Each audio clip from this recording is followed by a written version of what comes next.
Prologue. Everything went wrong. And it didn't take a heartbeat longer than that for the scale of it to settle over me like a second skin. Bombs fell from the sky, one after another, puncturing the air with deafening cracks, each impact shaking the earth beneath my boots. The residual dust spread across the horizon like a deliberate smear, the color of old ash, a gray so heavy it felt as if the sky itself was bleeding. It wasn't just dust, it was memory, residue of cities turned to nothing, of people whose screams were already fading from the world. I could see it settling on my boots, on my jacket, even sticking to my hair. A silver cloak, the remnants of civilization draped around my ankles. I was alone. But being alone didn't mean being safe. Not here, not now. The dictator had sent the order personally, I was to be iced. That was the sanitized way to put it, the way the state phrased murder when it wanted to keep its hands clean. I didn't need the euphemism. I knew the meaning. I knew the hours I had left were counted in minutes, not in safety.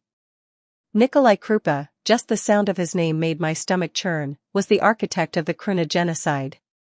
Tens of millions erased while the news feeds pretended it was all some historical footnote. No broadcast would ever call him a monster. The propaganda made sure of that. History was a joke. Or maybe it was just something to keep people occupied while the world burned. In school, I had learned about Adolf Hitler and how people once tried to hold him accountable. But the lessons were strange. Every textbook painted him as a visionary president, a man who'd achieved greatness. The word dictator wasn't allowed. Say it out loud, and you'd find yourself flat on the floor with your face in a textbook, courtesy of the teachers who had been instructed to enforce proper terminology. The absurdity of it all settled in my chest, heavy and bitter. Nikolai had done the same. He had learned from history, rewrite it, sanitize it, and weaponize it against anyone who questioned him. He removed all term limits, claiming it was for stability. In reality, it was the beginning of an era that would devour everything, including me. I looked at my hands. Dust and dirt streaked them, mingled with tiny cuts from jagged debris, and I flexed my fingers, counting the seconds, the minutes until the hunters arrived. I had an MGS-16. Once, it had been more than enough. Now, it was a child's toy in comparison to the arsenal of cybernetic enhancements and pulse weapons Krupa's men carried. I could almost imagine them approaching, neural-linked optics scanning for heat signatures, reflex enhancers to predict movement, drones hovering overhead feeding them the kind of intel that made ambushes almost impossible to survive. And yet, I had no choice but to move. Staying still guaranteed death just as surely as stepping forward, but moving meant at least a fraction of agency. I hated this wilderness. Not the emptiness itself, the silence, the dust-choked air, the cracked roads, but the fact that I had no one with me. There had been a chance. One friend had been willing once, back when this all started to spiral. But they refused in the end, citing the obvious, too dangerous. Too dangerous, yes. But if no one acted, if no one tried, then we'd all remain under Nikolai's iron thumb. Some part of me, that stubborn pulse of human defiance, chose to move forward anyway, alone. I remembered the textbooks again, lessons about how once presidents had limits. 2 terms, or maybe 3, depending on the country. That had been normal. That had been something that kept leaders from eating entire nations alive. But Krupa? He said F to that, tore it out of law books, out of constitutions, out of reality itself. A leader for life, a tyrant for eternity, and a world stripped of balance. 2 miles ahead, I could see the faint outline of a small town. It seemed almost unreal, rising like a phantom above the dusty horizon.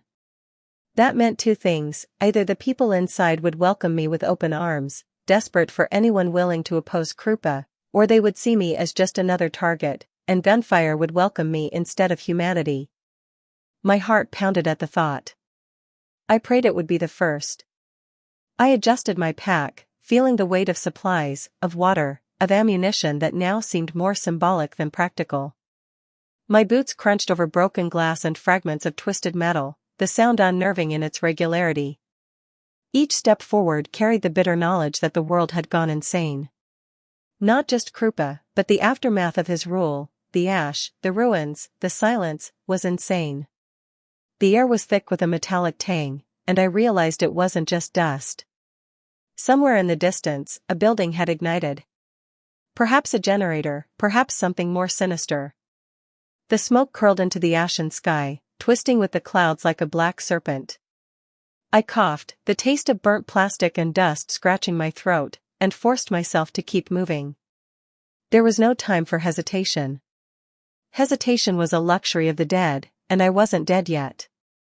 I passed the wreckage of a vehicle, a car that once might have carried a family somewhere warm and safe. The doors were ripped off, seats scorched and torn, and inside, I thought I saw a skeletal hand.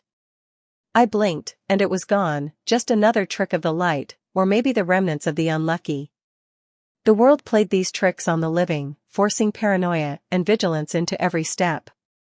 I kept my eyes low, scanning for movement, listening for the faintest hum of a drone, the whisper of a wire, the click of a distant rifle. My MGS-16 was ready in my hands, but I knew it wasn't enough. The hunters would arrive faster than my thoughts, more precise than my aim. And yet, I pressed forward. Because if I stopped, I'd become just another piece of Krupa's propaganda, a body, a warning, a statistic. Well, here goes nothing, I muttered, more to keep my voice alive than anything else.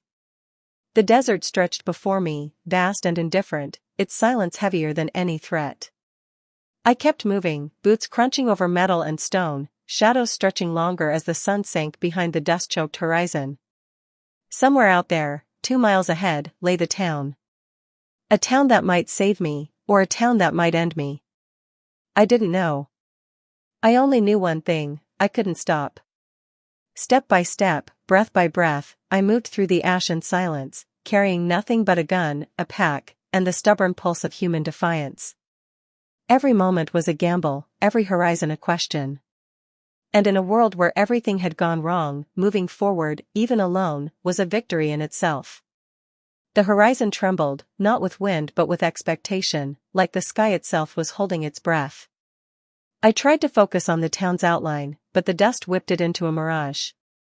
Every step made the ground groan underfoot, the cracked asphalt singing its brittle protest, as if warning me away.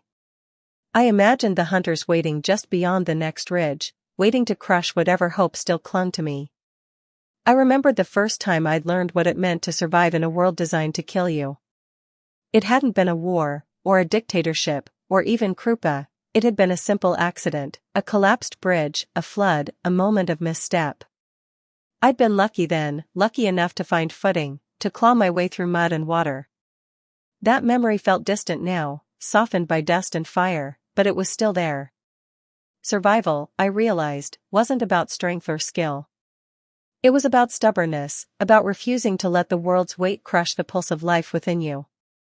A shadow moved in the corner of my vision, a flicker that vanished before I could confirm it. My pulse jumped.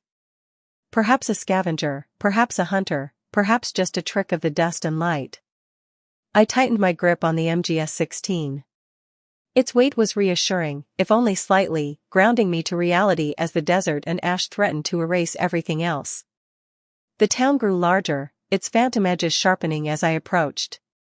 Roofs buckled under age and fire, chimneys bent at impossible angles, walls cracked as if the buildings themselves were weeping.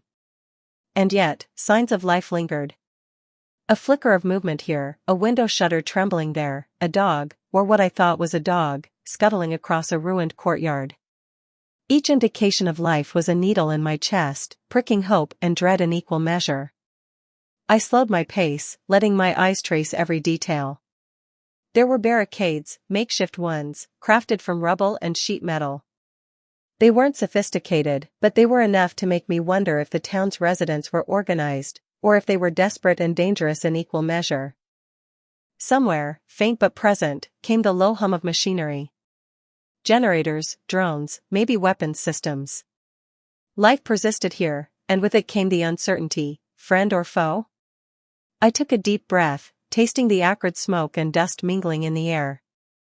The desert had a way of conditioning the senses, the eyes adjusted to the haze, the ears to silence, the skin to grit. But here, at the edge of civilization, the senses rebelled.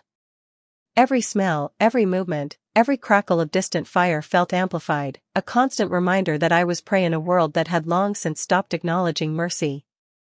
I paused behind a collapsed wall, pressing my back against the rough concrete. My hands shook, not from fear, exactly, but from the accumulation of tension, the realization that every choice from this point onward was critical.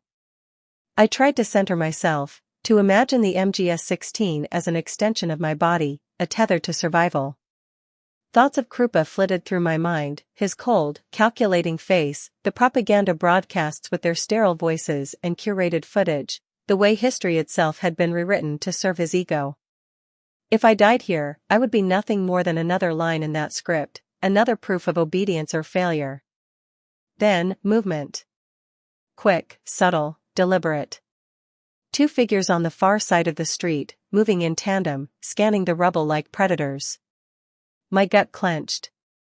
Hunters. Drones hummed above, scanning in silent coordination. My breath caught, but I forced myself to breathe slowly, to calculate, to prepare. The rules had changed. This wasn't about head-on confrontation, it was about evasion, misdirection, and waiting for the smallest advantage. I moved again, low and careful, slipping between the shadows cast by broken walls.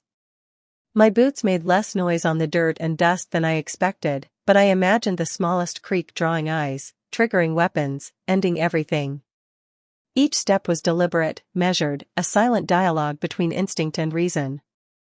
And yet, amidst all that calculation, there was an undercurrent of something else, a raw, almost primal exhilaration.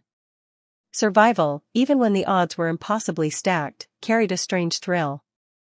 As I drew closer, the town streets began to tell a story. Graffiti marked the walls, faded symbols of resistance, warnings in languages I didn't recognize. Burn marks and scorch lines indicated firefights, clashes that had likely occurred long before my arrival. Broken streetlights leaned like tired sentinels, their shadows creating a latticework across the dust-choked pavement. And somewhere above, the smoke from distant fires mingled with the low clouds, turning the sky into a canvas of gray and black, streaked with amber where the sun dared to pierce through. I reached the town square, empty but for the remnants of life, a tipped cart, a shattered fountain, the carcass of a vehicle burned to ash. And then I saw it, a banner, tattered and hanging from a leaning pole. A symbol I recognized, faintly, from the underground broadcasts I had glimpsed, a circle enclosing a pair of wings. Resistance. Someone had fought back. Someone had survived. Hope, however fragile, began to pulse faintly in my chest. A sound. Soft, almost imperceptible, the scrape of metal against concrete. I froze.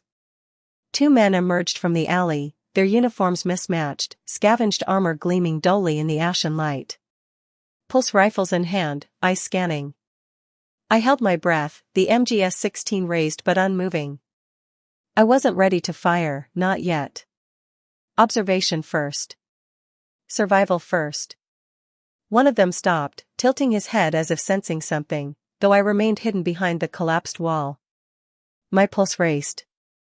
I imagined the slightest movement giving me away. The air itself seemed to thicken, carrying the weight of anticipation, dread, and possibility. Then, without warning, a distant explosion shook the town, dust and debris raining down.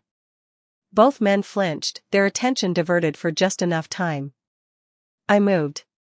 Low, silent, a shadow within shadows.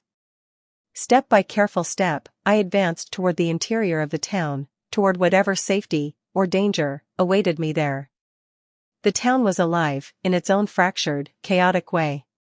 And I, though battered and alone, was still part of it. I couldn't stop. Not now, not ever. The world had gone wrong, and yet, moving through it, breathing its dust, feeling its heat, navigating its threats, was my defiance. Every heartbeat, every careful step, every whisper of movement was a testament to the stubborn persistence of life. I would not be iced. Not today. Not yet. And somewhere, deep in the ruins, a part of me began to believe that maybe, just maybe, survival wasn't a matter of luck. Maybe it was a matter of will. The town rose from the desert like a skeletal mirage, jagged and fragile under the sun's harsh glare. 2 miles of ash-choked wasteland behind me, and here I was at the edge of it. Krupa was dead. Finally dead. And yet, the absence of the dictator didn't promise safety. If anything, it had left the world unmoored. Everywhere, uncertainty thrummed like a living thing, waiting to snap. The outskirts were a patchwork of ruins, half-collapsed buildings, rusted machinery, and sand-filled craters. Dust swirled in ghostly currents, carrying with it the scent of scorched metal and decay. I moved low, MGS-16 ready, boots crunching quietly over fractured earth. Every shadow was a question, every wind-whipped scrap of debris a potential threat. I had learned in the desert that survival wasn't about strength. It was about perception, patience, and instinct. A figure moved among the ruins, a woman, ragged, armed only with a sharpened pipe, her eyes wide with both caution and curiosity. We froze, neither daring to make a sound. The desert had trained me to read intent in microseconds, the tilt of her shoulders, the way her gaze lingered on my hands, the weight of her stance. She wasn't friendly. She wasn't openly hostile. She was calculating, like everyone else in this broken world. I edged forward, letting the broken walls guide me, moving through the skeleton of the town. Voices echoed faintly from deeper inside, arguments, haggling, cries. A kind of life persisted here, fragile and wary, a mirror of the world's chaos now that Krupa's iron grip had vanished. I had no choice but to move through it, to gauge the currents before the currents ran over me. Ahead, a barricade loomed, cobbled together from rusted metal, wood, and sandbags. Figures moved behind it, tense and armed, eyes scanning. I crouched behind a sand-drifted crate, watching, calculating. One step too far could ignite violence, hesitation might make me invisible, but in a town like this, invisibility was temporary. Every breath carried heat, dust, and the latent threat of human desperation. Then a shout tore through the ruins, sharp, frantic, raw. I froze, pressed low. Someone had noticed movement, maybe me, maybe someone else.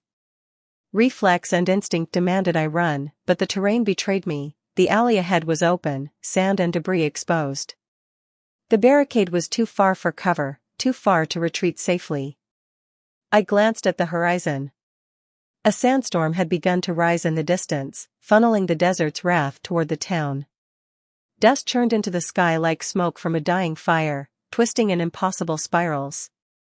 The storm would mask movement, yes, but it would also make the town a coffin if I misstepped.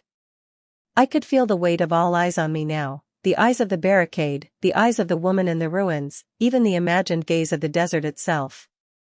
I pressed forward, careful, silent, letting the shadows pull me in. Every muscle in my body was coiled, every nerve alert. I reached the edge of the barricade and peeked through a gap. The figures inside were not idle, they were arguing, weapons half-raised, some pointing toward the town's interior, toward the sound of another approaching party. My pulse hammered. The storm, the dust, the fractured town, and now them, every factor demanded calculation. I had to decide, approach them openly, risking immediate confrontation, or try to skirt around, risking exposure to who knows what in the shadows. My fingers tightened on the MGS-16. I swallowed, grit and dust scraping my throat. The desert had taught me to survive by defying fear, but even defiance had limits. Then I heard it. A sound too deliberate to be wind. Footsteps, light, fast, and coming from behind the barricade. Someone else had arrived. Someone who didn't belong here. I froze, realizing that in the desert, survival had never been about outrunning enemies. It had been about anticipating them, about sensing the currents before they struck. And right now, I had missed one. I barely had time to glance over my shoulder when a dark shape emerged from the ruins, moving with lethal intent, and the world narrowed to a single thought. Too late. The shape struck before I could react, moving with a fluidity that defied thought. Its motion was casual, almost bored, yet deadly. Every instinct screamed at me to fire, to act, but the MGS-16 in my hands felt heavier than reality warranted, foreign, as if it belonged to another man. The figure, a man, though features obscured beneath a hood and goggles streaked with dust, slipped over the ruins like a shadow that had learned the desert's secrets.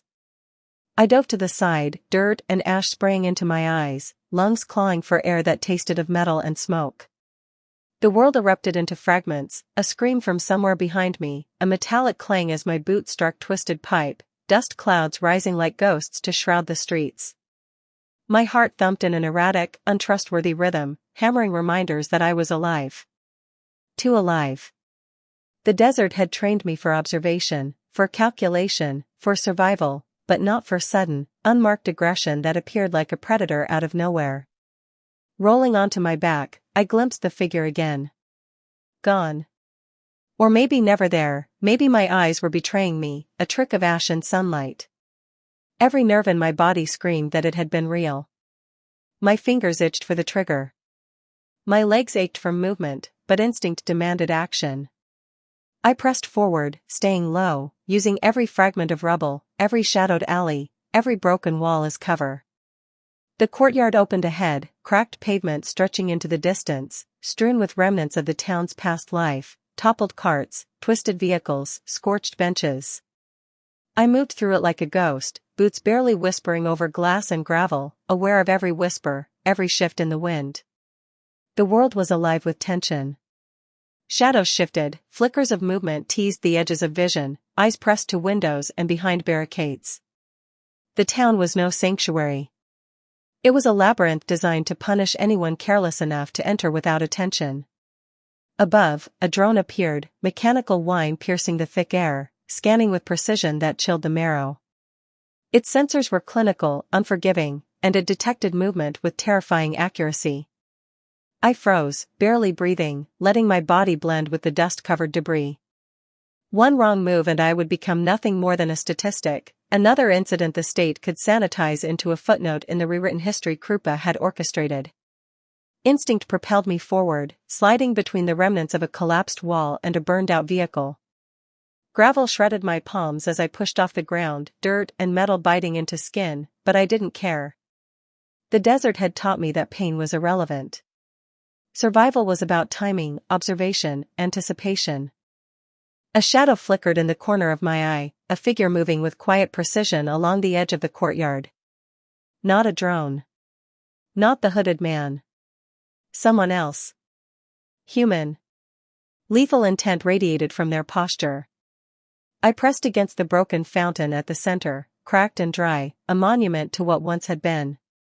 My pulse throttled against my ribcage. The figure paused, scanning, and my mind raced, approach, retreat, wait. Survival demanded calculation, and there was no room for instinct alone. Then, a sudden eruption, a shout from the barricade near the street edge. Chaos. Footsteps, the clang of metal, dust kicked into the air. The hunter, if it was a hunter, flinched, shifting attention. Opportunity. I moved, sliding over shards of glass and twisted rebar, body pressed low, every muscle coiled.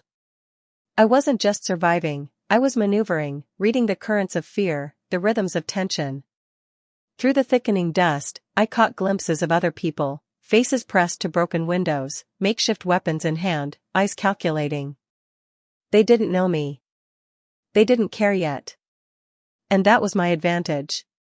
Movement, timing, and silence. Those were the currencies in this new world, and I had become a master of them. I reached a narrow alley leading deeper into the town. The walls were blackened with scorch marks, graffiti from the underground resistance stretched across crumbling concrete. Warnings, instructions, slogans, each a fragment of someone else's survival strategy, echoing into the chaos. I pressed forward, feeling the weight of every past mistake, every narrow escape, every decision that had led me to this fragile, tense moment. Then, movement behind me. Another figure. Larger this time. Armed. Not the hooded man, not a scavenger, not a ghost of the desert. A hunter. My pulse spiked. Instinct demanded flight, calculation demanded observation. I crouched lower, pressing into shadows, letting the alley swallow me. The hunter's movements were deliberate, measured, lethal. Each step a question. Each glance a judgment. I held my breath, counting heartbeats like seconds on a bomb, knowing that the wrong choice would mean nothing, death, instantly and without ceremony. My MGS-16 felt heavy, cumbersome, but it was my tether, my link to a survival instinct honed over years in ash and ruins. Then, a new sound. A child's voice, or something like a child, soft, hesitant, cutting through the tense hum of danger. Don't shoot. Don't shoot. My finger twitched on the trigger. The figure emerged, small, frail, dust-clinging skin, wide eyes. Fear radiated in every line of their body. Another decision. Mistakes here were fatal. I lowered the MGS-16 slightly, letting instinct yield to cautious compassion. Survival wasn't always about eliminating threats. Sometimes, it was about discerning the harmless from the lethal, the desperate from the dangerous. I let the figure pass, disappearing into the shadows, leaving me alone again, but the presence had shifted the air. I pressed forward, deeper into the town, more aware of the currents around me. Every alley, every broken wall, every distant shout was a note in the chaotic symphony of survival. I was part of it, unwilling yet necessary, a ghost navigating ruins, watching for movement, listening for the faintest sound that would betray intent. The town, I realized, was alive. Not in the comforting sense, not in the gentle pulse of community, but alive in tension, alertness, and fracture. Each step I took was both a test and a statement. I survived. I persisted. I refused to be erased. The town breathed around me, fractured and tense, alive in a way that made the dust and ash almost feel irrelevant. I kept low, moving between the ruins, every step deliberate. Each shadow seemed to hold intent, each flicker of motion a threat, and yet there was a rhythm here, one I had to learn or die. The barricade behind me murmured with activity, voices, clangs, the muted hum of machines, but I couldn't afford to look back. Only forward mattered. A narrow street opened ahead, littered with remnants of the past, shattered glass, burnt furniture, and skeletal cars half swallowed by sand. I slipped along its edge, pressing my back to the walls, scanning every doorway, every window. Movement caught my eye, a man hunched over some contraption, wiring exposed, hands shaking as he adjusted it. Sensors? Explosives? I couldn't tell, but the tension in his shoulders spoke volumes. This town had weapons, and anyone inside could wield them with deadly efficiency. I paused, taking stock. My pack dug into my shoulders, ammunition rattling softly, a minor reminder that I was armed but far from invincible. The desert had taught me to survive, but the town demanded more than instinct. It demanded calculation, perception, and the courage to move through danger while appearing to belong. A faint metallic clink drew my attention. Around a corner, a group of 3 scavengers, children of the ruins, gaunt and ragged, watched me. Their eyes were sharp, assessing, not yet hostile but wary. I froze, MGS-16 raised, breathing shallow. They didn't speak, just observed. Survival here was a matter of understanding the currents, who would act, who would hesitate, who would attack. Every second mattered. I shifted slightly, enough to signal non-aggression, lowering the weapon just fractionally. One of them, a girl, maybe 12 or 13, tilted her head, assessing me as carefully as I assessed them. The others remained still, rigid, weapons in hand, or makeshift equivalents. For a heartbeat, we simply measured each other, a silent negotiation of intent. Then, with a whispered warning to her companions, she vanished into an alley, a shadow among shadows. The message was clear: I was not invisible, but neither was I immediately a threat. I pressed forward, sliding through the alleyways, learning their rhythm. The town was a trap, yes, but it was also a network. Every corner, every building, every crumbling wall provided cover, opportunity, and danger. I could feel the eyes of the barricade watching, listening, evaluating. They didn't know if I was friend, foe, or merely a ghost passing through. And in a place like this, ghosts could disappear, and sometimes, ghosts could strike. The wind shifted suddenly, funneling the dust into tight spirals, obscuring sight lines and muffling sound. I ducked behind a partially collapsed building, watching as the storm clawed across the streets, twisting the town into a gray chaos. It was perfect cover for movement, but also a perfect cover for ambush. I had learned that the desert was indifferent. The town amplified that indifference into something sentient, watching, judging, and willing to punish hesitation. A shout erupted, sharp and sudden. I froze. Voices, human and urgent, echoed down the street. Someone had spotted something, or someone. The scavenger children? A hunter? I didn't know. My pulse hammered against my ribs, reminding me that this was no longer just a test of movement or patience, it was a test of comprehension, of reading the currents before they struck. I moved again, low and silent, letting the storm and shadows mask my passage. Each step was a negotiation with the terrain. A fallen beam became cover. A pile of rubble became concealment. Every decision carried risk, but standing still was no longer an option. Survival demanded motion, observation, and the relentless will to persist. Ahead, I saw the barricade more clearly now, figures behind it moving with purpose, scanning, shouting commands, adjusting weapons. One of them, a tall man, uniform mismatched, eyes sharp, gestured toward the east. Another nodded, bringing a sensor online that hummed quietly. They were organized, trained enough to notice patterns, enough to recognize the potential of a lone figure in the ruins. And that was my advantage, they didn't know me. They hadn't decided yet if I was threat or ally. I pressed closer, skimming along the edge of a shattered wall. Dust filled my lungs, grit scraped my throat, but I ignored it. The desert had taught me discomfort was irrelevant. The town, however, demanded precision, patience, and timing. Every move could trigger violence, every hesitation could mark me for death. Then, a figure emerged from behind the barricade, a woman this time, mid-30s, scarred, wary. Her weapon trained on me, but not pointed directly. She was assessing, calculating, trying to determine my intent. I raised a hand slowly, a gesture of peace, but I didn't lower the MGS-16 entirely. She nodded faintly, eyes narrowing. Maybe she believed I wasn't immediate danger. Or maybe she was playing a dangerous game, gauging my reaction before deciding whether to strike. I moved into the street, keeping my steps measured, letting my body blend with shadows and the whirling dust. The town seemed to shift with every breath I took, windows angled differently, shadows deepened, alleys stretched longer, and debris became both obstacle and opportunity. I had become part of this rhythm, attuned to its currents. Survival wasn't just instinct, it was adaptation, fluid and constant. The woman stepped aside slightly, signaling the others.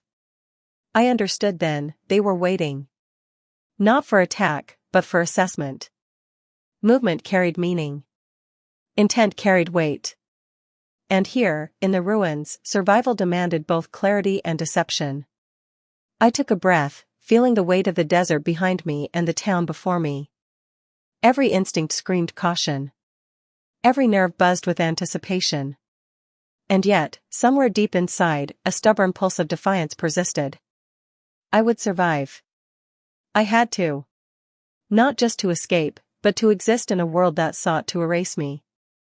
The storm raged around us, sand whipping into faces, eyes squinting, hands steady on weapons. And in that chaos, in that fragile, tense bubble of survival, I realized something. The town, for all its danger, for all its fractured life, was offering me something precious. Opportunity. Information. Perhaps even, trust. I moved forward, crossing the last stretch of open pavement, hands ready, mind sharp, every sense tuned to the rhythms of danger. The barricade loomed close, the figures behind it frozen in assessment, and I finally felt the faint pulse of possibility. The world had gone wrong. The desert had tried to crush me. And yet, here I was, alive, moving, breathing, surviving. Step by step, breath by breath, I entered the town proper, the currents of the ruins swallowing me. Every heartbeat was a testament to persistence. Every glance at shadowed windows, every sense of eyes on me, reinforced one truth: survival wasn't about luck. It was about will. And mine burned bright, fierce, and unwavering. The barricade wasn't just a defense, it was a test. I could feel the eyes on me as I stepped closer, the rough edges of metal and wood-cutting shadows across my chest. Each plank, each scrap of sheet metal told a story, improvisation, desperation, and resolve. Whoever had built this wasn't going to surrender lightly. And I wasn't here to beg for welcome. I had no illusions about hospitality. A man stepped forward, a rifle in hand, helmet dented and scarred, his expression unreadable. "Who are you?" His voice was rough, cracked, carrying the weight of exhaustion and authority both. I froze for a heartbeat, then let my words flow, measured, careful. "A traveler. Just passing through. Looking for shelter." His eyes narrowed. The desert had made him suspicious of every stranger, and I didn't blame him. Trust was a currency scarcer than water here. I shifted my weight, letting the dust cling to me like camouflage, letting the MGS-16 rest in my hands but not threatening. "Weapons?" His tone wasn't a question, it was a demand. I lifted my pack slightly, showing the sidearm, then lowered it again. "Just me. I fight only if I must." He didn't relax. "Not yet." The woman from earlier, the one who had gestured me in, emerged fully, stepping to his side. Her eyes studied me, sharp, calculating. "He's alone," she said. "No tech, no comms. Doesn't feel like a hunter." "Everyone feels like a hunter until you're bleeding on the pavement," the man replied, still watching me. I felt the weight of their combined gaze like physical pressure. Every instinct screamed caution. Every fiber of my body wanted to retreat, but retreat wasn't an option anymore. I lifted my hands, showing submission without weakness. "I'm not looking to fight. I'm trying to survive, like you." A pause. A silence thick enough to taste. Then, a nod. Slowly, they stepped aside, motioning me toward the entrance. The barricade gave way to a courtyard, littered with makeshift tents and scavenged furniture, a patchwork of life clawing a precarious existence from ruin. Children darted between shadows, hauling water, carrying messages. Men and women worked machinery that hissed, sparked, and groaned. I realized then that this was a community, fragile and unrefined, but capable. And capable could mean dangerous, or it could mean ally. A young boy approached, no older than 10, carrying a small satchel. His eyes darted between me and the adults behind him, wary and curious. "Who is he?" he whispered to a nearby woman. She gestured vaguely. "We'll see," she said, voice low but firm. I stayed in the open courtyard, aware that every movement was being measured. I could see supply lines, hidden caches, even signs of improvised defense drills. This wasn't a ragtag mob, it was an organized survival cell. Every detail told me they had lived through ambushes, betrayals, and the endless greed of scavengers. The tall man approached, rifle slung over his shoulder. "You survived the desert, huh?" He didn't ask, he stated, and I couldn't tell if it was admiration or incredulity. I nodded, dryly. "It teaches you. Pain, heat, dust, death isn't a threat there. It's a constant companion."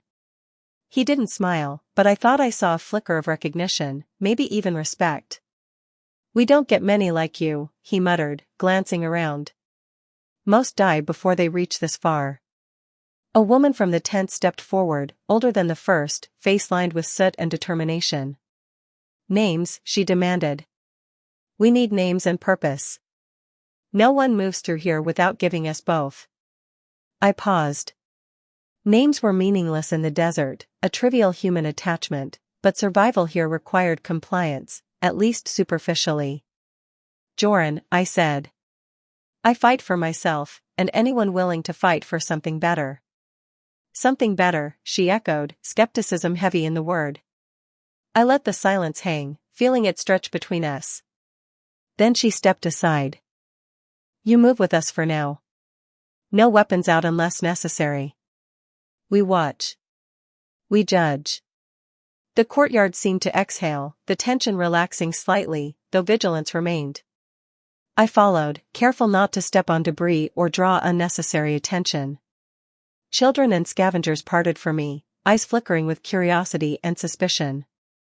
The desert had taught me to move silently. Here, silence was interpreted, measured, and judged. I noticed the patterns almost instinctively: who watched, who ignored, who whispered to whom. Signals of hierarchy, dominance, and alliances threaded through every glance, every gesture. The town wasn't just a physical place, it was a living organism, with currents and eddies, predators and prey. We reached a long building, partially collapsed, its interior gutted and repurposed. Tables and chairs were arranged for meetings, supplies stacked neatly along the walls. Maps covered in symbols and scratches littered one table. I realized quickly, this was Command Central, the beating heart of their resistance. And I was being led directly into it. "Sit," the older woman said, gesturing to a chair. "Explain yourself." I obeyed, keeping my posture relaxed but alert. The desert had trained me for patience, observation, and anticipation.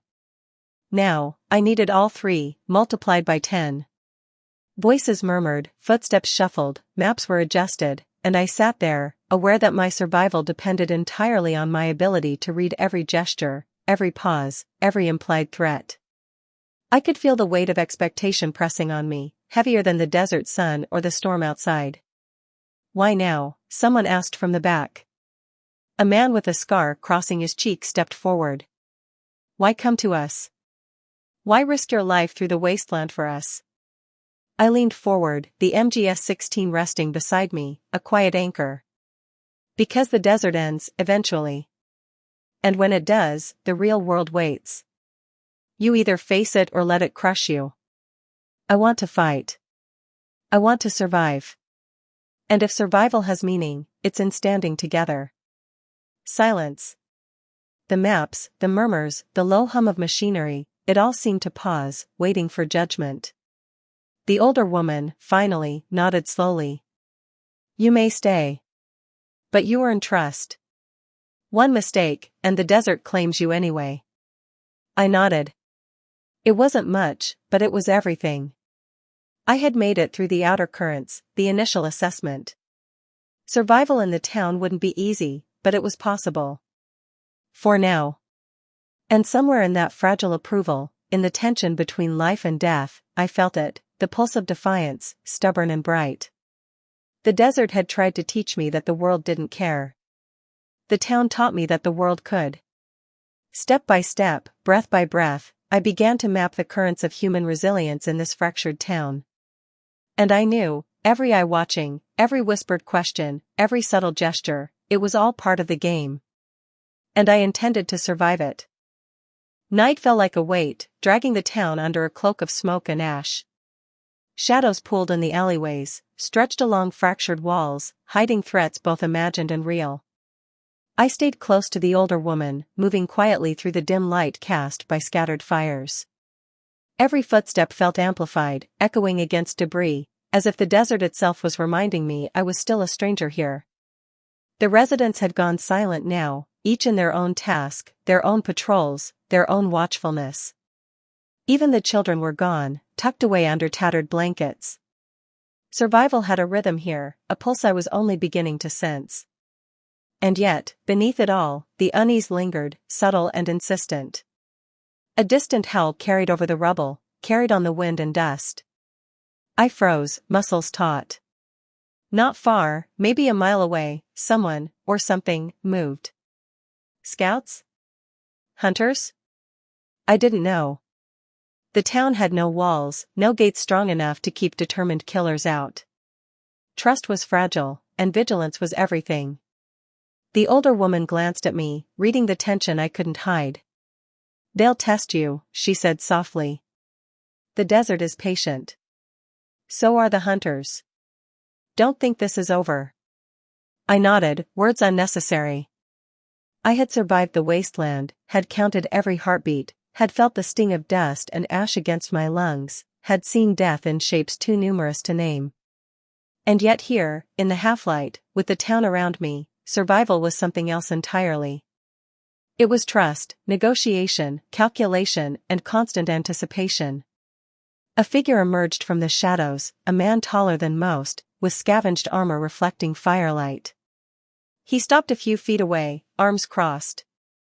"And if you fail?" he asked. I met his gaze evenly. "Then I die. And if I survive, maybe so do the rest of you."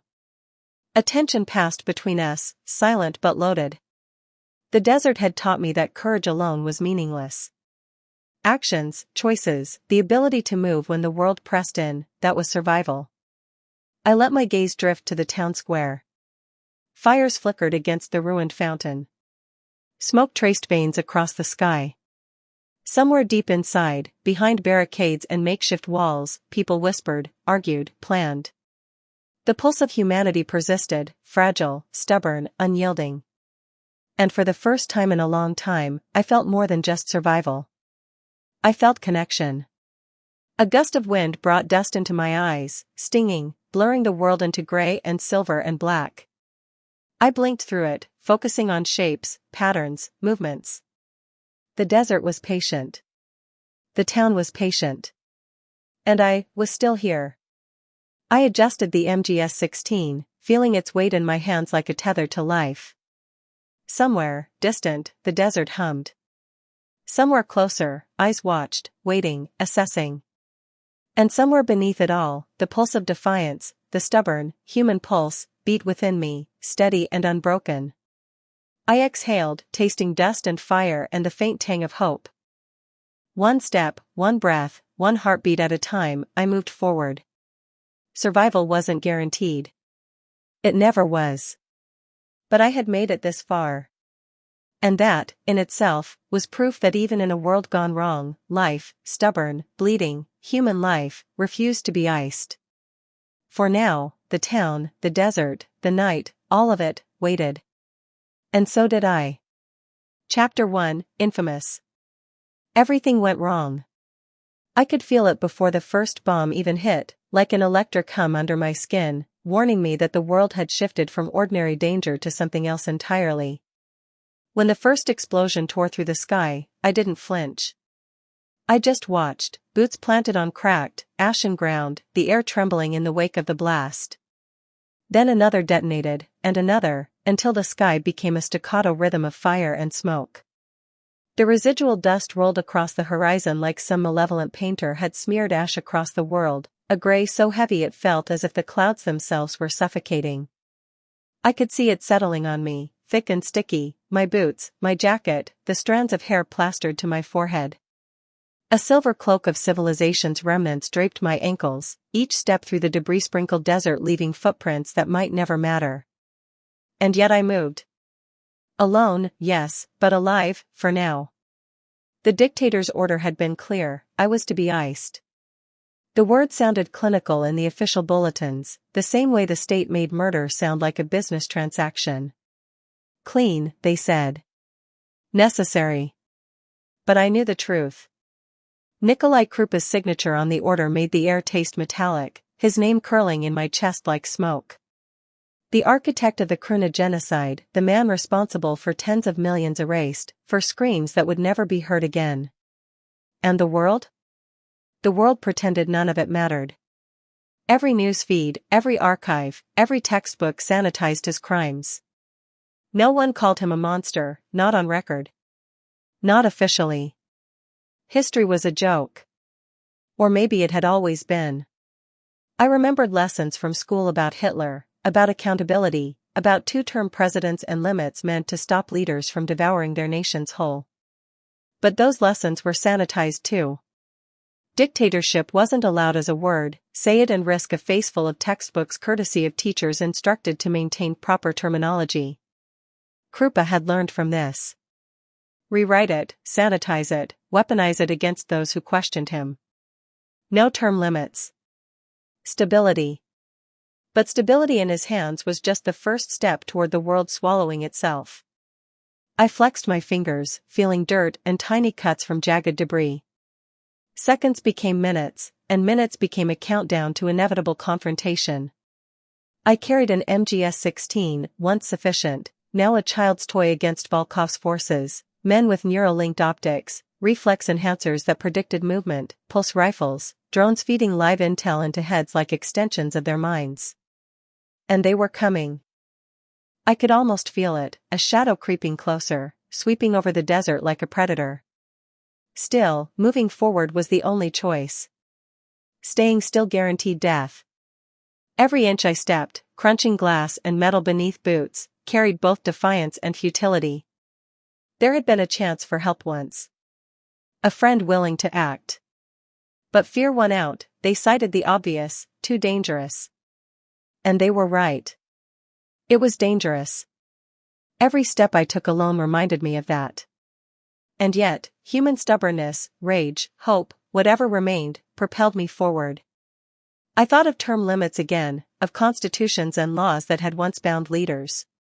Krupa had ripped them all out, every safeguard, every line meant to keep the powerful in check. Now he ruled unopposed, and the desert around me, the ruins of forgotten cities, the ash coating my boots, they were the first reminders of his reach. 2 miles ahead, a faint outline emerged, a town. Like a phantom rising from the horizon, the silhouette of buildings cutting into the ash-colored sky. My pulse jumped. I didn't know what awaited me, salvation or gunfire, humanity or ambush. The possibility of both weighed heavily, every heartbeat echoing in my ears. I adjusted my pack, feeling the weight of supplies, of water, of ammunition. Symbolic. Practical. Survival depended less on the items I carried than on the choices I made. Every step through the cracked desert floor reminded me of the world's madness. The sky above burned with the last hints of the sun, streaking red-orange over clouds thick with dust. Smoke spiraled in the distance, perhaps a building ignited, perhaps a generator, perhaps something worse. The metallic tang in the air made my throat dry. I coughed once, twice, forcing myself to keep going. Hesitation was a luxury of the dead, and I wasn't dead. I passed wrecked vehicles, their steel frames twisted like discarded toys. One car's doors were ripped off, the seats were scorched and torn. I thought I saw a skeletal hand resting in the driver's seat. Blinked. Gone. Paranoia was a desert companion, as constant as the ash underfoot. Every shadow, every glint of metal might be a threat. I kept my eyes low, scanning for movement, listening for the faint hum of drones, the whisper of a wire, the click of rifles far off. My rifle felt like a talisman, insufficient but comforting. Hunters would arrive, I knew, they were faster, smarter, more precise than I could ever hope to be. Yet I pressed forward. The alternative was a propaganda statistic, a body, a warning, a name forgotten in the ash. Well, here goes nothing, I muttered, voice swallowed by the vast, indifferent silence. Step by step, I moved through the desert, boots crunching over metal and stone, shadows stretching long across the cracked earth. Somewhere ahead, the town waited. Life? Death? I didn't know. All I knew was that moving forward, even alone, was an act of rebellion.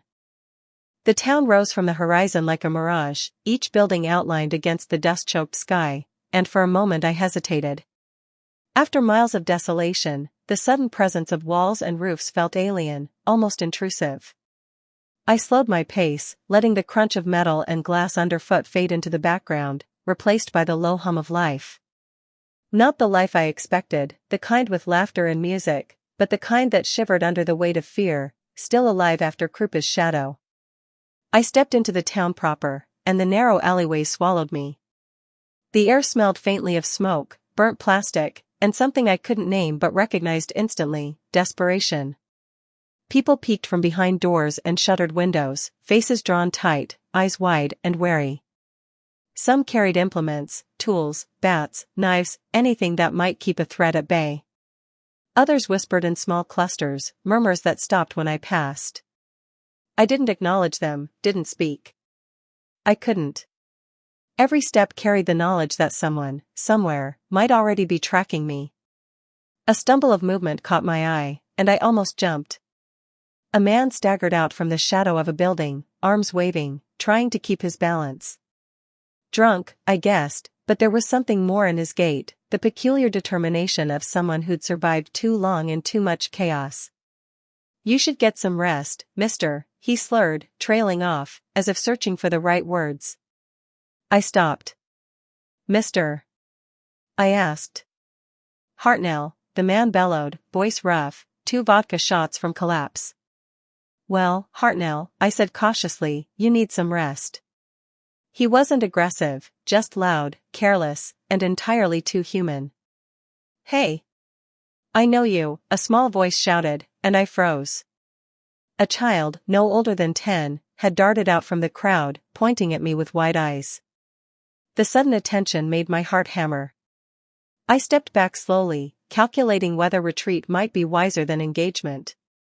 Then, a figure emerged, older than the child but younger than Hartnell, teenage, relaxed, almost bored. He smoked something, the sweet, sharp scent drifting on the warm wind. Chanka, I realized instantly, a drug that made some violent, some delirious. This boy, however, seemed untouchable, serene amidst the crowd's tension. "Hey," he shouted again, poking me in the side. Direct. No hesitation. "Go see your parents, whatever your name is," I said, annoyance creeping in. "I don't have parents," he replied quietly, voice heavy with memory. "They died in the Kruna massacre." I felt a hollow ache in my chest. I hadn't come here expecting company, not when survival alone was already a gamble. And yet, the boy's presence felt like a tether, fragile but necessary. "Come on. There's a bar right around the corner," he said, gesturing. He moved like someone who had learned early that following rules was a luxury the world didn't afford. Okay," I said, uncertain but knowing resistance was pointless. I followed him, boots crunching over cracked stone, through narrow streets that smelled of smoke, oil, and something sweeter beneath, baked bread? Life in the ruins? The bar looked like a relic, Wild West decor, old wooden floors, dim lanterns swaying overhead. I blinked. Could something like this survive 3 centuries? Alcohol, it seemed, defied decay better than most things. "What do I order?" I asked quietly. "Jack Daniels," he muttered, almost reverently. I complied. When the bartender, a man with a prosthetic arm, polished steel and wiring, handed me the shot, I barely had time to absorb the moment before he added with a grin, "Whole bottle it is." "Why?" I asked, incredulous. "You killed that scum Nikolai, that's why," he said, slapping me on the back with the prosthetic. The strike stung, metal against bone, but I didn't recoil. He didn't just congratulate me. He made it real. My act, brutal as it was, had weight here. Had meaning. The thought of my sister's disappearance rose unbidden. Her protest had been public, loud, defiant. They had taken her. For all I knew, she was dead. The memory of her voice, soft, resolute, viva la vida, haunted me, a ghost stitched into the fabric of my conscience. "What's wrong?" Hartnell asked, noticing the tension I couldn't hide. "I lost my sister, to his Valencia secret police," I admitted, letting a single tear slip. He didn't try to empathize. He couldn't. None of us could fully understand each other's grief, only acknowledge it. "I can't even imagine how difficult that is," he said instead, voice low, respectful. I forced myself to breathe, to set the memory aside. Tomorrow wasn't guaranteed. Tonight, I had to survive. A shout pulled me from introspection. "Took you long enough," the teenager, River, I later learned, called. Relief, recognition, a twinge of amusement all tangled in the bark of his voice. Hartnell and River. Only 2 constants in this godforsaken town, now my temporary allies. "Maybe we should book a room for the night?" River asked, stifling a yawn. "Good idea," I agreed, mirroring the gesture. Fatigue pressed against my muscles. The desert, the bombs, the endless march, all of it left me ragged. I followed River to the Hotel Ibiza. It looked ordinary at first glance, but the lobby smelled of polished wood and cleaner, an illusion of normalcy amid chaos. My pack felt heavier now, loaded with both tools and burden, ammunition, water, memories, and the weight of a world I had already tried to fix. Tomorrow would bring more challenges. Volkov wouldn't have forgotten my face. Drones would scan the skies, and every shadow could hide a hunter. Tonight, we survived. For now, I allowed myself a brief inhale. Survival wasn't victory. But it was necessary. And in a world that had gone so wrong, that was enough to keep moving. Pain erupted through my shoulder like molten iron as the drone's pulse cannon grazed me, knocking me off balance.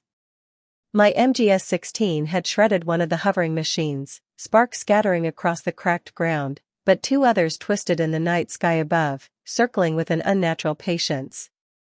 I forced myself upright, the world tilting in jagged angles, vision blurred, heartbeat hammering against my ribs. Get inside. Move. River's voice cracked above the chaos. He wasn't kidding. The townspeople surged from the shadows, hands grasping, guiding, lifting me toward the faint glow spilling from a doorway. The weight of my pack and the burning in my shoulder made every step a mountain, but I didn't stop. Not now. Not ever. The drone screamed overhead, metallic shrieks that rattled teeth and bones alike. I tried to swing the rifle, firing blindly, a thin hail of bullets tearing through the air.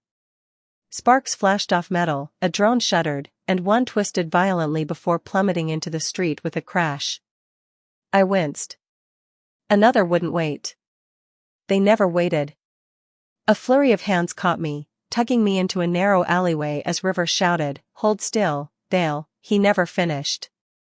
A small group of townspeople, men, women, even a couple of teenagers, worked in tandem with precision that seemed impossible.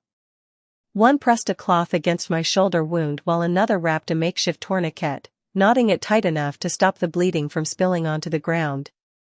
My vision swam, red edges fraying the world like broken glass. And then it hit me, a light. Bright. Too bright. Blindingly white, spilling across the alley walls, washing the shadowed street in brilliance that made my eyes sting. I squinted against it, heart stuttering. It wasn't just light, it was accusation, threat, and warning wrapped in a glare that made the night feel like day, impossible and alien. The Hotel Ibiza had seen better centuries. Its walls leaned like tired soldiers, paint peeled in ragged strips, and the glass of the windows was a patchwork of cracks. Yet inside, it held a promise of shelter, however temporary. The lobby smelled faintly of disinfectant and burnt coffee, a strange comfort against the sulfur and metal tang of the streets outside. A single flickering lantern hung by the front desk, casting long shadows across a worn reception counter, its surface scarred from decades of neglect. River led the way, steps confident despite the uncertainty of the town.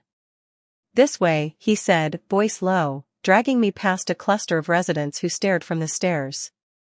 Their eyes were wary, hollowed by exhaustion, but there was a spark in them too.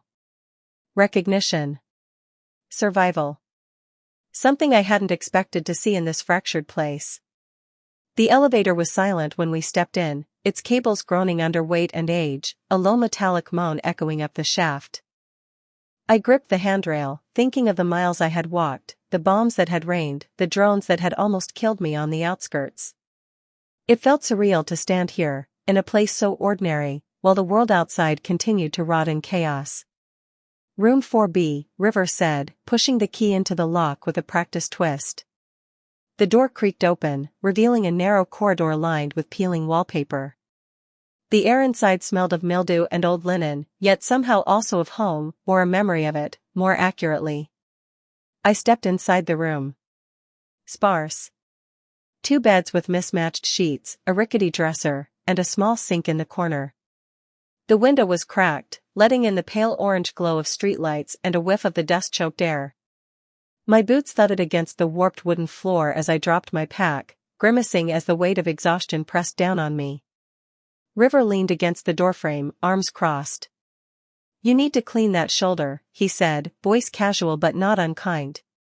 "You can't keep going like that." I nodded, staring out the window.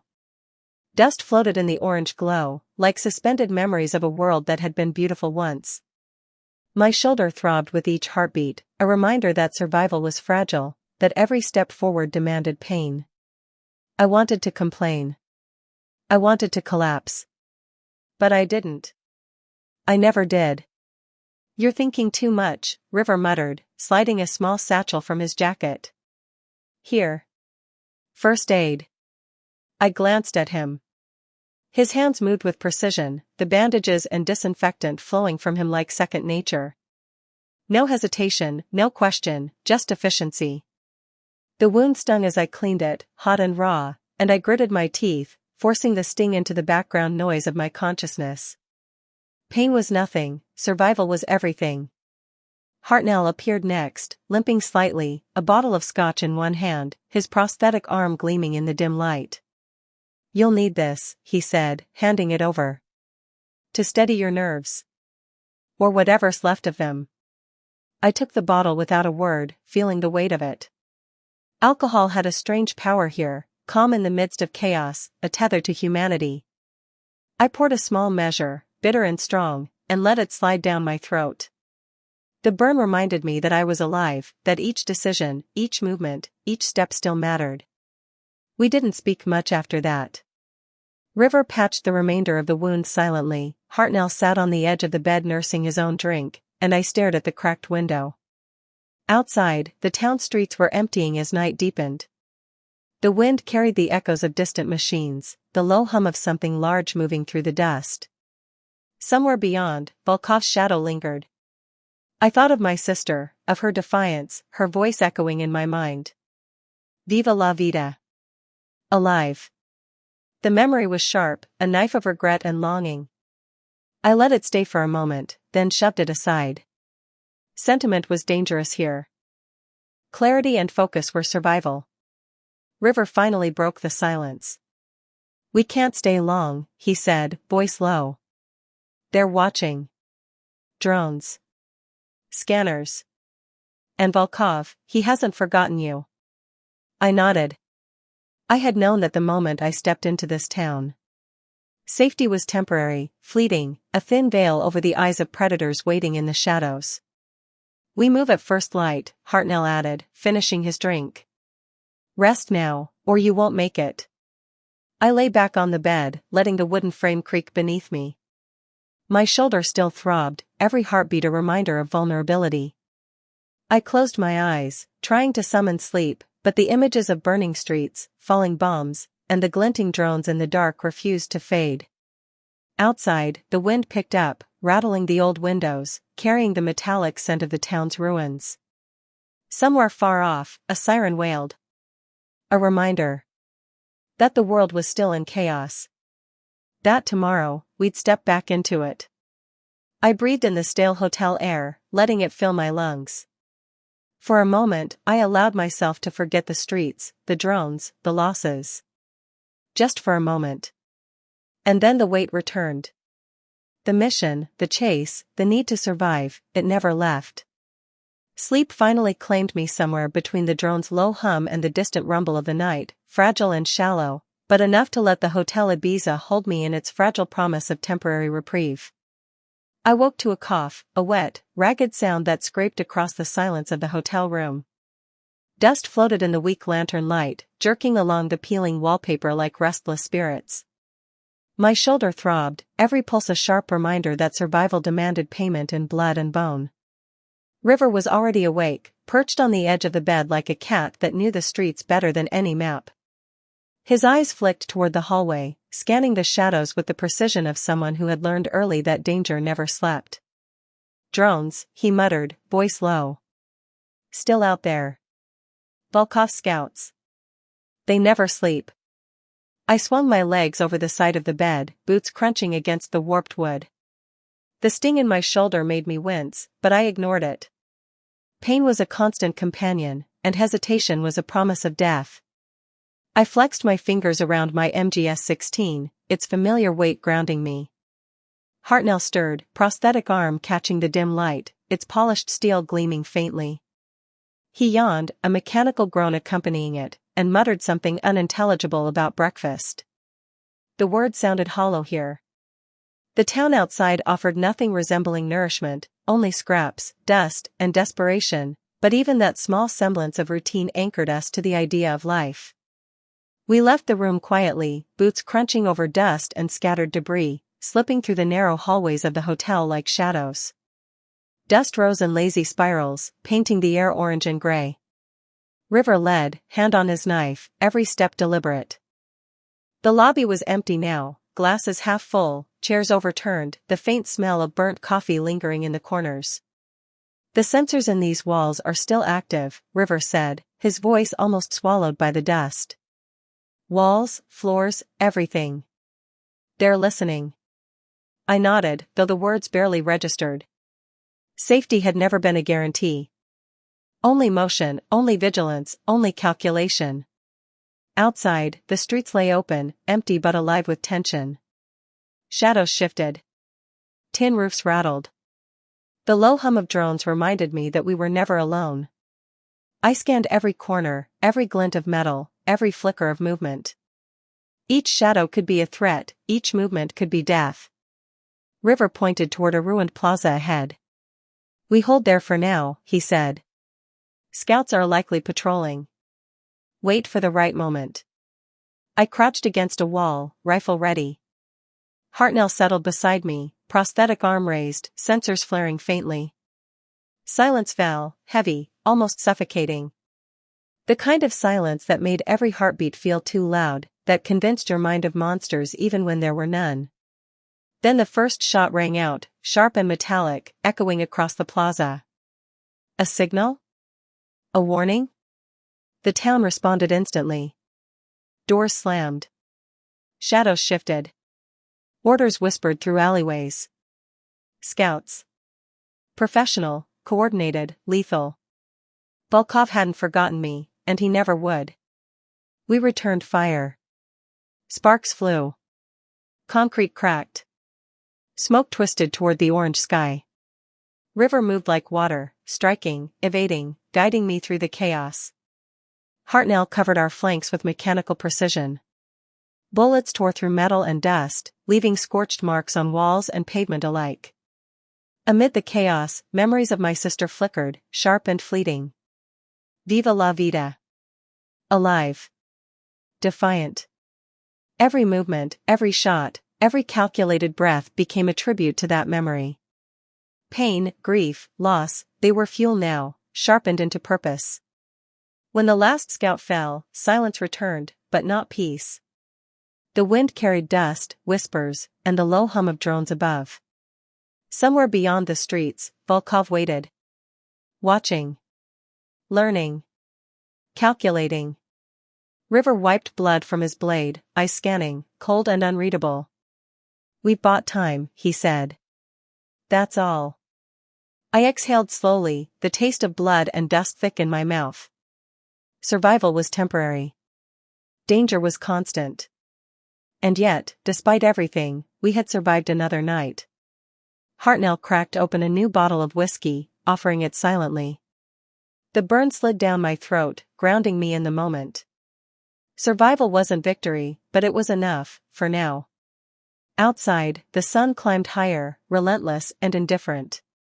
The light painted the ruins in harsh relief, highlighting the scars of war, the cracks in concrete, the ash of broken streets.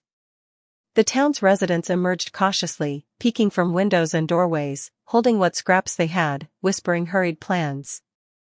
Their lives were fragile, temporary, but they endured. We paused on the street's edge. River studied the rooftops, then back at me. "We move before noon," he said. "Scout the northern road. Volkov's main forces will be redirected soon. This is our window." I tightened my grip on the rifle, letting the sun burn my eyes, the wind dry the sweat and dust from my face. Every detail mattered: wind direction, light angles, drone shadows.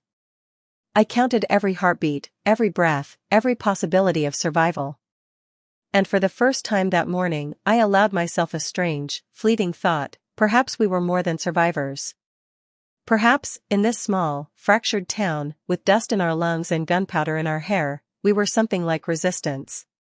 Fragile, temporary, and unbearably human. I took another swig of whiskey, letting it slide past the burn in my throat. Hartnell muttered something about luck. River didn't comment. The drones hummed above. And the streets waited, empty, silent, pregnant with the chaos that was sure to follow. We stepped into the plaza. Each footfall was deliberate. Each glance measured. Every heartbeat was defiance. We were alive. That was enough, for now. The northern road stretched ahead like a scar through the desert, cracked asphalt glittering faintly beneath the orange glare of late morning. Dust swirled in lazy spirals around abandoned cars and scorched signs, remnants of lives erased by bombs and the hand of men who thought themselves gods. I could feel the hum of danger under my skin, subtle but insistent, and I knew Volkov's eyes, or something like them, were tracking every movement. River led, silent and watchful, each step calculated. His shadow danced against the rubble-strewn buildings, merging with the dust, hiding his presence in plain sight. I followed, boots scraping against debris, MGS-16 raised. Hartnell brought up the rear, the prosthetic arm flexing and adjusting sensors, scanning rooftops and alleyways with an almost human patience.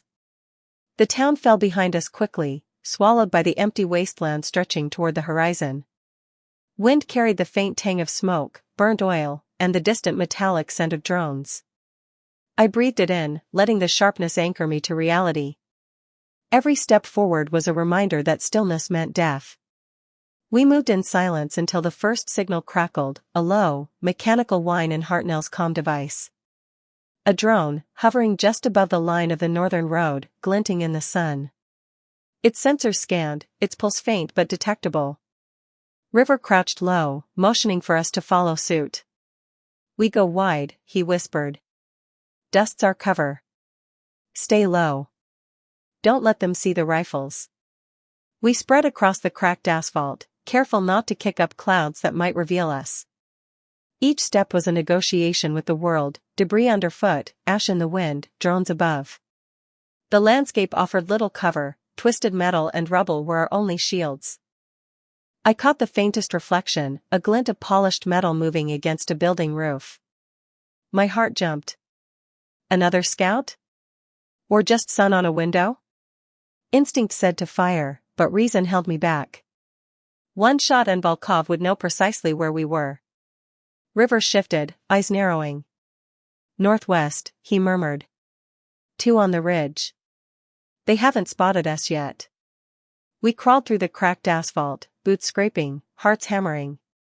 The ridge loomed, jagged and sharp against the sky, a natural vantage point that offered both opportunity and peril.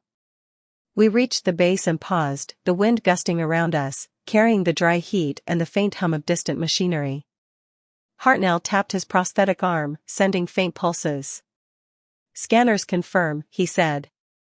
3 more drones coming in from the east. Pulse rifles. Reflex enhancers. I swallowed hard, every muscle taut. The sky above the ridge shimmered with the faint hum of hovering drones, their metal frames glinting. Volkov's scouts were disciplined, methodical. There was no hesitation. No mercy. River rose slightly, surveying the ridge with the practiced ease of someone born to the chaos. "We can't stay here," he said. "They'll pin us down." We moved through the canyon, east flank. Sparse cover, but it's better than nothing. I followed, heart hammering. The canyon opened before us like a mouth, jagged rocks framing the narrow path. Dust swirled with the faint hum of approaching machines. Every step was a gamble, every glance a calculation. Midway through, a pulse cannon fired. Sparks exploded off a boulder, scattering dust and pebbles. Hartnell's prosthetic arm adjusted instantly, shielding us with a faint energy field. "Keep moving," he shouted, voice cracking over the wind. I leapt over rubble, shoulder screaming in protest, adrenaline burning through the pain. River was already at the far side, crouched low, directing us with silent gestures. The canyon walls closed in, shadows lengthening, making the dust-filled air almost tangible. Then it came, a shrill alarm, metallic and piercing, vibrating in my skull. Drones, closer than expected, circling, hunting. The pulse cannons flared again, scorching stone and dust. I fired blindly, each shot a prayer, each miss a reminder that we were outmatched. A flash of movement, a man, human, crouched against the rocks, armed with a pulse rifle. Reflex enhancements made him almost a blur. Hartnell engaged immediately, prosthetic arm firing with pinpoint accuracy. Sparks flew, and the figure vanished behind a boulder. River grabbed my arm. We split. North exit. Now. We moved as one, a practiced unit of desperation. Dust filled my mouth and eyes, lungs burning with each breath. The canyon narrowed, the walls pressing in, echoing the metallic shriek of drones above.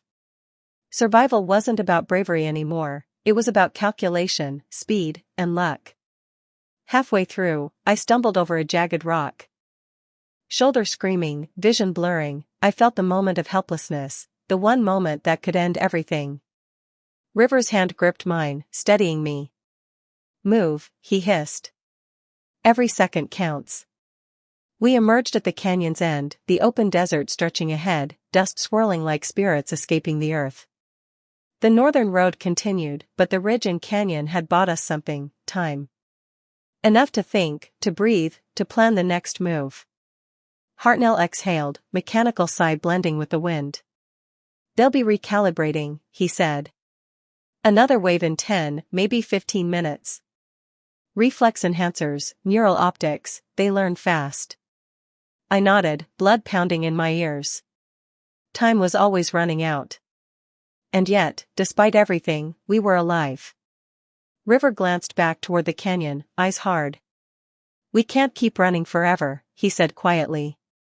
At some point, we'll have to fight. Strategically. Or it's over. I swallowed. He was right. Survival was temporary. We needed a plan, a strike, something to turn the tide. Volkov wasn't just a man, he was a force, a shadow cast over every city, every town, every dust-choked ruin. And we had to find a way through it, or die trying. I adjusted the pack, feeling the weight of ammo, water, and memories pressing against my spine. Each step forward was deliberate, measured. Each breath a negotiation with fear. The desert stretched endlessly, sun burning overhead, shadows falling harsh and long. And yet, in the fleeting moment of calm before the next wave, I allowed myself a thought, a whisper of hope. We were alive. We were human. And for now, that was enough.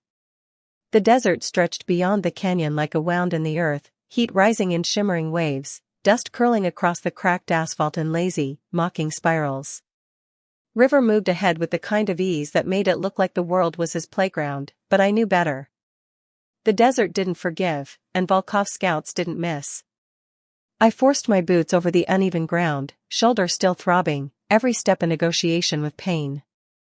Hartnell trailed behind, prosthetic arm scanning constantly, sensors blinking faintly as if acknowledging the threat in ways human eyes never could. I caught the glint of his optics reflecting the sun, ever watchful, every angle covered. We need water, I said quietly, trying to keep my voice from carrying across the barren plain. My throat burned, parched from dust, smoke, and the remnants of adrenaline that refused to leave my system. River didn't reply immediately, scanning the horizon. Finally, he said, there's an old supply cache 30 clicks east. If it's still intact, we'll have a chance to refill before the next wave hits. 30 clicks, Hartnell muttered. We'll need to move fast. Otherwise, those drones will catch the scent. I nodded. Every second mattered. The last wave had been just a warning, a taste of precision and lethality that made survival feel almost miraculous. And yet, we moved forward, one step at a time, toward what might be salvation, or a trap. The wind rose suddenly, carrying with it a fine haze of ash and grit. I pulled my scarf higher, shielding my mouth and nose, but the particles found a way through anyway. Each breath was a razor against my lungs, a reminder that even survival demanded a price. Halfway to the supply cache, a glint caught my eye, small, almost hidden, reflecting the sun in a way that didn't belong. I froze. Movement?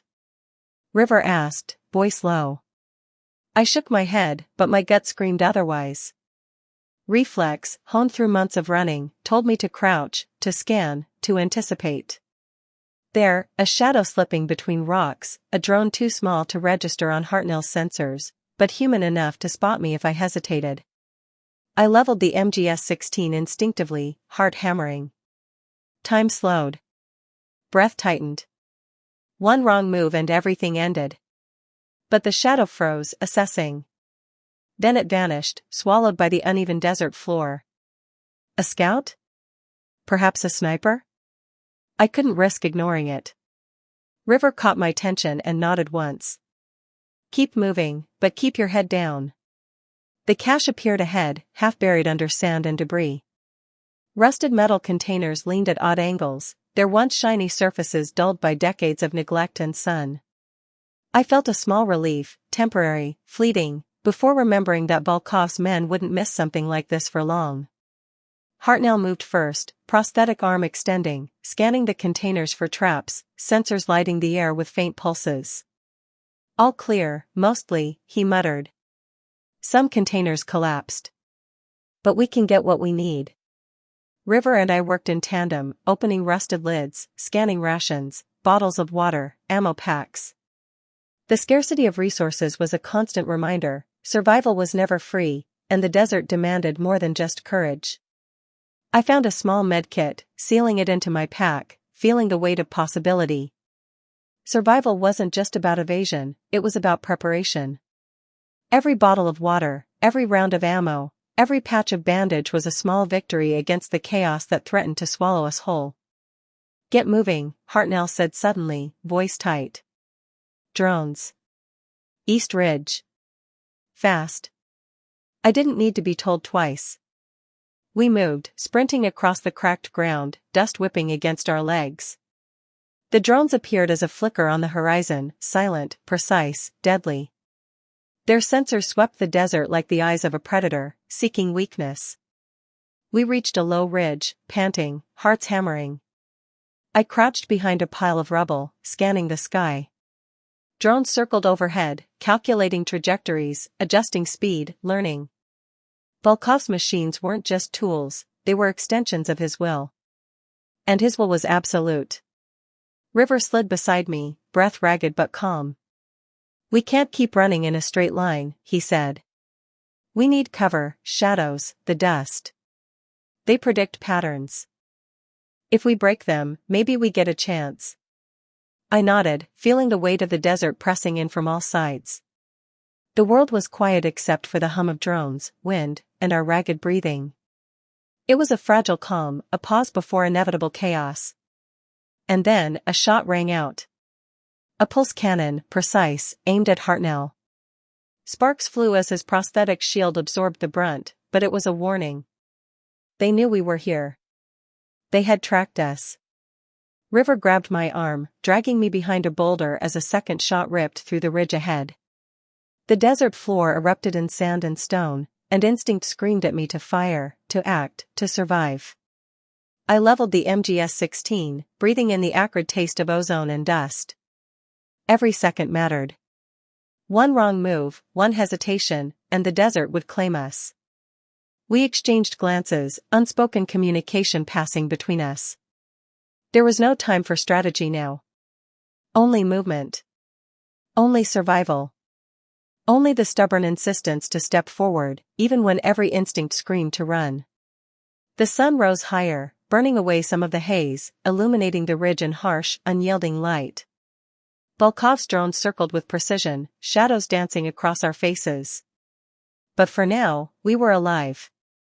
And that, fleeting as it was, felt like the smallest, most defiant victory in a world that had gone irrevocably wrong.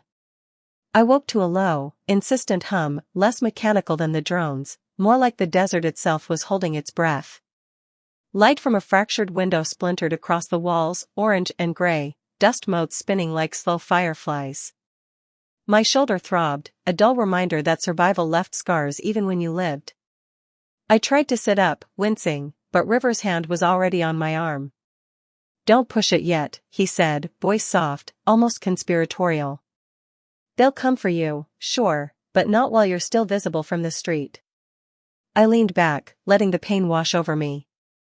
Hartnell snored lightly on the edge of the other bed, prosthetic arm folded across his chest, a bottle of scotch within reach like a talisman. He'd done what he could for me yesterday, and last night's dreamless sleep had been brief but enough to dull the edge of the terror that clung to me. The hum grew louder, almost tangible now, vibrating through the floorboards, through my chest, and down into the tips of my fingers. I rose on an elbow and looked toward the window. Outside, the town seemed deserted, but the shadows moved. Not people, too synchronized, too deliberate. Drones. Always drones. River stepped to the window, pulling back a shard of cracked glass to peer out. Looks quiet, too quiet. His jaw tightened. Volkov's hunting packs. They'll sweep the streets, pattern everything. This place won't stay a refuge long. I swallowed hard, letting the weight of that certainty settle. The desert, the bombs, the chaos, it hadn't ended. It never ended. My sister's voice, soft and defiant, murmured behind my eyelids, "Viva la vida." Alive. And yet survival meant pushing forward, always forward, even when the world clawed back. Hartnell grunted awake, stretching with a careful awareness of the makeshift bandage on his own shoulder.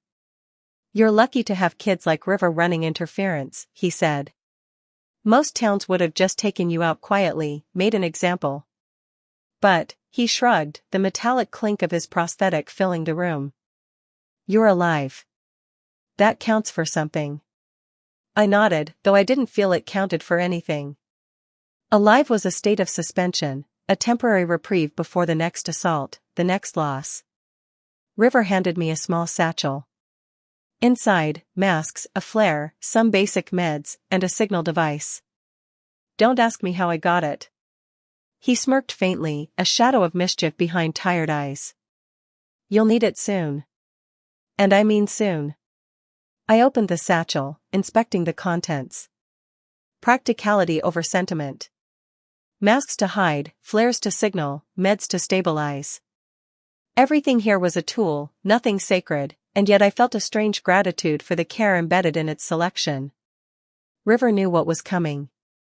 He always knew. We moved toward the door, careful to keep the creak of hinges and floorboards to a minimum. The streets were empty, dust swirling lazily in the amber light. At first glance, it seemed abandoned, almost peaceful, but the subtle hum beneath my skin warned otherwise. The desert wasn't quiet, it was patient. Predatory. "Stay close," River whispered. "Every shadow could be a hunter." I followed, boots silent against warped wood, every step measured. Hartnell lagged slightly behind, eyes scanning every street corner, hands twitching near his pistol. I could feel his tension like an aura. None of us spoke. Words were expensive here.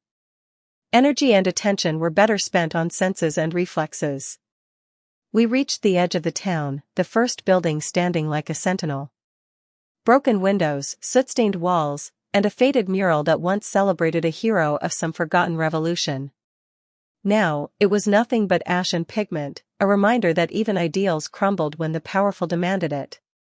River signaled, and we ducked into a narrow alley. The hum intensified, oscillating like a wave through the concrete. The drones swept past the main street, their sensors glowing red like malevolent eyes. I stayed pressed against the wall, feeling every vibration in my chest, counting every breath. Hartnell muttered, "They'll know we're here soon." His voice was low, almost resigned. "We can't stay exposed." I scanned the alley, weighing options. Retreat was futile, forward meant risk, hiding meant temporary safety. The desert had taught me one thing: survival was always a negotiation with fate, never a guarantee. River pulled a small device from his pocket and pressed it to the wall. A soft hiss, a click, then a panel slid open, revealing a narrow tunnel. "Through here. It's old sewer access, leads beneath the streets. Volkov won't scan this." I swallowed my apprehension.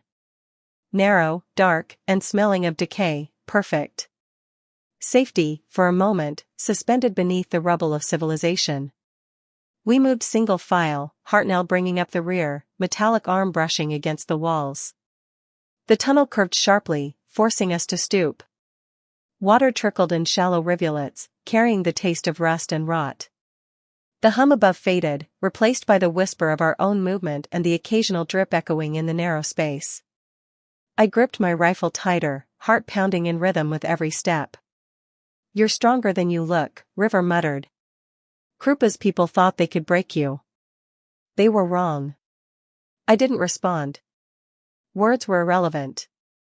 Survival was a ledger, and right now, every inch I moved counted as credit, every breath against exhaustion as payment. The tunnel opened into a sub-basement beneath what had once been the town hall. Broken furniture, rusted filing cabinets, and shattered glass littered the floor. But more importantly, it offered cover, a vantage point, and time to plan. River motioned for silence, checking the corners, then the shadows above. "We wait. They'll sweep the streets again in an hour or two. When they do, we move fast, stay low, and signal when clear." I sank to the floor, back against a cold wall. The hum of drones pulsed faintly through the concrete, a reminder that the threat was omnipresent. Hartnell joined me, muttering under his breath as he checked the weapons, readying for the inevitable clash. For a moment, I allowed myself to feel it: fear, fatigue, the aching memory of my sister. Then I pushed it aside. Tomorrow, we would move. Tonight, we survived. And surviving was everything. Chapter 2, No Rest for the Wicked. River snored like a turbine engine gone rogue, a metallic rhythm punctuated by sudden stutters that made my teeth ache. It wasn't just sound, it was a presence, an irritant that reverberated through the cracked walls of our room in the Hotel Ibiza, through the thin floorboards that creaked under the weight of history and neglect, through the brittle bones of my own skull. I lay flat on my back on the threadbare mattress, staring at the ceiling where the plaster had fractured in a perfect web, like some grotesque neural network frozen in mid-collapse. The light filtering in through the window, a muted amber, cut the room in uneven streaks, highlighting the dust suspended in slow motion. I thought about the desert outside, about the way the dunes shifted and whispered even as the sun beat down, relentless, indifferent. I wanted to wake him. Not gently, not with a soft poke or a nudge, but with the kind of force that would remind him of the world beyond his sleep, a world where death had teeth, and it was hunting me. 10 hours he had slept. 10 hours. And yet here he was, oblivious, stretching and yawning like the apocalypse was some distant rumor, some story told by other people in other worlds. But I didn't move. Companions were rare. They were like fragile instruments, useful when tuned, dangerous when broken. River was all teeth and honesty, reckless energy bottled into human form. If I woke him, if I provoked him, I might lose him. And I couldn't afford that. So I waited. I watched the flicker of a loose light bulb overhead, casting wavering shadows across the room. Shadows that made the corners feel deeper, almost alive. My stomach twisted with thirst, dry as the salt flats we'd crossed earlier, and a faint pulse of fear throbbed in my temples. Every sound outside, metallic groans, distant shouts, the hum of a generator somewhere, felt like a countdown, a reminder that the world hadn't yet forgotten me. Eventually, River stirred. Not gradually. Not with the slow, deliberate awareness of a predator. He jerked, limbs flailing just enough to make it seem like gravity itself had momentarily betrayed him. Then, a full-body stretch, arms extended above his head, toes flexing against the mattress. He yawned in a way that suggested he believed the entire universe had nothing better to do than let him sleep 10 hours straight. I stared at him, my patience fraying at the edges. "You're kidding me," I muttered, voice low, tight. 10 hours? "What?" he said, blinking, still disoriented, still completely unaware. What did I miss? Everything. I could have shouted that. I could have made him feel it.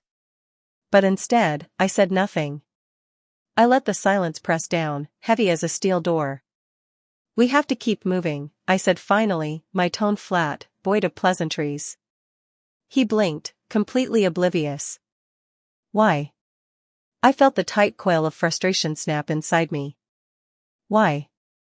I repeated, louder. "You really just asked me that?" He shrugged, like the weight of 10 hours of sleep had somehow erased the last 24 hours of carnage. I took a step forward. My boots scuffed the threadbare carpet. I could feel the tension in my muscles, the way my shoulders tensed as if expecting impact. I am being hunted, I said, voice rising, jagged. By people who don't miss. By people who don't hesitate. They want me dead, mounted, used as an example. Do you understand? Domestic terrorists, bounty hunters, drones programmed to follow my scent, they are coming for me. And there's nowhere I can hide for long. River scratched the back of his neck, a faint grin tugging at the corner of his mouth. Oh. Right. Yeah. I forgot. Forgot. I didn't reach for him immediately, but the urge pulsed through me, primal and raw. Hands curled into fists. My teeth clenched. I could feel every line of tension in my body, every nerve screaming at me that he didn't understand, couldn't understand, and that this lack of understanding might get us both killed.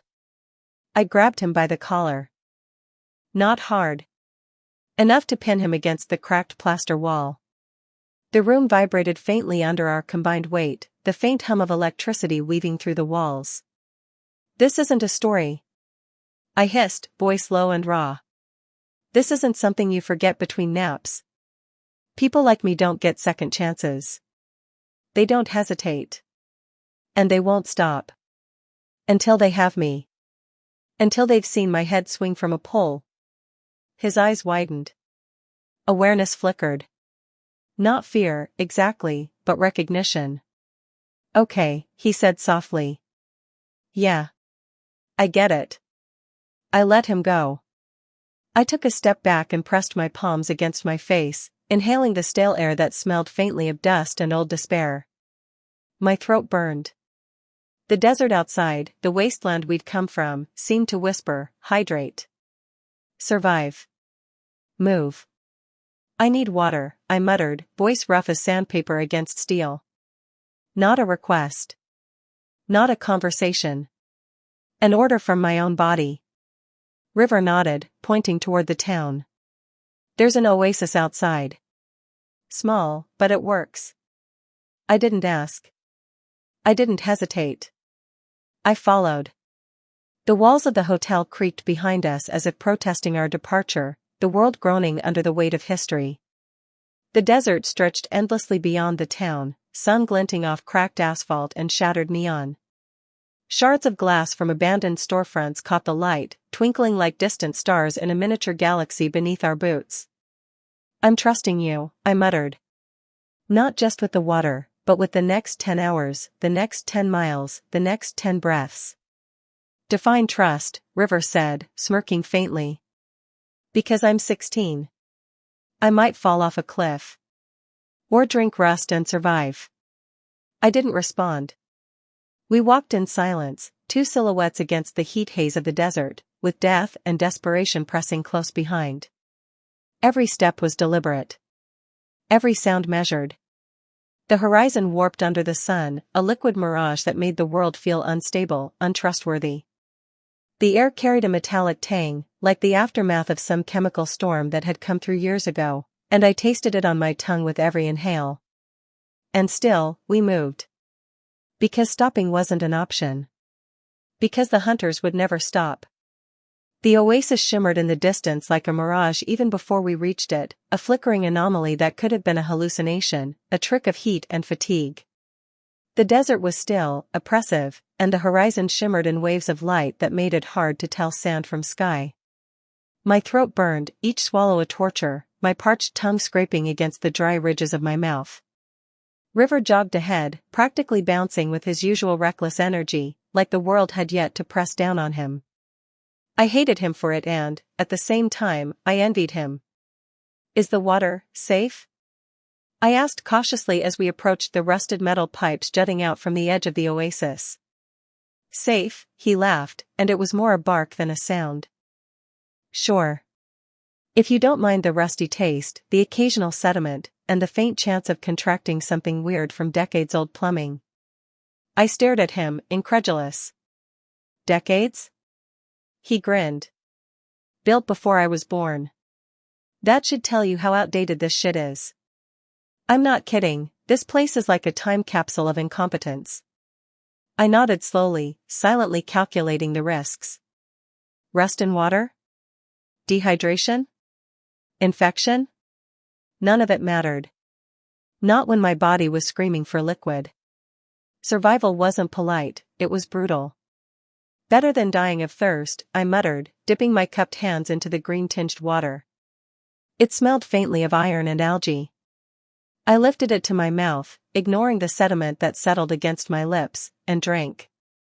The water hit my stomach like molten steel, and I shuddered in relief. River laughed again, watching my expression carefully, as though I had just performed some bizarre ritual. I coughed. This is barely potable. Barely is good enough when you're surviving, he said casually, shrugging, his gaze scanning the horizon like he expected predators to emerge from the shimmering heat haze. I let my mind wander as we refilled our canisters, thinking about the bounty hunters and the endless list of those who wanted me dead. Every thought carried weight, every breath measured. The desert around us was a silent witness to countless histories, lives ended or broken, all absorbed by the sand. I felt the enormity of it pressing down on my shoulders, and I realized how fragile our existence was here, how easily it could be snuffed out in a flash of calculated violence. So, I said abruptly, shifting the weight of my canister, what do you actually do for fun? River's grin widened, mischievous and unapologetic. I like to get zonked on Chonka, he said without hesitation. I blinked. That's your answer? Yep. No apologies. I muttered, half annoyed, half exasperated. You do realize that's not a socially acceptable answer.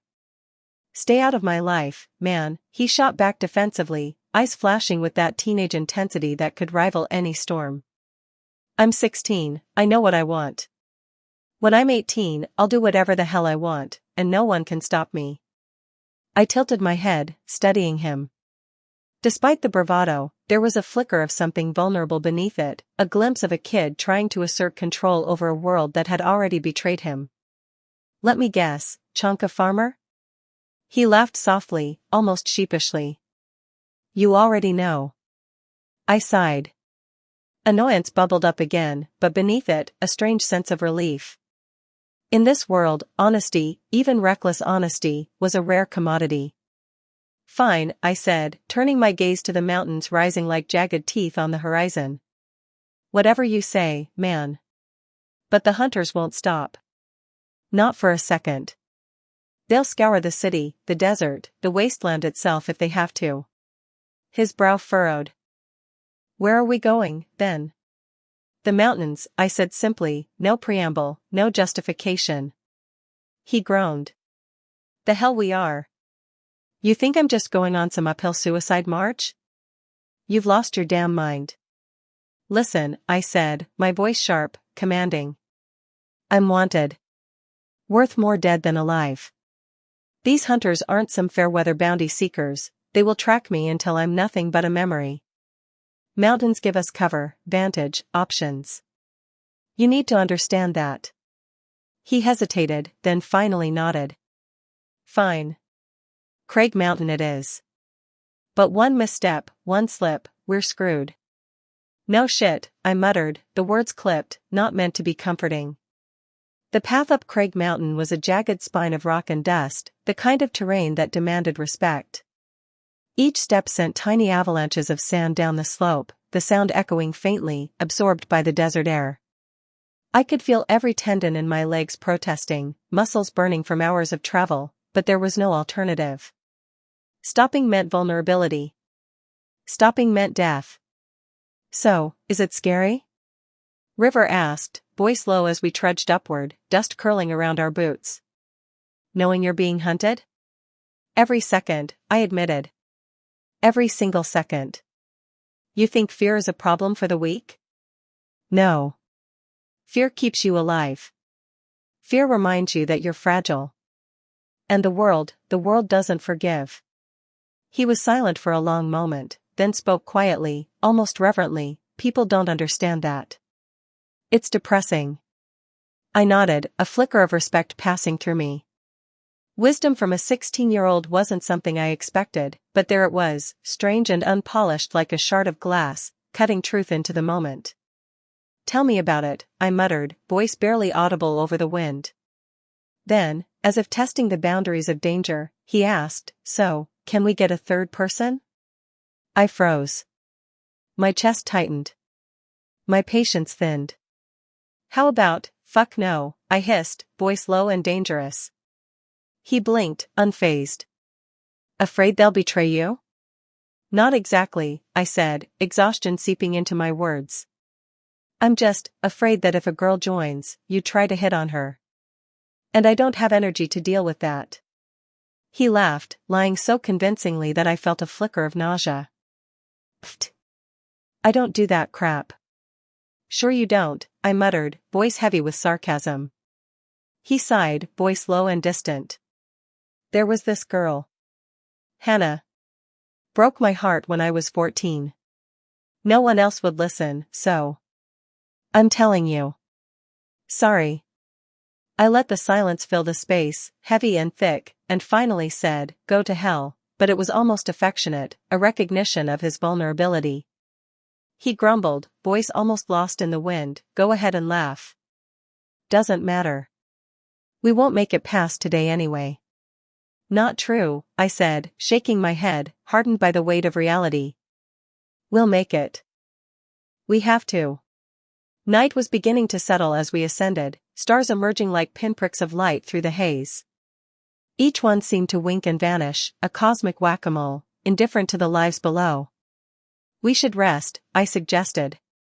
The wind was cooling, the stars blinking above us, indifferent witnesses to our fragile existence. He grinned faintly. Cool. You take the first shift. Jonas? Yes, I said, barely aware of how heavy my eyelids were, letting the exhaustion claim me for the moment. Thanks, he said quietly. For what you did. You were, beyond brave. How old are you again? 22. Turning 23 on July 1st, I muttered, a faint yawn escaping me. Of course, he said, settling down, watching the stars, the night swallowing the desert around us. This was the end of the day. A day that began with survival and water, and would end with the promise of something slightly safer than the wasteland we'd crossed. Good night, I whispered into the desert. GYNYGHT, he mumbled back. And just like that, another day was over. The ascent up Craig Mountain was nothing like I imagined in my mind's half-delirious visions. Each step was a negotiation with gravity and exhaustion, each breath a reminder of mortality. River, despite his energy, was slowing, shoulders hunched as if the wind itself were a physical weight pressing him down. The sun had fully fledged into night, leaving the desert far below as a black, trembling expanse. Stars flickered overhead in unsteady rhythm, faint constellations distorted by heat mirages even in the night. I couldn't afford to relax, not for a second. The thought of bounty hunters tracking me gnawed at my nerves. I imagined them as shadows moving through the dunes, silhouettes against the moonlight, ears tuned to every footstep, every whisper of rock and gravel. Their brutality wasn't hypothetical. They'd kill without hesitation. And I could not be caught. Not tonight, not ever. Jonas, River muttered, voice trembling with fatigue, are we even going the right way? What if we get lost? I shook my head, gripping the edge of a jagged rock for balance. There's no lost here, I said firmly. We go higher. The terrain gives us cover, vantage. We'll see everything coming before it sees us. Everything? He repeated, a note of disbelief creeping in. Even the sky falling? I didn't answer immediately. The idea wasn't entirely ridiculous. In the post-collapse world we navigated, nothing was guaranteed, not the sky, not the air, not each beat of our own hearts. Everything we need to survive, I corrected finally. The trail narrowed, jagged rocks cutting into our boots, sand and gravel threatening to throw us off balance. I kept glancing over my shoulder, half expecting to see the glint of flashlights, the shimmer of drone sensors, the red eye of some high-tech predator. Nothing moved but the night wind, whispering over stone and sand like a sentinel of the abandoned world. River coughed, dust and sand mingling in his lungs. "This is insane," he wheezed. "Who even hikes mountains in the dead of night? Who even?" I cut him off sharply. "Survivors do," I snapped. "And if you're serious about getting through this, you'll stop whining." His lips pressed into a thin line. I saw frustration, yes, but also a spark, a stubborn, raw determination that refused to be extinguished. I envied that, despite how much I hated having to rely on him. "Fine," he muttered, huffing. "Survivors. Got it." We continued in silence, save for the crunch of gravel and the occasional groan of exhaustion. The wind shifted, carrying scents from the desert floor below, dry sage, iron, the faint hint of decay. I imagined the world beyond the mountain as a place of chaos and ruin, the last pockets of humanity scavenging or hiding from the hunters, hiding from themselves. Halfway up, we came across a ridge that jutted out into the darkness. I paused, scanning the valley below. The desert stretched endlessly, fractured by mesas and cliffs, each shadow a potential threat. The moonlight reflected off jagged stone, painting everything in silver and black. "They'll never see us from here," I whispered, more to myself than to River. The thought gave me a momentary surge of relief. Tactical advantage mattered, everything else was secondary. River shivered, arms wrapped around himself. I thought the mountains would be cooler, safer." "Safer doesn't exist here," I said flatly. "We create it. We survive it. That's the difference." He nodded slowly, understanding settling in despite the tremor of fear. I could see it in the way his eyes sharpened, how he adjusted his footing with care, scanning every rock, every shadow. It reminded me, painfully, that he was still just a kid. Yet here he was, climbing a near-vertical death trap in the desert night because he chose, or perhaps was forced, to trust me. The first hour passed in near silence. Stars wheeled overhead, time measured only by exhaustion and the slow grinding of boots against stone. I felt every muscle protest, every joint scream, and yet there was no choice. Movement was survival. Stillness was death. Then, from the darkness below, a faint noise, a whisper, a scrape against rock, made my blood freeze. My pulse spiked, fingers tightening around my makeshift climbing pole.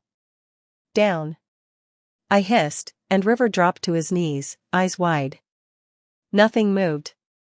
The wind carried the sound away, scattering it like dust.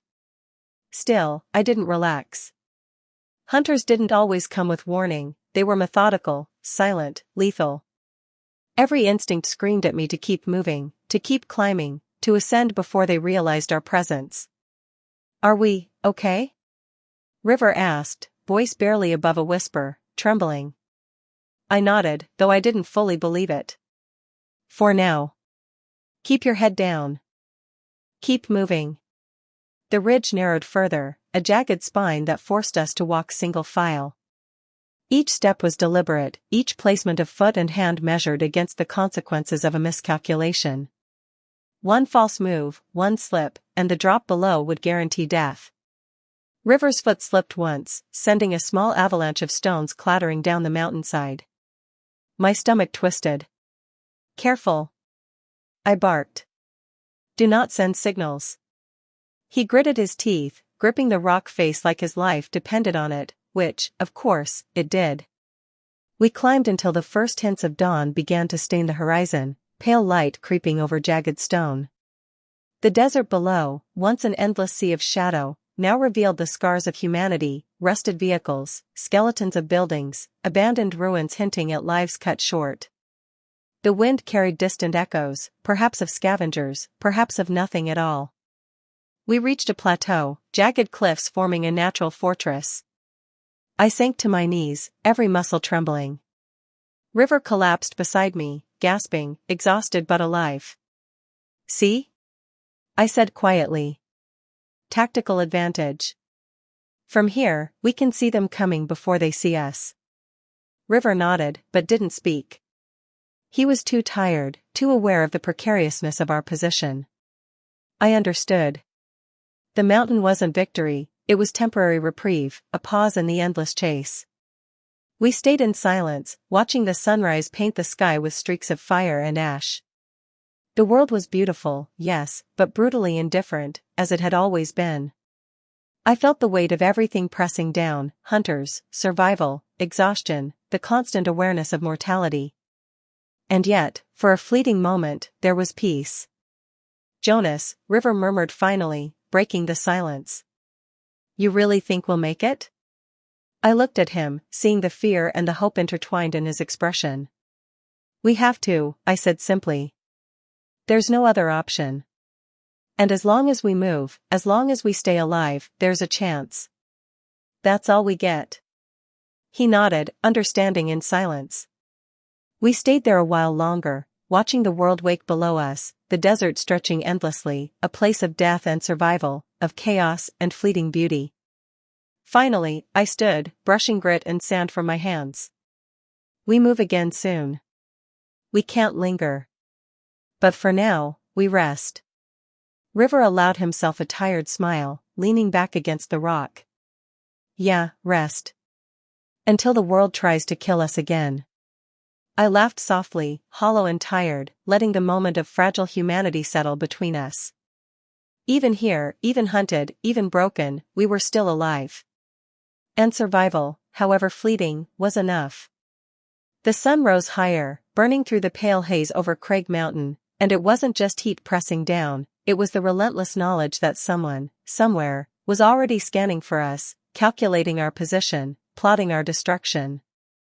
I could feel it in my gut, a gnawing, acidic presence that wrapped around my ribs and squeezed. River, mercifully, had fallen into a staggered silence, his energy drained, his reckless grin replaced by thin-lipped concentration. I didn't trust the quiet, it had a weight too heavy, a kind of expectancy that whispered of danger hidden behind the next ridge, waiting. We moved again, careful, deliberate. Every loose stone, every crevice in the jagged rock was a potential trap, and my mind mapped them all. The plateau we'd found wasn't a fortress, it was a pause in the chaos, a breath that could vanish the second a shadow crossed the horizon. River's footsteps were clumsy at first, dragging dirt and gravel, but slowly he found rhythm, a cautious harmony with the mountain's uneven spine. I wanted to tell him to keep his head down, to stop thinking, but the words lodged somewhere in my throat. In this world, instinct mattered more than advice, more than fear, more than caution. "You ever think about how quiet it really is?" he muttered finally, voice low, almost conspiratorial. "Not like, peaceful quiet. More like, the world forgot us." I glanced at him, shadows playing across his features, the pale lines of exhaustion carved into his face. "The world didn't forget us," I said. "It just doesn't care. Indifference is the same as forgetting." He hummed, a soft sound of assent. "Yeah. Indifference. That sounds right."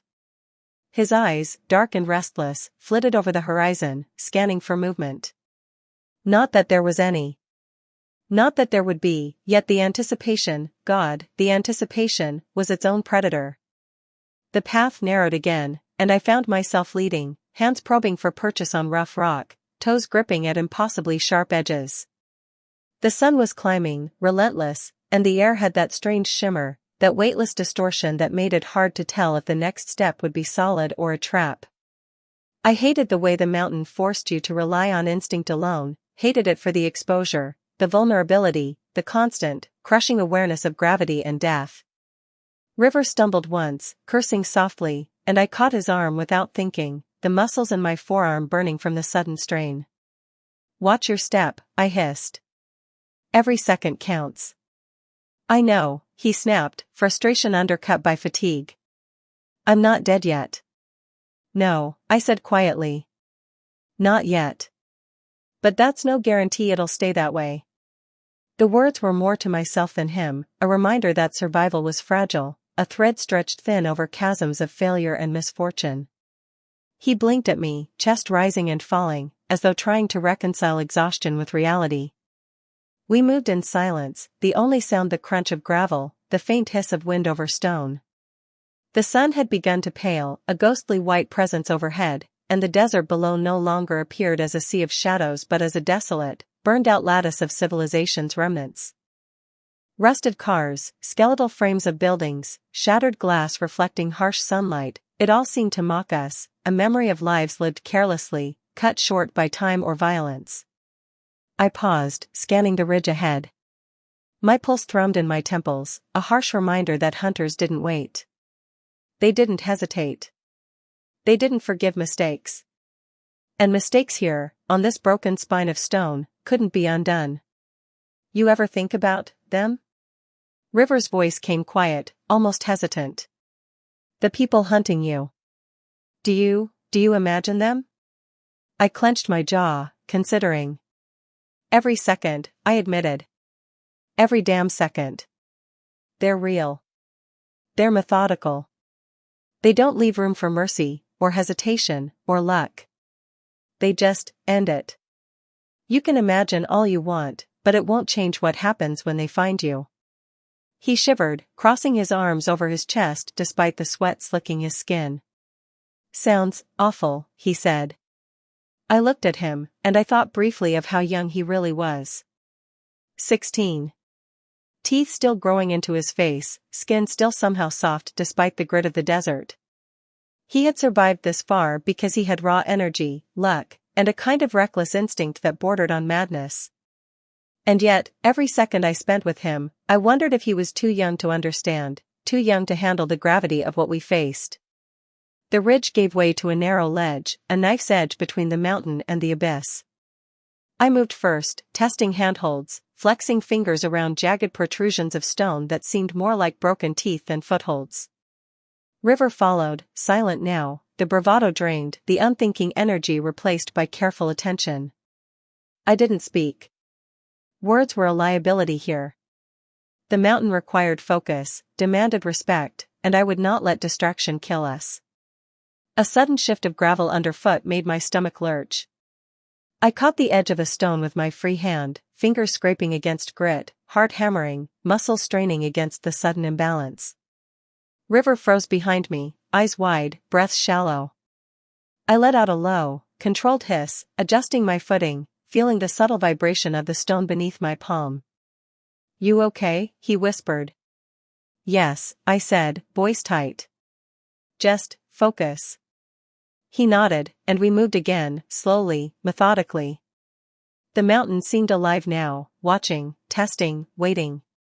I felt its weight in my bones, in my lungs, in the fine grit that lodged under my fingernails. Every step forward was an argument with mortality. By mid-morning, we reached a higher plateau, one that offered a semblance of safety. The wind shifted here, carrying scents from the desert below, iron, dry sage, faint smoke, and I inhaled sharply, alert. The hunters could be anywhere, but at least here, we had vantage, we could see them before they saw us. It was temporary. It was never permanent. It was survival. River collapsed onto his knees, head bowed, chest heaving. I stood above him, hands on my knees, sweat running in rivulets down my back, staring across the horizon. The world was silent again, a cruel, indifferent quiet that didn't forgive, didn't reward.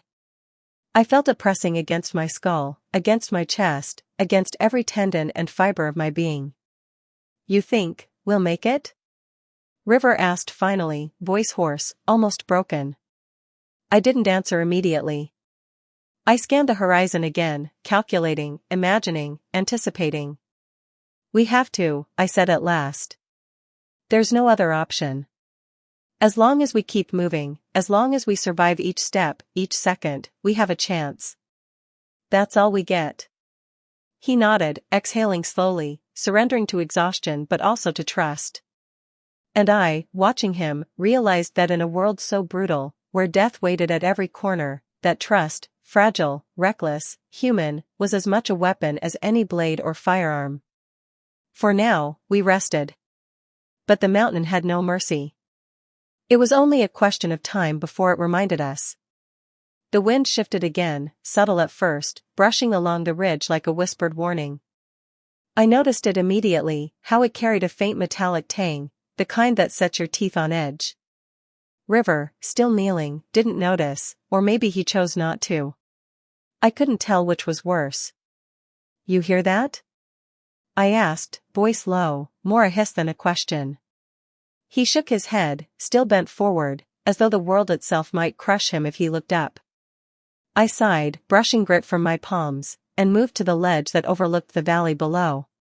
The shadows of jagged rocks stretched like fingers across the scorched earth, and I realized, with a sudden sharpness, that silence wasn't just the absence of sound, it was presence.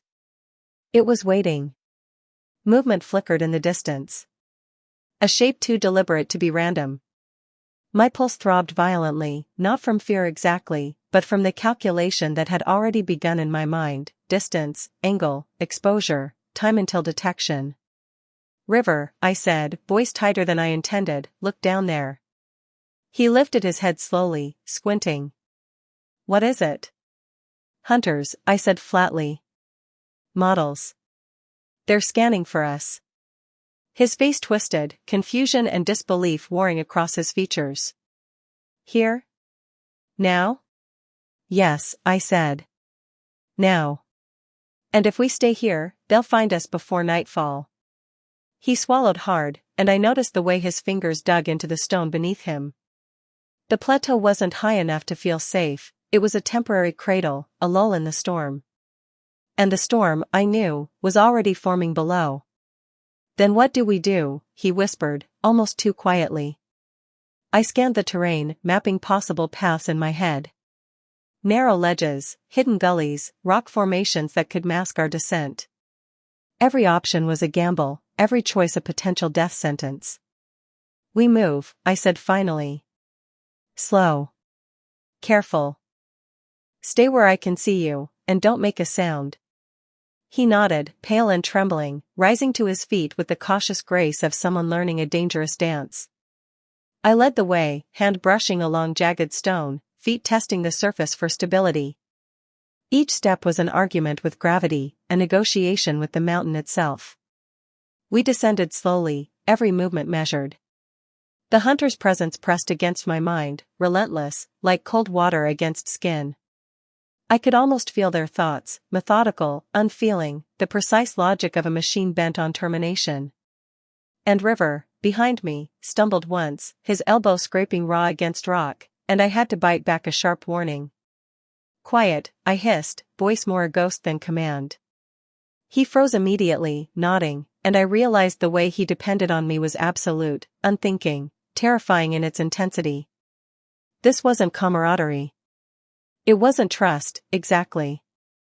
It was survival, and I was the axis on which it pivoted. The valley stretched below, wide and barren, the remnants of human occupation like scars across the land. Rusted shells of vehicles, buildings gutted by fire, and streets choked with ash gave the impression of a world that had forgotten itself, abandoned everything that mattered. And somewhere in that ruin, the hunters moved, precise, calculating, as if the earth itself had been programmed to betray us.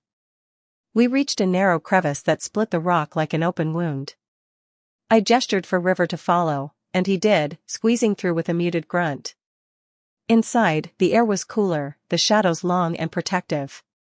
For a moment, I allowed myself to think we had a chance, a fleeting, fragile chance. "Do you ever wonder," River asked after a long pause, "if it's all pointless?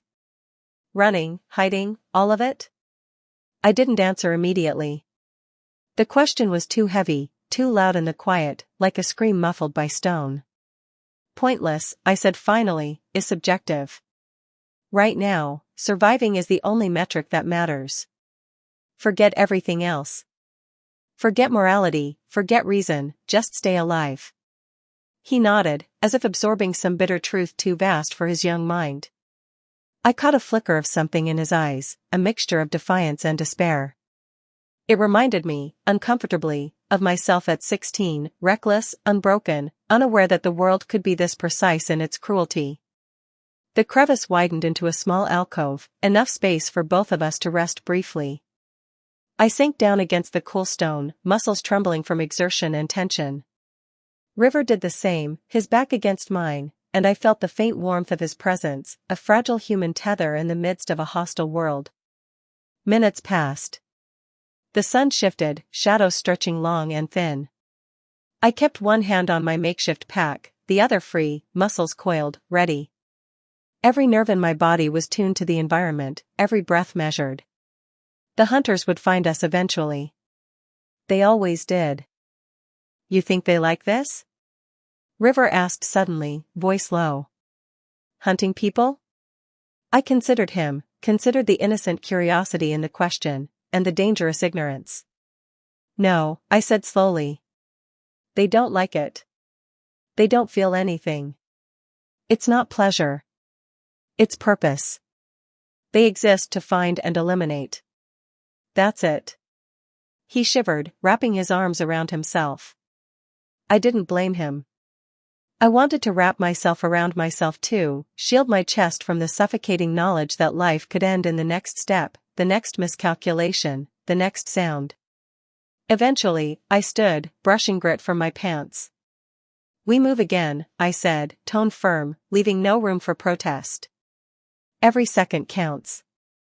Hesitation will get you killed. He followed, silence stretching between us like a taut wire. The mountain seemed to hum now, a subtle vibration beneath our feet, as though aware of our presence. I imagined it watching us, judging us, calculating when we would fail. And for the first time, I let myself admit something I'd been refusing to acknowledge, that fear, as much as logic or skill, would decide this game. That instinct alone wasn't enough.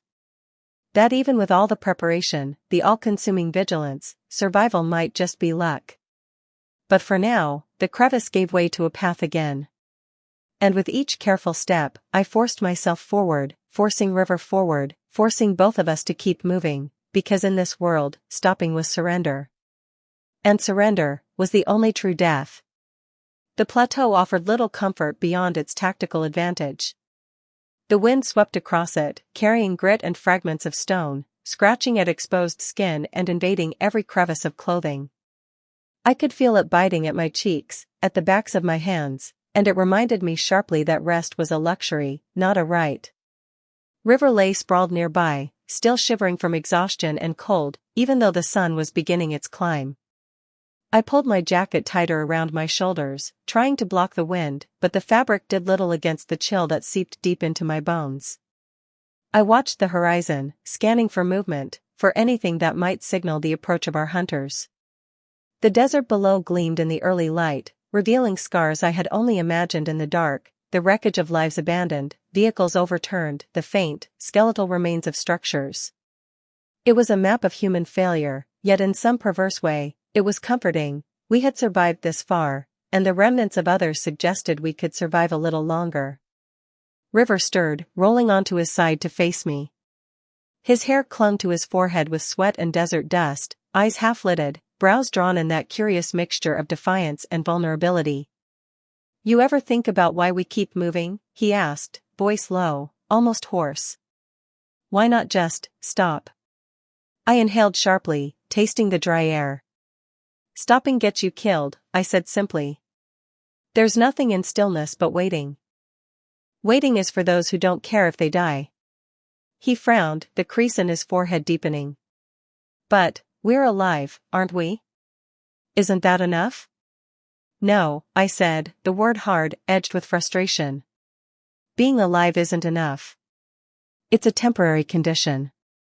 It's meaningless if you let them corner you, let them dictate your fate. You want alive? You have to fight. You have to move.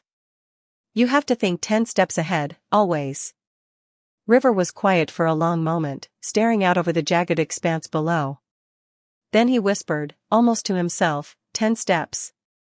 I can do that. I let the words hang, knowing he meant it but unsure if he fully grasped the weight they carried. The plateau was deceptive, flat enough to feel safe, jagged enough to betray even a moment of carelessness. Every shadow seemed alive, every glint of sunlight off a rock could be eyes watching us. I flexed my fingers, tensing every nerve in my body, waiting for the inevitable sign that we were not alone. Hours passed with little movement. River slept fitfully, rolling occasionally, murmuring unintelligible fragments in the desert wind. I remained vigilant, scanning the horizon, listening for the slightest hint of approach. The plateau gave a false sense of security. The hunters, if they were methodical, could navigate it with patience. Their patience was a weapon, honed to lethality, and I knew I had to match it, step for step, heartbeat for heartbeat. When the sun was high, the desert below transformed into a glittering sea of heat and light. I shielded my eyes, noting the faint shimmer that could be movement, or just the trick of light on sand. I wanted to lie down, to let exhaustion claim me for even a few minutes, but instinct held me rigid. Survival demanded attention, demanded that every sense be alert. River stirred again, sitting up slowly, brushing dust from his pants. "I'm hungry," he admitted quietly. There was no shame, only necessity, and I didn't blame him. I hadn't eaten since dawn, and my stomach roared in protest. "Me too," I muttered, shifting the canister of water at my side. "We'll have to make do with what we've got." We rationed a small amount of water, each sip deliberate, each swallow a reminder of our scarcity. I studied River as he drank, noting the way his jaw worked, the way he chewed the dry, brittle crackers I had packed. He was resilient, yes, but untested against the full force of what was coming. The desert was merciless, but our hunters were merciless in a different way, calculating, patient, and utterly without empathy. We rested for a short while longer, leaning against jagged rocks, scanning the horizon, keeping our senses sharpened. The wind shifted, bringing the faintest hint of movement from the desert below, dust swirling, a shadow slipping between rocks. I froze, muscles coiled like springs. "Did you see that?" I whispered. River shook his head, eyes wide. "See what?" "Something," I said, scanning the valley with narrowed eyes. "A shadow. Could be wind, could be them. Could be nothing, but we can't take chances." We packed quickly, moving in near silence. Every step was deliberate, every placement of hands and feet measured against the possibility of misstep. The plateau offered height, but also exposure. The hunters, if patient, could circle and ambush us from below. Every instinct screamed at me to keep moving, to find a place less obvious, less predictable. Hours of climbing followed, the sun shifting from a harsh glare to the softer, burning hues of late afternoon. River slowed, fatigue etched into every line of his body. His energy, so boundless at the start, was now a flickering candle against the oppressive weight of the desert. I pushed him gently, guiding, correcting missteps, ensuring he stayed upright. At the edge of a ridge, I paused, peering down at the canyon below. The shadows of cliffs and rock formations created false shapes, and for a moment, I imagined the hunters already there, waiting. My fingers itched for the grip of a weapon, though I had none drawn, and my mind calculated angles, escape routes, possible approaches. Every instinct screamed that we were vulnerable, that we could not linger. River swallowed hard, voice barely audible. "Jonas, we keep moving like this, we'll die before we even reach cover." I shook my head, voice firm. "No. We'll survive. One step at a time. One foot in front of the other. That's all survival is." He nodded, fear and understanding mingling in his expression. We moved again, slowly, deliberately, careful not to announce ourselves to the world below. The desert was indifferent, the mountain neutral, but the hunters were relentless. By late afternoon, we found a narrow crevice large enough to shelter us from wind and prying eyes. I crouched inside, brushing dust from my hands. River followed, collapsing beside me with a soft groan of relief. "Here's fine," I muttered. "We wait, we rest, we don't make noise." The crevice offered minimal comfort, but in its shadows, we were less visible, less vulnerable. River leaned back, breathing shallow, exhausted, but alive. I let him rest, my own senses alert, scanning the surrounding rocks for movement, listening for the faintest sign that we were not alone. The desert sun dipped toward the horizon, bleeding red across jagged stone and sand. The world became a tableau of fire and shadow, the kind of landscape that belonged to legends of survival, to stories of endurance against impossible odds. I watched, breathing shallow, calculating, knowing that rest was temporary, that the hunters would not sleep, that tomorrow would demand every ounce of attention and strength we could muster. And yet, for the first time in hours, I allowed a moment of fragile calm. The wind carried no immediate threat, the shadows held no immediate danger, and River, exhausted and vulnerable, was still alive. That was enough. For now. I pressed my back against the rock, letting the weight of tension ease, just slightly, aware that the next step, the next move, would demand everything we had. This was survival. Brutal, unyielding, relentless survival. Night came fast in the mountains, like someone had flipped a switch and decided the world had seen enough light for one day. The sun bled out behind the jagged horizon, dragging what little warmth it had with it, and the cold rushed in like it had been waiting its turn all along. It settled into my bones almost immediately, sharp and invasive, and I found myself clenching my jaw just to keep my teeth from chattering. The crevice we'd wedged ourselves into earlier didn't feel like shelter anymore. It felt like a trap. Shadows pooled in the corners, thick and unmoving, and every sound, every tiny shift of gravel, every whisper of wind, echoed louder than it should have. River had gone quiet again, which I appreciated more than I wanted to admit. His usual noise, his constant commentary, it all felt out of place now. Night had a way of demanding silence. "You awake?" he whispered after a while, his voice barely more than breath. "I don't sleep," I muttered, eyes fixed on the narrow opening of the crevice. It wasn't entirely true, but it felt true enough. Sleep, out here, was a liability. He let out a soft huff, almost a laugh. "That's healthy." I didn't respond. My focus was outside, on the shifting dark, on the way the wind carried something new now, not just dust and cold, but a faint, mechanical hum. It was subtle, easy to miss if you weren't listening for it. But I was always listening. And there it was again. Low. Steady. Wrong. My spine stiffened. "River," I said quietly, "don't move." He froze instantly. To his credit, he didn't ask why. The hum grew slightly louder, still distant, but closing. Not wind. Not natural. I edged closer to the opening, careful, slow, easing just enough to get a better angle without exposing myself. The night stretched out before me, black and silver under the thin wash of starlight.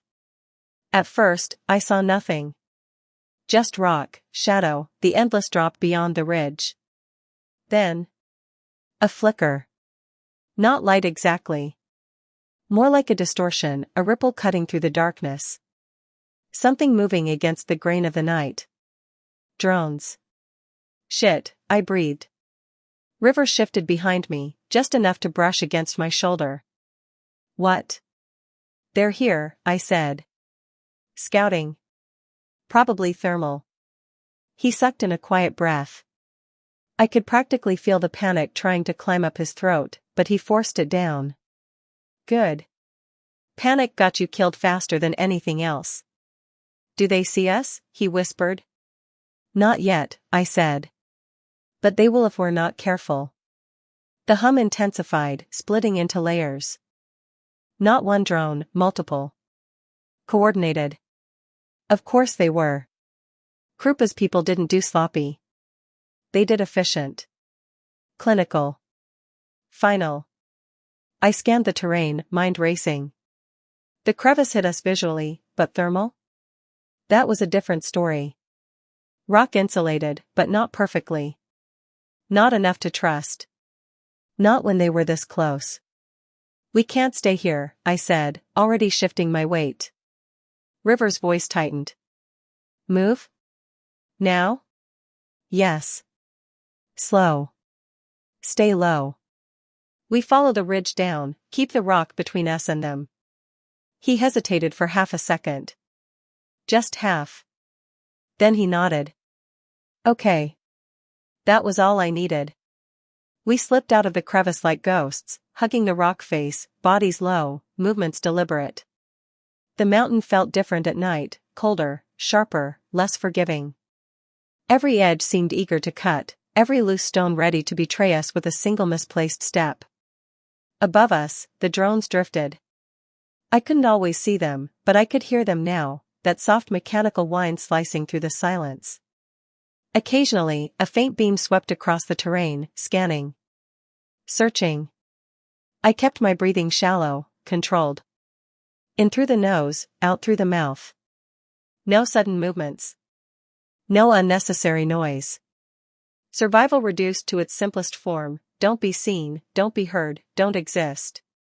River was right behind me. I could hear the slight scuff of his boots, the careful way he mimicked my pace. He was learning. Fast. Fear was a good teacher. We edged along the ridge, the drop to our left a black void that swallowed starlight. I didn't look down. Looking down made it real, and I didn't have time for that kind of distraction. A beam of light swept past us, close enough that I felt the heat of it against my cheek. I froze instantly, pressing myself flat against the stone. River did the same. The beam lingered. My heart hammered so hard I was sure it would give us away. Every muscle in my body locked, breath held, mind screaming at me not to move, not to think, not to exist. Seconds stretched. Then the beam moved on. I exhaled slowly, barely audible. "Keep moving," I whispered. We continued, slower now, more careful. The ridge dipped ahead, narrowing into a jagged descent that would take us lower, out of the drone's immediate sweep, if we made it that far. River slipped again, a small cascade of pebbles skittering into the abyss. The sound was tiny, insignificant, except it wasn't. Out here, nothing was insignificant. The hum above shifted. I felt it before I saw it, the change in pattern, the slight adjustment in movement. "They heard that," I muttered. River's breath hitched. "I'm sorry." "Don't," I snapped softly. "Just move." We picked up the pace, not running, not yet, but faster, riskier. Controlled desperation. The descent was brutal, jagged stone tearing at our boots, gravity pulling harder with every step. My legs burned, my lungs strained, but I didn't stop. Above us, the drones shifted again. Searching tighter now. Closer. One of them dipped lower, its outline finally visible against the stars, a sleek, angular silhouette, gliding with unnatural precision. A faint red glow pulsed beneath it, scanning. "Down," I hissed. We dropped behind a cluster of rocks just as the drone swept overhead. The red light washed across the stone, bathing everything in a dull, ominous glow. I pressed myself into the ground, willing my body to disappear, to become just another piece of the mountain. The light passed over us. Paused. My pulse spiked. It lingered for 1 second too long. Then it moved on. I didn't wait. "Now," I whispered sharply. We scrambled, abandoning caution for speed, sliding down the last stretch of the ridge into a lower shelf of rock that offered deeper shadows, thicker cover. My boots hit solid ground, knees buckling slightly from the impact, but I stayed upright. River crashed down beside me, breathing hard, eyes wide. We didn't stop moving until the hum above faded, until the drones became distant again, their search redirected or momentarily abandoned. Only then did I let myself slow. Only then did I breathe. River leaned against the rock wall, chest heaving. "That was close," I finished. He nodded, dragging a hand through his hair. "Too close." I glanced back up at the ridge we'd just left, now swallowed in darkness again. They'd be back. They always came back. But we were still here. Still moving. Still alive. And in this world, that was the only thing that mattered. Dawn didn't break so much as it bled into existence. One moment the world was all shadow and breath and the lingering echo of drones slicing through the dark, and the next there was a thin gray light stretching across the horizon, like the sky itself had been cracked open just enough to let something through. It wasn't warmth. Not yet. Just visibility. Just enough to remind you where you were, and how far you could fall. I hadn't slept. River had, eventually. Not deeply, not peacefully, more like his body gave out before his mind could argue. He'd slumped against the rock wall, head tilted at an awkward angle, breathing uneven but steady enough to count as rest. I watched him longer than I meant to. Not out of care, not exactly. More like assessment. Making sure he was still there. Making sure I wasn't alone again. Because that was the thing no one ever said out loud. Being hunted was one kind of terror. Being alone while it happened was another. I stood at the edge of the lower shelf we'd scrambled onto, staring out at the desert below. In the early light, it looked almost peaceful. The ruins softened by distance, the ash blending into the natural tones of sand and stone, the scars of civilization disguised as just another part of the landscape. If you didn't know better, you could almost believe nothing had ever happened here. That no bombs had fallen. That no one had screamed. That Nikolai Krupa had never existed. I exhaled slowly, the cold air biting at my lungs. Yeah, I muttered under my breath. Right. Behind me, River stirred. A sharp inhale. A twitch. Then he jerked upright like something had yanked him back into consciousness. Shit, he breathed, eyes darting around, disoriented for half a second before memory slammed back into place. Oh. Right. Mountains. Death. You. Good morning, I said flatly. He squinted at the horizon, then at me. You sleep? No. Of course not, he muttered, rubbing his face. Why would you do something healthy and normal? I didn't answer. My attention was already shifting back to the valley below. Because something was off. It took me a second to pinpoint it. At first it just felt like pressure, like the air had thickened slightly, like the silence had weighed again. Then I saw it. Movement. Not random. Not wind. Structured. A line cutting through the desert floor, faint but deliberate. Dust rising in controlled bursts. Too uniform to be natural. My stomach tightened. They're sweeping, I said quietly. River leaned forward beside me, following my line of sight. Who? I didn't look at him. Guess. It took him a second. Then, oh. Yeah. Oh. Even from this distance, I could make out the pattern. Ground units. Spread formation. Probably supported by drones we couldn't see yet, higher altitude, wider scan. They weren't just looking for me anymore. They were clearing the area. Systematically. Efficiently. Like I was a problem to be erased, not a person to be hunted. River let out a low whistle. That's a lot. Yeah, I said. It is. He was quiet for a moment, then, so what's the plan? I almost laughed. Not because it was funny. Because there wasn't one. Not a real one. Plans required stability. Predictability. Time. All things we didn't have. We keep moving, I said. Higher. Deeper into the range.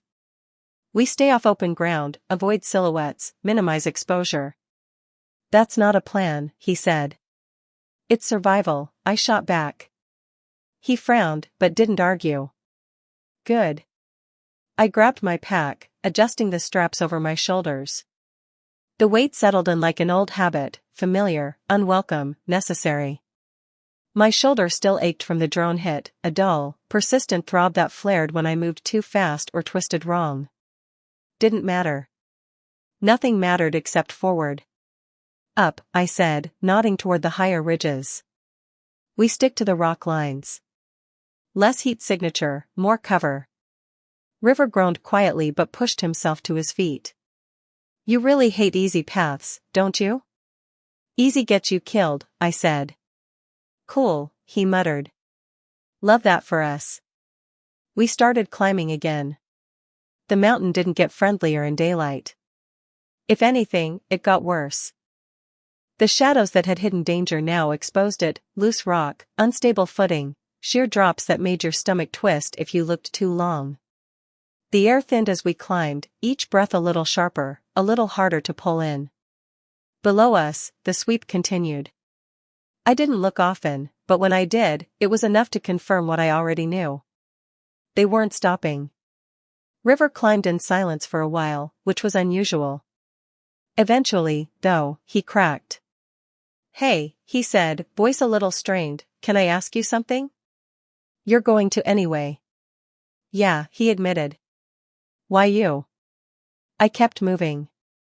He continued, I get it, you killed Krupa. That's huge. But this? He gestured vaguely toward the valley, the sweep, the invisible drones. This feels like overkill. I paused. Not because I didn't have an answer. Because I had too many. They're not hunting me because I killed him, I said finally. River blinked. Then why? I glanced back at him. Because I proved it could be done. He didn't respond immediately. The implication landed slowly. "Oh," he said again, quieter this time. "Yeah. That oh again." We kept climbing. Higher now. The terrain shifting from jagged desert rock to something colder, harsher. The wind picked up, cutting across the mountain face in sharp bursts that tugged at our clothes and threw off balance if you weren't ready for it. I adjusted automatically, leaning into it, compensating without thinking. River didn't.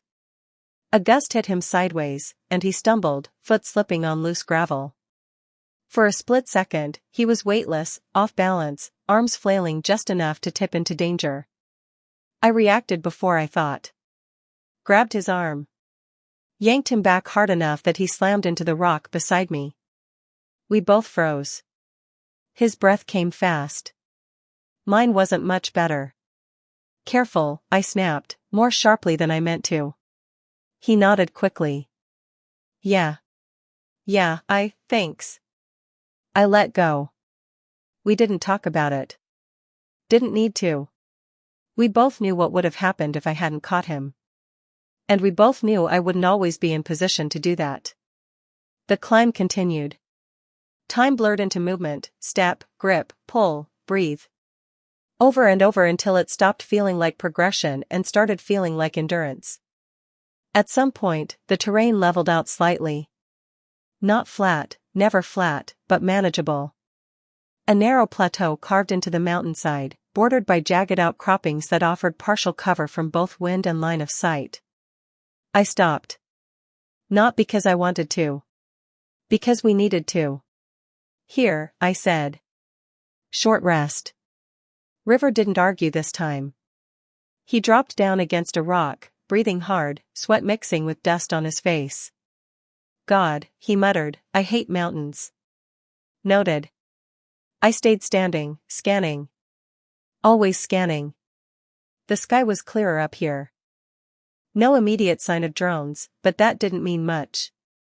They adapted. Adjusted. Changed patterns. Just like we had to. River tilted his head back, staring up at the sky.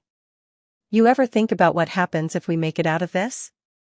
I didn't answer right away. Because that question. That was dangerous. "What do you mean?" I said finally. "I mean after," he said. "After the running. After the hunting. After all this." He gestured vaguely again. "What then?" I looked at him. Really looked this time. 16. Exhausted. Terrified.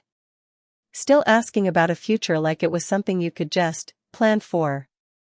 I almost envied that. "Then we keep going," I said. "That's it?" he asked. "That's it." He frowned. "That's not much of a future." "It's more than most people get," I said. That shut him up. For a while. The wind shifted again, colder now, carrying something new. A sound. Faint. But unmistakable. I straightened instantly. River noticed. "What?" I held up a hand. Listened. There it was again. Not above. Below. Closer than before. My stomach dropped. They're faster than I thought, I said. River's face went pale. What does that mean? It means, I said, already grabbing my pack, we don't have as much time as I planned for. Which was how much? He asked, scrambling to his feet. I met his eyes. None. That was when the first shot echoed up the mountain. Distant. But not distant enough. River flinched. I didn't. I just turned toward the next ridge line, already calculating the route, the angles, the risks. Move, I said. And we did. Chapter 3, Layla. River said, hell yes, and I said, hell no. He still won the argument. I don't even know how that keeps happening. 1 second I'm laying out a perfectly rational case, something along the lines of we are actively being hunted across a wasteland by enhanced killers and surveillance drones. Maybe let's not complicate that further, and the next second, we're pushing through a forest because he heard someone scream. Jonas, he said, already walking ahead of me like the decision had been finalized without my consent, we can't just ignore that. Yes, we can, I muttered, stepping over a root that looked like it was trying to trip me on purpose. That's actually the smartest possible thing we can do. He didn't even look back. That was River. Once he locked onto something, logic became optional. The forest closed in around us the deeper we went. It wasn't like the desert, not even close. The desert was honest. It killed you out in the open, no tricks, no illusions. This place felt like it was hiding something. The trees were too dense, their branches twisted together like they were trying to block out the sky. Light barely made it through, and what little did looked sick, filtered through layers of leaves and something else I couldn't quite place. And the smell. Damp earth, rot, and underneath it, faint but unmistakable, chemicals. Synthetic. I didn't like that. River, I said quietly, lowering my voice without really thinking about it. You smell that? Yeah, he said. Forest. No, I said. Not just forest. He shrugged like that somehow solved it. Then we heard her again. Help. It cut through everything, sharp, desperate, real. Closer now. River picked up speed immediately. Branches snapped under his boots as he pushed forward, not even trying to stay quiet anymore. Slow down, I hissed, but I followed anyway. Because if this was a trap, and it probably was, he was walking straight into it. And I wasn't about to let him do that alone. The trees broke suddenly. The clearing opened up like a wound in the forest floor. And there she was. She stood in the center, wrists bound behind her back with rough rope that dug into her skin. Her clothes were torn, dirt smeared across her arms and face like she'd already tried to escape more than once. 18, maybe. Thin. Exhausted. Still standing. That alone told me something about her. She turned her head slightly when we stepped closer to the edge of the clearing, and that's when I saw it. Her eyes. Not the same color. One was pale blue, almost unnaturally so, like ice catching light. The other was amber, deep, warm, and sharp at the same time. Heterochromia. It made her stand out immediately. Made her look like she didn't belong here. Or maybe like she belonged too much in a world that had gone wrong. Shut up, Layla. The voice snapped everything back into place. A tall blond man stood in front of her, his posture relaxed in a way that made my stomach turn. He wasn't tense. Wasn't worried. He looked bored. Like this was routine. He stepped forward and slapped her. Hard. The sound echoed through the clearing, sharp and sudden. Her head snapped to the side, and for a second I thought she might fall, but she didn't. She stayed on her feet, breathing uneven, eyes unfocused for just a moment before they steadied again. That hurt, she muttered, voice small but holding together better than I expected. Yeah, he snapped, leaning in close to her face. Like I give a crap. Something twisted in my chest. Not just anger. Something heavier. Because I'd seen this before. Different place. Different people. Same dynamic. Same casual cruelty. Same system that decided some people didn't matter enough to be treated like human beings. River glanced back at me, eyes wide for once, the usual sarcasm gone. Jonas. I see it, I said quietly. There were 4 of them total. The blonde one in front of her, clearly in charge, or at least acting like it. 3 more spaced out near the edge of the clearing, weapons hanging loosely at their sides. Not alert. Not expecting trouble. That told me everything I needed to know. They didn't think they could be threatened out here. Which meant they were either very confident. Or very stupid. Probably both. I scanned the area again, slower this time, looking for anything else, vehicles, tech, backup.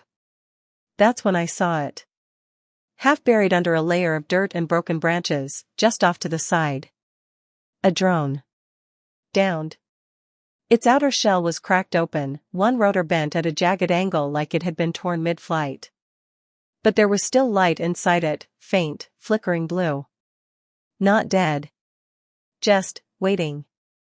River saw it too. I didn't even have to look at him to know what he was thinking. No, I whispered immediately. He grinned anyway. That stupid, confident grin that meant he was about to do something reckless. Oh yes, he said under his breath. I closed my eyes for half a second. Because of course he was. Of course, this was happening. We were outnumbered, outgunned, and already in a situation we should have avoided entirely. And now he wanted to add experimental drone hijacking to the list. I looked back at Layla. At the mark forming on her face. At the way she was still standing, still holding herself together even after everything. Then back at the men. At the way they didn't even see her as a person. I exhaled slowly. Make it quick, I muttered. River's grin widened. And just like that. We were committed. River moved like he'd done this 100 times before. Maybe he had. He slipped away from me, low and fast, disappearing into the brush as if the forest itself had swallowed him. 1 second he was there, the next, gone. I stayed at the edge of the clearing. Watching. Waiting. The 4 men hadn't noticed us yet. That was good. It wouldn't stay that way for long. Layla shifted slightly, her shoulders tightening as she tested the rope around her wrists. It didn't budge. The blonde man noticed immediately. Don't even think about it, he snapped, grabbing her by the chin and forcing her to look at him. She didn't fight. Didn't speak. But her eyes, those mismatched eyes, flicked past him for just a second. Toward the trees. Toward me. She saw me. And she stayed quiet. Smart. Very smart. Please, she said instead, voice steadier than it had any right to be. You don't have to do this. The man laughed. Actually laughed. Don't have to, he repeated, like the idea itself was ridiculous. You have any idea what you're worth? That word hit harder than the slap. Worth. Like she was inventory. Like she was already gone. I tightened my grip on the rifle. Behind them, hidden in the brush, something shifted. A faint metallic click. Then another. I didn't look. I didn't need to. River. Working. The blonde man stepped back, gesturing lazily to the others. Get her ready. We move in 10. One of them approached Layla, pulling something from his belt, metal restraints this time. Cleaner. Permanent. That was enough. Hey! I called out, stepping into the clearing. All 4 heads snapped toward me instantly. Weapons came up. Too slow. Wrong place, the blonde man said, narrowing his eyes. Wrong time. Yeah, I said, raising my rifle. I've been hearing that a lot lately. Behind them. The drone came alive. It didn't rise slowly. It didn't hesitate. It snapped upward, rotors screaming as they forced themselves back into motion, bent metal grinding against itself with a sound that made my teeth hurt. Blue light flared from its optics. Locked. Targeting. One of the men started. The minigun spun up. A high-pitched mechanical whine that built in a fraction of a second. Then it unleashed hell. The sound was deafening. A continuous roar of gunfire that tore the clearing apart in seconds. Rounds ripped through the first man before he even had time to react, shredding through him with brutal efficiency. He dropped instantly, no dramatic pause, no last words, just gone. The second dove sideways, screaming, firing wildly into the trees. It didn't matter. The drone tracked him mid-air, adjusting its aim with terrifying precision. The bullets caught him before he hit the ground. He didn't get back up. Move, someone shouted, maybe me, maybe River, maybe one of them. The clearing exploded into chaos. The blonde man scrambled backward, dragging Layla with him as he tried to use her as a shield. I fired. My shot hit his shoulder, spinning him sideways. His grip loosened just enough. Layla twisted free. She ran. Not toward me. Not toward safety. Just away. Instinct. Pure instinct. The third man tried to flank the drone, moving low, fast, weapon raised. It didn't matter. The drone pivoted mid-air, minigun adjusting in a smooth, almost elegant arc. The gunfire followed him. Cut him down before he made it 5 steps. Leaves shredded. Dirt kicked up. Bark exploded off nearby trees as stray rounds tore through the environment like it was nothing. The forest itself seemed to recoil. The blonde man staggered back to his feet, clutching his shoulder, eyes wide now, finally understanding what was happening. What is that thing? He yelled. Problem, I said, advancing slowly. He raised his weapon again, hands shaking. Fired twice. Missed both. The drone corrected that mistake for him. The minigun roared again, shorter burst this time, controlled. Precise. It tore through him cleanly. He dropped without another sound. And just like that, it was over. The clearing fell silent except for the fading whir of the drone's rotating barrels slowing to a stop. Smoke drifted through the air. The smell hit a second later, metal, ozone, something burnt that I didn't want to think too hard about. The drone hovered in place, optics still glowing, scanning. Confirming. No more threats.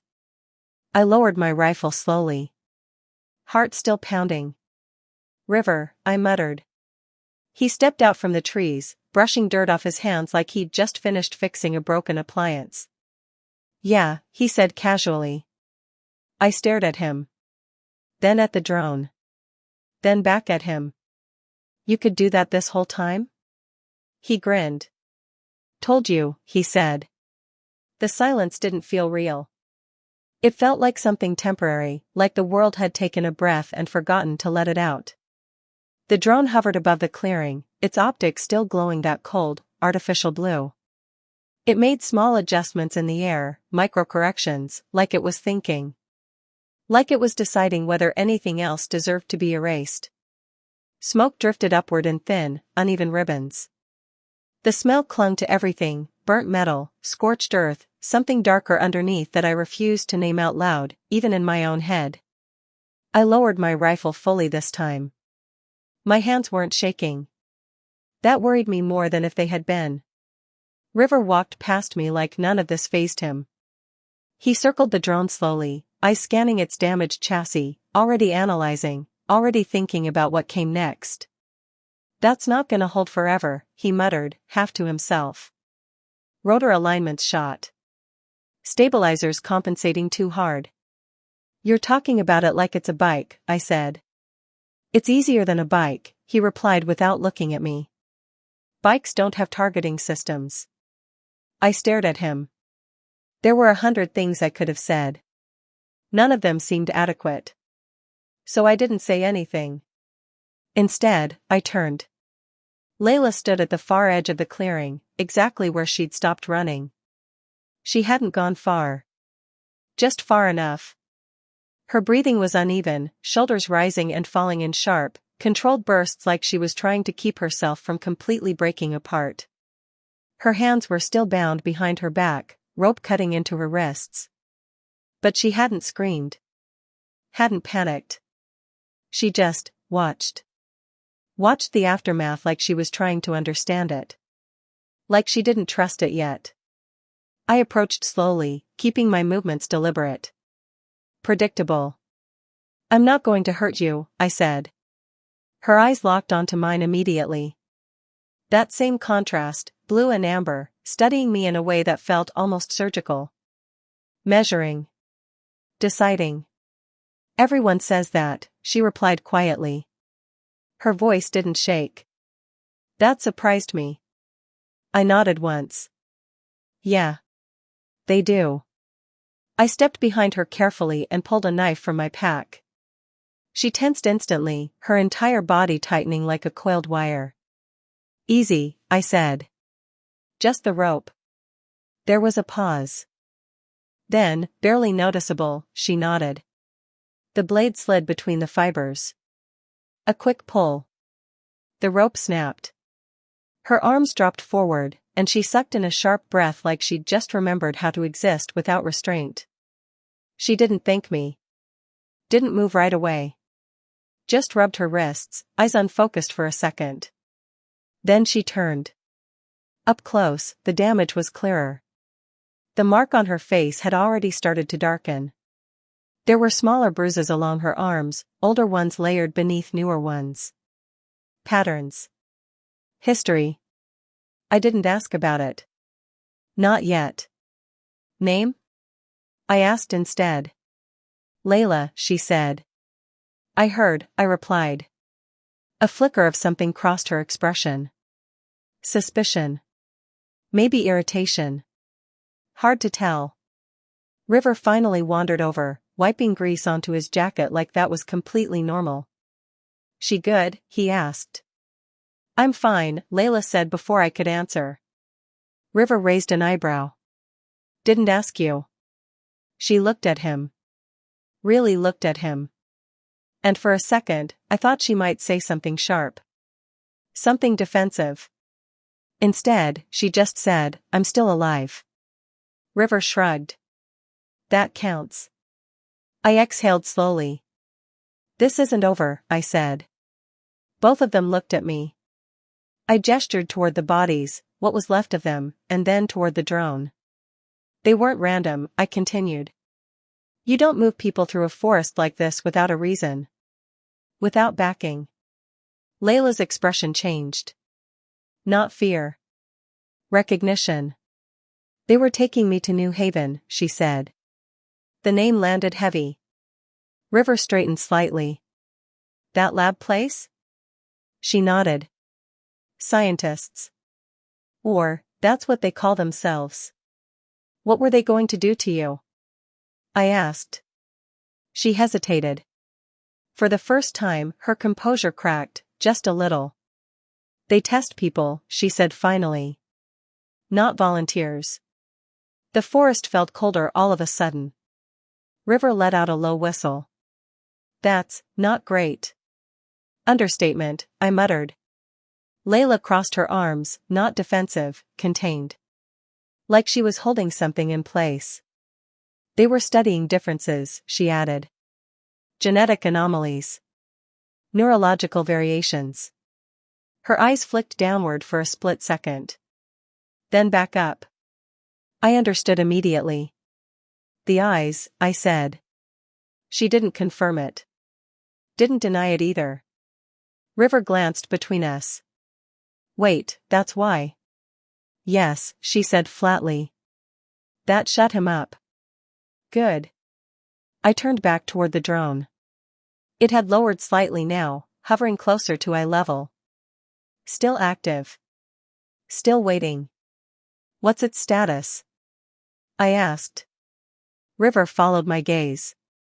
Barely holding together, he said. But the core's intact. Targeting systems clean. I patched into its command layer, overrode whatever last directive it had. You overrode it, I repeated. Yeah. Like it was nothing. He shrugged.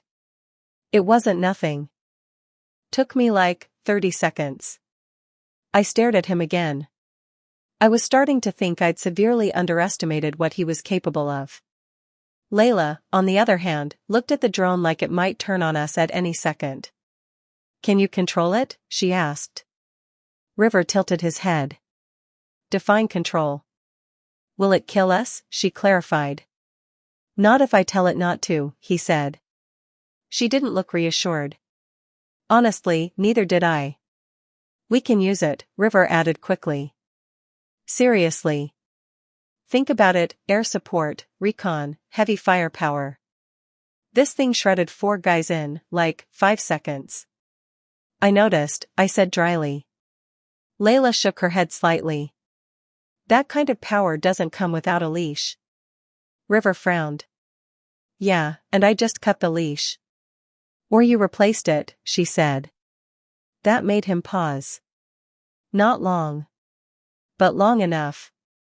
I stepped between them before it turned into something else. We don't have time for theory, I said.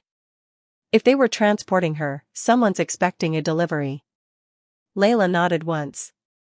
They'll notice the signal drop. Or the route deviation. River looked back at the drone. Then we move before they triangulate. Move where? Layla asked. There it was. The question that actually mattered. I looked past them, toward the deeper forest. Toward the mountains beyond it, the ones we'd been heading for before all this. Higher ground. Harder access. Better chances. The mountains, I said. River didn't argue this time. Layla studied me for a second. Why should I trust you? She asked. Fair question. I didn't give her a speech. Didn't try to sell anything. I just said, you shouldn't. Not yet. She blinked. That wasn't the answer she expected. But staying here? I continued, gesturing to the clearing, the bodies, the drone. That's worse. A long pause followed. The forest creaked softly around us, branches shifting in a wind that hadn't been there a minute ago. Finally. She nodded. Then we move, she said. River grinned. Hell yes. I sighed. Don't start, I muttered. The drone drifted closer, falling in behind us as we began to move out of the clearing. 3 people now. 1 barely functioning war machine hovering at our backs. And somewhere out there. New Haven. Waiting. Watching. We didn't speak as we re-entered the forest. Didn't need to. The path ahead had already changed. This wasn't just survival anymore. This was escalation. The forest didn't feel the same on the way out. That was the first thing I noticed. Not the sounds, those were still there, the creak of branches, the faint rustle of something small moving through undergrowth, the distant, almost imaginary whisper of wind threading through leaves. It was something underneath all that. A shift. Like the place had seen what we'd done in the clearing and decided it didn't like us anymore. Or maybe I was projecting. Wouldn't be the first time. River walked ahead again, like always, except now he had something new trailing behind him, a damaged, humming, borderline unstable drone that looked like it had crawled out of a war museum and decided it wasn't done yet. It followed him the way a stray dog might follow someone who fed it once. Only this one had a minigun. Try to keep it quieter, I said. River didn't turn around. It's a flying machine with a shredded rotor, Jonas. Quiet is not really in its skill set right now. It sounds like we're dragging a blender through the woods. It's fine. It's not fine. It's fine, he repeated, with the kind of confidence that had gotten us into this situation in the first place. Behind me, Layla let out a small breath. Not quite a laugh. Not quite anything else either. I glanced back at her. She was keeping pace, which I hadn't expected. No hesitation, no dragging her feet, no asking for breaks. Just steady movement, controlled breathing, eyes constantly scanning the environment like she was cataloging everything. Not just surviving. Learning. That told me more about her than anything she'd said so far. "You've done this before," I said. She looked at me, one eyebrow lifting slightly. "Walked through a forest?" "No," I said. "Been taken." A pause. "Not long." "Just long enough." "Yeah," she said finally. River slowed a little, not enough to make it obvious, but enough that he could hear better. He didn't interrupt. That was new. "How many times?" I asked. "Twice," she said. This was going to be the third. I stopped walking. River took 2 more steps before realizing and turning back. "What? Twice?" I repeated. Layla shrugged, like we were talking about bad weather instead of something that should have broken a person completely. "They lost me the first time," she said. "Second time. I got out." "How?" River asked. She hesitated again. This time it was different. Not reluctance, calculation. "Does it matter?" she said. "It does if it helps us not get caught," I replied. Her eyes flicked between me and River. Then, quietly, I learned how they move. How they think. They rely on systems, tracking, patterns, predictability. If you break that, she trailed off, then finished with a small shrug. "You get a chance." River grinned. "See? I like her." "I'm not trying to be liked," Layla said flatly. "Even better." I exhaled through my nose and started walking again. "We need to assume they're already adjusting," I said. "Signal loss, missing team, route disruption, they'll escalate." River nodded. "Yeah. Probably already pinging the drone too."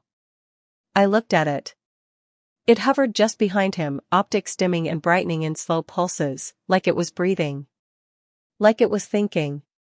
"Can they track it?" I asked. "Maybe," he said. "Depends how deep their hooks go." That's not reassuring. It's realistic.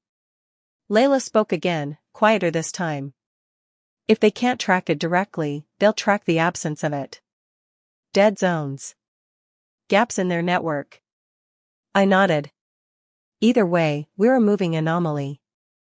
River snapped his fingers. "Hey, that should be our team name."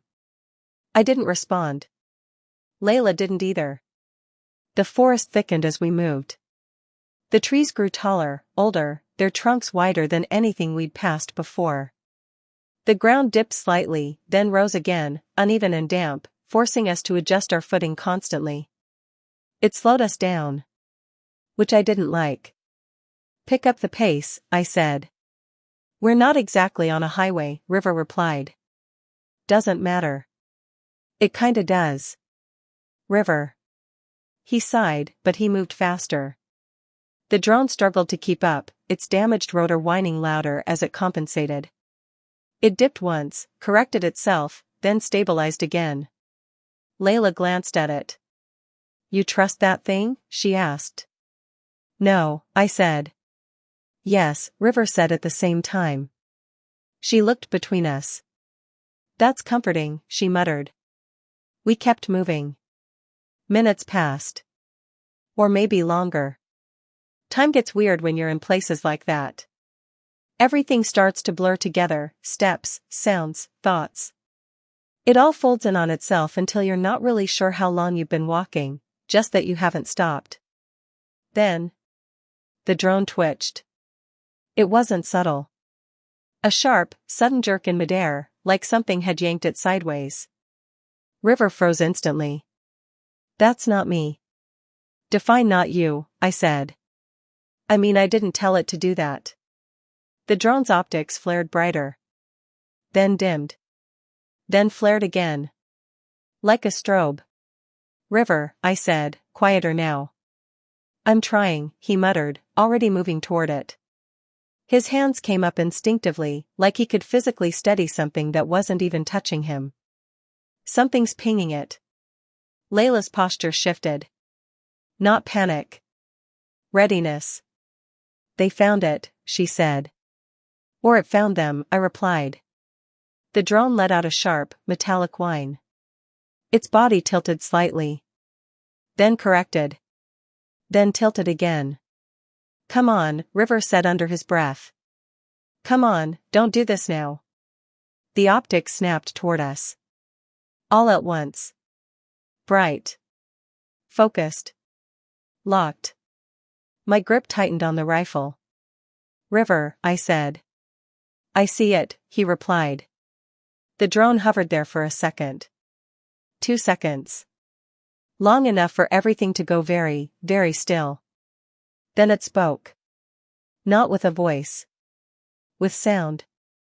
A low, distorted burst of static that resolved into something almost recognizable, like language trying to exist through broken circuitry. Turn, unit. Layla took a step back. That's them, she said. River's expression changed. Not fear. Focus. Oh, no you don't, he muttered.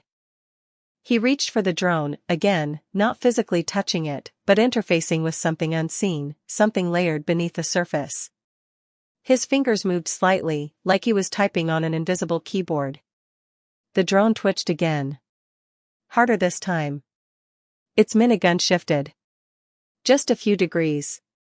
But enough. Enough to matter. I raised my rifle fully. River. I've got it, he said. River. I said I've got it. The drone's optics flickered wildly now. Blue light stuttering, fragmenting, splitting into uneven pulses that felt wrong just to look at. Turn, or. The minigun spun. Just a fraction. Just enough to make the sound. That awful, rising whine. Layla moved first. Fast. Faster than I expected. She grabbed my arm and yanked me sideways just as the gun fired. Not a full burst. Not like before. Just a short, violent spray that tore through the space where we'd been standing half a second earlier. Trees exploded behind us. Wood splintered. The forest screamed. Down. I shouted. We hit the ground. River didn't.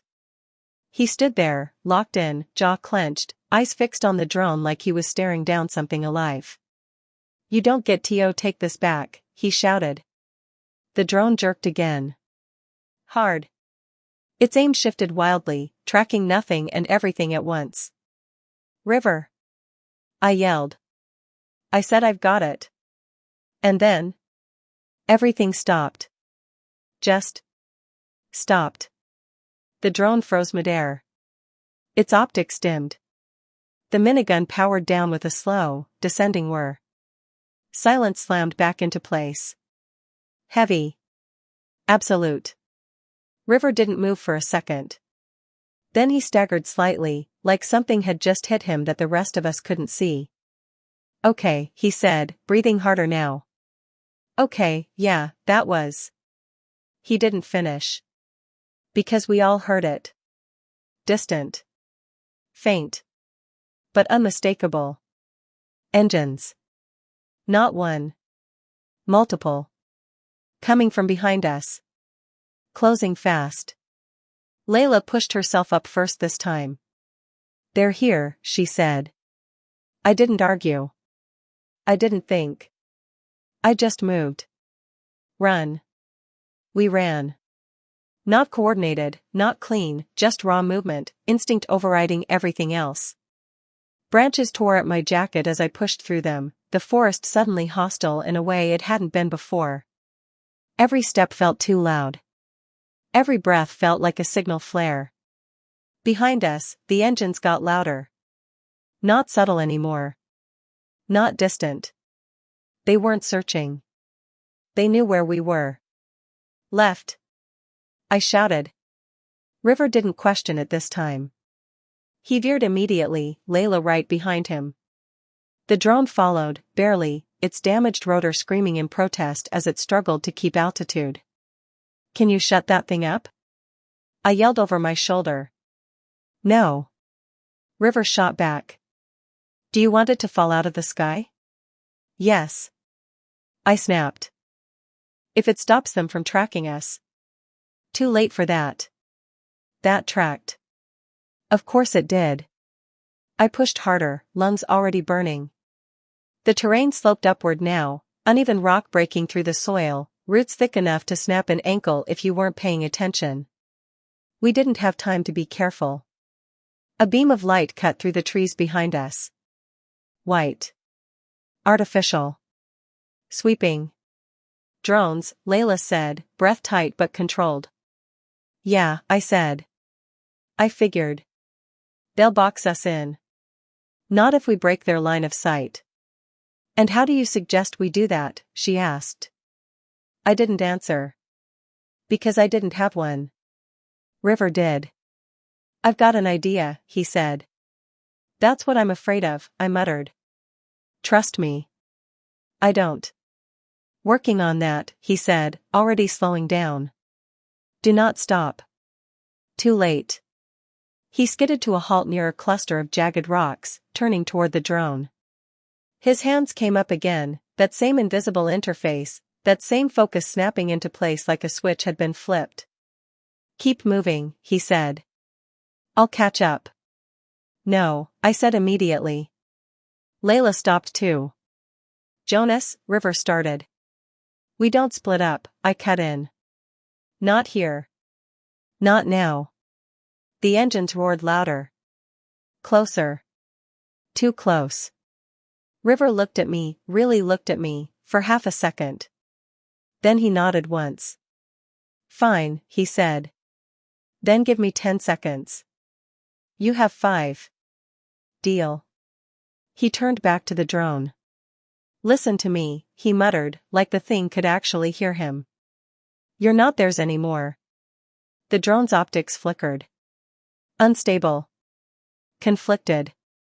I raised my rifle, scanning the trees behind us.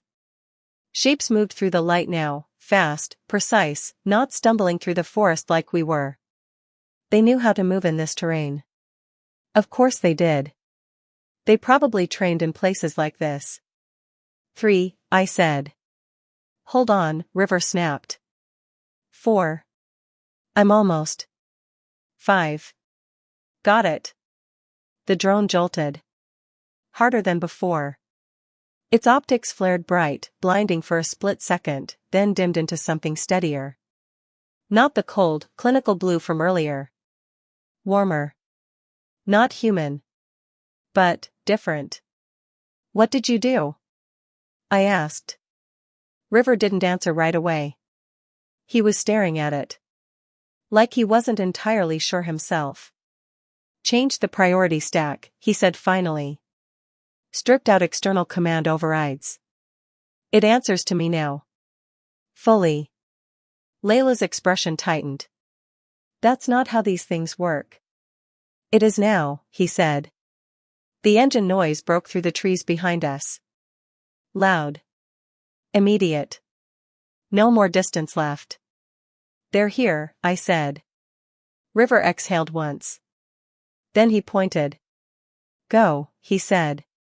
"I've got an exit." I didn't argue this time. We moved.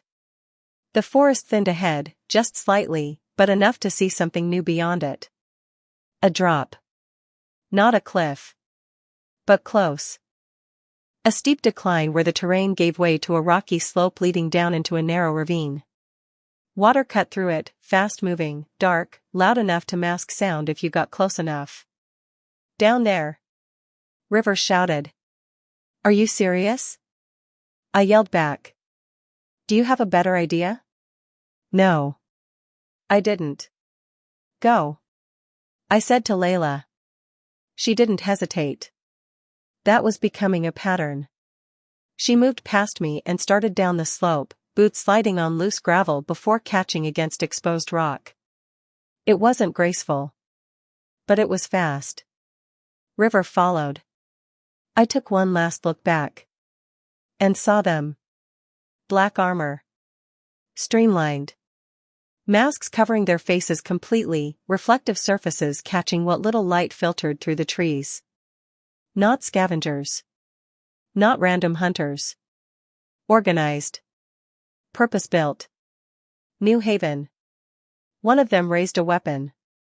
I didn't wait to see what it did. I turned and dropped down the slope. The descent was brutal. Loose stone gave way under every step, forcing controlled falls more than actual running. My boots hit hard, slid, caught, repeated. Hands scraping against rock to keep balance. Behind me. Gunfire. Not the chaotic spray from before.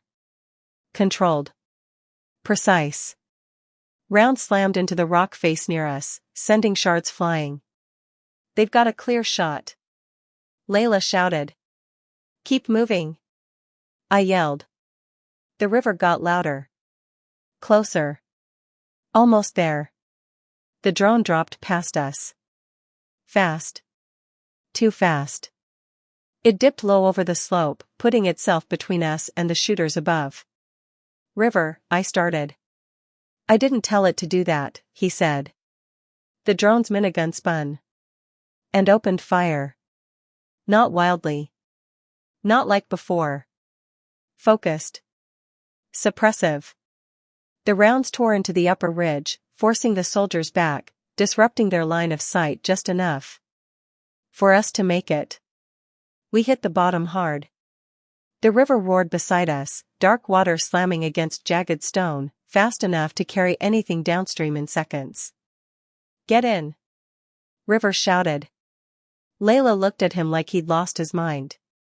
That current will kill us. So will they. Another round cracked against the rocks above. Closer. Too close. I grabbed Layla's arm. Trust me, I said. She hesitated. Just for a second. Then she nodded. We stepped into the water. It was freezing. Shock hit instantly, stealing breath, locking muscles for half a second that felt like a lifetime. Move. I forced out. The current grabbed us immediately. Not gently. Violently. Pulling, dragging, trying to take control of every movement. River jumped in beside us, barely keeping his footing before the water took him too. Above. The drone hovered for one last second. Then it turned. Faced the ridge. And fired everything it had. A full, sustained burst. Deafening. Relentless. Covering us completely. I saw one of the soldiers go down. Another ducked back. Then. The drone stuttered. Its rotor screamed. Sparks burst from its side. River, I started. He saw it too. No, he said. The drone dipped. Corrected. Dipped again. The light in its optics flickered. Then. It fell. Not gracefully. Not controlled. It just dropped. Straight into the river. The current swallowed it instantly. Gone. River didn't say anything. He just watched the spot where it disappeared for a fraction of a second too long. Before the current dragged him under. I grabbed him. Pulled him back up. Not now. I shouted. He coughed, sputtered, nodded once. We let the river take us. Downstream. Away. The gunfire faded. The engines grew distant again. Replaced by the roar of water and the sharp, ragged sound of our own breathing. Time stretched. Minutes. Maybe more. Until finally. The current slowed. The banks widened. And we were able to pull ourselves out onto the rocks, soaked, shaking, barely holding together. No one spoke for a while. There wasn't anything to say. We just sat there. Breathing. Existing. Alive. Eventually, Layla broke the silence. They won't stop, she said quietly. I nodded. I know. River stared at the water. At the place where the drone had vanished. I almost had it, he muttered. I looked at him. You got us out, I said. He didn't respond. Didn't look away from the river. But he nodded. Just once. I pushed myself to my feet. The mountains loomed ahead now, closer than before. Still far. Still dangerous. But real. Reachable. We keep moving, I said. Layla stood. River followed. 3 of us. No drone this time. Just us. And whatever came next. We didn't look back. Chapter 4, Dire. I raised my hand slightly, fingers tightening just enough to signal control, not panic. Stand down, I said. The drone responded instantly. Its optics dimmed from that predatory blue to a dull, lifeless gray, and the rotors slowed with a descending whine before locking into stillness. It dropped a few inches, stabilizers compensating one last time, then settled into a dormant hover state, silent, obedient, waiting. The forest swallowed the sound almost immediately. Too immediately. River turned toward me like I'd just pulled the pin on a grenade and tossed it at our own feet. Are you serious right now? He snapped, voice low but sharp. You're shutting down the only thing we have that can actually fight back? Layla didn't raise her voice, but her tone cut just as clean. There could be more of them, she said. Scouts. Retrieval units. You don't disable an asset in hostile terrain. Asset. That was the word she used. Not weapon. Not machine. Asset. I glanced at her, just for a second, before looking back into the trees. I know, I said. River let out a short, disbelieving laugh. No, you don't. Because if you did, that thing would still be online. It's too loud, I replied. Too visible. Every sensor in a 10-mile radius could have picked it up when you lit up that clearing.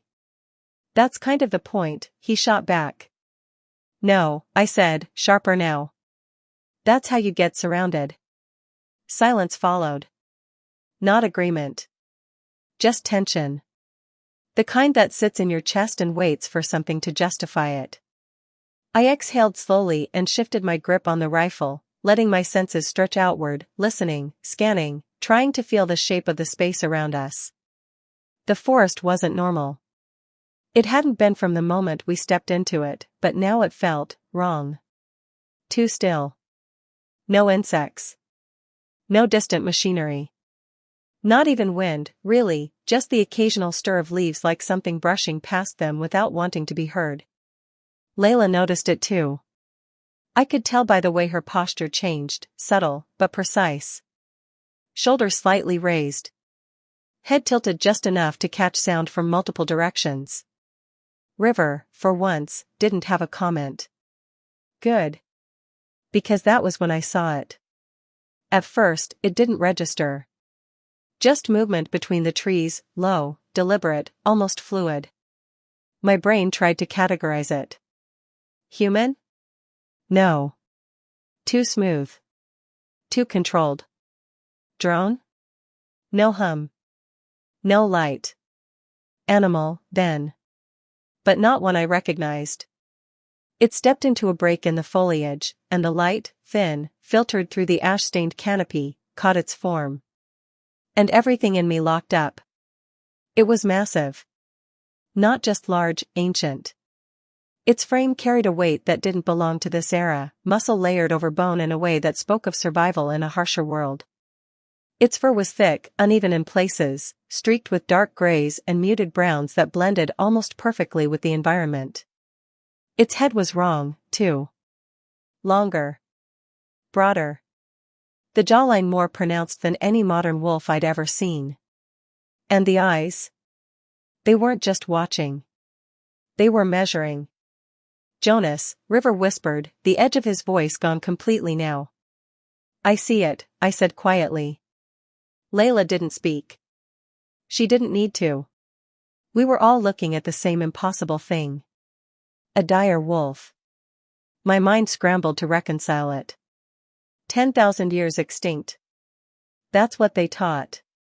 One of those prehistoric casualties, wiped out long before any of this, before cities, before regimes, before men like Krupa decided they owned the future. Except. I remembered the articles. Fragments, really. Buried in obscure feeds, dismissed as fringe science or propaganda experiments. Genetic reconstruction. De-extinction programs. Governments and private sectors playing God with fossilized DNA and synthetic genomes. I'd written it off as noise. Distraction. Something to keep people arguing while real atrocities happened elsewhere. But standing there, staring into those eyes. It didn't feel like noise anymore. It felt like proof. The wolf took another step forward. Not aggressive. Not retreating either. Just curious. Its nose twitched slightly, catching our scent, processing it. Categorizing us the same way I'd tried to categorize it seconds ago. Prey? Threat? Something else entirely? River leaned closer to me, voice barely audible. Tell me you're turning the drone back on. I didn't answer right away. Because my hand had already moved, just slightly, toward the control interface strapped to my wrist. One command. That's all it would take. The drone would come back online. Weapons hot. Target lock. Problem solved. Efficient. Clean. Wrong. Layla spoke this time, softer than before. If that thing's here, she murmured, it means this forest isn't what we think it is. I nodded faintly. She was right. This wasn't just wilderness. This was a testing ground. A spillover zone. Something had been released here, intentionally or not. And if New Haven was behind it, then this wolf wasn't just an animal. It was data. A result. Maybe even a prototype. The wolf's ears twitched. It shifted its weight. Closer now.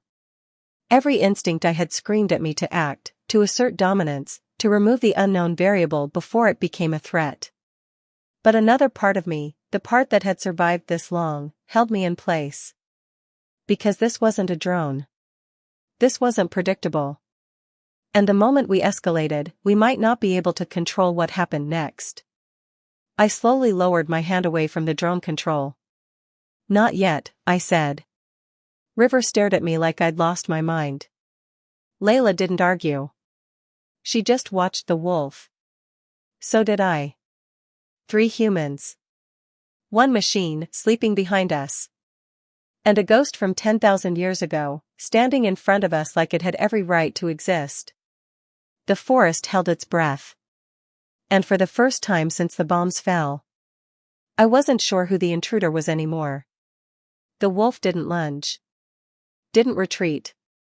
It just stood there, massive and silent, its breath slow and visible in the cool, chemical-laced air of the forest.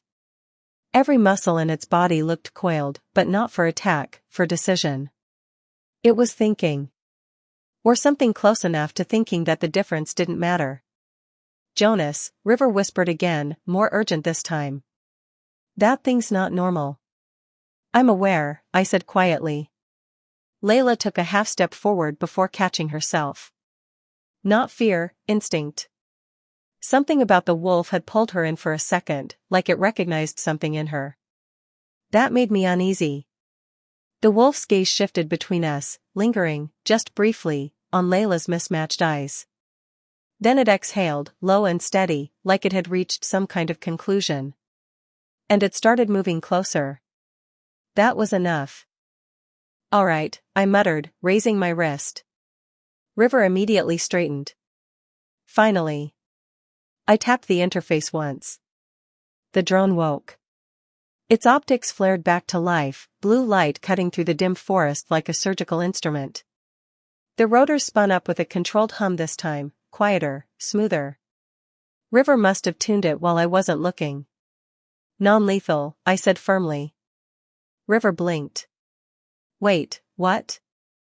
Non-lethal, I repeated. Sedation protocol. If it has one. River hesitated for half a second, then his fingers flew across his own patched-in control module. It might, he muttered. Depends what these guys were using it for. The wolf stopped again, now maybe 20 feet away. It didn't run. Didn't attack. It just watched the drone rise into position. Got it, River said suddenly. Chemical payload. Low-capacity injector system. Looks like, yeah, phenobarbital derivative. Layla frowned. That's for sedation. Deep sedation. Exactly, River said. Do it, I said. The drone adjusted its position, hovering slightly above and to the side of the wolf. A small compartment along its underside slid open with a mechanical click. The wolf tensed. Too late. A dart fired, fast, precise, almost invisible. It struck just behind the shoulder. The wolf snarled, a deep, ancient sound that vibrated through the ground itself. It staggered back, shaking its head violently, muscles flexing as it tried to fight whatever had just entered its system. Dose might be light, River muttered. It's bigger than anything this was designed for. Then we wait, I said. The wolf paced once. Twice. Then its movements started to slow. Not weakness, resistance. It was fighting the drug. Its legs wobbled slightly, claws digging into the dirt for stability. Its breathing grew heavier, uneven, the rhythm breaking apart under the chemical pressure forcing its system to shut down. Layla watched closely. It's holding longer than it should. Yeah, River said. That's not normal. Nothing here is, I replied. Another step. The wolf stumbled. Then finally. It collapsed. Not violently. Not like something defeated. More like a controlled surrender, its massive frame lowering to the ground as if it had decided this wasn't a fight worth finishing. The forest exhaled. Silence returned. The drone hovered above the fallen animal, scanning. Vital stable, River said, checking his interface. It'll be out for a while. Layla stepped closer, cautiously this time. She crouched beside the wolf, her expression shifting into something quieter. Not fear. Not curiosity. Recognition. They made this, she said softly.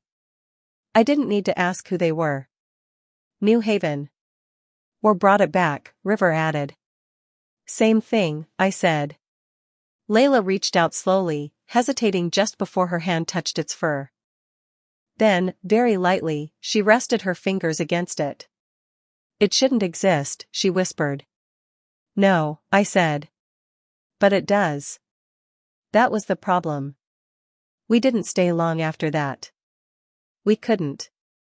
If this forest was part of New Haven's operations, then the wolf wasn't the only thing out here. And we'd already made enough noise. Move, I said. River nodded, recalling the drone into a trailing position behind us. Layla stood, giving the wolf one last look before turning away. We pushed deeper into the forest. And that's when the smell hit. Not rot. Not chemicals. Smoke. Fresh. Industrial. I stopped immediately. Do you smell that? I asked. Yeah, River said. That's not natural. Layla's expression tightened. No, it's not. We moved slower now, quieter, following the scent as it grew stronger. The trees began to thin again, but this clearing wasn't like the last one. This one was organized. Fenced. Guarded. I dropped low behind a fallen trunk and motioned for the others to do the same. They followed without question. From our vantage point, we could see everything. The camp. Metal fencing reinforced with energy conduits. Watchtowers at each corner. Floodlights cutting through the forest gloom. And inside. People. Dozens of them. Maybe more. Thin. Weak. Some barely able to stand. Others strapped to tables beneath crude surgical rigs that hummed with active power. Machines surrounded them, injectors, scanners, devices I couldn't immediately identify but didn't need to. I'd seen enough. Experimentation. Not clinical. Not ethical. Efficient. Disposable. Layla went completely still beside me. That's where they were taking me, she whispered. River swore under his breath. I felt something cold settle into place inside my chest. Not rage. Not yet. Something sharper. Decision. How many guards? I asked. River scanned quickly. 8 visible. Maybe more inside structures. Turrets? 2 automated. Light grade, but enough. I nodded.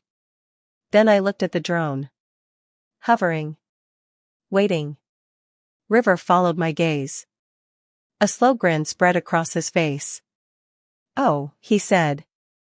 You're thinking it too. Layla looked between us. What are you doing? I didn't look away from the camp. We're not walking past this, I said. Her breath caught.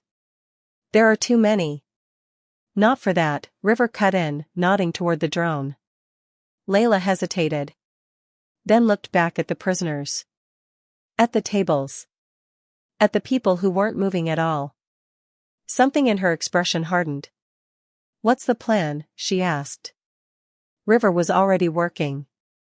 I can reroute its payload system, he said quickly. Those guys back there? They had incendiary rounds loaded. Probably for clearing zones. Firebombs, I said. Controlled ones, he replied. In theory. Make it practical, I said. He grinned wider. On it. I adjusted my rifle, eyes locking onto the camp's perimeter. Once it starts, I said, we move in. Free whoever we can. Get out before reinforcements show. Layla nodded slowly. Not scared anymore. Focused. River tapped the final command. The drone's optics flared brighter. Weapon system shifting. Payload armed. Ready, he said. I took one breath. Then. Do it. The drone surged forward. And the forest lit up with fire. The first blast didn't sound like an explosion.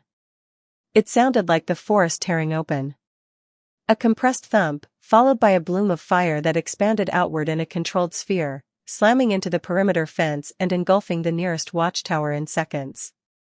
The tower didn't collapse right away. It burned. Metal groaned. Glass shattered. A figure inside screamed, cut off almost instantly as the structure gave way and folded into itself. Move, I said. We didn't hesitate. River took point without asking, weaving between trees with that same reckless precision he always had. Layla stayed close behind me, quieter than both of us, her movement efficient, measured. The second payload hit deeper inside the camp. This one did explode. Fire rolled across the ground in a wave, igniting fuel lines, equipment, anything that wasn't already reinforced against heat. A cluster of guards turned too late, caught mid-motion as the blast swallowed them whole. Alarms started immediately. Sharp. Mechanical. Repetitive. Red lights flickered to life across the compound, bathing everything in a pulsing glow that made the scene feel unreal, like we'd stepped into a simulation designed to test how much chaos a place could endure before it broke. Turrets activating. River shouted. I saw them, 2 automated units pivoting toward the drone, tracking its movement with cold precision. Take them out. I barked. Already on it. The drone shifted mid-air, banking hard as one turret opened fire. Tracer rounds tore through the air, fast and relentless, chewing through branches and kicking up dirt as they chased the moving target. The drone outpaced them, barely. It dipped low, then surged upward again, releasing a third payload directly above the first turret. Impact. Fire. Gone. The second turret adjusted faster. Smarter. It led its shots this time, forcing the drone to veer unpredictably, its damaged stabilizer struggling to compensate. Come on, River muttered, hands flying across his interface. The drone jerked sideways at the last second, then dropped a final charge. Direct hit. The turret exploded in a tight, violent burst of heat and shrapnel. Perimeter's open, River yelled.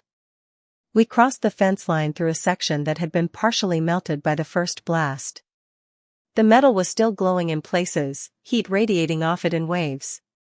Inside was worse. Up close, the camp didn't just look cruel. It felt engineered that way. Tables lined in rows, each one fitted with restraints, injectors, scanning arms that hummed with active power.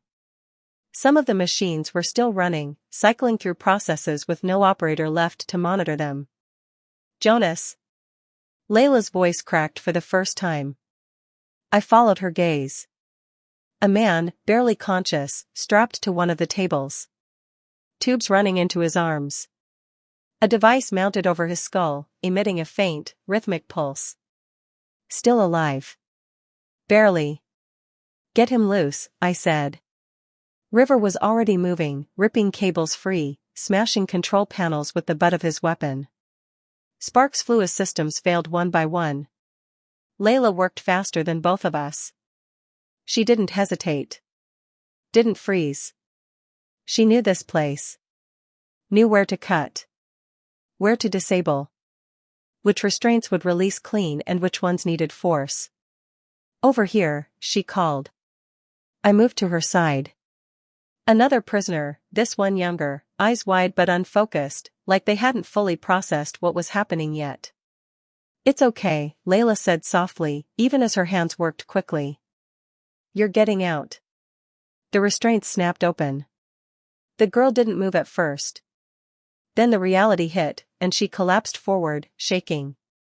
Can you walk? I asked. A weak nod. Good. Stay behind us. Gunfire erupted from the far side of the camp. Reinforcements. More incoming. River shouted. At least 5, no, 6. Drone? I called. It's reloading cycle, give me 10 seconds. We didn't have 10 seconds. I stepped forward, raising my rifle, and fired. The first guard dropped. The others scattered, taking cover behind overturned equipment and partial structures. They weren't as careless as the last group. These ones had training. Stay down. I barked to the freed prisoners. Layla moved beside me, grabbing a discarded weapon from the ground. She checked it once, efficient, and then took position without another word. Left side, she said quietly. I saw it. A guard trying to flank us through the smoke. Layla fired first. Clean shot. He went down immediately. I glanced at her. She didn't look at me. She was already tracking the next target. River ducked behind a scorched console, still working his interface. Come on. A burst of enemy fire slammed into the metal near his head. He flinched but didn't stop. River. I got it. The drone surged back into motion. This time, it didn't hold back. It dropped low over the battlefield, minigun spinning up with that now familiar mechanical scream. The effect was immediate.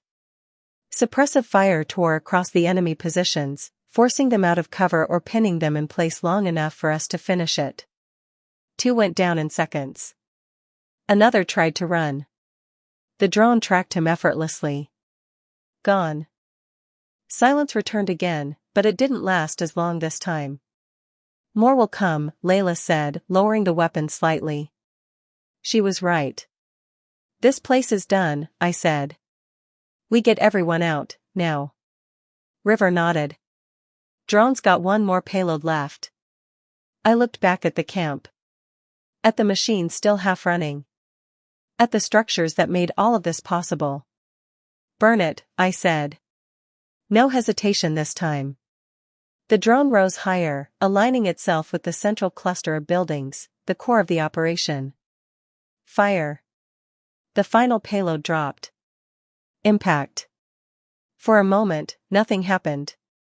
Then the entire center of the camp ignited in a chain reaction, fuel, power cells, experimental equipment all feeding into one another until the explosion tore upward in a column of fire that lit the forest canopy like a second sun. The shockwave hit a second later. Hot. Violent. Final. We were already moving. Prisoners stumbling behind us, supported where they needed it, driven forward by instinct and adrenaline where they didn't. The forest swallowed us again as we crossed back beyond the perimeter. Behind us, the camp burned. Not controlled anymore. Not contained. Just gone. River finally slowed, glancing back through the trees. You think that was enough? No, I said. Layla looked at me. Then why do it? She asked. I kept moving. Because it matters, I said. She didn't respond right away. But after a moment, she nodded. And for the first time since we met her, she stayed close without hesitation. We didn't stop when we got out of the river. That would have felt too much like relief, and relief had a way of getting people killed. It slowed you down. Made you sloppy. Made you believe, even for a second, that whatever was chasing you had decided to quit. Nothing ever quit out here. Water poured off my sleeves as I climbed the bank, boots slipping against wet stone before finding traction in the mud. My hands felt numb, fingers stiff from the cold, but they still worked. That was enough. Move, I said, more to myself than anyone else. Layla was already moving. Of course she was. She didn't look back to see if we were following. Didn't ask. Didn't hesitate. She just picked a direction, up, away from the river, and committed to it like she'd already calculated every possible outcome and decided this was the least bad one. River dragged himself up beside me, coughing once, then twice, shaking water out of his hair like that would fix anything. That sucked, he muttered. Insightful, I said. Thank you. We started up the incline. The ground here was softer than it looked, layers of damp soil packed over rock. Every step sank just enough to throw off balance, forcing us to adjust constantly. It slowed us down, which I didn't like. Behind us, the river kept roaring. Loud enough to cover sound. Loud enough to hide movement. Which meant one thing. They'll use the river, I said. River glanced over. What? To track us, I clarified. Not directly. Indirectly. It's the fastest path through this terrain. If they lose visual, they'll assume we followed it. Layla spoke without turning. We did follow it. Exactly, I said. Which means they'll compensate for that. River frowned. So we don't do the thing they expect us to do, even though we already did it? Now you're getting it. He exhaled. I hate this game. You're alive, I said. That means you're playing it right. Barely. We kept climbing. The forest shifted again as we gained elevation. The thick undergrowth thinned out, replaced by taller trees spaced farther apart. Less cover. More visibility. Good for movement. Bad for hiding. Layla slowed slightly, scanning the terrain ahead. Her head tilted just a fraction, like she was listening for something beneath the obvious. I noticed. Talk, I said. She hesitated. Then, they won't rush. River made a face. They had guns and engines and murder robot energy 5 minutes ago. That felt pretty rushy to me. That was reaction, she said. Not strategy. I nodded slowly. So what's strategy? She finally glanced back at us. Containment. That word landed wrong. Heavy. Too familiar. They won't chase us blindly, she continued. They'll spread out. Predict our path. Cut off exits. Like a net, River said. Yes. I looked ahead. At the slope. At the thinning trees. At the mountains rising in the distance, closer now but still far enough to feel like a promise you weren't sure you could keep. Then we stopped being predictable, I said. River let out a dry laugh. We've been unpredictable all day. Not enough. Layla nodded slightly. He's right. River looked personally offended. Wow. Betrayal. She ignored him. Also smart. We reached a narrow ridge after another stretch of climbing. Not high. But high enough. I crouched instinctively, lowering my profile as I scanned behind us. The river cut through the forest below, a dark, moving line that twisted out of sight. The slope we'd come down was visible from here, broken rock, scattered debris, clear signs of recent movement. No immediate pursuit. No visible units. But that didn't mean anything. They're not stupid, I said. River crouched beside me. I figured that out when the flying gun tried to kill us. Different problem, I said. That was tech. This is people. Layla joined us, eyes narrowing slightly as she studied the same terrain. They'll avoid the obvious path now, she said. Too exposed. So they flank, I said. Yes. River leaned back slightly. Okay, cool, great, love that for us. So what's the plan? I didn't answer right away. Because the plan we had, mountains, elevation, distance, was exactly what they'd expect. Which meant it was compromised. Which meant we needed something else. Layla spoke before I could. There's another route. River perked up instantly. I like the sound of that. I looked at her. Define route.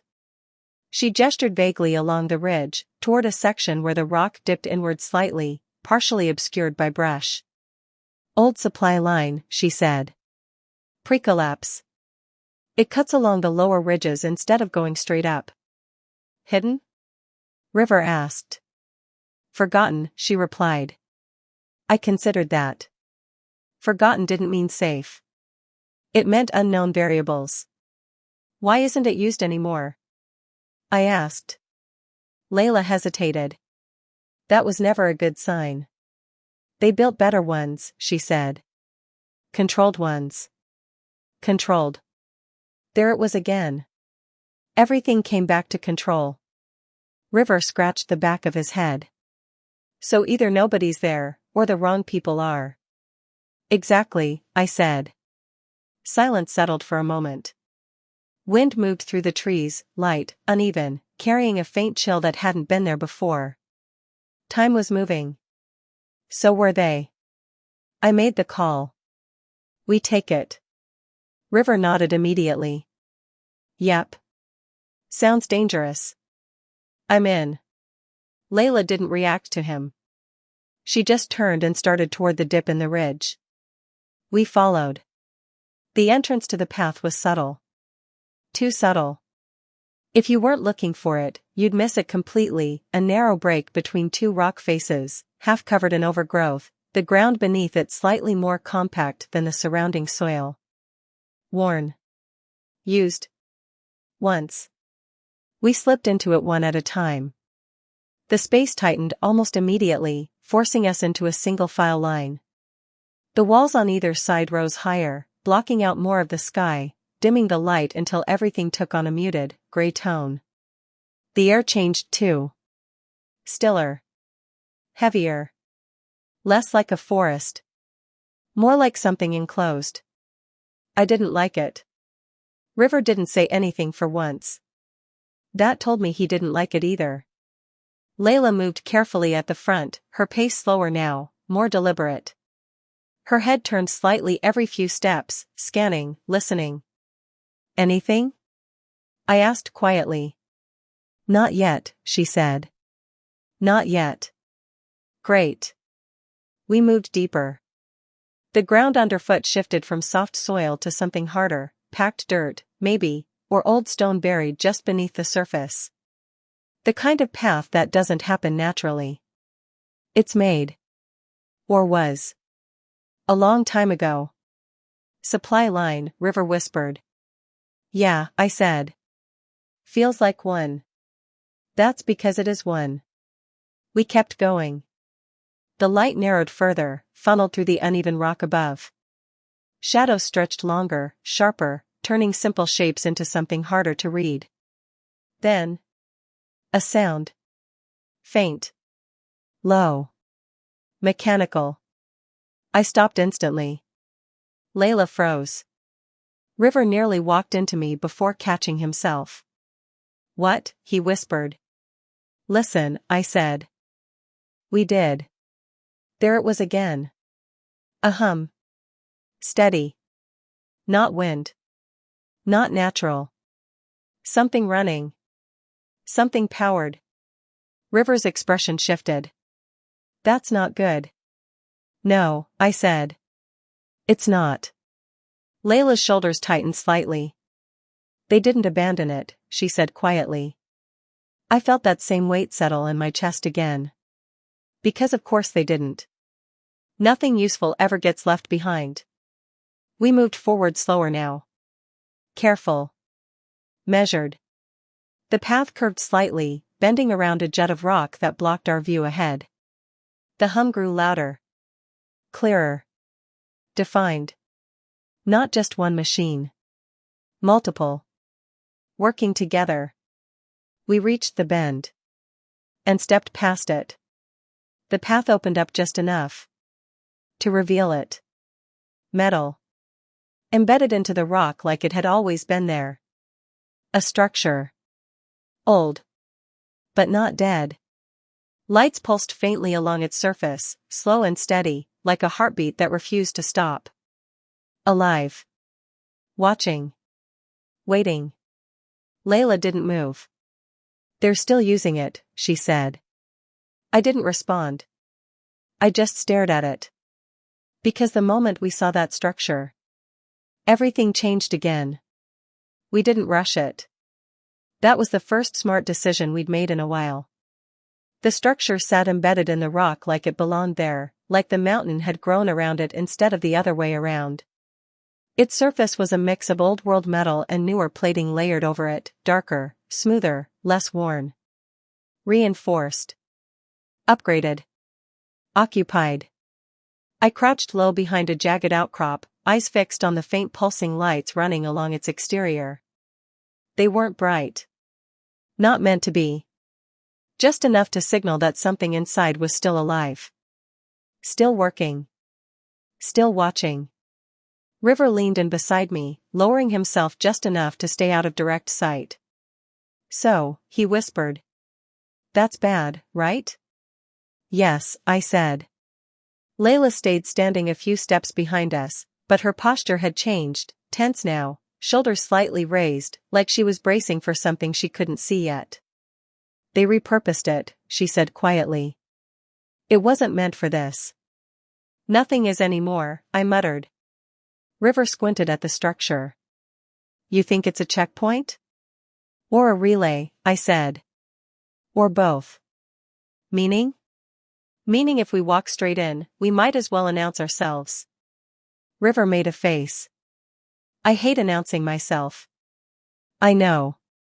We stayed there for another few seconds. Watching. Waiting. Looking for movement. There wasn't any. No guards pacing outside. No patrols circling the perimeter. No visible cameras sweeping the area. Which didn't mean anything. It just meant whatever was here didn't need to be obvious. Layla stepped forward slowly, crouching beside us. It's too clean, she said. I nodded. Yeah. The ground near the structure wasn't overgrown like the rest of the path. No thick roots breaking through the surface. No scattered debris. Just smooth, compact earth leading right up to the outer wall. Maintained. Used. Recently. River exhaled quietly. So, what's the move? I didn't answer right away. Because the options weren't great. Go around? The terrain on either side was steep, unstable. It would slow us down, leave us exposed longer than I was comfortable with. Go back? Not happening. Go through? Worst option. Only option. We go in, I said. River nodded immediately. Knew you were gonna say that. Layla didn't respond. I looked at her. You have a better idea? She hesitated. Then shook her head. No. Then we go in, I repeated. River cracked his knuckles softly. Okay. Quiet entry. No chaos unless necessary. I gave him a look. What, he said. I can do quiet. You can try. Wow. I ignored him and focused back on the structure. There'll be sensors, I said. Probably layered. Old system underneath, newer system on top. River nodded. Yeah. That's what I'd do. I'm sure it is. Layla pointed toward the right side of the structure. There. I followed her line of sight. A recessed section in the metal. Subtle. Almost invisible unless you were looking for it. A door. Of course it's not obvious, River muttered. We moved toward it slowly. Every step measured. Every sound controlled. The closer we got, the louder the hum became, not overwhelming, but present. Constant. Like the entire structure was breathing just beneath the surface. Alive. I didn't like that thought. We reached the door. Up close, it was worse. The metal was scratched, scored in places like something had hit it hard and often. Not random damage. Repeated impact. Conflict. This place had seen it. Entry point, I said quietly. River leaned in, scanning the surface. Yeah. And definitely not manual. No handles, I said. No external controls. Which means it's locked from the inside or controlled remotely. Layla glanced up slightly. Or both. I scanned the edges of the frame. There. Top right corner. A small lens embedded into the metal. Dark. Inactive. Or pretending to be. River, I said. Yeah, I see it. Tell me that's off. I can't tell you that. Can you kill it? He leaned closer, squinting slightly. Maybe. Define maybe. I either shut it down, or I wake something up. I exhaled slowly. Great. Layla crossed her arms. If it's already active, it's already seen us. That's comforting, River said. She didn't respond. I looked between them. Then back at the lens. We were already here. Already exposed. Standing still wouldn't help. Do it, I said. River nodded and stepped forward. His hand lifted slightly, not touching the surface, just hovering near it. His fingers moved subtly, like he was typing on something only he could see. The lens flickered. Once. Twice. A faint pulse of light ran through it. Then it went dark. Completely. River held still for another second. Okay, he said quietly. That should do it. Should? I repeated. Don't ruin this for me. I didn't respond.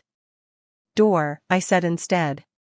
He nodded again, shifting focus. Another second passed. Then. A soft click.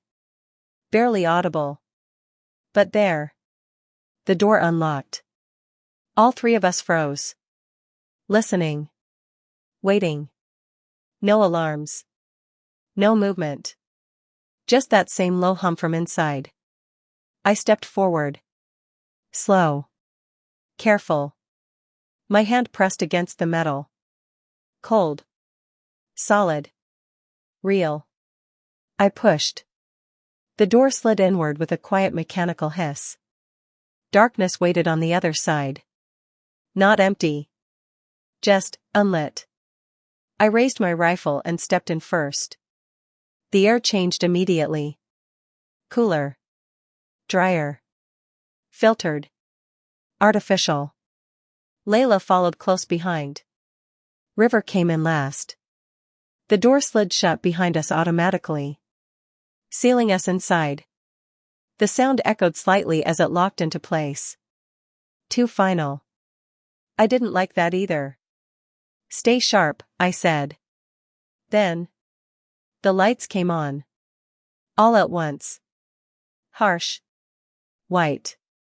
Blinding for half a second before my eyes adjusted. The space resolved into something clear. A corridor. Long. Narrow. Clean. Too clean. No dust. No debris. No signs of neglect. Maintained. Active. Alive. The hum was louder here. Not overwhelming. Just constant. Like a reminder. You are not alone. I took a step forward. Then stopped. Because something moved. At the far end of the corridor. A figure. Standing perfectly still. Facing us. Not reacting. Not speaking. Just there. River leaned slightly toward me. Tell me that's a statue, he whispered. It's not, I said. Layla's voice dropped lower than I'd heard it yet. It's not human. The figure tilted its head. Just a fraction. Slow. Deliberate. Like it was studying us. Like it already understood more than it should. My grip tightened on the rifle. Stay back, I said. Neither of them moved. Good. The figure took a step forward. The sound of it echoed down the corridor. Metal. Not flesh. Not bone. Something else. Yeah, I said quietly. That's not good. It took another step. Closer now. Detail sharpening. Edges becoming clearer. Not armor. Not exactly. Integrated. Built. A machine shaped like a person. Or a person turned into one. Layla whispered, almost to herself. They're already here. I didn't take my eyes off it. Yeah, I said. I think they are. Chapter 5, Wanted Dead or Alive. The mountain trail didn't taper off. It ended. Not gradually, not with warning, just a sudden, brutal absence of ground where there should have been more of it. One step forward was solid rock, the next was open air. A cliff. A real one. The kind that didn't negotiate. I stopped at the edge, boots grinding against loose gravel that skittered forward and vanished into the drop below. I didn't hear it land. That was the first problem. The second was that I didn't want to. Wind surged upward from the abyss, cold and insistent, tugging at my jacket like it was trying to drag me over before I could make the decision myself. The valley below was a smear of gray-green and shadow, swallowed by distance and whatever haze still clung to the world after everything went wrong. No path. No switchback. No clever way around it. Just down. There's no way this is the route, River said behind me, his voice already tightening with disbelief. I could hear him approach, boots crunching slower now, more careful. He stopped a few feet short of the edge like it might lunge at him if he got too close. Tell me this isn't the route. I didn't answer right away. Because I was already scanning the rock face, looking for fractures, ledges, anything that resembled a climb instead of a fall. The surface wasn't smooth. That was something. Jagged in places. Broken. Eroded just enough to offer handholds if you knew what you were doing. If. Layla stepped up beside me, quieter than River, but not hesitant. She didn't flinch at the drop. She studied it.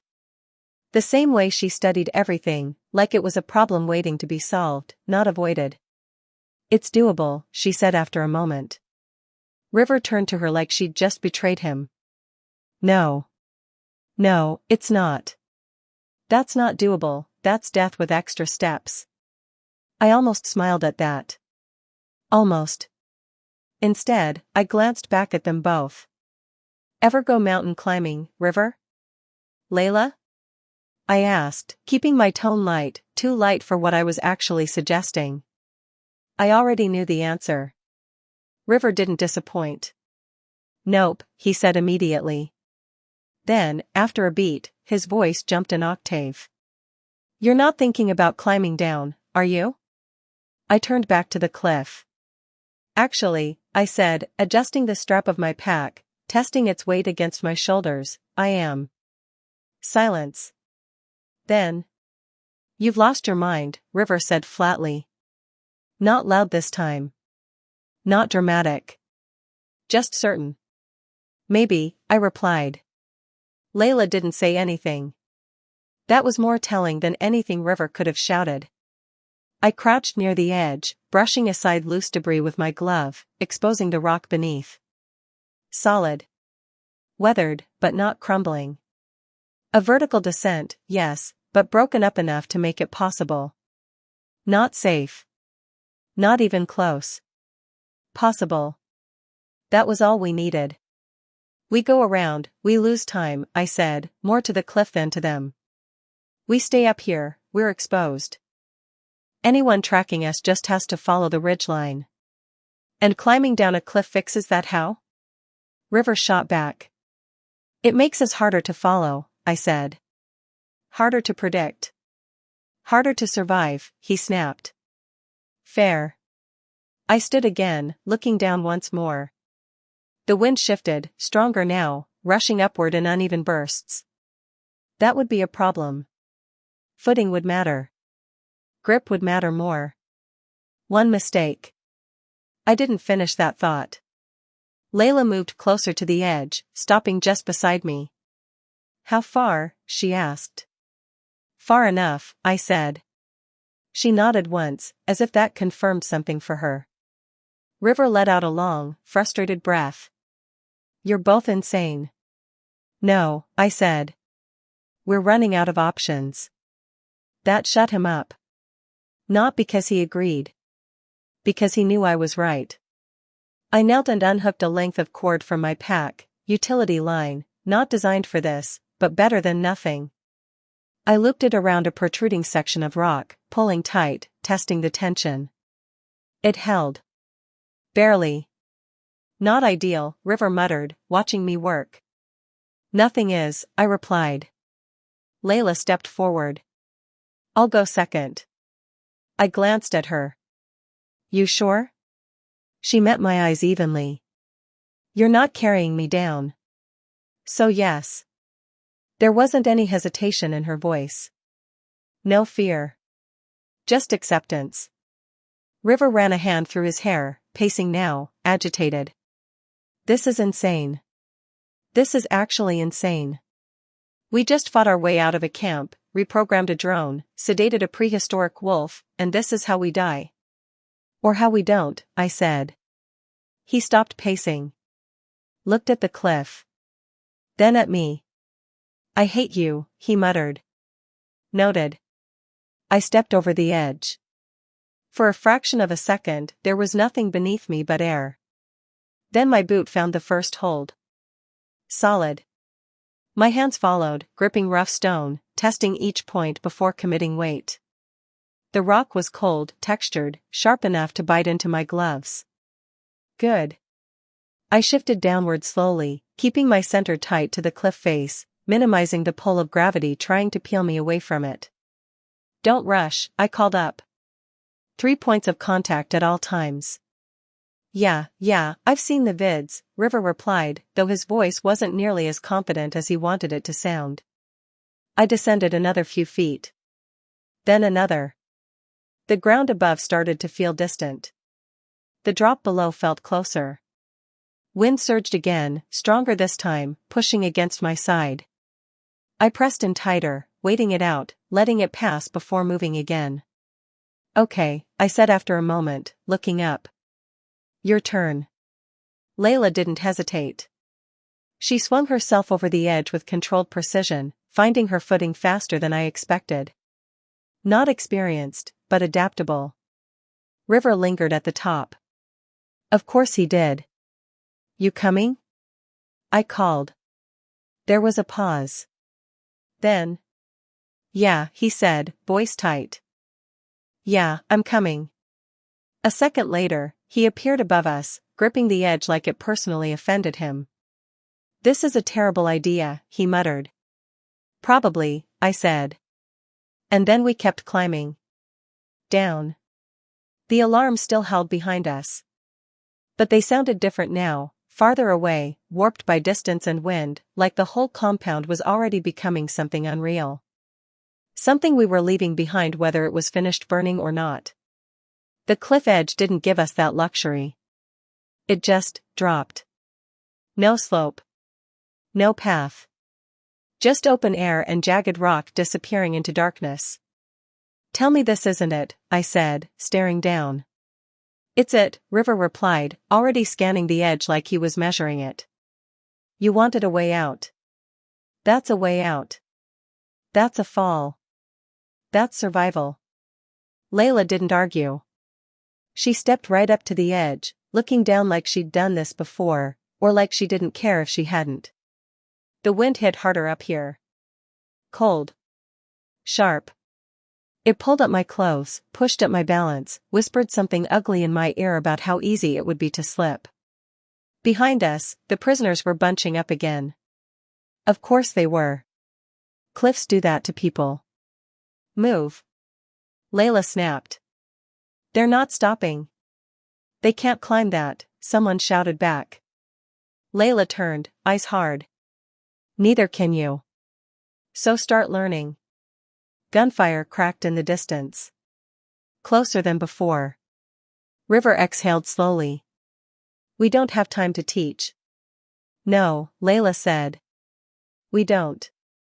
She looked at me. You first. I blinked. Why me? So they see it's possible. I almost laughed. It came out dry and wrong. Yeah, great. I slip, I die, and they get a real clear example. You won't slip, she said. It wasn't reassurance. It was expectation.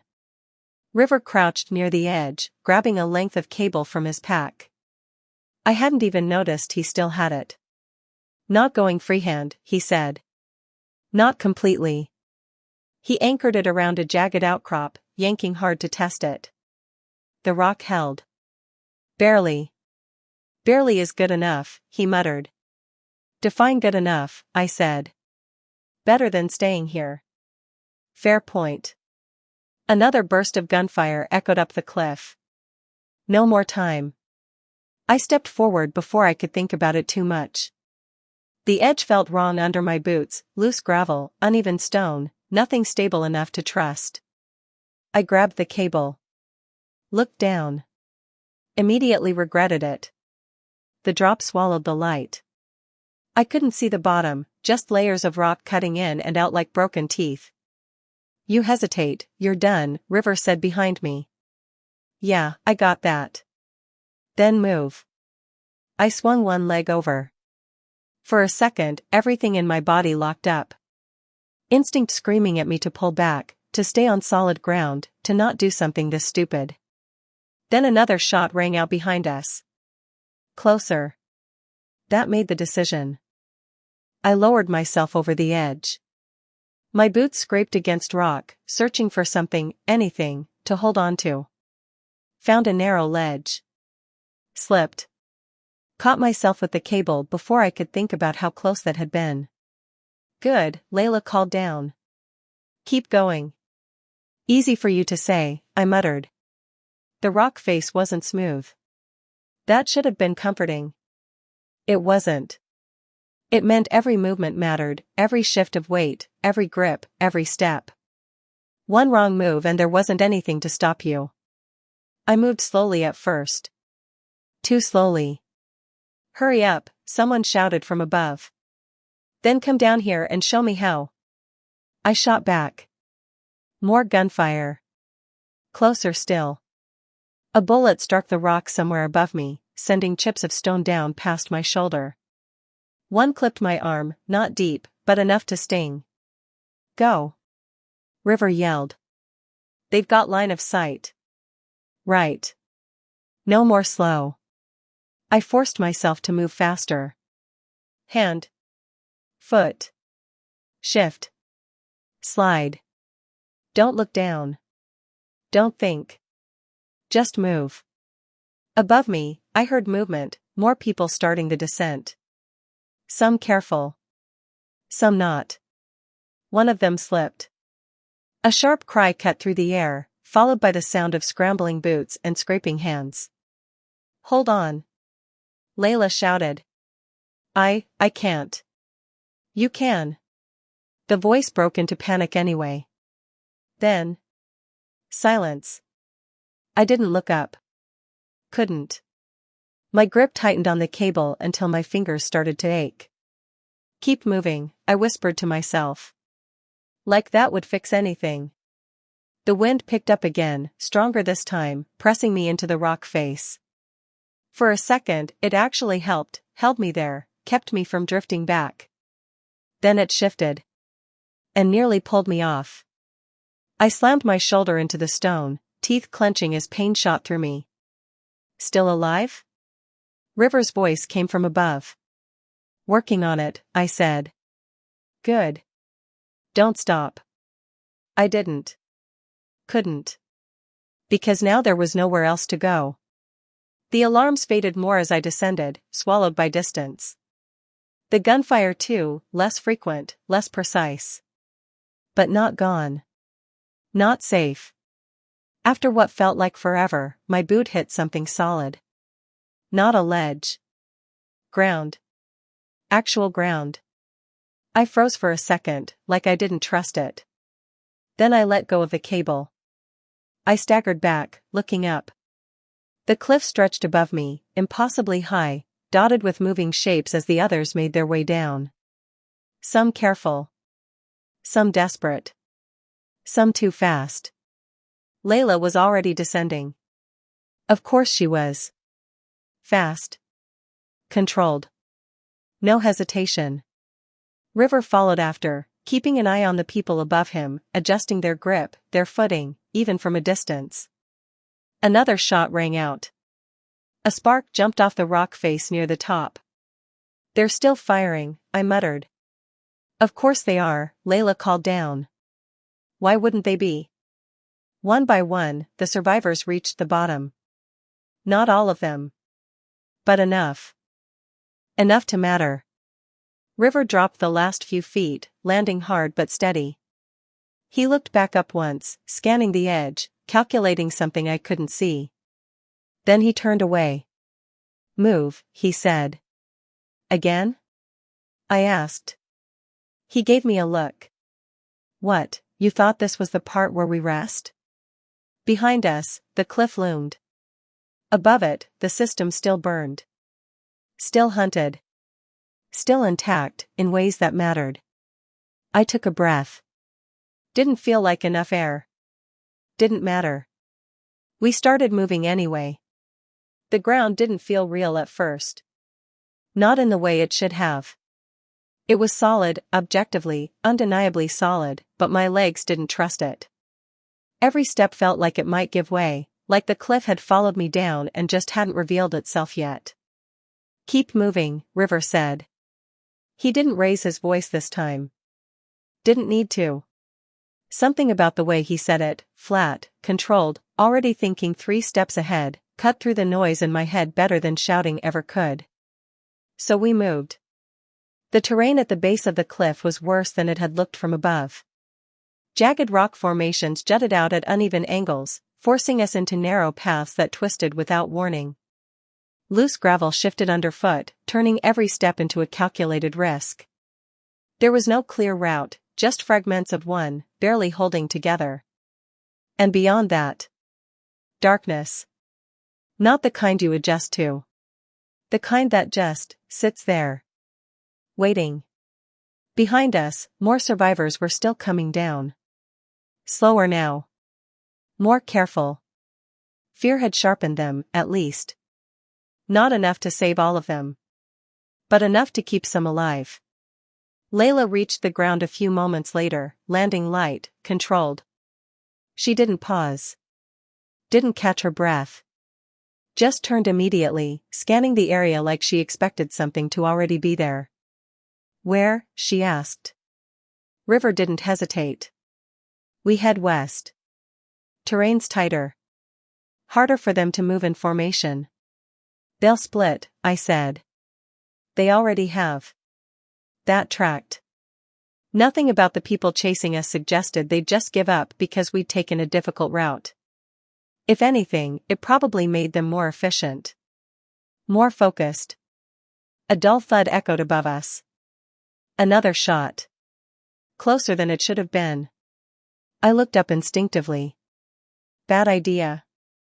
A figure stood at the cliff's edge, barely visible against the burning glow of the compound behind them. For a second, they didn't move. Then they raised something. Down. River snapped. The shot came a split second later. A sharp crack tore through the air, and the rock near us exploded into fragments. I dropped hard, arms up without thinking as shards of stone rained down around me. Sniper, River said, unnecessarily. No kidding, I muttered. Layla was already moving again.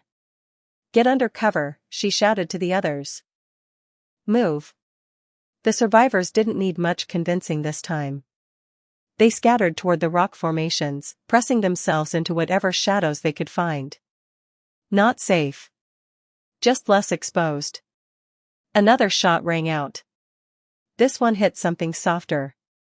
A man near the back jerked and went down, the sound he made cut off almost instantly. No scream. No warning.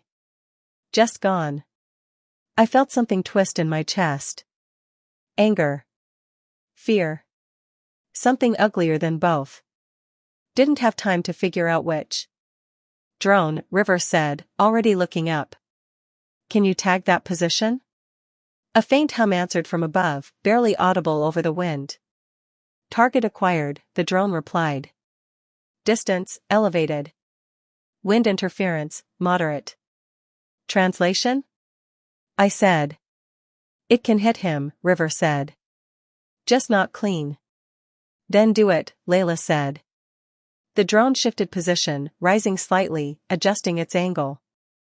For a moment, everything seemed to hold its breath. Then. A burst of fire. Short. Precise. The figure at the top of the cliff staggered, disappearing from view. Not a clean hit. But enough. Move, River said again. We didn't argue. The path west tightened quickly. What had been uneven terrain turned into something closer to a natural corridor, high rock walls on either side, closing in until the sky was reduced to a thin strip above us. Good for cover. Bad for everything else. Choke point, I said. Exactly, River replied. That works both ways. I know. Of course he did. The survivors funneled in behind us, their movement uneven but steady. Some were still shaking. Some looked like they were running on nothing but momentum. One of them, a woman with hollow eyes and blood on her sleeve, kept glancing back like she expected to see something right behind her.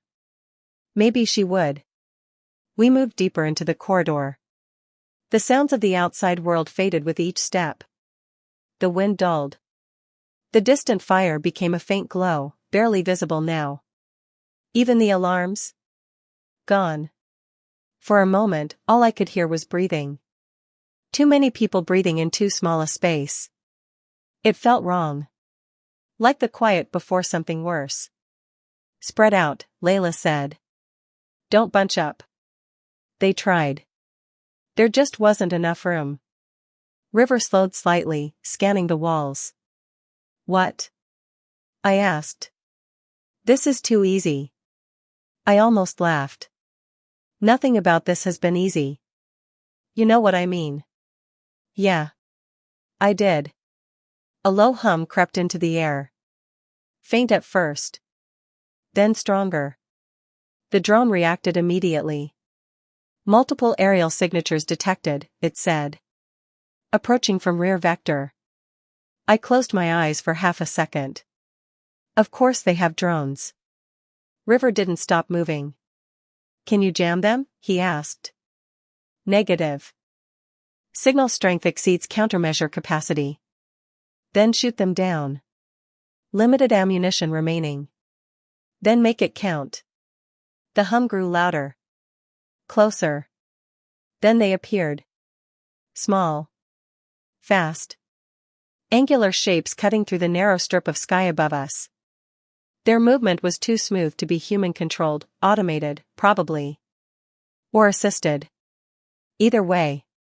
Not good. Get under cover. I shouted. Where? Someone yelled back. Good question. The first drone fired. Not bullets. Something else. A sharp hiss, followed by a canister slamming into the ground ahead of us. It burst open instantly. Gas. Back. Layla snapped. Don't go through it. Too late for some. The front of the group stumbled into the cloud before they could stop, coughing immediately. One dropped to their knees, hands clawing at their throat. Move around it. River shouted. There's no room. I said. The corridor was too tight. Too confined. They knew that. Another canister dropped behind us. Cutting off retreat. We were boxed in. Up. Layla said suddenly. I looked at her. What? She pointed at the rock wall. There, ledges. Not good ones, but enough. She was right. Barely. Small protrusions. Uneven grips. Not meant for climbing, but not impossible either. Better than choking, she said. Fair. She moved first, hauling herself up with a speed that didn't make sense for someone who'd just come down a cliff minutes ago. River followed, grabbing the nearest hold and pulling himself up with controlled precision. I hesitated for half a second. Then the gas reached me. That made the decision. I grabbed the rock and pulled. My muscles protested immediately. My grip slipped once, twice, before I found something stable enough to hold. Below me, the gas thickened, swirling through the narrow space like it had nowhere else to go. People coughed. Choked. Panicked. Climb. I shouted down. Get up. Some did. Some couldn't. The drones adjusted. Tracking movement. The one closest to me shifted its aim. I saw it happen. Had just enough time to think. Not good. Before the drone fired again. A burst of rounds slammed into the rock inches from my hand, sending fragments into my face. I flinched, grip loosening. And nearly fell. Hold on. River shouted. Easy for him to say. The drone fired again. This time, the response came faster. The hum of our drone cut through the chaos as it dove, intercepting the hostile unit midair. The collision wasn't clean, it clipped, spun, but it was enough to throw the enemy drone off course. It slammed into the rock wall and detonated. The explosion echoed through the corridor, louder than it should have been in such a confined space. My ears rang. My vision blurred for a second. Status? River called. Operational, the drone replied. Damage, minimal. Lucky. Very lucky. The gas began to thin. Not gone. Just less. One by one, we dropped back down.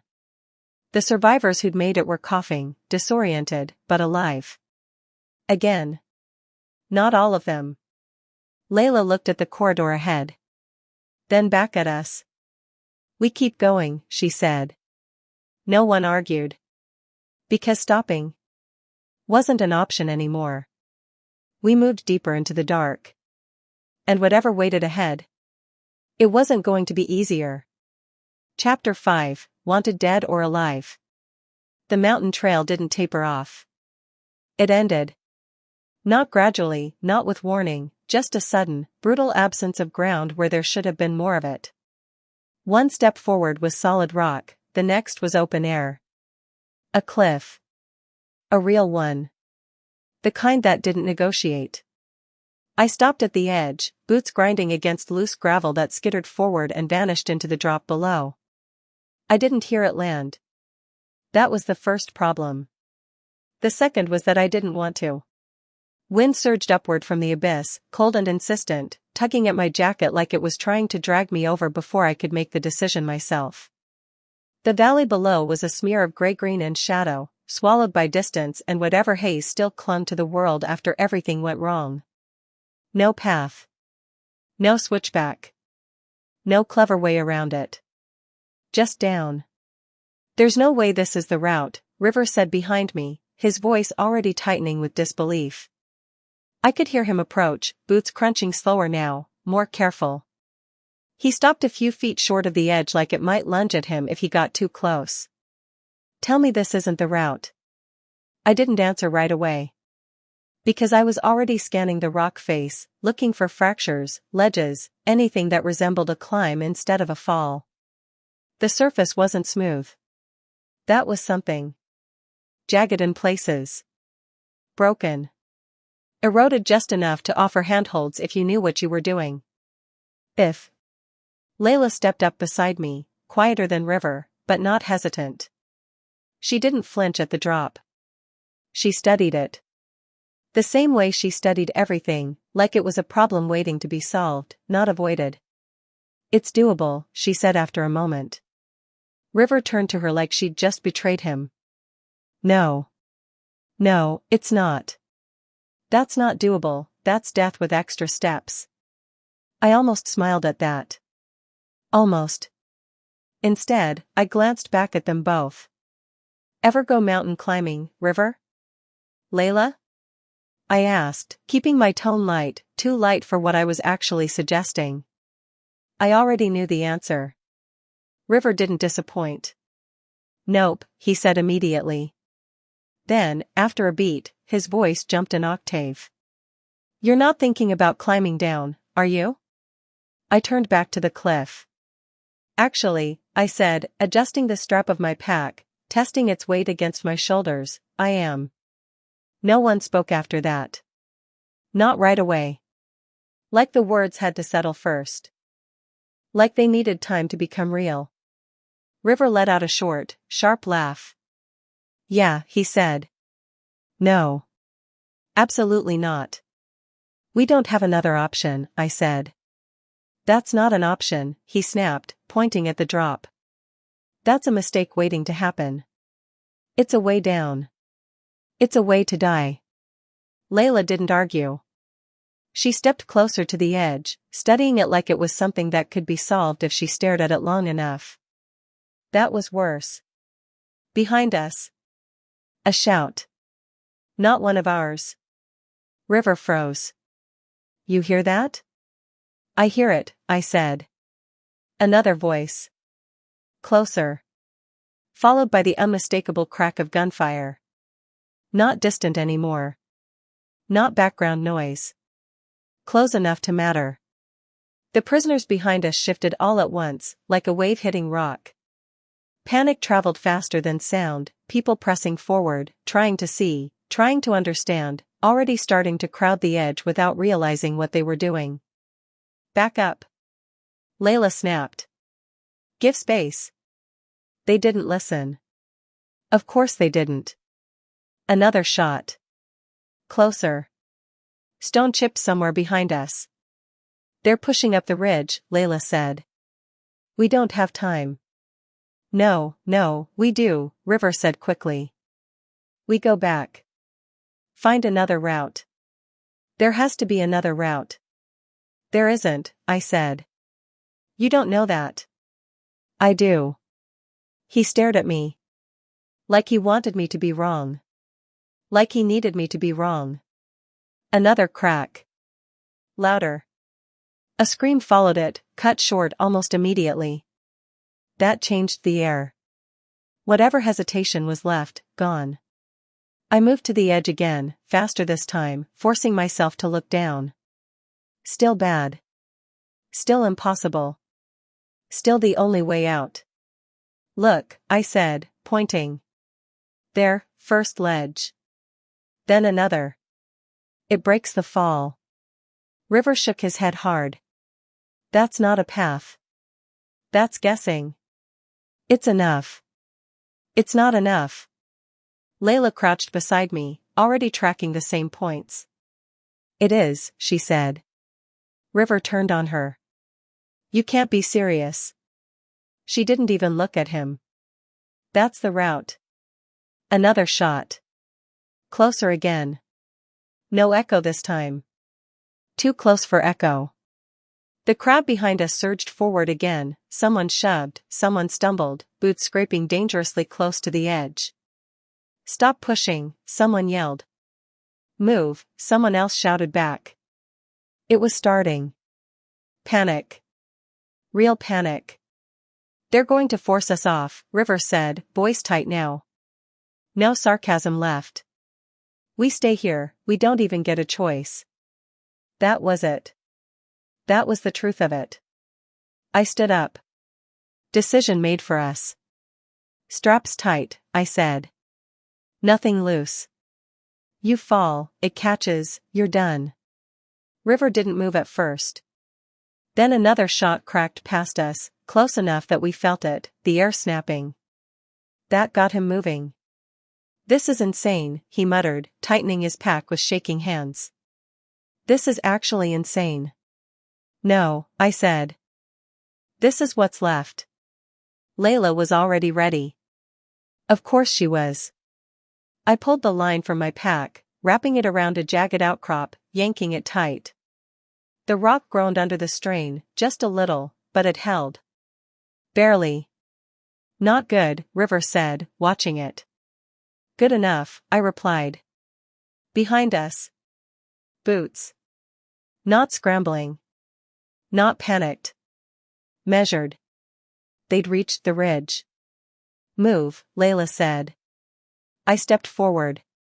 The edge shifted under my weight, gravel sliding, stone grinding, the ground reminding me it didn't owe me stability. For a second. Everything slowed. The wind. The noise. Even my breathing. I became very aware of where I was standing. Of how little there was between me and the drop. Of how easy it would be to step back. Behind me. A voice. Stop. Not ours. I didn't turn around.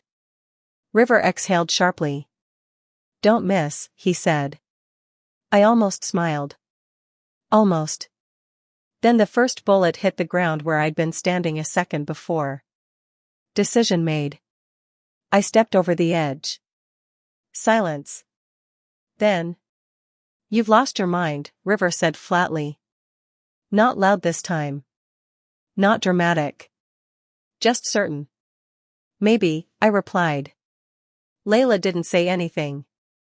That was more telling than anything River could have shouted. I crouched near the edge, brushing aside loose debris with my glove, exposing the rock beneath. Solid. Weathered, but not crumbling. A vertical descent, yes, but broken up enough to make it possible. Not safe. Not even close. Possible. That was all we needed. We go around, we lose time, I said, more to the cliff than to them. We stay up here, we're exposed. Anyone tracking us just has to follow the ridgeline. And climbing down a cliff fixes that how? River shot back. It makes us harder to follow, I said. Harder to predict. Harder to survive, he snapped. Fair. I stood again, looking down once more. The wind shifted, stronger now, rushing upward in uneven bursts. That would be a problem. Footing would matter. Grip would matter more. One mistake. I didn't finish that thought.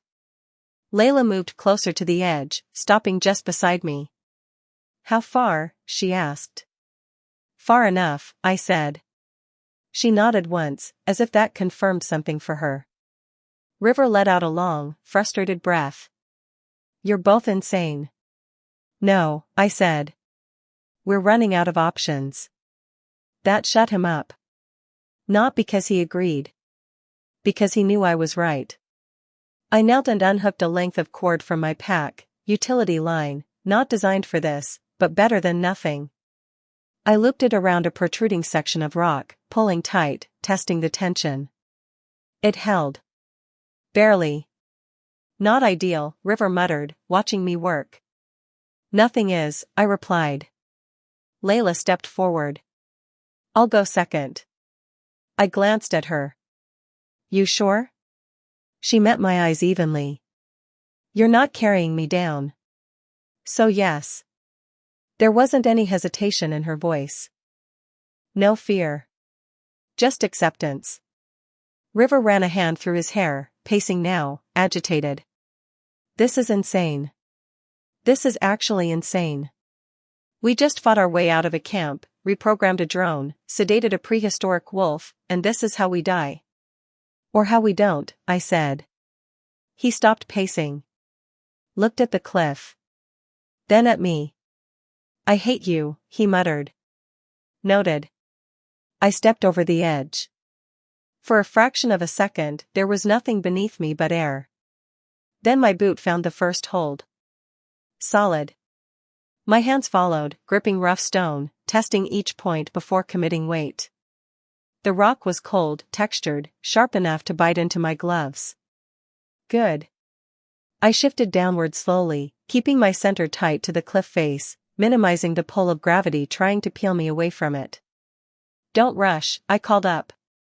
3 points of contact at all times. Yeah, I've seen the vids, River replied, though his voice wasn't nearly as confident as he wanted it to sound. I descended another few feet. Then another. The ground above started to feel distant. The drop below felt closer. Wind surged again, stronger this time, pushing against my side. I pressed in tighter, waiting it out, letting it pass before moving again. Okay, I said after a moment, looking up. Your turn. Layla didn't hesitate. She swung herself over the edge with controlled precision, finding her footing faster than I expected. Not experienced, but adaptable. River lingered at the top. Of course he did. You coming? I called. There was a pause. Then. Yeah, he said, voice tight. Yeah, I'm coming. A second later, he appeared above us, gripping the edge like it personally offended him. This is a terrible idea, he muttered. Probably, I said. And then we kept climbing. Down. The alarm still held behind us. But they sounded different now, farther away, warped by distance and wind, like the whole compound was already becoming something unreal. Something we were leaving behind whether it was finished burning or not. The cliff edge didn't give us that luxury. It just dropped. No slope. No path. Just open air and jagged rock disappearing into darkness. Tell me this isn't it, I said, staring down. It's it, River replied, already scanning the edge like he was measuring it. You wanted a way out. That's a way out. That's a fall. That's survival. Layla didn't argue. She stepped right up to the edge, looking down like she'd done this before, or like she didn't care if she hadn't. The wind hit harder up here. Cold. Sharp. It pulled up my clothes, pushed at my balance, whispered something ugly in my ear about how easy it would be to slip. Behind us, the prisoners were bunching up again. Of course they were. Cliffs do that to people. Move. Layla snapped. They're not stopping. They can't climb that, someone shouted back. Layla turned, eyes hard. Neither can you. So start learning. River finally took the plunge. His descent was less graceful than ours, hands sliding, boots scraping, small stones scattering into the void below, but he made it. Breath ragged, muscles trembling, but alive. Layla glanced at him, a brief smirk breaking the tension. Not bad for a city kid. City kid? River spat out a laugh, coughing once. I nearly died doing exactly what you told me was safe. Perspective, I said, brushing grit from my gloves. Learn it now. We landed on a narrow ledge below, barely wide enough for 3 people shoulder to shoulder. The cliff continued downward in jagged steps, each one testing our nerve. Then the first warning came. A hiss, low, mechanical, and unmistakably alive. I froze. Drones, Layla whispered. River cursed under his breath. Figures. Nothing goes smoothly. Above us, shadows moved with precision. Tiny, relentless predators, their lenses catching the last streaks of sunlight. They hovered for a beat, scanned, then vanished, circling, probing, relentless. We didn't wait. I led the descent, slow, calculated. Layla followed. River shuffled after, hands scrabbling over rock. Then the gas hit. It crept along the ledge first, thin and almost invisible. Sweetish smell, toxic, suffocating. A single inhalation made the world tilt sideways, muscles slacken, mind blur. Masks? I barked, fumbling into my pack for the only protection we had, crude respirators scavenged from the camp. Layla had hers on in a second, tying straps tight. River fumbled, coughing violently, eyes streaming. I grabbed his arm. Move. We scrambled down, every movement deliberate. The ledge narrowed, the cliff walls scraped our sides. One misstep meant a fall. One deep breath of gas meant collapse. The drone swooped lower, engines whining, scanning, trying to catch us in a moment of weakness. Below, a prisoner, one of the ones we'd freed, was stumbling, coughing violently, blinded by the fumes. Grab him! I shouted.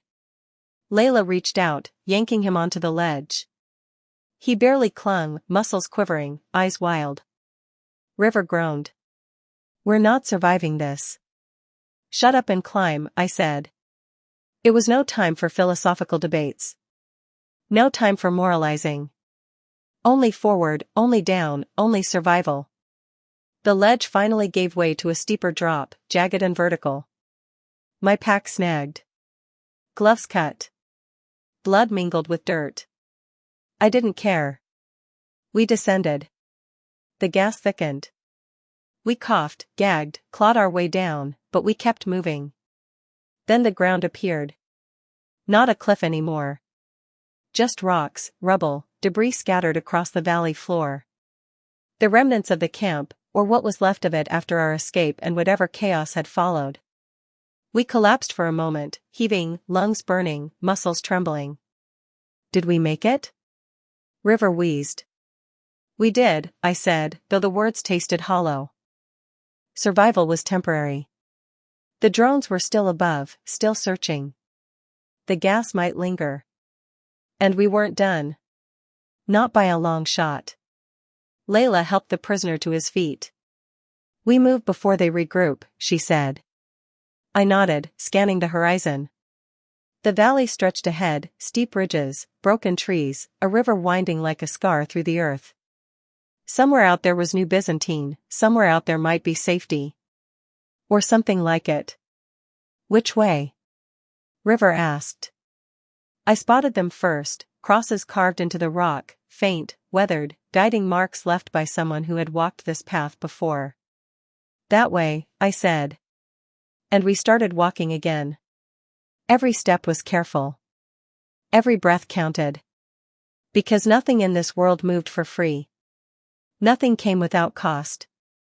And we hadn't even reached the city yet. River finally took the plunge. His descent was less graceful than ours, hands sliding, boots scraping, small stones scattering into the void below, but he made it. Breath ragged, muscles trembling, but alive. Layla glanced at him, a brief smirk breaking the tension. Not bad for a city kid. City kid? River spat out a laugh, coughing once. I nearly died doing exactly what you told me was safe. Perspective, I said, brushing grit from my gloves. Learn it now. We landed on a narrow ledge below, barely wide enough for 3 people shoulder to shoulder. The cliff continued downward in jagged steps, each one testing our nerve. Then the first warning came. A hiss, low, mechanical, and unmistakably alive. I froze. Drones, Layla whispered. River cursed under his breath. Figures. Nothing goes smoothly. Above us, shadows moved with precision. Tiny, relentless predators, their lenses catching the last streaks of sunlight. They hovered for a beat, scanned, then vanished, circling, probing, relentless. We didn't wait. I led the descent, slow, calculated. Layla followed. River shuffled after, hands scrabbling over rock. Then the gas hit. It crept along the ledge first, thin and almost invisible. Sweetish smell, toxic, suffocating. A single inhalation made the world tilt sideways, muscles slacken, mind blur. Masks? I barked, fumbling into my pack for the only protection we had, crude respirators scavenged from the camp. Layla had hers on in a second, tying straps tight. River fumbled, coughing violently, eyes streaming. I grabbed his arm. Move. We scrambled down, every movement deliberate. The ledge narrowed, the cliff walls scraped our sides. One misstep meant a fall. One deep breath of gas meant collapse. The drone swooped lower, engines whining, scanning, trying to catch us in a moment of weakness. Below, a prisoner, one of the ones we'd freed, was stumbling, coughing violently, blinded by the fumes. Grab him! I shouted. Layla reached out, yanking him onto the ledge. He barely clung, muscles quivering, eyes wild. River groaned. We're not surviving this. Shut up and climb, I said. It was no time for philosophical debates. No time for moralizing. Only forward, only down, only survival. The ledge finally gave way to a steeper drop, jagged and vertical. My pack snagged. Gloves cut. Blood mingled with dirt. I didn't care. We descended. The gas thickened. We coughed, gagged, clawed our way down, but we kept moving. Then the ground appeared. Not a cliff anymore. Just rocks, rubble, debris scattered across the valley floor. The remnants of the camp, or what was left of it after our escape and whatever chaos had followed. We collapsed for a moment, heaving, lungs burning, muscles trembling. Did we make it? River wheezed. We did, I said, though the words tasted hollow. Survival was temporary. The drones were still above, still searching. The gas might linger. And we weren't done. Not by a long shot. Layla helped the prisoner to his feet. We move before they regroup, she said. I nodded, scanning the horizon. The valley stretched ahead, steep ridges, broken trees, a river winding like a scar through the earth. Somewhere out there was New Byzantine, somewhere out there might be safety. Or something like it. Which way? River asked. I spotted them first, crosses carved into the rock, faint, weathered, guiding marks left by someone who had walked this path before. That way, I said. And we started walking again. Every step was careful. Every breath counted. Because nothing in this world moved for free. Nothing came without cost. And we hadn't even reached the city yet. The prisoner we'd pulled from the ledge stayed close, mumbling under his breath. His voice cracked, thin and trembling, like dry wood snapping. New Byzantine, he muttered. Follow the crosses, they'll guide you, they always guide. Layla glanced at him, eyes sharp. Do you know what's waiting there? His lips moved but no sound came at first. Then he whispered, raspy and broken, people who believe. People who survived. Survived what? River asked, voice tight. He shook his head. The camps. The gas. The fire. Anything that tried to take us all. I looked ahead. The valley was silent, save for our own ragged breaths and the occasional drip of water from the rocks above. It could have been beautiful, if it weren't for the lingering smell of ash, and the memory of smoke choking the horizon. The wind shifted. A faint metallic whine told me the drones hadn't left. They circled above, waiting for us to make a mistake, to take our eyes off the path, to falter. We moved slowly, deliberately. The prisoner stumbled once, nearly toppling over the edge of a shallow ravine. River caught him, shoulder to shoulder, sweat stinging his eyes. "Careful," River hissed, voice barely audible. "You want to die this far from something you barely even know exists?" The man didn't answer. He just nodded, face pale, lips quivering. By late afternoon, the valley narrowed. We walked single file along a path carved by the river over centuries. The crosses became more frequent, deeper, as if someone had labored to leave a trail for those who came after. I wondered about the people who made them. Were they the same who survived the camps? Had they been here long, hiding, marking, guiding? Or had they only left traces, waiting for desperate travelers like us? Layla's gaze swept over the rocks. "These marks, they're old. Older than the camp." "Old doesn't mean safe," I muttered. "But it might mean someone's been watching, waiting, guiding." "Maybe." River trailed behind, quiet. For the first time since the cliff, I saw exhaustion etching lines across his face, sharp like stone. I didn't know if he realized it yet, but the valley wasn't over. The gas might have been a warning. The drones might have been a test. And New Byzantine, if it existed, wouldn't be a sanctuary. Not yet. Night fell slow and heavy. Shadows stretched across the jagged walls. Stars blinked weakly through a veil of lingering smoke. We stopped for a short rest, backs against the cold stone, lungs burning. The prisoner curled into himself, muttering prayers we couldn't hear, or maybe just fragments of memory. Layla sat silently, hands resting on her knees, eyes scanning the darkness. River leaned against the wall, quiet for the first time, body shaking not just from exertion but fear. "Tomorrow," I said softly, "we keep moving. These crosses, they're our only guide." "Do you even know where they lead?" Layla asked, voice low, almost a whisper. "No," I admitted. "Not exactly. But somewhere ahead, there's a choice. A chance to survive. And we take it." The wind carried a faint, echoing hum, mechanical and cold. Drones, somewhere out there, above the ridge. Waiting. Watching.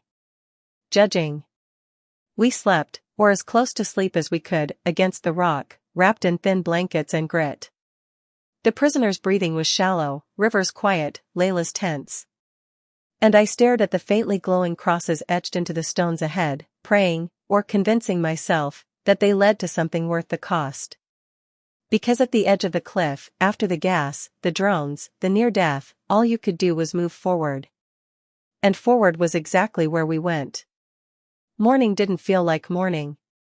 It felt like the world had just decided to turn the lights back on without fixing anything underneath. Cold came first. Not the sharp kind from the cliff, but something slower, heavier, settling into bone, lingering there like it had no intention of leaving. I woke before the others, not because I'd slept enough, but because my body had given up on the idea entirely. The valley stretched ahead, gray and narrow, the crosses still etched into stone like they were the only language left that meant anything. I stared at them for a while. Not because I trusted them. Because I didn't have anything else to trust. Behind me, River shifted, groaning quietly as he pushed himself upright. "Please tell me that was the worst part," he muttered. I didn't turn around. "It wasn't." "Cool," he said. "Love that." Really reassuring. Layla was already awake. Of course she was. She sat a few feet away, back straight against the rock, eyes fixed on the valley like she'd been watching it all night and didn't like what it was telling her. "You hear it?" she asked. I did. Faint. High above. That same mechanical whine, distant, but not gone. "They didn't lose us," I said. "They don't lose people," she replied. River rubbed his face hard. "Yeah, well, maybe they could start." The prisoner stirred last. Slow. Unsteady. He blinked at the light like it offended him, then sat up with a quiet, pained breath. "The crosses," he whispered, like he needed to remind himself they were still there. "We follow them." We are, I said. He nodded, but it didn't look like it helped. Nothing seemed to help anymore. We didn't waste time. No fire. No real food. Just a quick check of what we had left, water, mostly, and not enough of it, then we moved. The valley tightened as we walked. What had been wide enough to breathe in yesterday was narrowing into something else, walls of stone pressing inward, forcing us into a single line again. The river beside us had thinned too, reduced to a fast-moving stream that cut through rock like it was trying to escape the same way we were. The crosses changed. That was the first thing Layla noticed. They're deeper, she said, running her fingers along one as we passed. More recent. I looked closer. She was right. The earlier ones had been worn, weathered down by time and wind. These were sharp. Deliberate. New. River didn't like that. I could tell by the way he slowed slightly. New means people, he said. Or something pretending to be people, I replied. He gave me a look. You really know how to keep morale high. That's not my job. Layla stopped walking. Not abruptly. Just enough to make us notice. What? I asked. She didn't answer right away. She was looking ahead. Not at the path. Past it. There's something different, she said quietly. I stepped up beside her. At first, I didn't see it. Just more rock. More narrowing space. More of the same. Then. I did. The path didn't just continue. It dipped. Sharply. Not a natural slope. Too clean. Too intentional. Tunnel, River said. Or an entrance, I added. The prisoner's breathing picked up. This is right, he said quickly. This is where it changes. This is where they. He stopped. Like he'd said too much. Layla turned to him. Where who what? He shook his head hard. No, just keep going. Please. I didn't like that. Not at all. But stopping here wasn't an option. Stay close, I said. We moved toward the dip. The air changed before we reached it. Cooler. Stiller. Less like open space. More like something enclosed even before we were inside it. The light dimmed too, swallowed gradually as the rock walls curved inward, forming a natural arch that became something else the deeper it went. Man-made. Reinforced. Hidden. The crosses didn't stop. They led straight into it. Of course they do, River muttered. We stepped inside. The sound changed immediately. Our footsteps echoed now, soft, uneven, but there. The hum came back too. Faint at first. Then clearer. Familiar. Too familiar. Layla tensed beside me. No. River looked at her. What? She didn't answer. Because we all saw it at the same time. Lights. Not natural. Not fire. Artificial. Lining the tunnel in uneven intervals, flickering slightly like they hadn't been maintained properly, but still working. Still alive. Tell me this isn't another facility, River said. I didn't. Because I couldn't. The walls confirmed it. Not just rock anymore. Panels. Old. Integrated into the stone like someone had tried to hide them instead of build something obvious. A corridor disguised as a cave. A system pretending not to be one. Layla's voice dropped to a whisper. This wasn't for transport. What was it for? I asked. She looked ahead. Deeper into the tunnel. Containment. That word again. It followed us. I tightened my grip on the rifle.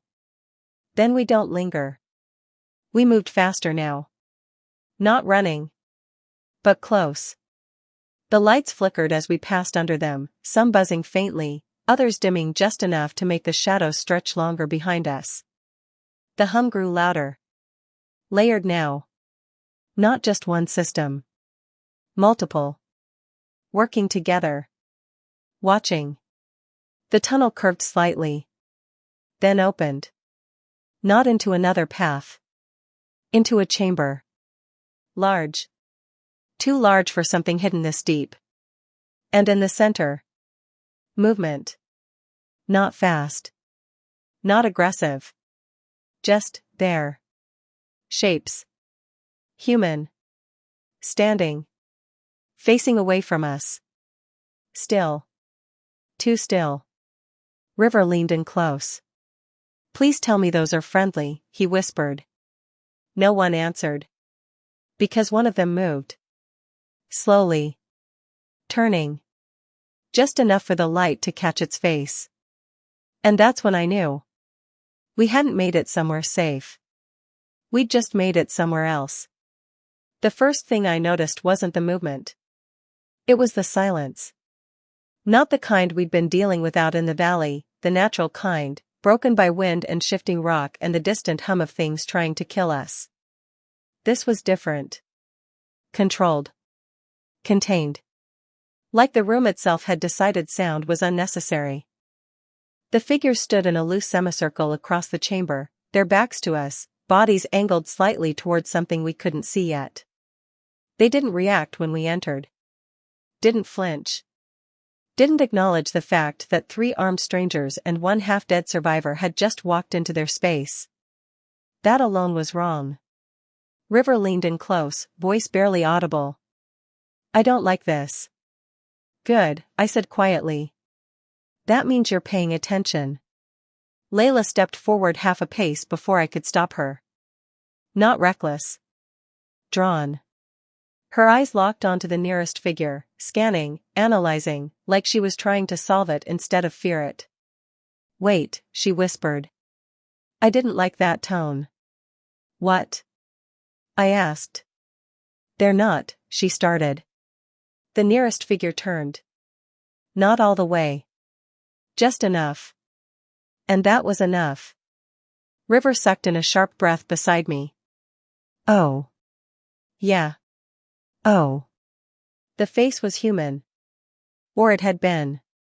Skin intact, mostly. Pale. Too smooth in some places, too tight in others, like it had been stretched back into place after something underneath had been removed and replaced. The eyes. Wrong. Not dead. Not alive. Focused, but not aware in the way people are aware. Like something else was doing the looking. It turned the rest of the way. The others followed. All at once. Perfectly synchronized. That was worse than if they'd rushed us. That meant coordination.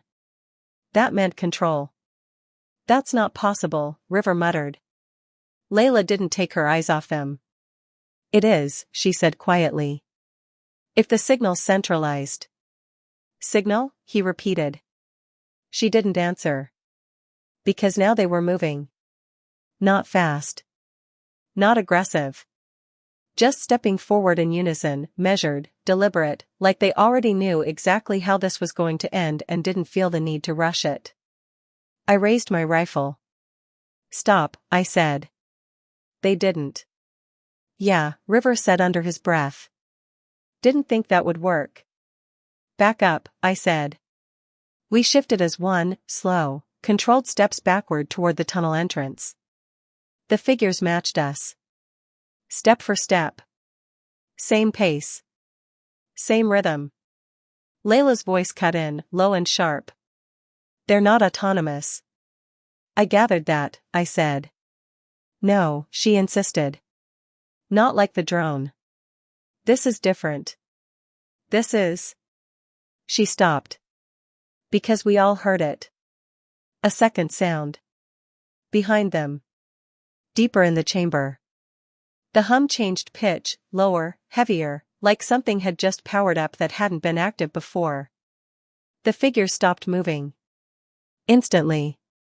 All of them. Heads tilting slightly, same angle, same timing. Listening. Receiving. Then. They stepped aside. Not retreating. Making space. For something else.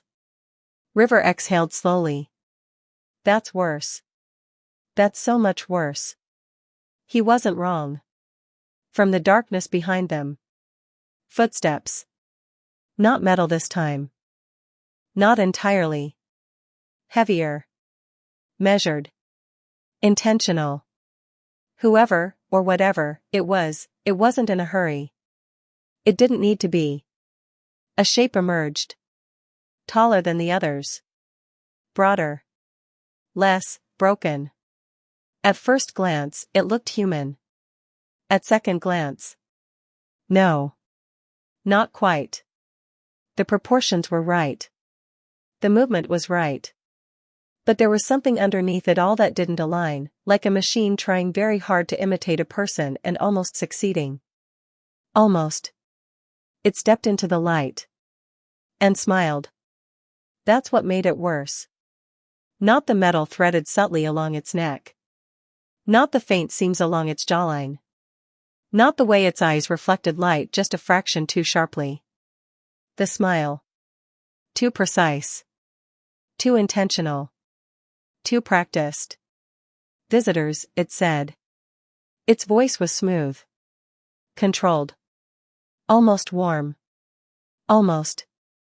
River blinked. Nope. Don't like that. Hate that, actually. I didn't lower my weapon. Stop right there, I said. It did. Immediately. That surprised me. The figures around it remained still. Waiting. Good, it said softly. Communication is still possible. Layla stepped slightly forward again. I didn't stop her this time. She was already locked in. You're controlling them, she said. Not a question. A statement. The thing's smile widened slightly. Controlling is such a crude term, it replied. Guiding is more accurate. River let out a quiet, disbelieving laugh. Yeah, I'm gonna go with controlling. It ignored him. Of course it did. Its attention stayed on Layla. Focused. Interested. That made something in my chest tighten. You're not from here, it said to her. Layla didn't respond. Neither are you, she countered. Another slight tilt of its head. Curiosity. Or imitation of it. Correct, it said. That answer landed heavier than it should have. Because it didn't hesitate. Didn't deflect. Didn't lie. Then what is this place? I asked. Its gaze shifted to me.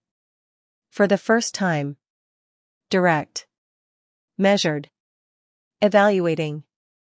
This, it said, gesturing subtly to the chamber, the figures, the lights embedded in stone, is a continuation. Of what?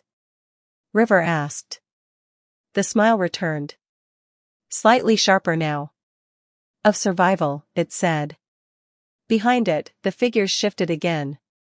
Not stepping forward. Not attacking. Just adjusting. Like they were waiting for a command that hadn't come yet. Layla's voice dropped lower. This is connected to New Haven. Not a question. Again. The thing's eyes flickered. Just for a second. But I saw it. Recognition. New Haven, it repeated. Testing the words. Weighing them. Then.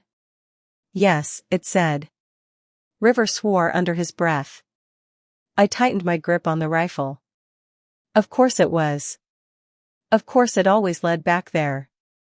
Layla didn't move. Didn't blink. Then you're part of the system that takes people, she said. Silence. Not empty. Deliberate. Then. No, it said. I didn't believe that. Not for a second. You expect us to buy that? River snapped. The thing looked at him again. That same calm expression. That same almost human composure. I expect nothing, it said. Expectation implies uncertainty. Yeah, you're definitely not helping your case, River muttered. The hum deepened again. Lower. Closer. The figures behind it shifted once more. Not aside this time. Forward. Just a fraction. Enough. I raised the rifle higher. Tell them to stop, I said. The thing considered that. Just for a moment. Then. They will stop, it said, if you stay. There it was. River let out a quiet, incredulous breath. Yeah. That's not happening. Layla didn't answer. She was still staring at it. Not afraid. Focused. Like she was trying to understand something deeper than the immediate threat. And that worried me more than anything else. Because whatever this place was. Whatever it was. We weren't just passing through anymore. We'd been noticed. And in this world. That was usually the beginning of something worse. Chapter 6, Crosses in the Rock. The cliff edge still tingled beneath my fingers, slick with the leftover sweat of the climb. My boots scraped against stone that seemed to breathe beneath us. River's eyes darted around like a trapped bird. Layla was quiet, all shadows and stillness, her breath coming in slow, controlled bursts, like she was listening for something I couldn't hear. Then the prisoner spoke, his voice hoarse, tight as a bowstring. You want to live through this? He rasped. Follow the crosses carved in the rocks. They'll take you to New Byzantine. I blinked. New Byzantine? Yes, he said, wincing as he shifted his weight. A city of the faithful. People who've survived, who've endured. They'll help you if you reach them. River groaned. Yeah, sure. And the crosses don't lead straight into a cliff face, right? The prisoner's eyes flicked at me, sharp as flint. You think God would leave you a map if it were easy? I swallowed hard, feeling the dust in my throat. Right, I muttered. Easier if we just died here. Layla stepped closer to the edge, peering at the faint etchings that ran diagonally across the stone face. The crosses weren't carved in straight lines, they zigzagged, broken and weathered, half eroded by rain and wind, like a secret script only visible to those willing to look. I followed her gaze. The symbols glimmered faintly under the dying light, silver against gray. They look old, I said. Like someone spent decades marking them. River snorted. Or someone's idea of a prank for hikers. Not a prank, the prisoner snapped. These were made by people who risked everything to survive. They wanted you to see them. To follow them. You don't have a choice. I felt the weight of his words press down like the first heavy drops of rain in a storm you know is coming. The cliff's edge seemed less a barrier and more a question, do we fall or do we follow? We chose to follow. Step by precarious step, we descended. River kept one hand on the rock, the other fisting a handful of loose stones to throw down if we fell. Layla moved with grace I didn't have, fingers finding every notch, toe pressed against every hidden ledge. I trailed behind, feeling every muscle scream in silent protest. And all the while, the crosses appeared, etched deep enough that shadows clung to their lines.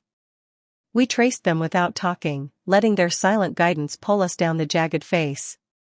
By the time night began to settle, we'd reached a narrow ledge that stretched along the cliff's side. The wind roared through the gorge below, a constant, furious whisper. Somewhere far away, a bell tolled. Not one of the cheap, hollow ones, this was deep, resonant, carrying over the valley like a warning, like a prayer. River sat down, knees drawn to his chest. If anyone dies tonight, he muttered, it's probably me. I didn't answer. My throat was dry, but my mind raced. The crosses led somewhere. They had to. Otherwise, we were walking into nothing. Layla knelt and pressed her palm to the rock, tracing one of the crosses. We need to pause here, she said softly. Catch our breath before the canyon. The prisoner hobbled past us, wincing with each step, but he moved with purpose. Short pause, he said. No fires. Keep watch. Rest lightly. Tomorrow, we move deeper. New Byzantine waits, but it's not a city for the careless. I nodded, exhausted. My body ached, but my mind churned with thoughts I didn't want to unpack yet. Survival wasn't about understanding, it was about following the path, trusting the signs, and keeping the fragile thread of life taut enough to hold on to. As we rested, the wind carried a distant chant, faint and hollow, weaving through the canyon walls. The prisoner muttered a prayer under his breath. Layla pressed a hand over her heart. River buried his face in his knees. I stared at the crosses, etched deep into the canyon walls, and wondered if we would ever reach what they promised, or if we were just shadows chasing echoes. The pause ended quickly. Somewhere beyond the canyon, New Byzantine waited. The sun was high enough to burn, yet the valley felt cool under the shadow of jagged walls. The crosses had guided us true, each etched symbol a finger pointing toward the city. New Byzantine rose ahead, strange and imposing, as if the canyon itself had birthed it. Its walls jutted unevenly, adorned with crosses and carvings that glinted faintly in the sun, like veins of silver in dark stone. River muttered under his breath. This looks like some sort of nightmare cathedral someone forgot to finish. Layla didn't respond. Her eyes narrowed, scanning the walls and figures moving along them. Their motions were deliberate, almost ritualistic, slow but unhurried. The figures were cloaked, faces hidden, yet there was a weight to their presence, as if the air itself trembled under their gaze. The prisoner stepped forward, signaling us to follow. Stay low. Move carefully. Do not meet their eyes. We obeyed, inching through the valley floor, every stone crunch beneath our boots amplified in the silence. The wind carried faint chants from the walls above, echoes of prayers we could not understand. My throat tightened. The air tasted metallic, like iron and dust. Every nerve in my body screamed caution. River kept glancing up, audibly muttering complaints about the spooky cult vibes and how one wrong step and we're toast. Layla kept her eyes on the path, tracing imaginary lines from cross to cross, her steps quiet and precise. I followed, heart hammering, trying to absorb the weight of every carved symbol, every shadow moving just beyond my peripheral vision. We came to a narrow archway, carved directly into the rock wall. Above it, a massive cross jutted out, worn and chipped, and flanked by smaller symbols we couldn't recognize. The prisoner stopped. Here. This is the first checkpoint. Watch, learn, and move only when instructed. From the shadows of the arch, a figure emerged. Cloaked, face hidden, hands folded over a staff that gleamed faintly in the sunlight. Their presence was commanding, every movement measured, every step deliberate. They didn't speak, yet the silence carried a weight heavier than words. The prisoner lowered his head in respect. Travelers following the path, he said quietly. Seek entrance to New Byzantine. The figure regarded us for what felt like an eternity. Then, without a word, they turned and beckoned us to follow. The prisoner nodded sharply, and we moved forward, hearts pounding. Inside the arch, the city felt alive in a way that unsettled me. Narrow stone streets wound upward, walls carved with crosses, symbols, and faint, almost illegible script. Figures moved along balconies and walkways, silent observers of our passage. The air smelled of incense, metal, and earth. Every step echoed like a drumbeat in a cathedral hall. River whispered harshly, I feel like we're being sized up for dinner. Layla shot him a look that could have frozen him where he stood. I didn't speak. My attention was caught by the carvings, stories in stone, fragments of prayers and warnings, reminders that survival here demanded more than just obedience. The prisoner led us to a small courtyard. In its center was a shallow basin of water, reflecting the sky and the jagged walls surrounding us. Figures stood around it, cloaked, faces still hidden, forming a silent circle. One of them stepped forward, staff in hand, and finally spoke. Travelers, the voice was low, resonant, and somehow unnerving. You have followed the path. You have respected the markers. That is the first trial. But New Byzantine is not merely a place of sanctuary. It is a place of judgment. Faith here is measured in deeds, in obedience, and in the willingness to confront truths you may not wish to see. I felt my stomach twist. Judgment. Not hospitality. Not welcome. Judgment. The prisoner bowed his head. They will test us, he whispered. Obey, and you may survive. Falter, and he didn't finish. He never needed to. The silence said it all. Layla stepped forward, shoulders straight, chin lifted. We have followed the crosses. We have survived the canyon. The figure regarded her, then nodded slowly. Survival is necessary, but not sufficient. Come. Learn what awaits you. New Byzantine does not forgive ignorance, nor weakness, nor fear. And with that, we were guided deeper into the city.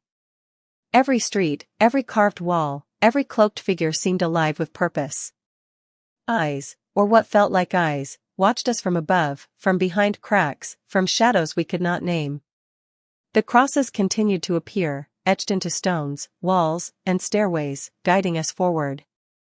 River muttered again, but softer this time, almost to himself, we're not in the world anymore. Not the one we knew. I couldn't argue. The air felt electric with something ancient and enduring. The prisoner moved with confidence, though I could see the toll of years in his slow steps and careful glances. Layla's focus never wavered.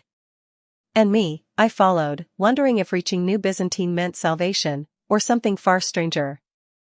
Somewhere ahead, bells tolled again, faint but deep, echoing through the city like a heartbeat.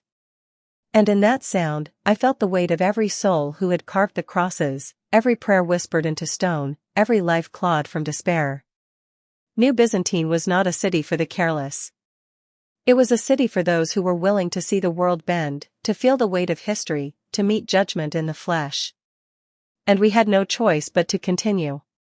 The courtyard opened into a wider square, stone walls rising unevenly around us, every surface carved with symbols and crosses, faintly gleaming in the mid-afternoon sun. Figures had appeared along the walkways, silently observing, their faces obscured by hoods. Their presence pressed in on me like gravity I couldn't escape. The prisoner led us forward. The council waits, he whispered. Do not speak unless spoken to. Do not move unless instructed. They test everything, gaze, gesture, hesitation. One false move, he let the threat hang in the air. We didn't need him to finish. River's mouth opened. Then closed. Then opened again. He muttered, I knew this was a cult. Layla ignored him. She followed the prisoner with careful, measured steps, hands slightly raised as if to balance herself on the tension that hung over the square. I followed too, muscles taut, mind racing. Every cross we passed seemed to pulse with quiet insistence, follow. Obey. Survive. At the far end of the square, a set of stone stairs led up to a platform. On it stood 3 figures, taller than any of us, cloaked in heavier robes that shimmered with silver threads. Their faces were masked, but their eyes, or at least what I imagined were eyes, pierced through the hoods, straight into my chest. One of them raised a hand, staff in hand, and the square fell silent, the wind seeming to vanish. Travelers, the voice boomed, low and unyielding, you have followed the path carved in stone. You have arrived at New Byzantine. But arrival is merely the first trial. The city demands faith. It demands clarity. It demands courage. The prisoner bowed, trembling slightly. They will instruct you. Obey. Survive. Layla stepped forward. We followed the crosses. We are here to see what awaits. The tallest of the 3 on the platform tilted his head. See? Perhaps. But do you understand? Faith is not given freely. It is measured. It is tested. You will answer questions. You will perform tasks. Your intentions will be judged. You will confront what you fear most. River groaned audibly. Perfect. Just what I needed, more tests. Because surviving mountains, cliffs, and the canyon wasn't enough. The figure ignored him. First, the tallest said, you will present your hands. Open them. Show that you hold nothing but intent. We complied. My palms were raw from climbing, dust and blood layered beneath the nails. River's shook, Layla's were steady, and the prisoner's hands were scarred, knotted, confident in their own story. The figure circled us slowly, staff tapping against stone, eyes, imagined or real, scanning every inch. Intent can be feigned. Courage can be masked. But the city sees truth. Every hesitation, every doubt, every hidden thought, his voice faded as he tapped my hands, then River's, then Layla's, then the prisoner's. You are acceptable, for now, he said finally. But acceptance is fragile. You will perform a task next, something simple in appearance but heavy in consequence. You will carry a relic from the upper hall to the lower. Do not stumble. Do not falter. Do not doubt. The prisoner exhaled slowly. Follow me, he said. Step carefully. Eyes open. Heart steady. We moved. The stairs twisted upward, narrow and uneven, every step echoing in the stone hall like a drumbeat marking our souls. On the upper floor, the relic awaited, a small vessel, ornate, carved with crosses and symbols that shimmered faintly. Its weight was light, but the feeling of holding it pressed down as if it carried centuries of expectation. River whispered, it's just a cup. How bad can it be? I didn't answer. I was too aware of the eyes that followed, the silence that weighed, the unseen judgment pressing in. Layla grasped the vessel first, lifting it with precision. Then River. Then me, hesitating slightly before following her lead. We descended the stairs, every step an act of concentration, every breath measured. One misstep could shatter the task, break the trial, and whatever fragile trust we had earned. Shadows shifted along the walls. Figures moved just beyond our vision. A soft chant rose from below, faint and hollow, carrying with it the city's expectation, its weight, its judgment. At the bottom, the platform opened to another courtyard. The relic was placed on a carved pedestal, and we stepped back. The cloaked figures observed silently, the tallest nodding once. Completion is recognition. But understanding comes later. You may rest briefly, but know this, the city watches. The path is long. And New Byzantine does not forgive weakness, indecision, or fear. River slumped against the wall. I hate this place. Layla gave him a look that could have frozen him solid. I didn't speak. I stared at the relic, at the silent figures, at the crosses etched into every surface. And I understood, survival here was only the beginning. New Byzantine demanded more than body, more than courage, it demanded a reckoning. And we had no choice but to continue. The brief pause offered little relief. The city seemed alive, each shadow shifting like a living thing, each carved cross humming faintly in our awareness. The courtyard we had reached felt smaller somehow, more oppressive, as if the very stone walls leaned in to watch us. Sit, the prisoner commanded softly, guiding us to a narrow ledge beside the pedestal where the relic now rested. Watch. Learn. You will not leave until the council deems you ready. River flopped onto the stone, hands on his head. I swear, I'm gonna lose it. This city, it's like a brain prison. Layla crouched beside him. Keep quiet, she hissed. Every word counts. I could only nod, though my thoughts raced. The crosses, they had led us here, but now every step felt like a test, every glance a trap. I felt the weight of centuries pressing on me, as if all who had carved and prayed before were watching, judging my every hesitation. A soft chant began again, faint but insistent, winding through the city like smoke. Figures emerged from the shadows, cloaked as before, but now carrying objects, bowls, candles, small carved idols. Each object felt heavy, imbued with significance I didn't understand. The tallest of the council appeared on the steps above us, staff in hand. The second trial begins, he announced. Carry the weight of devotion. Walk without faltering. Place the objects in their designated locations, in the correct order, guided by the crosses. One mistake, and you will begin again. One misstep, and the city will not forgive hesitation. I swallowed hard, fingers tightening around the straps of my pack. The objects were placed before us on the stone floor.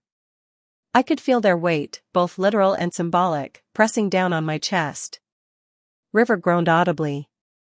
I thought a cup was bad. Layla ignored him. She lifted the first object with ease, tracing the cross etched into the floor as she moved. I followed, careful, cautious. The prisoner moved ahead of us, silent and deliberate, guiding us with subtle gestures. The steps were deceptively simple. Place the object. Move to the next cross. Follow the symbols. Yet each movement felt like a negotiation with the city itself, each breath a bargain with unseen eyes. River stumbled on the third step, catching himself just in time.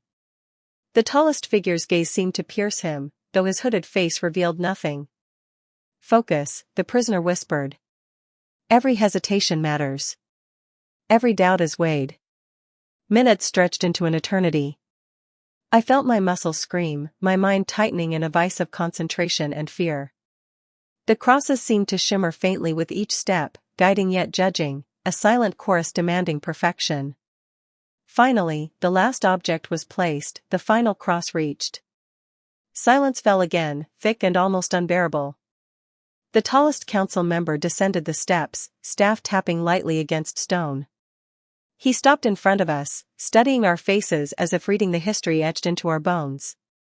You have completed the trial, he said. But completion is only the first step. New Byzantine tests more than body.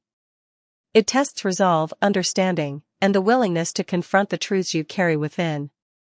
Prepare yourselves. The path forward will demand more than obedience. It will demand insight, courage, and the courage to face what lies in your own shadows. River slumped further, muttering something about never signing up for a vacation like this. Layla's face was set, calm but unreadable, and I felt a cold knot of anticipation in my stomach. The prisoner placed a hand on my shoulder. Rest for a moment, he said. Observe. Learn. Then we continue. The city does not pause for hesitation, only for those who are ready. I sank to the stone, breathing in the air thick with incense, stone, and an almost metallic tang. Shadows shifted around us, and I realized that New Byzantine was not merely a city. It was a living trial, a crucible that measured everything: faith, courage, doubt, survival. And as we rested, I understood the truth. The crosses had brought us here, yes, but they did not promise safety. Only a path, a challenge, a reckoning. The city waited. The council waited. And whatever lay ahead would strip us bare, testing every instinct, every belief, every trace of humanity we still carried. I closed my eyes briefly, knowing that when we moved again, nothing would feel the same. When we stood again, the city seemed almost to lean in, waiting. Every shadow shifted like a living thing, every cross carved in stone pulsed faintly, as if alive. The council's presence pressed down, invisible but undeniable, testing us before we even moved a step. Follow me, the prisoner whispered, voice low but steady. The next trial is not about objects or paths. It is about truth, yours, theirs, ours. Step carefully. River groaned. Great. Truths. Because surviving cliffs, canyons, and moving statues wasn't enough. Layla didn't respond. Her gaze was locked on the winding stairs ahead, etched with yet more crosses. Every step shimmered faintly under her careful touch, and I followed her lead, each motion deliberate, every sense straining for the slightest cue. The corridor narrowed, walls rising so high that daylight barely touched the floor. Figures emerged along the sides, cloaked, silent, their staffs glinting faintly. Each seemed to watch a different angle, and every glance felt like it dissected a piece of our thoughts. You will be questioned, the prisoner murmured, but not with words. Watch the figures, watch their eyes. Your answers are in what you do, how you move, what you hide. We entered a hall where shadows danced in flickering torchlight. Symbols etched into the walls traced centuries of devotion and fear, prayers and warnings entwined. The tallest of the council stepped forward, staff raised. Each of you will confront your own reflection. You will carry the weight of your intentions. Those who falter here will face themselves, and that can be more punishing than any fall. River swallowed audibly. I knew this was a cult. Layla gave him a look that could have frozen him. I didn't speak. My heart pounded, the metallic tang of the city filling my nose, my ears tuned to every sound. A figure stepped aside, revealing a shallow pool of water. Its surface was perfectly still, reflecting not only our faces but something beneath them, shapes, shadows, fragments of memory, of fear. Step forward, the council instructed. See yourself clearly. Do not flinch. I approached first, hesitating only briefly before kneeling beside the water. My reflection stared back, tired, worn, scarred by survival, but then the image shifted. Shadows moved beneath the surface, whispering shapes of every misstep, every hesitation I'd ever taken. A wave of nausea hit me. Layla knelt next, her reflection calm, almost serene, but beneath the surface, I saw a shadow of doubt I'd never guessed. River stumbled, gripping his knees, muttering curses under his breath as his reflection distorted, revealing fears he usually buried in sarcasm. The council moved around us, staff tapping the stone, each motion precise, each gaze cutting deep. Face yourselves, the tallest said. Accept what you carry. Only then will you be allowed to continue. Minutes stretched into hours, though I knew it could not have been that long. My reflection whispered of failures I had long forgotten, of choices made in desperation, of trust broken and regained too late. I breathed through it, letting each truth wash over me. When I looked up, River's face was pale but steady. Layla's eyes glimmered with a quiet understanding, a subtle acknowledgement that we were being stripped bare but not broken. The tallest of the council finally spoke. You have seen yourselves. The city judges not only action but acceptance. To survive here is to acknowledge what you fear, what you have carried, and what you may yet become. Only then does the path forward reveal itself. The prisoner exhaled, relief and tension mixing. Follow me, he said. The final stage is near. Do not falter. You are tested not for your strength, but for your clarity, your courage, your willingness to carry the weight of what you know.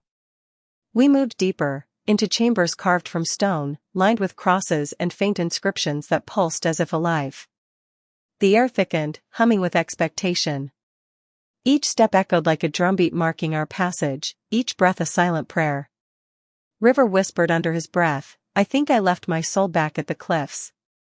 Layla's gaze never wavered. I felt the weight of the city press on me, ancient and patient, demanding truth in every motion. And as we followed the prisoner, I realized that New Byzantine was not just a city or a trial, it was a living crucible, and we were being forged in its relentless gaze. Whatever lay ahead, there would be no hiding. Only facing. Only moving forward. And we had no choice but to continue. The pause ended, but the city did not loosen its grip. New Byzantine seemed to lean closer, its stone walls pressing in like a living audience, watching, waiting. I rose, brushing the dust from my pants, feeling the weight of the trials already behind us. The crosses had guided us, the relics had been placed, yet a deeper sense of judgment hummed beneath the surface. It wasn't over. Not by far. The tallest of the council raised his staff, and a hush fell over the courtyard. The shadows of the other figures stretched long across the stone, pointing toward us like dark fingers.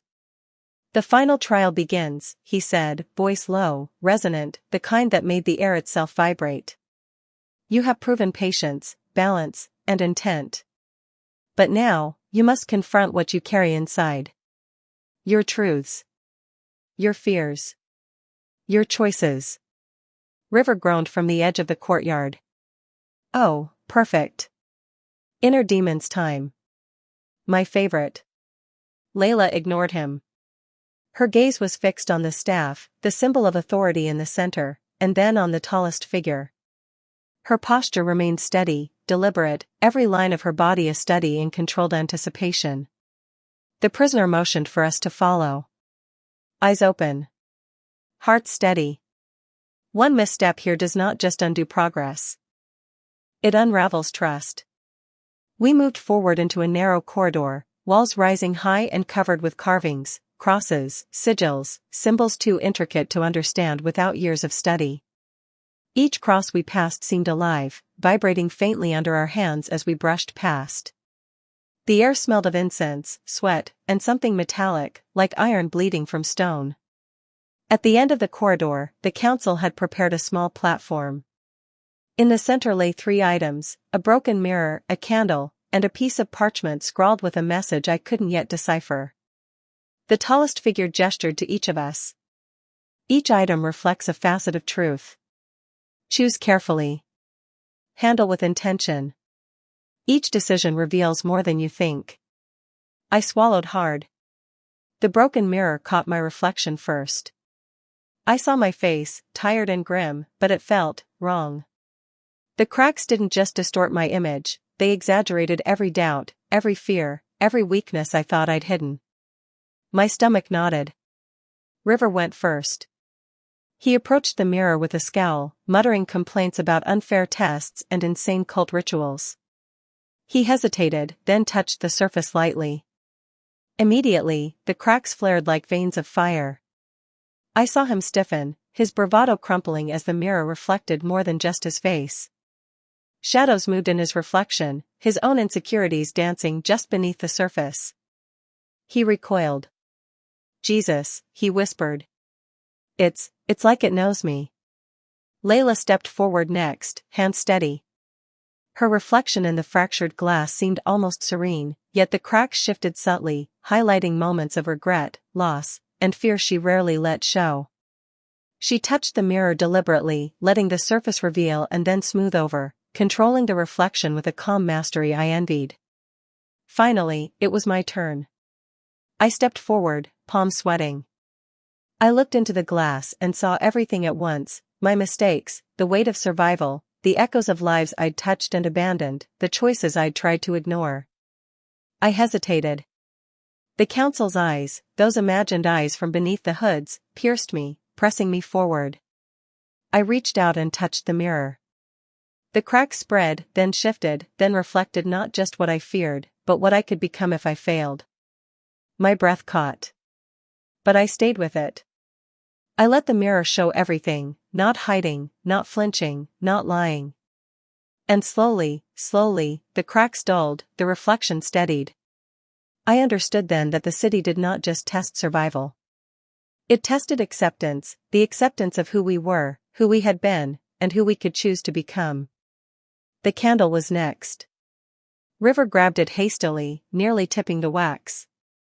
The flame flickered against the stone walls, and the shadows leapt like wild things. Each flicker revealed something hidden in the carvings, faces, hands, forms, warnings. River's grip tightened. He whispered, it's showing me things. He didn't elaborate. He didn't need to. The fire illuminated the truth of his own stubbornness and fear. Layla carried hers with the precision of a surgeon, letting the flame light only what she intended to see. The shadows danced softly, obeying her control. She moved methodically, her inner clarity reflected in the way the light spread evenly across the walls, showing patterns of the crosses, the corridors, and the carvings. I lifted the candle carefully. Its flame seemed alive, sensitive to my heartbeat. I traced it along the walls, revealing symbols hidden beneath decades of dust and shadow. The light seemed to recognize hesitation, flaring in anger when my attention wandered, softening when my mind focused. I realized that carrying this flame was not just illumination, it was guidance, a dialogue between intent and awareness. Finally, the parchment. The message was in a script older than any language I recognized. The council indicated that each of us must interpret it and leave a mark, an acknowledgement that we had faced what it represented. River scowled and jotted something quickly, probably nonsense, but the council allowed it. Layla's markings were elegant, precise, flowing with understanding. My own hand hovered above the page. I traced the lines, feeling the weight of history, the centuries of thought, prayer, and survival etched into the script. Then I marked it with my truth, not what I hoped they wanted to see, but what I knew I carried inside. The tallest figure nodded once. You have completed the final trial. Not with perfection, but with honesty, with intent, with courage. That is what this city demands. The path forward will still be treacherous, yet you have earned the right to continue, to learn, to survive. River sagged to the ground. I can't believe we made it. I really can't believe we made it. Layla looked down at him with a hint of amusement. You'll need that disbelief. It keeps you aware. I breathed in the air, thick with incense, and the weight of judgment passed. The crosses that had guided us from the cliffs to the canyon, through the corridors of stone and shadow, had brought us here. They had brought us to understanding, painful, frightening, and necessary. The prisoner placed a hand on my shoulder. You've done well. Rest while you can. The city's tests are never truly over, but the first reckoning is behind you. I sat, closing my eyes briefly. Around us, New Byzantine pulsed like a living entity, every shadow and carved cross a reminder that survival here was only the beginning. The council watched, the city observed, and I felt the subtle weight of centuries pressing in from every angle. We had followed the crosses. We had survived the canyon. We had faced the mirror, the flame, the message. And we had survived. For now. But the air carried a warning, soft yet undeniable: the city would continue to test us. And we would have to rise to meet it, or fall, like so many before, leaving nothing but echoes on stone. Chapter 7: The Veins of New Byzantine. The cliff was taller than I'd imagined, a jagged spine of stone that seemed to scrape the sky. My boots skidded against loose gravel, and the wind hit me with a sharp, metallic taste, like iron dust in the back of my throat. My shoulder throbbed violently, a deep, relentless ache that flared every time I moved. Each breath came short and shallow, like I'd forgotten how to inhale properly. I kept telling myself it was nothing, just a muscle, just a bruise, but the pain was sharp enough to make me stagger. Ever go mountain climbing, River? Layla? I asked, voice rough and almost hollow. Nope, River shot back, a shiver of disbelief running through him. You're not thinking about climbing down, are you? Actually, I let the words hang, letting the thin air carry them off before I finished. River's eyes widened, a mix of horror and disbelief. You're insane, he said finally. His voice pitched higher as the wind caught it. Insane and suicidal. Layla didn't speak. She just scanned the cliff, eyes sharp, calculating angles, testing footholds that didn't exist. I could tell she was thinking about the same thing I was, how the hell we were going to get down without breaking every bone in our bodies. I adjusted my grip on the jagged rocks, teeth clenched. The first step down felt like dropping into cold water, my leg slid, scraped, and I cursed, bitter and low, more at gravity than anything else. River grabbed my arm, firm, a lifeline I hadn't realized I needed until that instant. Careful, he hissed. You want to die this far from something you barely even know exists? I nodded, blinking sweat from my eyes. The rocks were slick, coated in ash from some fire long gone but not forgotten. Each step made a little screeching protest, a reminder that the earth beneath us was not our ally. Halfway down, my shoulder screamed. A jagged spasm shot from the joint to my neck, and I stumbled, clawing for a foothold that refused to hold. I caught myself against a protruding ledge, fingers trembling, nails gouging stone. The pain was a cruel joke, my lungs burned, each inhalation a sharp pinch that made me want to collapse right there on the cliff face. Layla's hand appeared, steady, offering grip. You okay? She asked, voice quiet, almost fragile. I forced a grin that tasted like iron. Fine. Just a little, airborne discomfort. River snorted but didn't argue. He was busy keeping his own footing, muttering curses under his breath, and occasionally glancing at the sky where the faint hum of drones persisted. Their presence was a constant threat, invisible but unnerving, a reminder that every wrong step could be fatal. We made slow progress. The cliff seemed endless, a ribbon of jagged gray cutting into the horizon, and each step was a negotiation between courage and fear. By the time we reached a small outcropping, the sun was already low, throwing long shadows that stretched like black fingers over the valley below. I sank against a rock, breathing hard, shoulder quivering. Sweat and dust caked my arms, mingling with the ash that clung to everything. River leaned against a nearby boulder, jaw tight, scanning the skies. Layla crouched, eyes tracing the path ahead, fingers brushing the rock as if listening to it. "That's it?" River finally asked, voice rough. "That's all we get?" I shrugged, chest heaving. "What do you mean? After all that? Just a rock ledge and more walking? You've been trying to scare me to death all morning." I couldn't argue. The morning had already nearly killed us, and the day was only half gone. Then the prisoner stirred. His voice, hoarse and raspy, broke the heavy silence. "New Byzantine," he muttered. "Follow the crosses, they'll guide you, they always guide." Layla's eyes snapped to him, sharp and unreadable. "Do you know what's waiting there?" His lips moved, first without sound, then a whisper that tore through the tension. "People who believe. People who survived." "Survived what?" River asked, voice tight, a mix of curiosity and dread.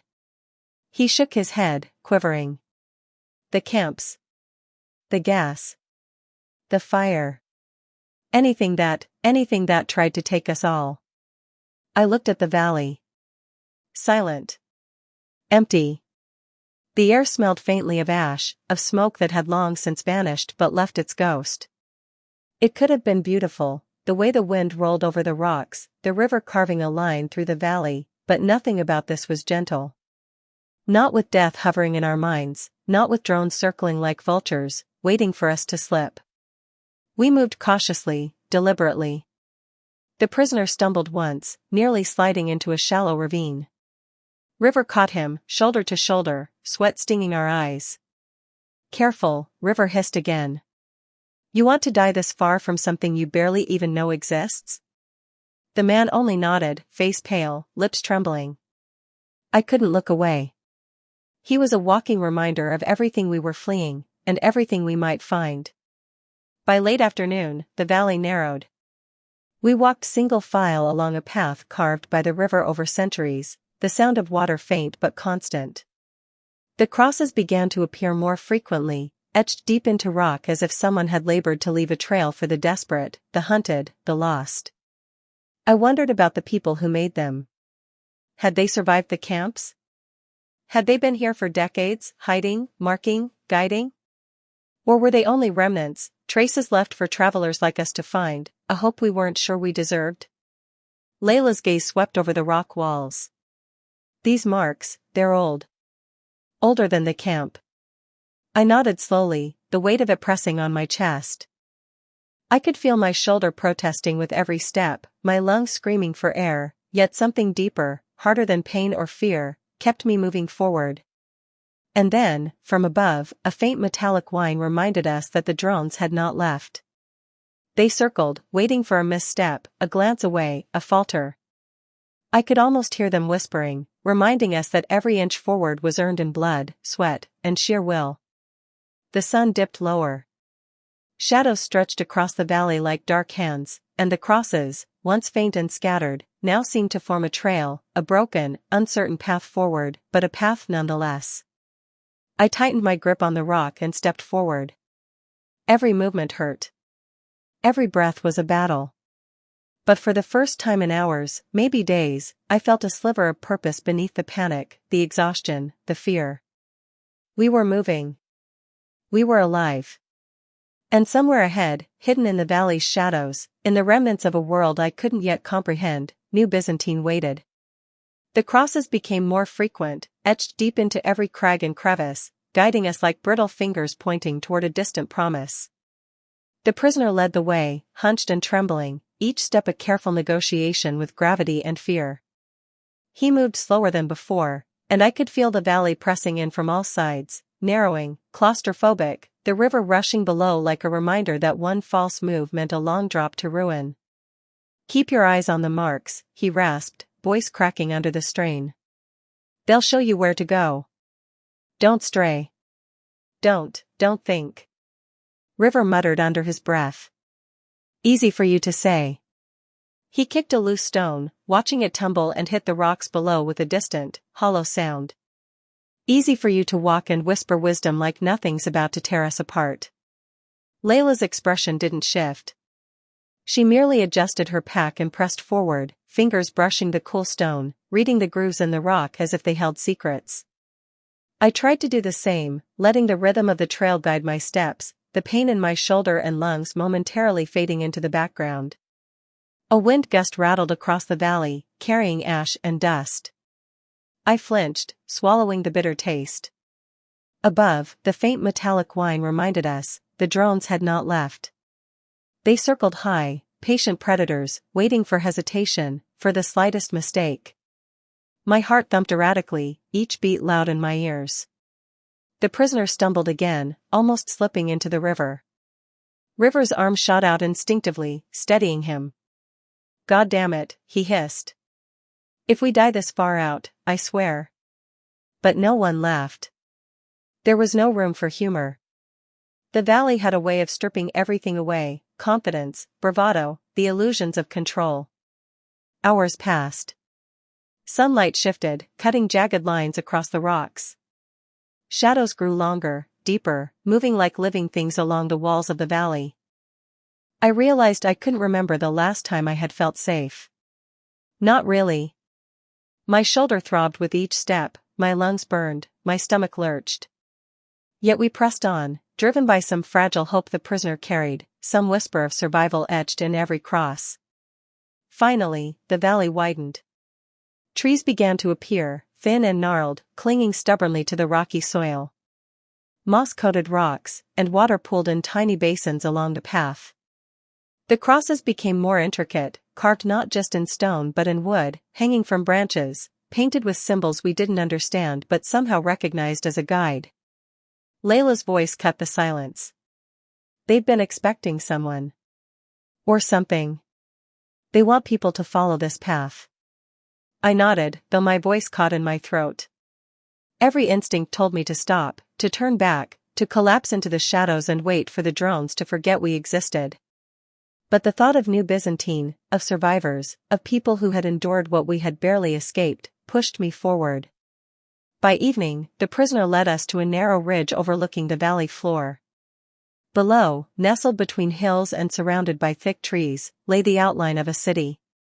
Towers rose in irregular symmetry, domes glinting faintly in the dying light, the architecture a strange blend of Byzantine shapes and hasty repairs, as though the city had been rebuilt more than once. Smoke drifted lazily from chimneys, carrying a scent of wood fires and something else, bread, perhaps, or the faint tang of incense. Is that? River's voice faltered. New Byzantine, the prisoner whispered, almost reverently. His eyes gleamed in the last light, a mixture of awe and terror. This is where we survive. This is home. I squinted, taking in the sight. It was more real than I expected, more tangible than the whispered stories, more dangerous than the maps and rumors. The city had walls, of course, high, weathered stone, patched in places with wood and metal. Watchtowers dotted the perimeter, suggesting vigilance, suspicion. We weren't just entering a city. We were stepping into a living organism, aware of intruders, ready to test every move we made. Layla glanced at me, then back at the city. We need to plan. Carefully. I felt the weight of the day, of the climb, of every wound and bruise. My shoulder screamed at me when I moved, my lungs begged for air that never felt like enough, yet I followed the prisoner down the ridge. The city was no longer a distant hope. It was close enough to touch, close enough to fall into, or be caught by.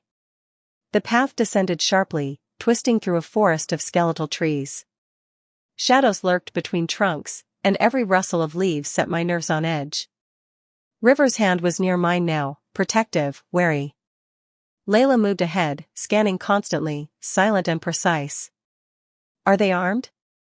River asked the prisoner finally, voice low, wary. He shook his head. Some, but mostly they're careful. They watch. They don't act unless they must. The crosses, follow them. They show you the safe way in. They'll know if you stray. I swallowed. Safe was relative. But the thought of not following, of wandering into the unknown without guidance, was far worse. The first perimeter gate came into view. It was simple, unassuming, just two thick wooden doors bound in iron, but the guards atop the walls were anything but naive. They moved silently, watching, eyes sharp. A misstep here could undo everything, could erase all the progress we'd made since the cliff. Slow, Layla whispered. One step at a time. I followed. River followed. The prisoner led.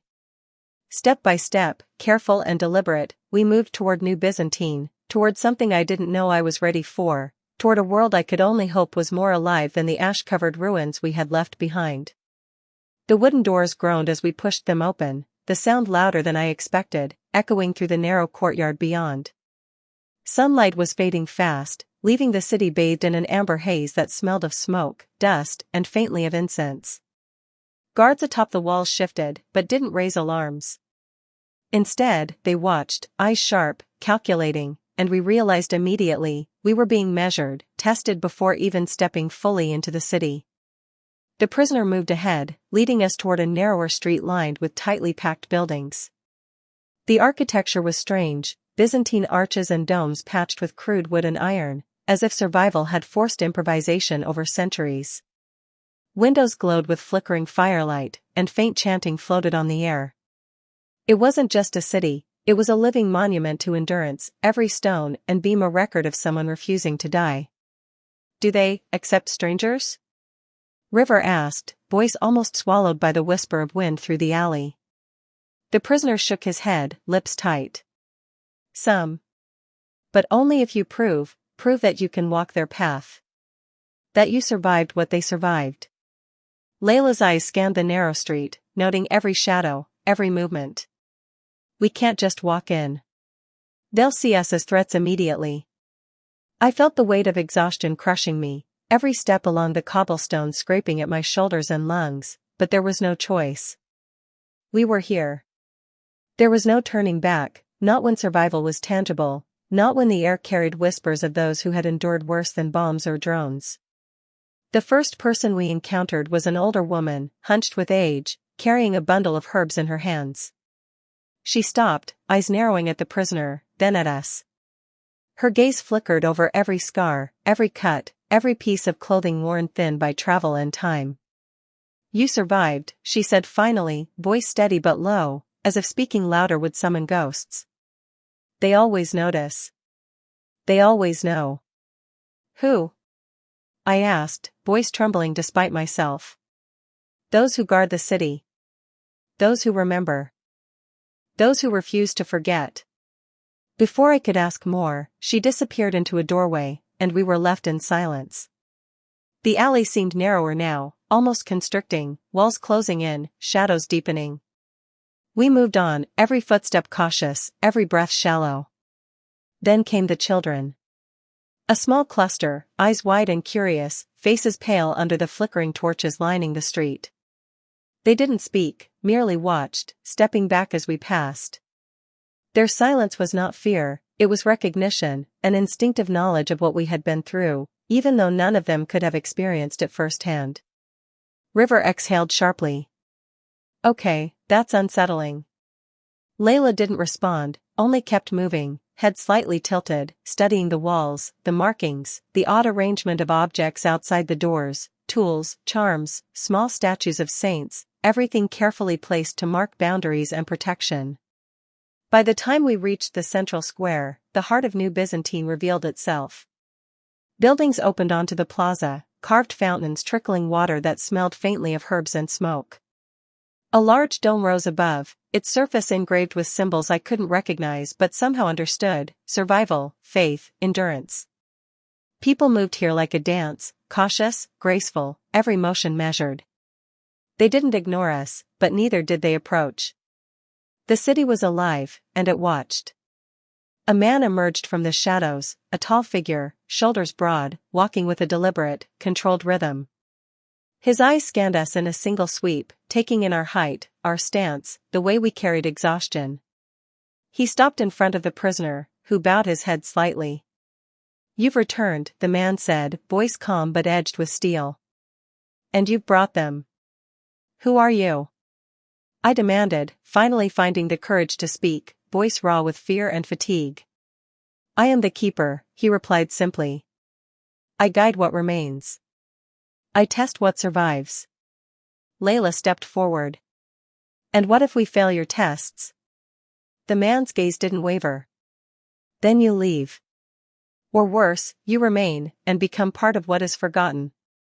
I felt a chill run down my spine. The air in the plaza seemed to thicken, every shadow stretching like fingers. The thought of being trapped here, unable to leave, surrounded by survivors who could see everything we had done and been through, it was suffocating. The prisoner spoke up, voice barely a whisper. They'll test you. Everyone. You walk paths, you survive shadows. You prove your endurance, your memory." I exchanged a glance with River. The teenager swallowed hard, nodding slowly, eyes flicking to the ground, to the flickering flames along the walls, to the watching faces. The keeper raised a hand, signaling the square to quiet. "Newcomers are to follow the path. Follow the signs, respect the boundaries. Survive what you encounter. Only then will you be part of New Byzantine." We followed the prisoner through a series of narrow corridors, twisting alleys, staircases carved into stone. Every corner we turned seemed like a test, shadows moved unnaturally, faint whispers echoed through the walls, and I could feel my pulse pounding in time with the city itself. My shoulder screamed, lungs burned, but I pressed on, driven by the faint promise of acceptance, of refuge. Finally, we arrived at a small courtyard, lit by torches and candles. A few individuals lingered here, older men and women, their faces lined with both hardship and quiet determination. They observed us without speaking. "You rest here," the prisoner said. "But do not get comfortable. Comfort is a luxury New Byzantine does not allow immediately." I sank onto the stone steps, muscles trembling, sweat and ash covering my face.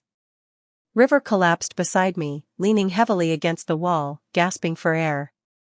Layla crouched nearby, eyes scanning the courtyard, wary, vigilant. For a long moment, silence stretched between us. Only the trickle of water from a nearby fountain, the faint chanting from a distant dome, and the distant hum of the drones above filled the space. I realized then, fully, that arrival did not mean safety. Not yet. We had stepped into New Byzantine, yes, but the city itself was a test. Every shadow, every look, every whispered chant could be a measure of our endurance. Survival here would not come from strength or speed, it would come from observation, from adaptation, from the quiet understanding that this city had endured horrors we had barely glimpsed and expected nothing less from those who wished to join it. Chapter 7, New Byzantine. The streets of New Byzantine twisted like living veins, stone stairways rising at impossible angles, narrow alleys curving back upon themselves. Sunlight splintered through the high walls, falling in jagged patterns across the cobblestones, illuminating centuries of worn carvings and crosses etched deep into every surface. Each step felt both foreign and inevitable, like we were walking paths long forgotten but remembered by the city itself. River trailed behind, muttering under his breath, the words half complaints, half exclamations of awe. I knew this was a cult. I mean, look at this place. Who does stairways like this? Huh? Seriously. Layla ignored him, as always. Her hands brushed the carved symbols on the walls, tracing patterns with reverent fingers. Her eyes scanned every cross, every fragment of script, as if the walls themselves were speaking secrets only she could read. It's alive, she whispered, almost to herself. Not alive like it breathes, but alive like it remembers. I followed, quiet, feeling the pulse of the city through the soles of my boots, through the thin fabric of the air vibrating with centuries of devotion and careful ritual. The prisoner walked ahead, hobbled slightly but moved with purpose, guiding us silently with subtle gestures, eyes constantly scanning. At the far end of a winding terrace, the path opened to a massive wall set slightly apart from the rest of the city's stonework.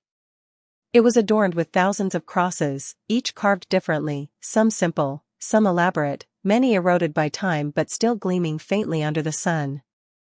At its center, mounted on a stone plinth, was a relief of Mother Mary, her hands extended in blessing, eyes calm yet all-seeing.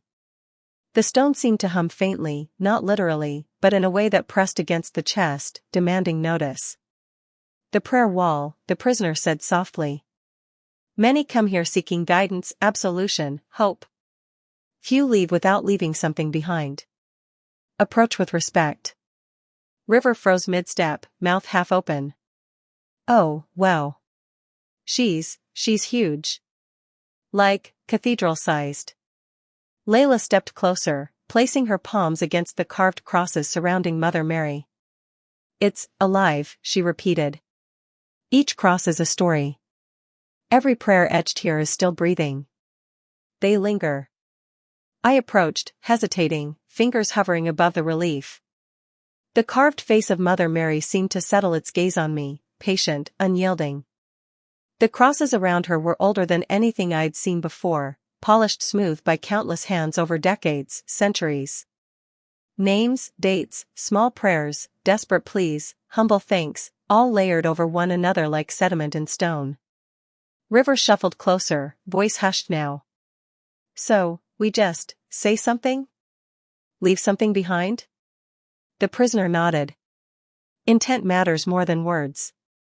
The city observes not just action but spirit. Reverence is measured. The wall does not merely see your hands, it sees your mind, your heart. What you offer must be genuine, or the city knows." Layla pressed her palms together, bowing her head in quiet acknowledgement. The city's pulse seemed to slow, a vibration threading through the air, subtle and insistent. River went stiff, staring at the relief like he expected it to speak. I swallowed, feeling my throat dry, but I stepped forward anyway. My fingers touched the cool stone, tracing the faint lines of carved crosses. Centuries of hands had left their marks here, prayers whispered in hope, fear, desperation. I whispered something of my own, uncertain if it was a plea, a confession, or a silent acknowledgement. Perhaps all three. Layla followed, placing her own whisper into the stone. River hesitated, muttered something under his breath, then let a shaky word slip toward the relief. The prisoner watched, approvingly silent, nodding at each of us in turn. A gentle breeze stirred, carrying faint, harmonious notes from somewhere higher in the terraces. Cloaked figures moved quietly along the stairways, hands folded, heads bowed, as though the city itself held its breath. The stone seemed to absorb and reflect our presence, and I realized that every prayer, every cross, every carved word was part of a rhythm older than us, older than the canyon we'd left behind. "The prayer wall marks more than devotion," the prisoner whispered. "It marks the beginning of understanding. Those who leave without intent rarely survive the city's tests. Watch, learn, be mindful of every gesture, every thought." I glanced at River, whose eyes darted nervously around the relief.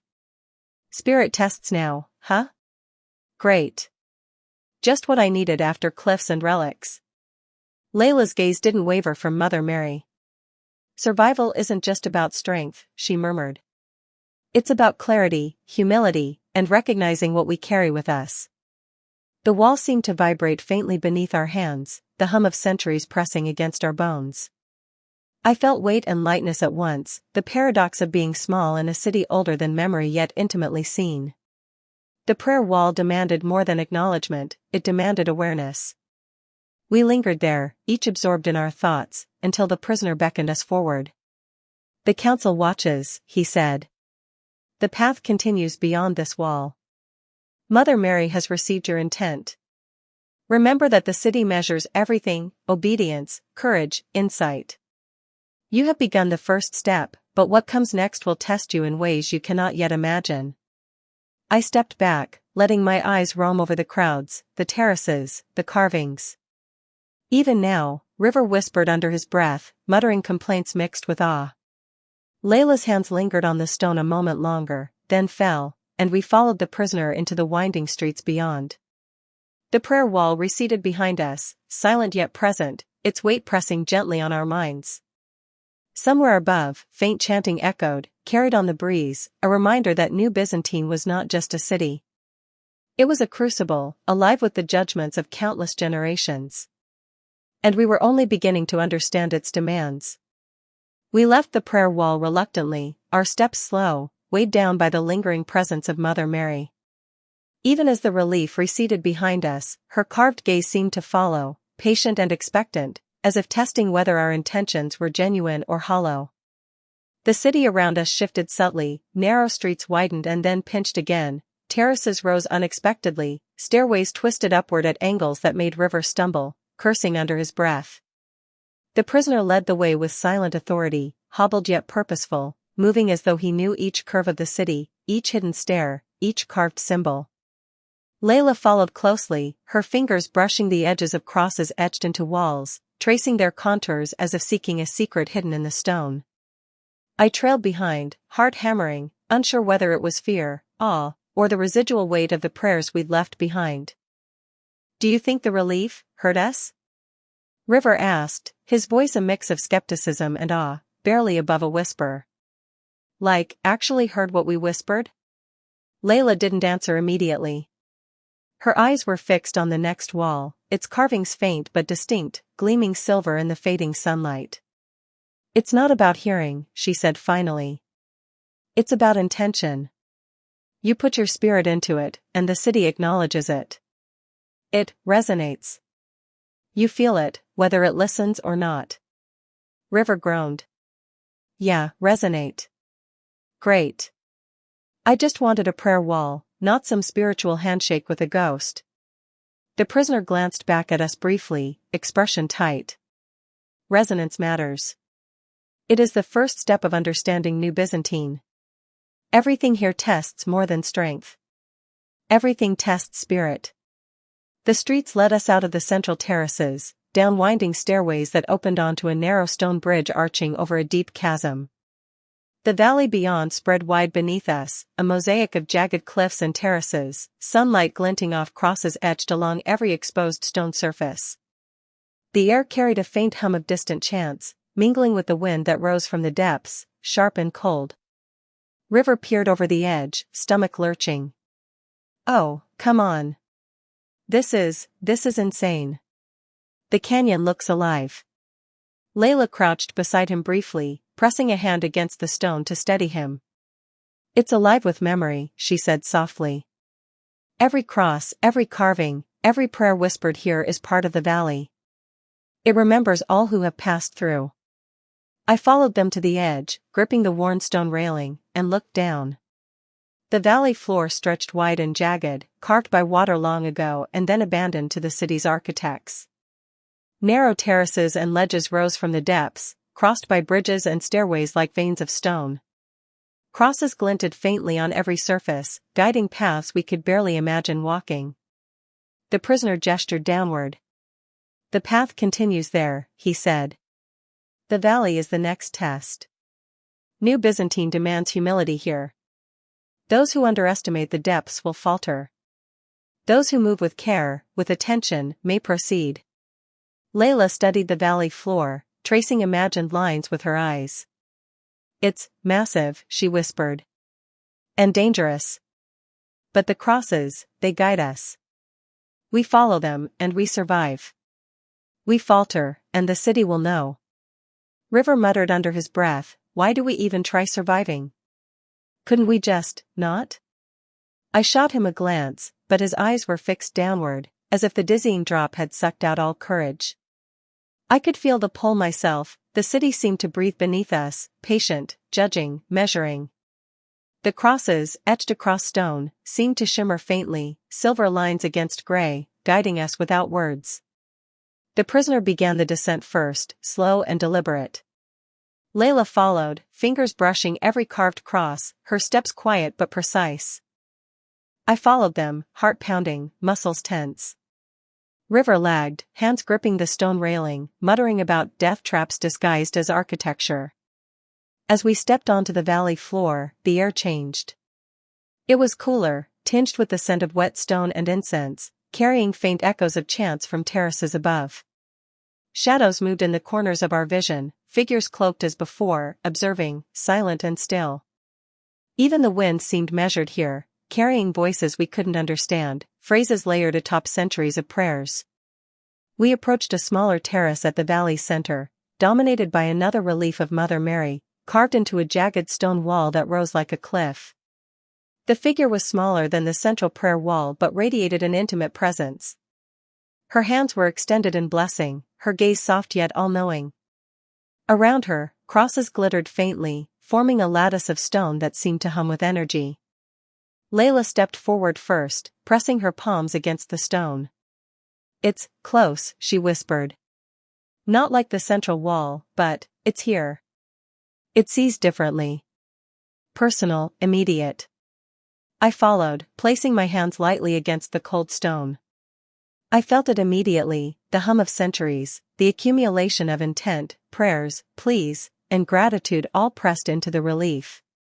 A warmth spread through my chest, subtle, almost imperceptible, and I realized the city measured our presence as much as our hands. River shuffled forward hesitantly, muttering complaints under his breath, then pressed a single hand against the stone. His fingers trembled, but he didn't pull away. The prisoner nodded slightly, satisfied, and we stood there a moment longer, silent, each lost in the resonance of the valley, the presence of Mother Mary, and the invisible weight of the city's judgment. Then the prisoner beckoned us onward. "The valley stretches beyond this point. Crosses mark every step. Stay close. Watch carefully. The city does not forgive negligence." We moved, crossing narrow terraces, balancing on uneven stone, tracing the faint silver glimmer of the crosses. Every step felt measured, every movement a dialogue with the city itself. The figures in cloaks moved silently around us, observing, patient, neither threatening nor friendly. The path led us gradually downward into a broader section of the valley, where sunlight fell in long, narrow shafts between cliffs. Crosses marked stairways and ledges, faint but precise. Somewhere far below, water glimmered, perhaps a stream, perhaps a reservoir, but the valley felt sacred, not natural. Each drop, each stone, each cross seemed intentionally placed, orchestrated to guide, judge, and shape. Finally, the valley widened into a shallow basin, a natural amphitheater carved into stone, walls rising like a cathedral. Crosses glittered faintly across every surface. The hum of prayers, whispered over centuries, threaded through the air. Mother Mary's relief overlooked the basin from a ledge above, her gaze calm, patient, and unyielding. River slumped against a stone, muttering, "I hate this place. I hate every inch of it. I'm too old for this shit." Layla crouched beside him, whispering, "You're here. That's what matters. Presence is the first step." I sank to the stone floor, absorbing the hum, the weight, the sheer presence of the city. The valley stretched before us, each ledge, each cross, each shadow a silent instruction. The city's tests were far from over, but for a moment, we existed only in the resonance of Mother Mary's gaze, in the echoes of prayers, in the patience of stone that had waited centuries for travelers like us. And in that suspended moment, I understood something fragile but undeniable: the valley was alive, and it was watching. The valley stretched before us, a labyrinth of stone ledges, terraces, and bridges that glinted faintly with the silvered crosses etched into every surface. Sunlight fell in narrow shafts, illuminating paths that seemed to shift if you looked away too long. Every step we took carried weight, both literal and invisible, as if the city itself pressed down to measure our intent. The prisoner moved first, careful and deliberate, a guide through the valley's intricate paths. Layla traced her fingers along the crosses, reading their subtle curves and angles, as if the stone whispered secrets only her hands could hear. I followed behind, every muscle taut, every breath shallow, acutely aware of River lagging, muttering dark complaints under his breath. "This is insane," River said again, voice tight. "I mean, seriously, stairs that barely exist, bridges that are half gone, shadows moving like they've got their own minds. What the hell is this place?" Layla shot him a look sharp enough to cut stone. "Focus. The city doesn't forgive distraction." I glanced at the cliffs rising above us, the terraces far above still glittering with crosses and reliefs. The air here vibrated faintly, a resonance I could feel more than hear. Mother Mary's gaze from the prayer wall earlier lingered in my mind, her carved hands open, calm yet expectant. Something about her presence seemed to hold the valley together, as if her blessing and judgment were inseparable. The prisoner stopped at a narrow bridge suspended over a shallow chasm. The stone was worn smooth, edges jagged and uneven, and below, the floor of the valley stretched wide, scattered with terraces and clusters of silvered crosses. "First trial of the valley," he said quietly, voice low. "Cross without hesitation. Do not falter. The city measures certainty." Layla stepped forward first, hands brushing the stone railing as she moved.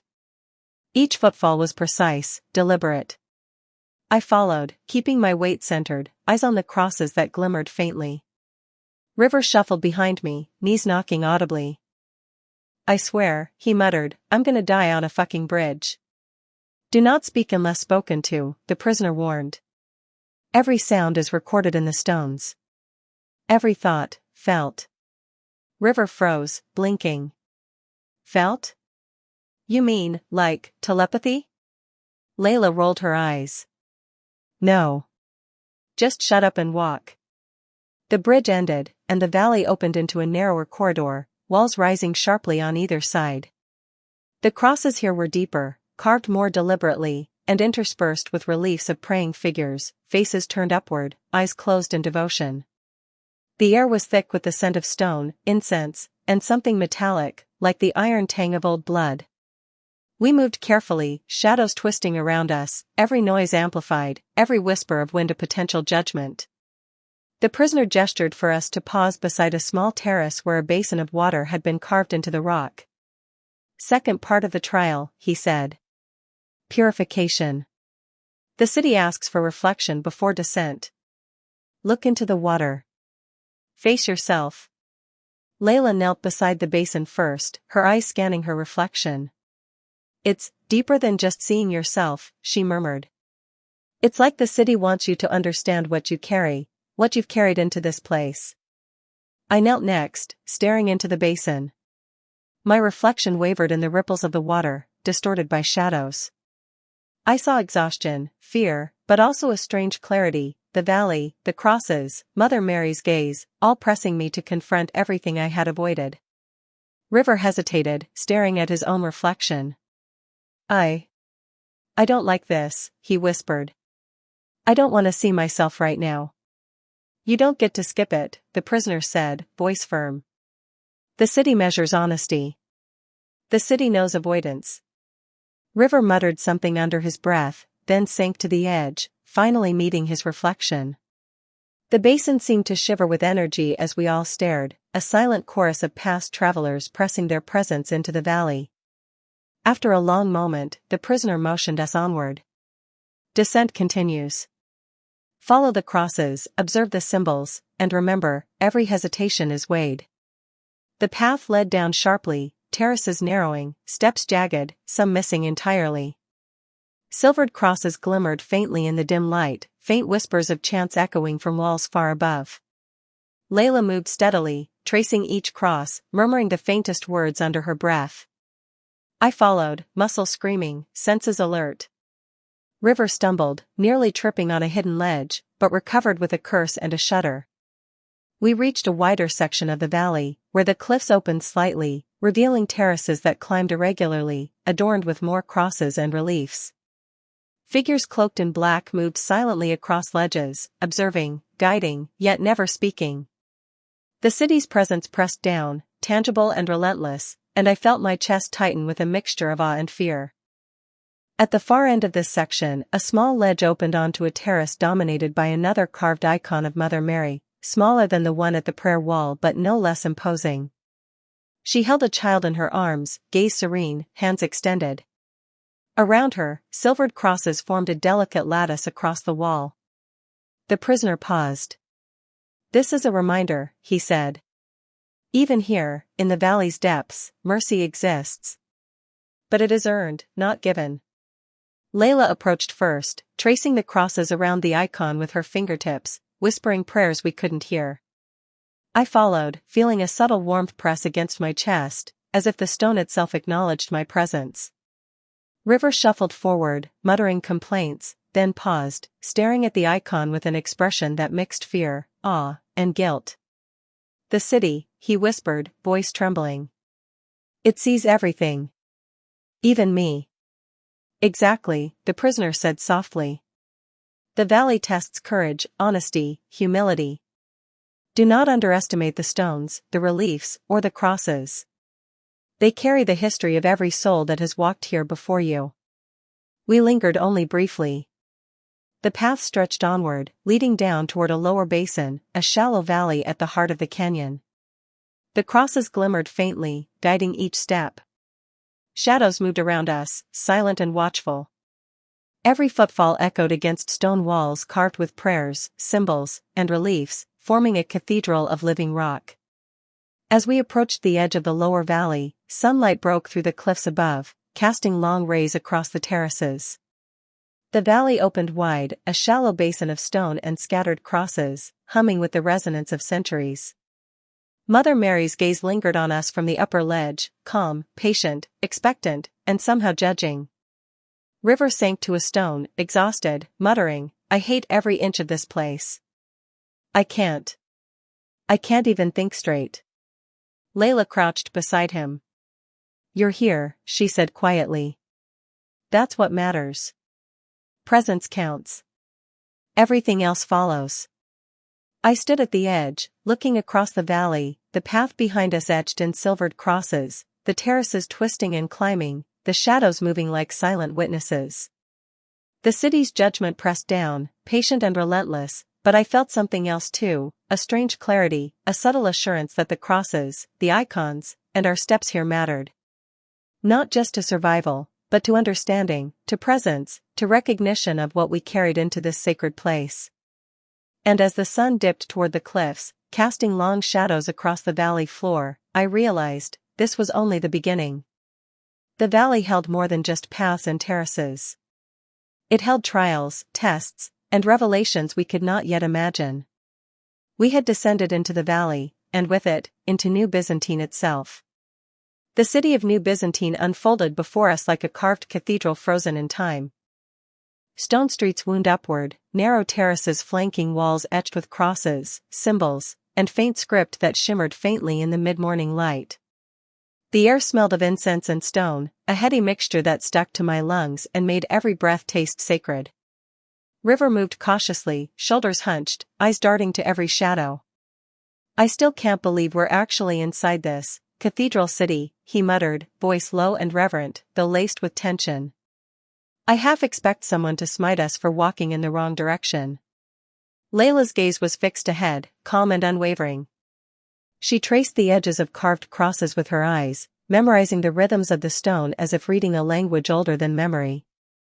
Her fingers flexed slightly, itching to touch the carvings, but she kept them folded at her sides, an act of discipline I could barely understand. The prisoner led the way, each step measured, deliberate. "Follow the terraces," he instructed quietly. "The prayer wall is not far. But do not rush. The city watches, even now. Mother Mary will test your focus before any words are exchanged." I swallowed, the weight of the city pressing in. Every corner seemed to have eyes, every shadow a presence waiting for us to falter. My boots scraped against worn stone, echoing faintly, each sound measured against the rhythm of my heartbeat. We turned a narrow alley, and the sun caught a high relief carved into the wall, a figure draped in flowing robes, hands crossed over the chest, eyes cast downward. Mother Mary. The icon was larger than I expected, the stone worn smooth by centuries of hands pressing against it in prayer. Light struck her face just so, catching the delicate curve of a cheek, the faint smile that suggested both welcome and judgment. It was impossible to look at her and not feel the city holding its breath. River muttered under his breath, half in awe, half in fear. "It's beautiful." Layla stepped forward, slow and deliberate. She pressed a hand to the carved hands of the icon, feeling the cool stone beneath her fingers. "Mother Mary," she whispered, voice almost lost in the wind that roared faintly through the terraces. "We have come this far. Guide us, and show us what must be done." The prisoner bowed his head slightly, motioning us to do the same. I hesitated, heart hammering, but the pull of the city, of the prayers pressed into every surface, made me comply. Kneeling on the stone terrace, I pressed my palms to the ground, feeling the vibrations of countless voices past, whispering through the stone like echoes in a deep cavern. The icon seemed to pulse with quiet expectation. Shadows shifted around us as if the stone itself breathed, drawing in each prayer, each thought, each silent plea. The air grew heavier, thick with incense and the metallic tang of the carved stone. River huffed, trying to break the tension. I feel like the stone's judging my soul. Layla's eyes narrowed, focused entirely on the icon. Stop speaking, she said softly. Not yet. Listen. Feel. I closed my eyes, letting the city's silence settle over me. The terrace seemed to stretch endlessly, walls climbing above us, crosses etched into every surface, a rhythm of guidance and warning. Somewhere in the distance, faint bells tolled, carrying over the terraces like the heartbeat of the city itself. The prisoner spoke then, voice low and resonant. The wall is a test. Not of strength. Not of speed. But of clarity. The icon will see what we bring, not just our actions, but our intent. Approach with reverence, but do not fear. Mother Mary rewards understanding, not hesitation. Layla inhaled, shoulders squared, chin lifted. She moved closer, tracing the outline of the icon's face with her fingertips. Her breath came steady, controlled, a contrast to the quivering in my chest. I followed, laying my hands lightly on the carved robes, feeling a tremor, not in the stone, but within myself, like something ancient had taken notice. River knelt reluctantly beside me, muttering half-hearted apologies for sins I didn't know he remembered. Sorry, he whispered. I hope that counts. The icon's gaze felt alive, though I knew it was stone. I could feel the weight of centuries pressing down, every carved detail a witness to prayers, confessions, and sacrifices. And yet, in that silence, there was a strange mercy, a quiet urging to continue, to meet whatever lay ahead with intention. The prisoner motioned to stand. It is done here. Your respect is noted. But the path continues. Follow the crosses etched into the walls, they will guide you deeper into New Byzantine, toward the council, and toward the next trial. Every step matters. Every hesitation is observed. We rose, careful not to disturb the terrace, the icon, or the whispers pressed into stone. River muttered again, I think I just pissed in my pants a little. Layla's gaze didn't waver. Then walk with focus, she said. I followed, the city unfolding ahead like a labyrinth of faith and judgment. Crosses etched into every wall and stair whispered directions, guiding us along terraces that climbed impossibly, twisting staircases and narrow walkways. Every shadow shifted as we moved, and I felt the weight of unseen observers pressing on my back, on my shoulders, on the space between my ribs. By the time we reached the outer edge of the terrace, the city opened into a small, sunlit courtyard. The air here was cooler, the scent of stone and incense sharper. At the far end, a narrow passage led downward, disappearing into a valley framed by jagged cliffs, part of the city's protective walls, yet opening into space where the city met the natural world. The prisoner stopped. This valley is where you will rest briefly. But it is also a reminder, New Byzantine does not end at stone. It stretches into the world, into judgment, into trial. Observe. Learn. Do not falter. One misstep in the city can be forgiven. One in the valley may not. River groaned, sinking against a low wall, eyes squinting at the narrow path below. Fantastic. A city that tests you inside, and now a canyon to test you outside. Can we just, not? Layla knelt beside him, pressing a hand to his shoulder. We follow. That's all we can do.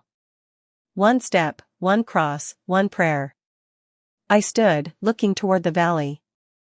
Light spilled over jagged stone, glinting off faint crosses carved into walls, terraces, and cliffsides. The city had guided us here, through stone, shadow, and silence. And beyond this courtyard, the next stage awaited, another test, another judgment, another fragment of what survival in New Byzantine truly demanded. The terrace opened into a broader walkway, flanked on either side by high walls carved with symbols that glimmered faintly in the midday sun. Every cross, every curve of stone, seemed to hum under our fingers as we passed, a quiet insistence to move deliberately. The air was thick with incense and the faint metallic tang of stone, pressing on my lungs and making each breath a conscious effort. River trailed behind, muttering complaints about the stone cathedral city that never sleeps and how anyone with half a soul would have bolted by now. Layla ignored him, eyes tracing the faint lines of crosses that led the way deeper into the city. Even the prisoner kept silent, his pace steady, every step measured, like he was negotiating with centuries of stone. At the far end of the walkway, the path widened into a courtyard centered around a low wall covered with carved icons. The largest, most prominent figure was Mother Mary, her hands pressed together in prayer, face serene yet impossibly commanding. Sunlight caught the edges of her robes, making them glow faintly, silver threads threaded into the stone catching the light like veins of living metal. "Here," the prisoner said quietly. "Pause. Observe. This is a place of reflection and judgment. Approach with care." Layla moved forward first, pressing her hands lightly against the carved hands of the icon. Her voice barely rose above a whisper. "Mother Mary, guide us. Show us the path we must follow. We seek understanding, not mercy alone." I stepped closer, feeling the pull of centuries pressing through stone. Dust and incense clung to the air, settling on our skin like a memory. I pressed my fingers to the icon's robes, feeling their smoothness, the faint grooves of carved lines, and something deeper, a quiet resonance, as if the city itself had folded into the icon, waiting for us to acknowledge its weight. River lingered behind, awkward, hesitant. Hi," he muttered. "We're here. Respect." "Got it." He mumbled something else about sins, but I couldn't hear him clearly. The prisoner inclined his head toward us. Silence. Mother Mary sees more than words. Intent, courage, and focus carry weight here. We knelt. The crosses etched into the stone beneath our knees seemed to shimmer faintly under our hands, faint traces of light that pulsed in time with the city's silence. I closed my eyes, trying to draw every ounce of clarity I could summon. "Do you feel it?" Layla's whisper was barely audible. "The city, it watches. It's alive." I nodded slowly, my chest tightening. The air pressed down with expectation, every carved line and symbol a reminder that survival wasn't merely about movement or obedience, it was about comprehension, intention, and endurance. From the corner of my eye, I noticed figures appearing along the terraces above us. Cloaked, silent, they moved with measured steps, eyes hidden yet somehow piercing. Every shift of a foot, every gesture of a hand seemed choreographed to test us, to weigh our focus and resolve. The prisoner gestured for us to rise. "It is enough here. Mother Mary has witnessed your respect. Now continue. The crosses will guide you toward the city's edge, where the valley awaits. Do not falter. Every step carries the city's judgment." We stood carefully, casting one last glance at the icon. River muttered something about feeling like we just got a soul audit, but he followed anyway. Layla's eyes never left the carved figure, silent in her contemplation. I felt the icon's weight linger on my shoulders, a quiet expectation that followed us down the twisting stairways and terraces. The terraces sloped downward, narrowing into a series of stone walkways that led toward the city's outer edge. Crosses appeared etched into walls and staircases, guiding our descent. Figures in cloaks moved alongside, always present but never touching, silent observers of our progress. The air shifted as we moved, cooler now, carrying a hint of earth and stone from beyond the city walls. At last, the walkways opened onto a narrow plateau. From here, the valley stretched below, framed by jagged cliffs and dotted with scattered terraces. The city's presence receded slightly, replaced by the raw expanse of stone and shadow. The prisoner paused, glancing back at the city rising behind us, and then down into the valley. This valley is both path and trial, he said. It tests balance, courage, and the willingness to step forward without the city's direct oversight. Crosses continue, yes, but the judgment is quieter here, subtler. One misstep, and the consequences are yours alone. River groaned, pressing his hands to his knees. Fantastic. A city that tests us inside, and now a valley outside. I think I'm ready to cry. Layla crouched beside him briefly, pressing a hand to his shoulder. Focus. One step at a time. Follow the crosses. Every move matters. I glanced down at the valley. Faint crosses etched into distant rock faces glimmered faintly, like tiny beacons guiding our descent. The path was narrow, jagged, and uneven. The wind held faintly, carrying distant echoes that reminded me of the bells in the city. Somewhere far below, the valley floor disappeared into shadow, promising uncertainty and trial. We began our descent. River's hand scraped against rough stone, fingers clutching any notch or fissure he could find. Layla moved with steady grace, tracing each cross with her eyes and adjusting her steps accordingly. I followed, muscles taut, mind focused on every movement. The valley welcomed us with its quiet menace, the edges sharp, the drop unforgiving. Somewhere in the distance, faint chants drifted from the city above, carried by the wind. I felt their resonance in my chest, a reminder that even as we left the direct gaze of New Byzantine, its presence lingered, a silent measure of our focus, courage, and intent. Step by step, cross by cross, we made our way down. The valley stretched endlessly, but the path, guided by carved symbols, held our attention, kept us moving with purpose. The icon of Mother Mary lingered in my mind, her silent gaze a compass for what was to come. The valley stretched beneath us like a living thing, folds of stone and shadow weaving together into a maze that demanded careful attention. Each step along the narrow path felt as if it carried more weight than the one before, the air dense with expectation and the faint metallic tang of the city still clinging to our clothes. River grumbled every few steps, dragging his boots over uneven stones. I hate every part of this. Every single part. Layla ignored him, tracing the faint crosses etched into the cliff face ahead. The symbols were subtle here, weathered by wind and rain, but unmistakable. She adjusted her footing, pressing one hand lightly to the rock, the other brushing across a cross as if acknowledging its presence. Focus, she whispered. The crosses guide more than our path. They guide our intent. I followed, heart hammering, mind straining to absorb every detail. The valley seemed alive in ways I couldn't name, a stone that shifted faintly underfoot, a shadow that lingered longer than it should, whispers carried by the wind that might have been words, or echoes of memory. The crosses glimmered faintly at each turn, guiding us like lanterns in a dark, uncharted forest.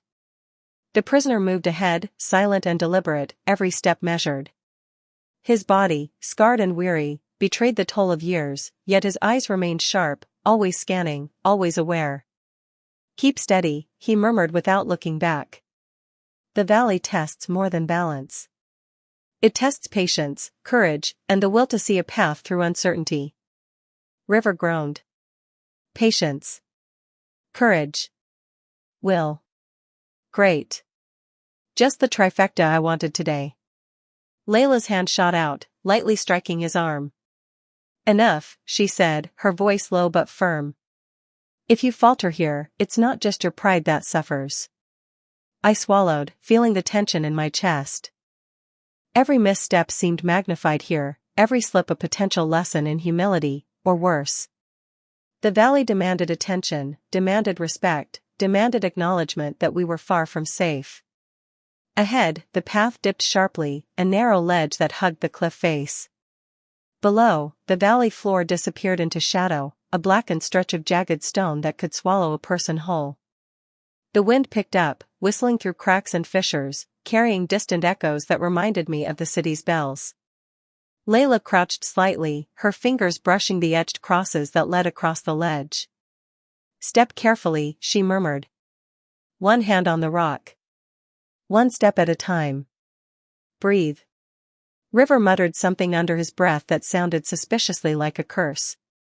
I ignored him, focusing on my footing, feeling the rough texture of stone beneath my palms, the faint vibration in the air as though the valley itself were alive, aware of our passage.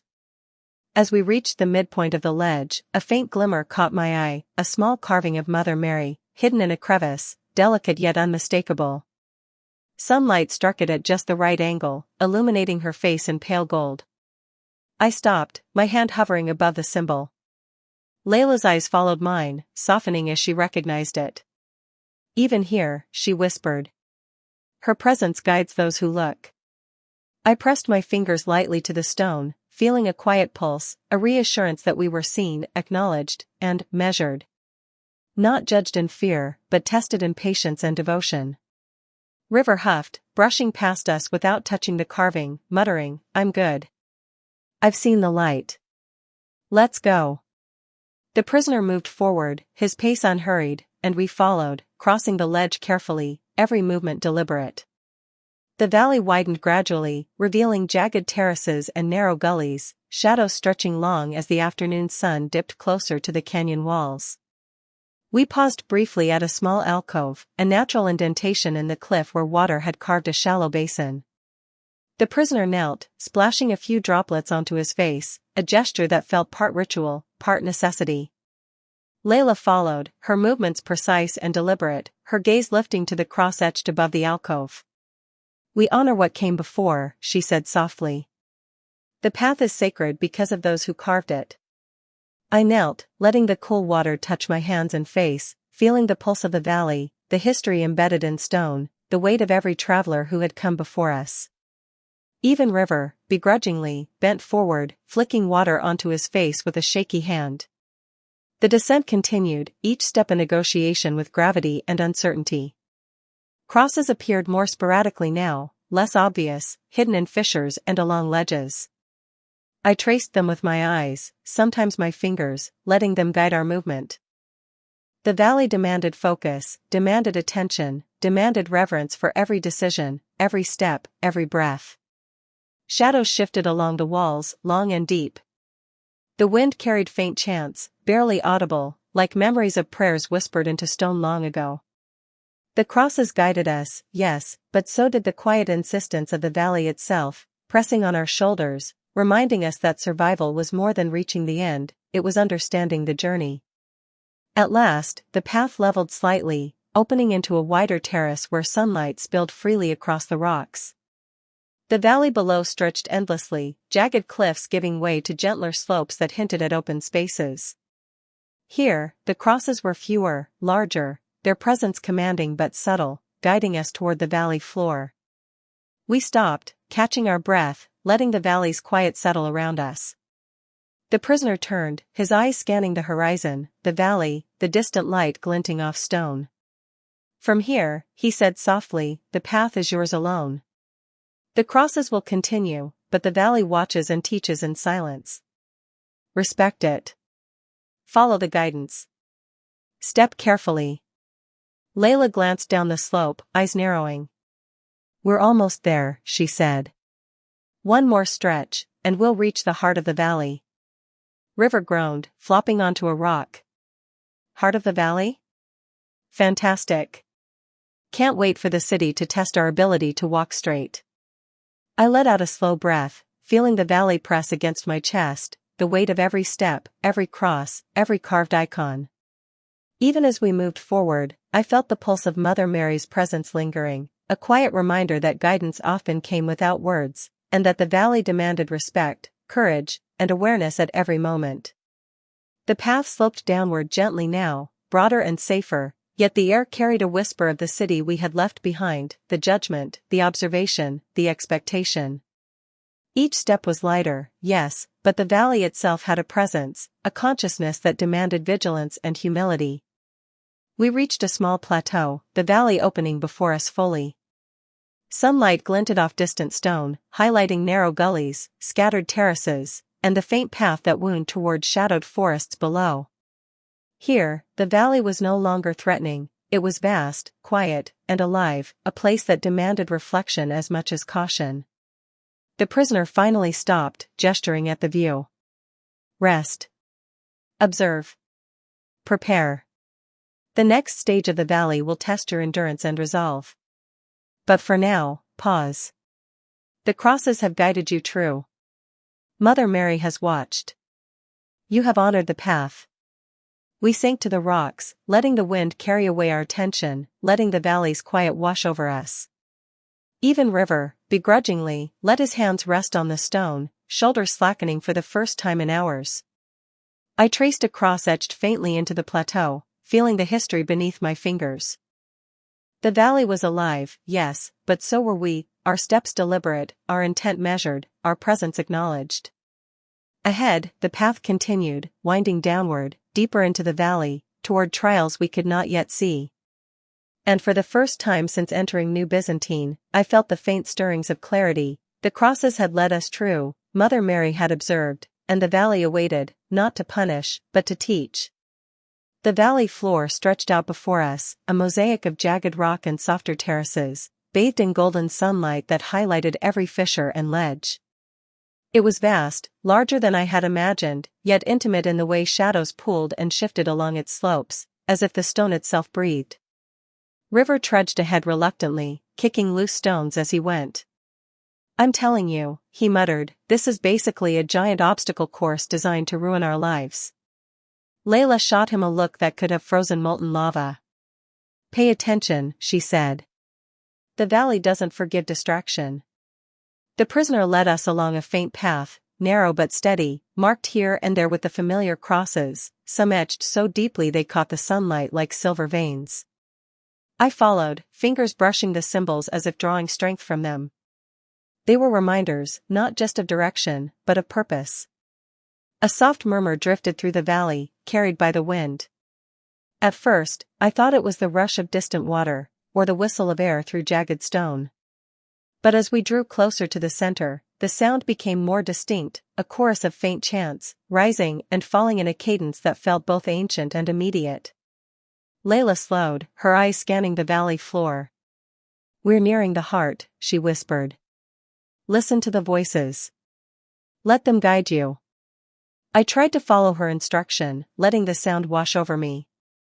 It was mesmerizing, unsettling, beautiful in a way I couldn't name. River groaned, slapping a hand over his ears. I swear, I'm going to lose it if anyone starts singing again. The path curved sharply, opening onto a small plateau where a pool of water caught the sunlight like liquid crystal. Across the shallow basin, carved into the stone wall, was a larger icon of Mother Mary, her face serene and almost glowing in the afternoon light. Candles burned in alcoves nearby, their smoke rising in thin, steady streams. Layla knelt immediately, hands pressed together in reverence.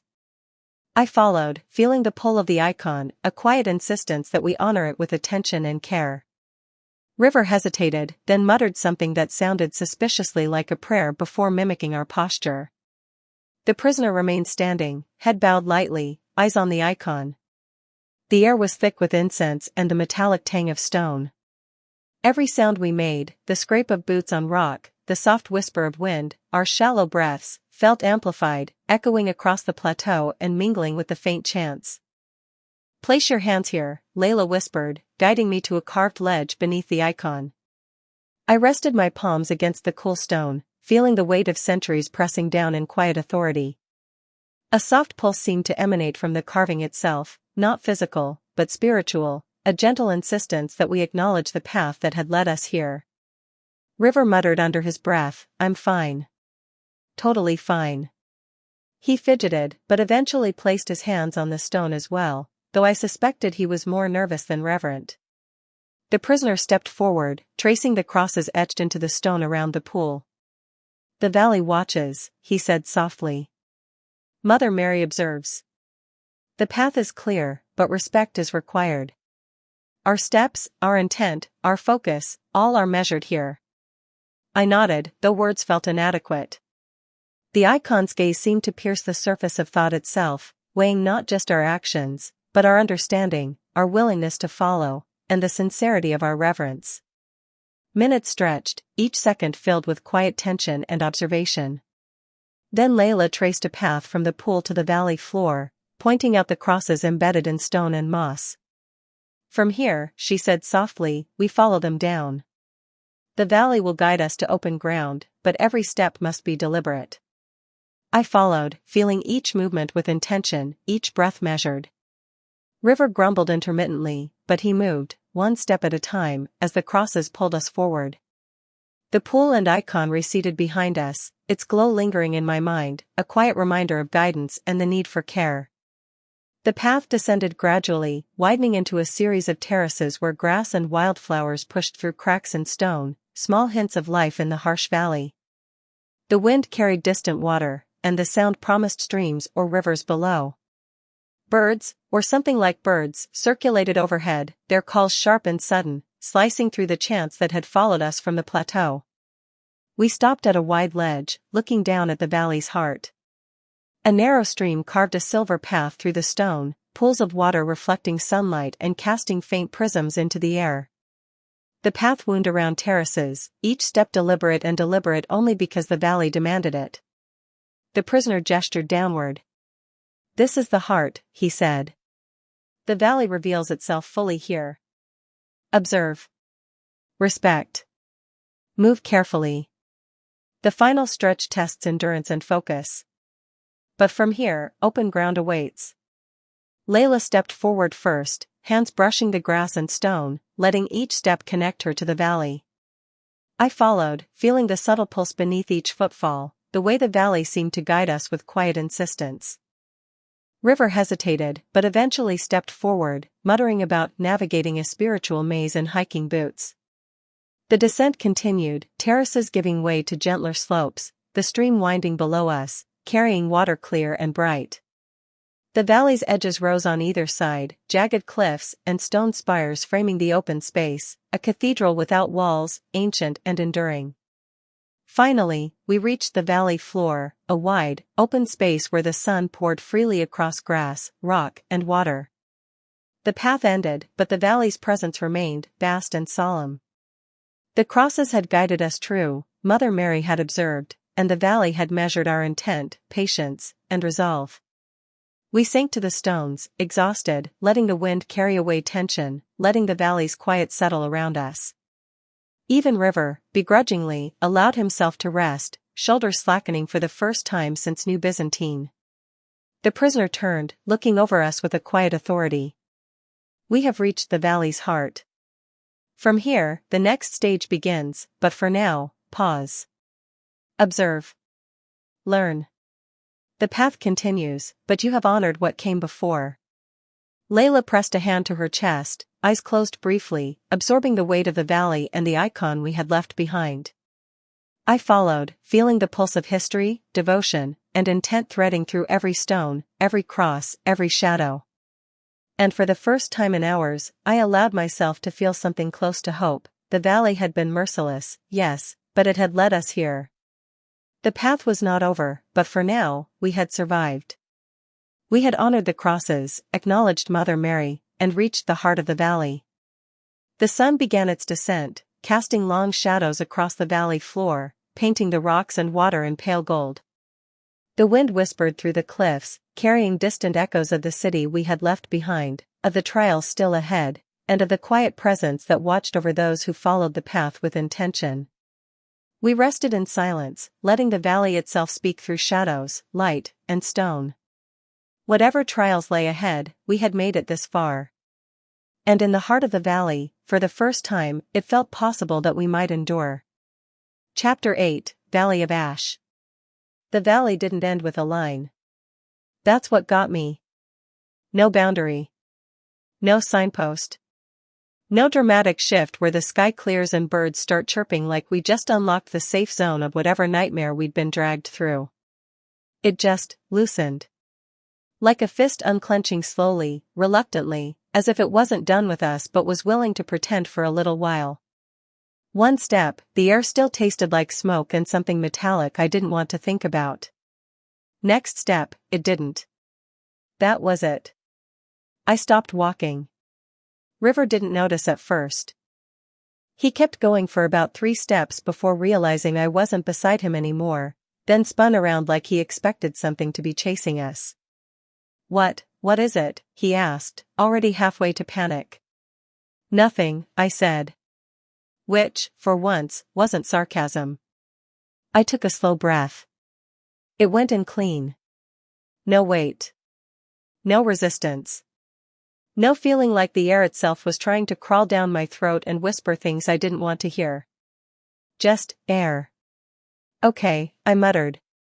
"That's new." Layla turned, studying me. "You feel it too?" "Yeah," I said. "Either we're out, or this is the part where it pretends we're out." River swallowed. "Don't say that." "Why not?" I shrugged.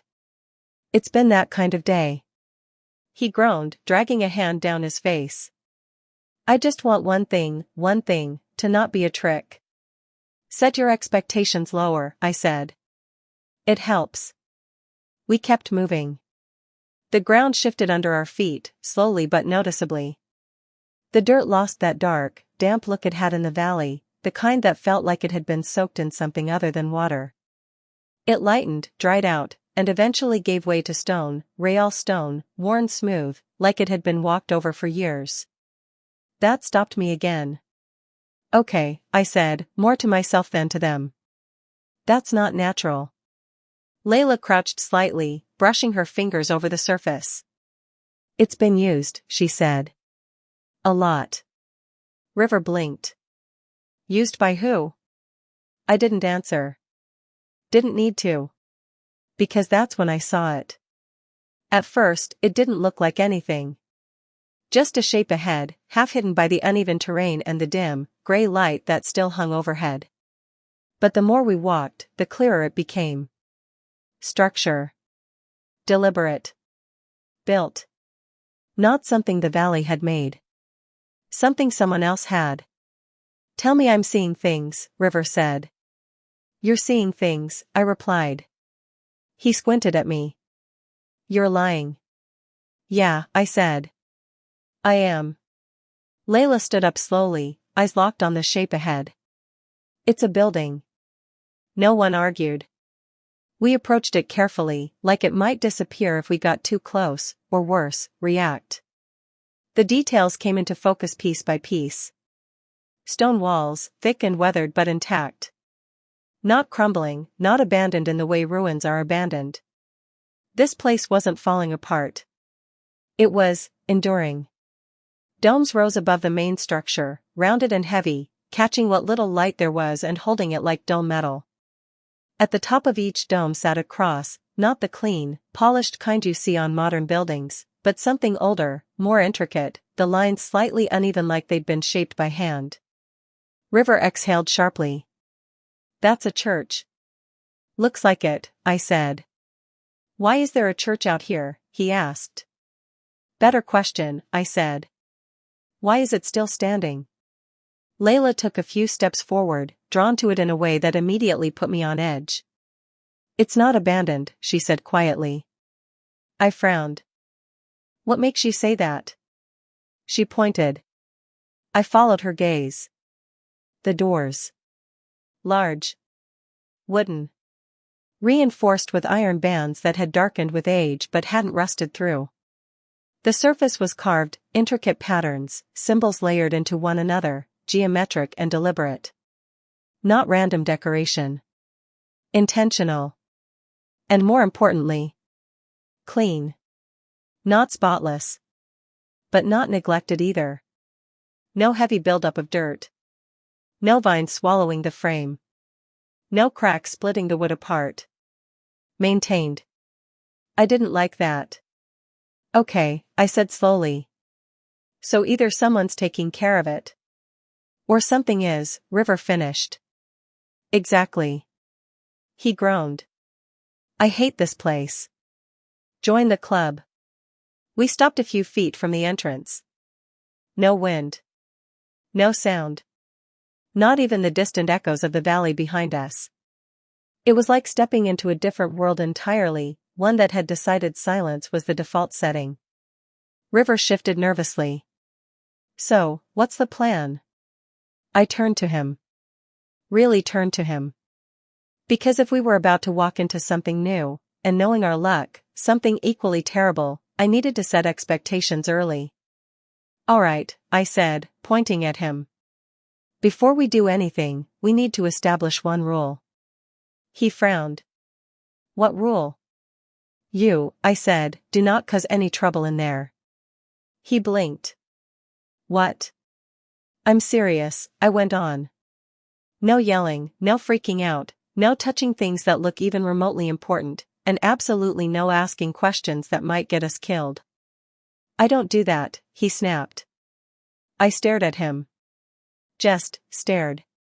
Layla crossed her arms, watching the exchange with something dangerously close to amusement. River threw his hands up. When have I ever caused trouble? I didn't even hesitate. Every time you open your mouth under pressure, I said. That is not fair. You panic, I replied. Loudly. And you have a tendency to say the worst possible thing at the worst possible time. I do not. You do, I said. You absolutely do.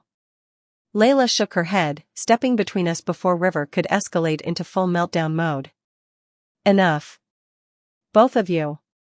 She turned toward the doors again, her expression shifting back to focused. If this is a church, she said, we treat it like one. Respectfully. We don't know who built it, or why it's here, but it's clearly important. Yeah, I said. And that's exactly why I don't want him ruining our first impression. I am not going to ruin anything. River insisted. Great, I said. Then we're on the same page. He muttered something under his breath that I chose not to engage with.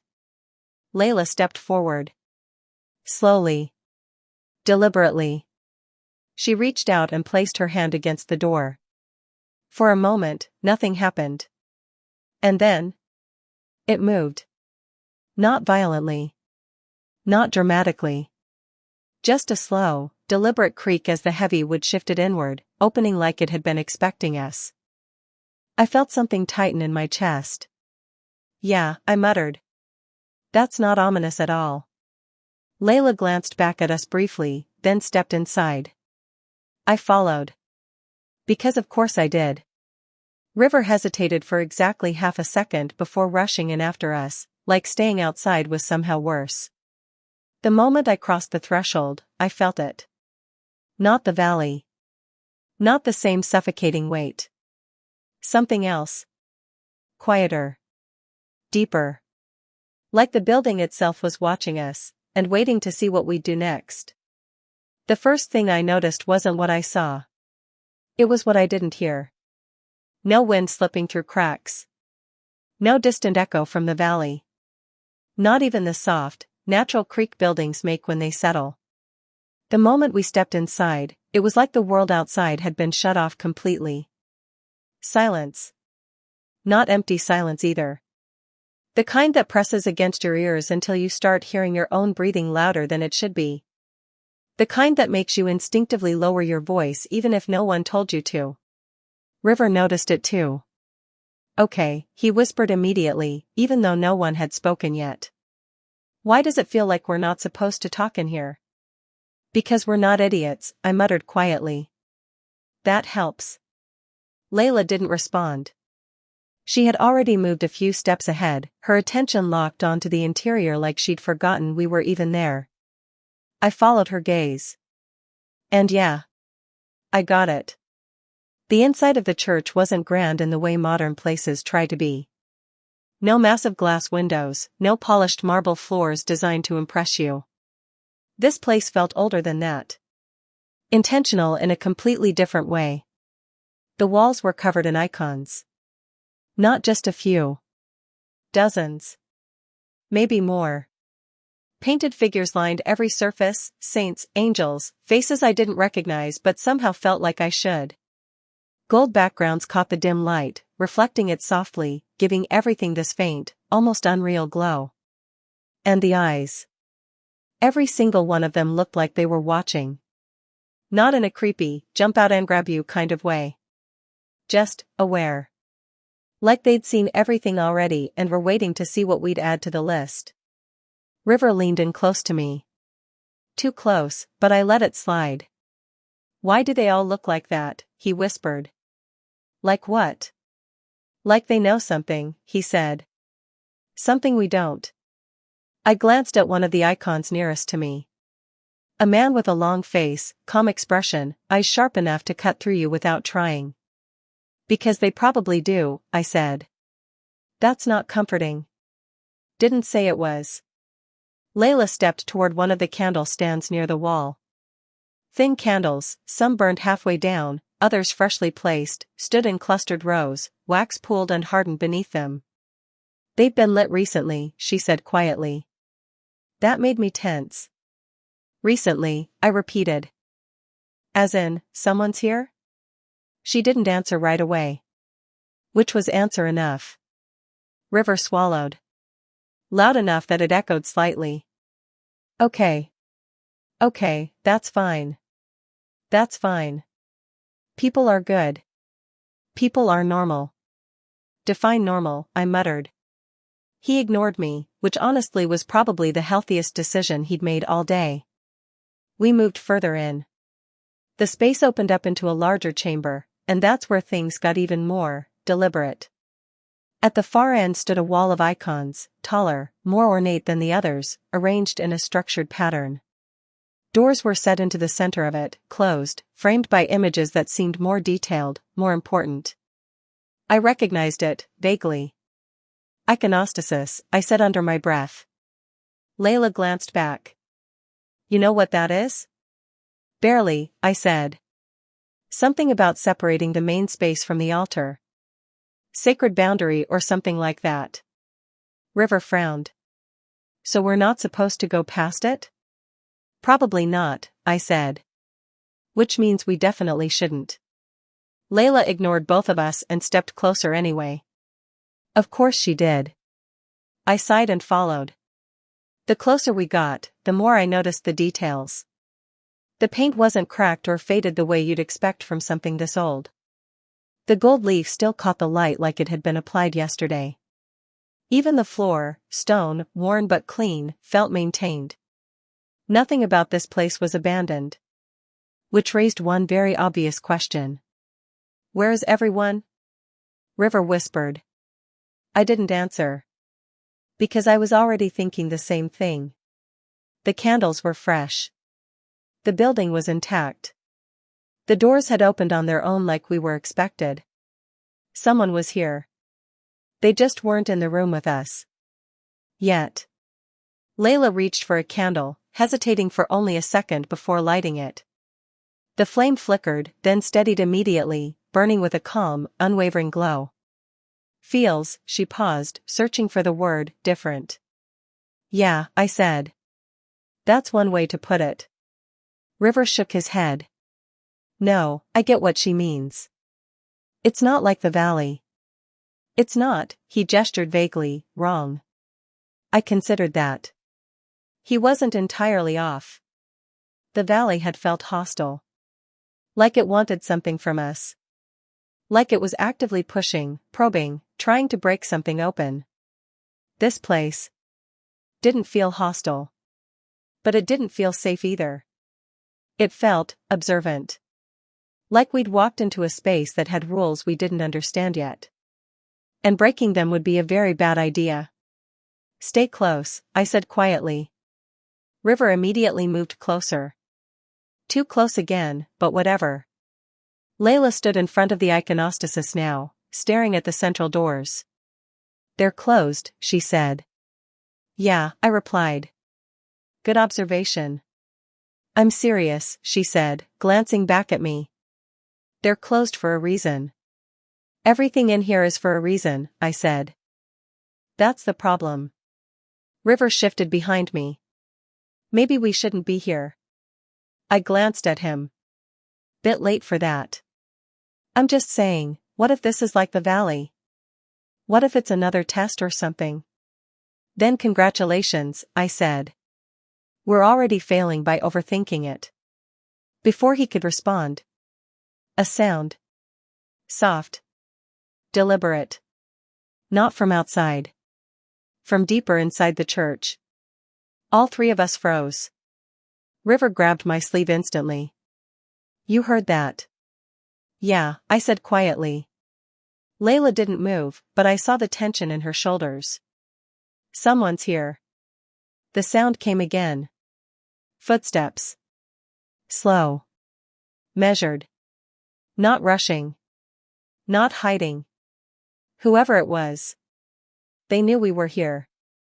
River leaned in, panic rising again. Okay, what do we do? Nothing, I whispered. What do you mean nothing? I mean nothing, I said. We don't move. We don't speak unless they speak first. That's a terrible plan. It's the only plan. The footsteps grew louder. Closer. Echoing softly through the chamber, each step precise, controlled. Layla straightened slightly, her fear tightening into something sharper. Not panic. Focus.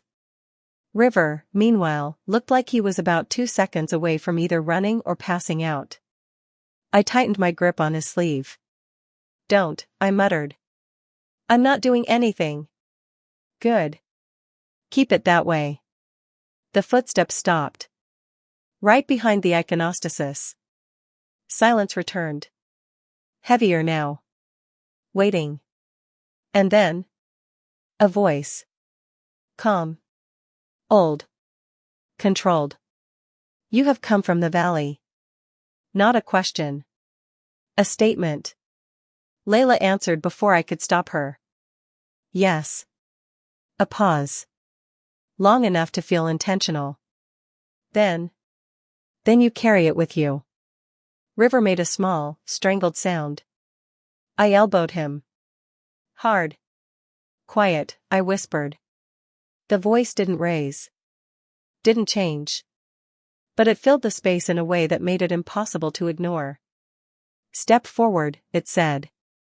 And just like that, we had a new problem. Step forward. The words didn't echo. They didn't need to. They just stayed. Hanging in the air like they'd already decided we were going to listen. River tightened his grip on my sleeve. Nope, he whispered. Nope, absolutely not. That's how people die.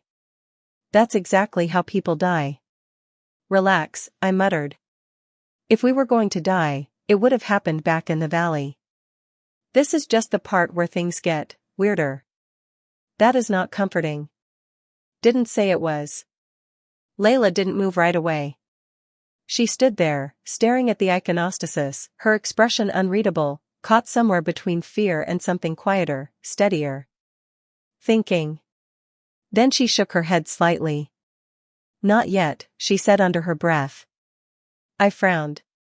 Not yet what? We don't rush this, she said. We don't know what we're stepping into.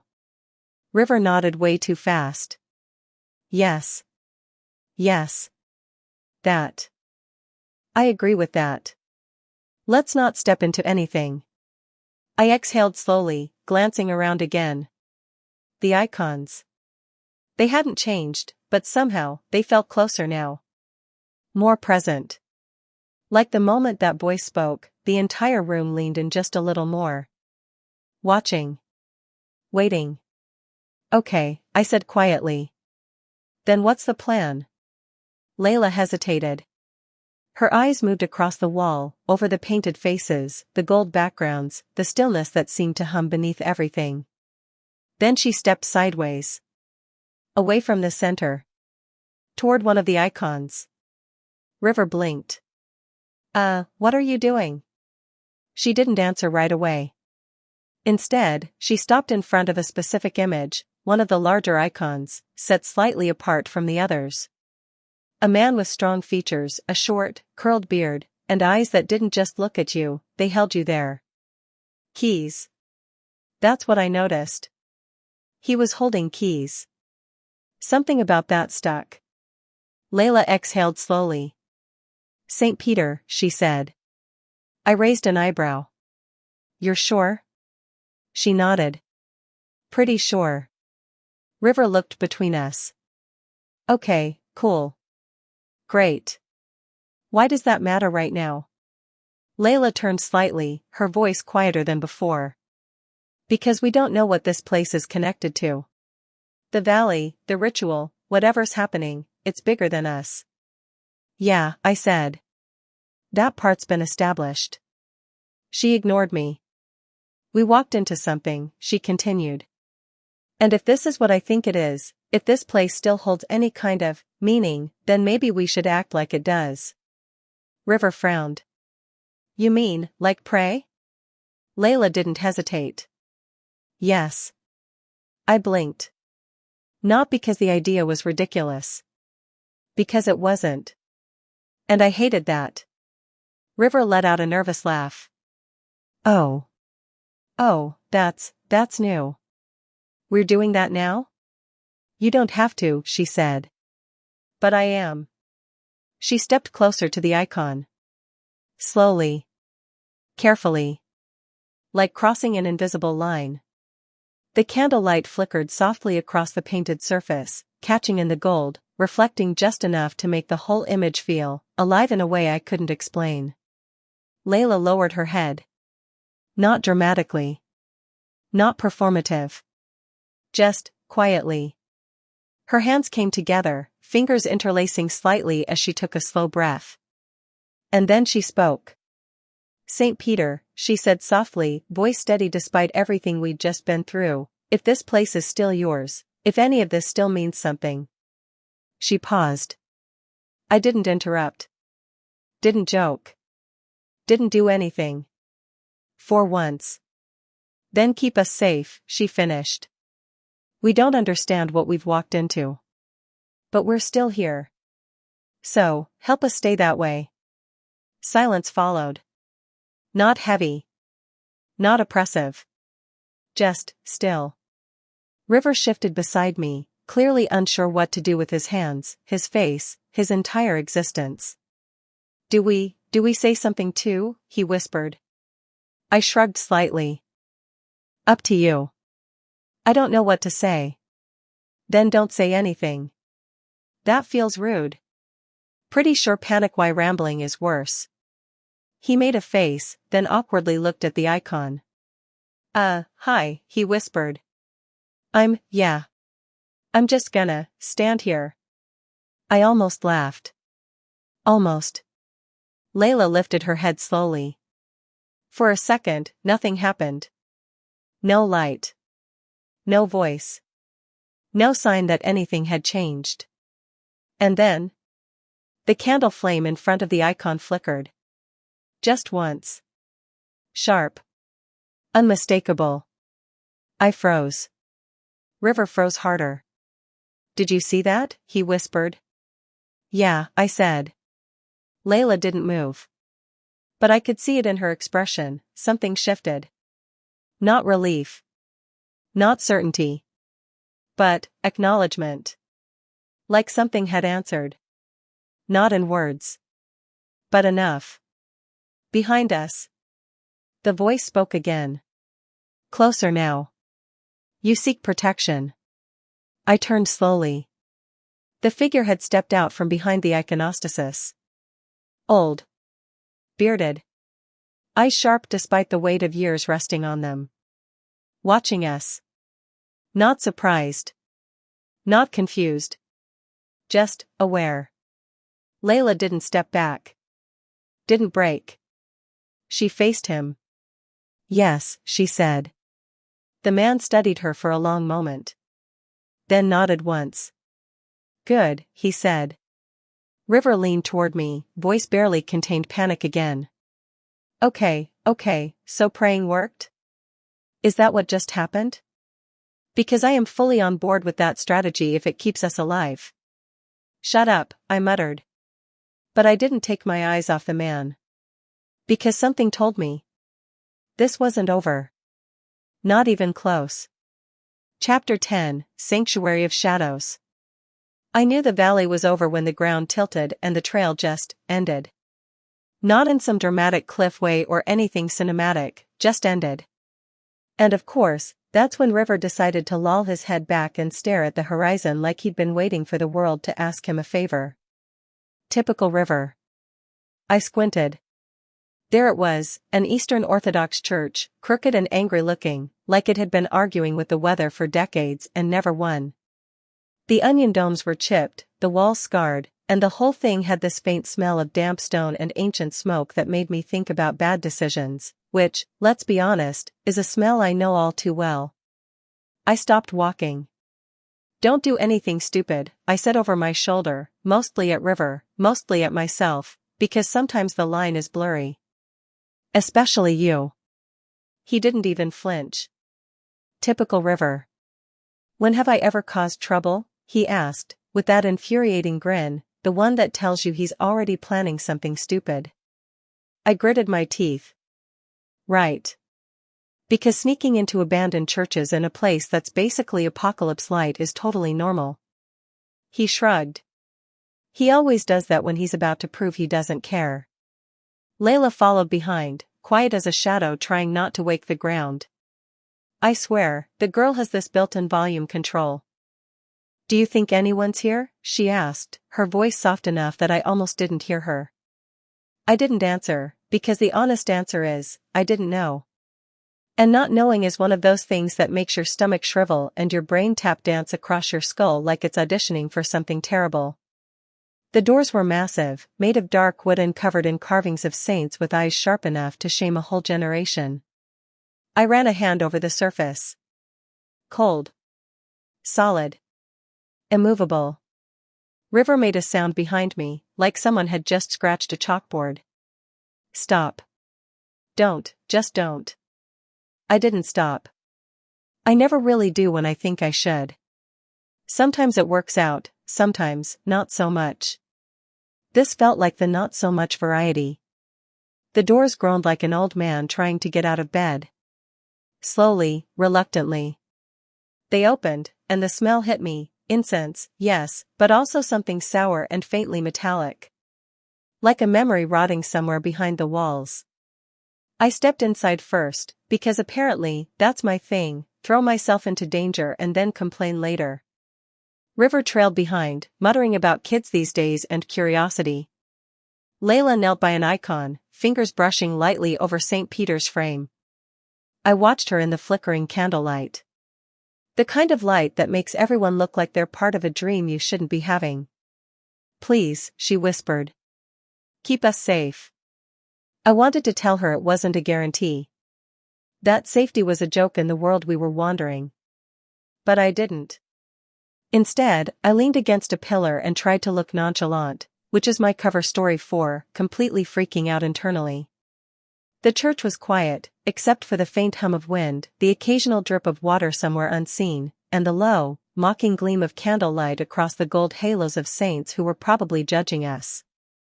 I shifted my weight. My boots echoed against the stone floor, making me feel ridiculously self-conscious, as if the echoes themselves were recording our trespass. Do you really believe that helps?" I asked River, nodding toward Layla. He didn't answer. His eyes stayed closed, lips moving slightly as if bargaining with something invisible. "Fine. Believe what you want. I've got my hands full trying to survive walking next to both of them without losing my mind." I paced a little, careful not to touch anything else, because if the walls could talk, I'd be the idiot they'd remember. "We're not here for miracles, River." "Not exactly." I muttered it to myself more than anyone. But maybe I was wrong. Maybe that was exactly why we were here. Then, the air shifted. A draft, cold, heavy, smelling faintly of wet stone and something I couldn't name, slipped under the doors behind us. The icon seemed to twitch in the candlelight, shadows curling along the walls like smoke with a grudge. I swallowed hard, which sounded absurdly loud in the silence. River opened his eyes, finally, and gave me that smirk that makes me want to punch him in the throat and hug him at the same time. "Maybe this is the trouble you were warning me about." "Maybe," I said quietly, more to myself than him. Because trouble here wasn't loud. It was subtle. Waiting. Watching. wrapped up in flickering candlelight and ancient plaster. Layla finally spoke, eyes still closed. "Maybe," she said softly, "we're meant to be here." I didn't believe her. Not really. But for a second, I felt the walls press in with stories I didn't know, stories we weren't meant to understand. And I realized, sometimes, trouble isn't a person. Sometimes, it's a place. I didn't move. I never move first in these kinds of places. That's how you survive. Layla knelt there, quiet as a whisper, hands pressed against the frame of St. Peter's icon. Her lips were moving, soft and deliberate, the kind of praying that makes your skin crawl and tingle at the same time. I didn't understand it, never had, never wanted to, and yet, some part of me envied her. "Please," she murmured, and I swear I could feel the air thicken, like the church itself was holding its breath. "Keep us safe. Watch over us." I shifted against the pillar. River was pretending not to watch her, but I knew he was. The kid can't help it.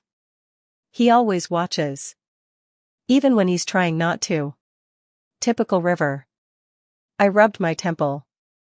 "You really think talking to a statue's gonna do anything?" I muttered, loud enough for them to hear but careful not to interrupt the sanctity of her ceremony. Which, honestly, I thought was a joke. Layla's eyes fluttered open. "It's not about thinking," she said softly, eyes bright like she'd just swallowed some secret truth. "It's about asking." I scoffed, because I always scoff. "Well, in that case, let's ask it to save our skins while we're at it." River, for once, said nothing. He just stared at the icon, lips tight, hands in his pockets. I could feel him calculating something ridiculous. Maybe he was thinking about the last time we'd walked into a place like this. Maybe he wasn't. Either way, it made me nervous. The church settled around us like a living thing. Candles flickered, shadows stretching across the walls, twisting over the faces of saints whose expressions were sharp enough to cut your thoughts in half. Somewhere, deep behind the altar, a wooden beam creaked. Not loudly, just enough for me to think it was some warning. "Jonas," Layla whispered. Can you feel it?" I turned to her slowly, trying to look casual while my gut twisted. "Feel what?" I asked, but I knew she meant that strange, thick presence. The one that presses down on your chest and whispers stories you don't want to hear. She nodded. "Something, watching." I laughed quietly, but it came out wrong. Dry, hollow. "You're just nervous. Or, sensitive. Or, insane. Pick one." She didn't answer. River shifted behind me, finally, the sound loud in the quiet. "Sensitive's right," he said. "You don't get it, Jonas. Some things don't care about your sarcasm." I rolled my eyes, but honestly, part of me believed him. That's the thing. You don't realize it at first, but some places just have a weight to them, like gravity forgot how to behave and left the walls to do the job. Layla's prayers continued. I didn't know what she was saying, didn't try to. I only watched. Her fingers traced the carved lines of St. Peter's halo, over the chipped paint and the faint burn marks that someone, long ago, had left behind. And somehow, watching her, I felt a little exposed, like all my jokes and bravado were stripped away and left on the stone floor with the dust. I shifted again, eyes sweeping the church. The icons glimmered in the candlelight, eyes almost alive, almost judging us for daring to breathe in their space. I wanted to say something sarcastic, something clever, but my throat felt thick. Instead, I just leaned back against the pillar, arms crossed, pretending that I was immune to the tension that was curling around our shoulders like smoke. River's foot tapped once, twice, in that way that tells you he's calculating the probability of trouble. Jonas, he said finally. You think this is, like, protective magic or whatever? I shook my head. No. It's a building. And some paint. And wax. That's all. If you're looking for protection, maybe try not getting eaten by whatever's outside. Layla's whispering slowed, and I noticed her shoulders relax just a fraction. Maybe she believed her own words. Maybe she believed something bigger than the dust and stone and cracked plaster that made up this church. I didn't. Not really. But I watched anyway, because sometimes watching is enough. Then, something shifted behind us. Not a person. Not a sound. Just the air, moving in a way that shouldn't be moving. I felt it first in my stomach, a chill crawling up my spine. River stiffened. Layla gasped softly. And I cursed quietly under my breath because, of course, this had to happen. I squared my shoulders. Probably nothing, I said, even though the hair on my neck was standing up. Probably just air. Or the building. Or ghosts. Pick one. Layla's eyes flicked to me, worry mixed with that calm certainty she always carries. Jonas, she whispered. Just, don't move too much. I laughed quietly, because what else can you do in the face of invisible pressure? Right. Because doing nothing has always worked for me before. River snorted behind me. I'd say you should pray, but we both know that's not gonna happen. I glared at him. Funny. Very funny. I'll be the one still standing when whatever is here decides it doesn't like visitors. We all stayed like that, 3 shadows in a building heavy with unspoken history, with the flicker of candlelight painting our faces in gold and black. St. Peter's gaze followed us, quiet, patient, and for the first time, I wondered if maybe, just maybe, Layla was right. Maybe the saints, or whatever ghosts lingered here, were listening. Maybe. But I wasn't going to admit it. The church got quieter, if that's even possible. Candles flickered, shadows crawling across walls like they had their own agenda, and I felt the weight of all that old air pressing down on my shoulders. River had been suspiciously quiet, which, if you know him, is basically a warning sign written in neon. I was just about to mutter something about staying alert when he decided it was a brilliant time to talk. Out loud.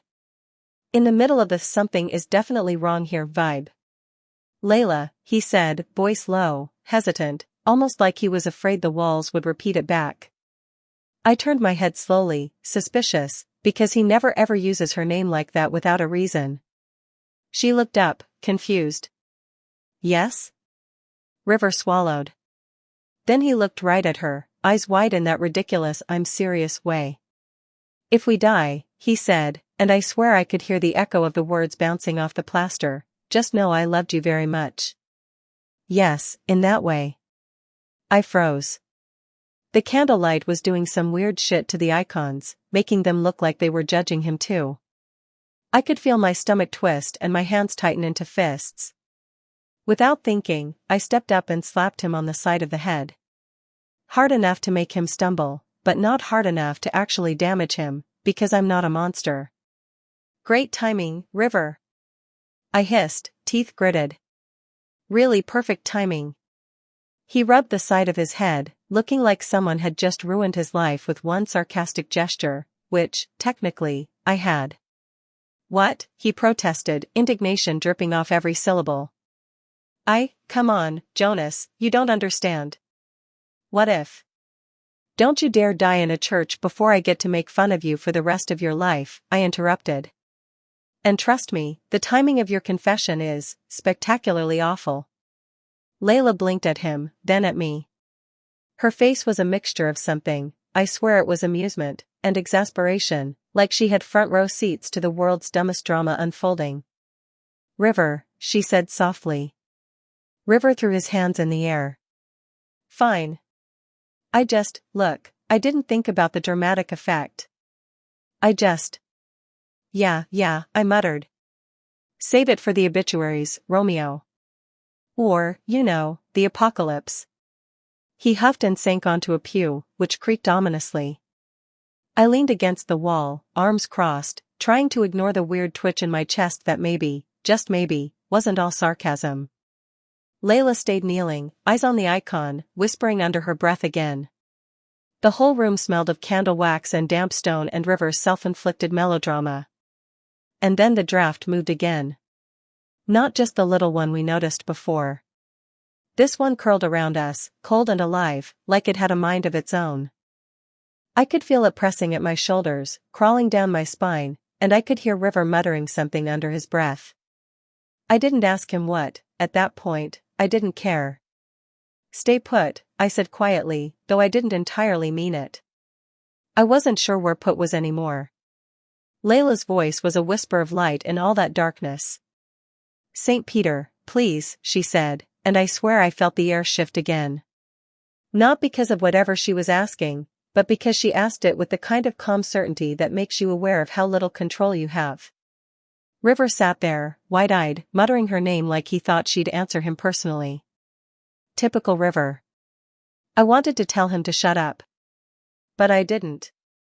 I just glared at him over the pew.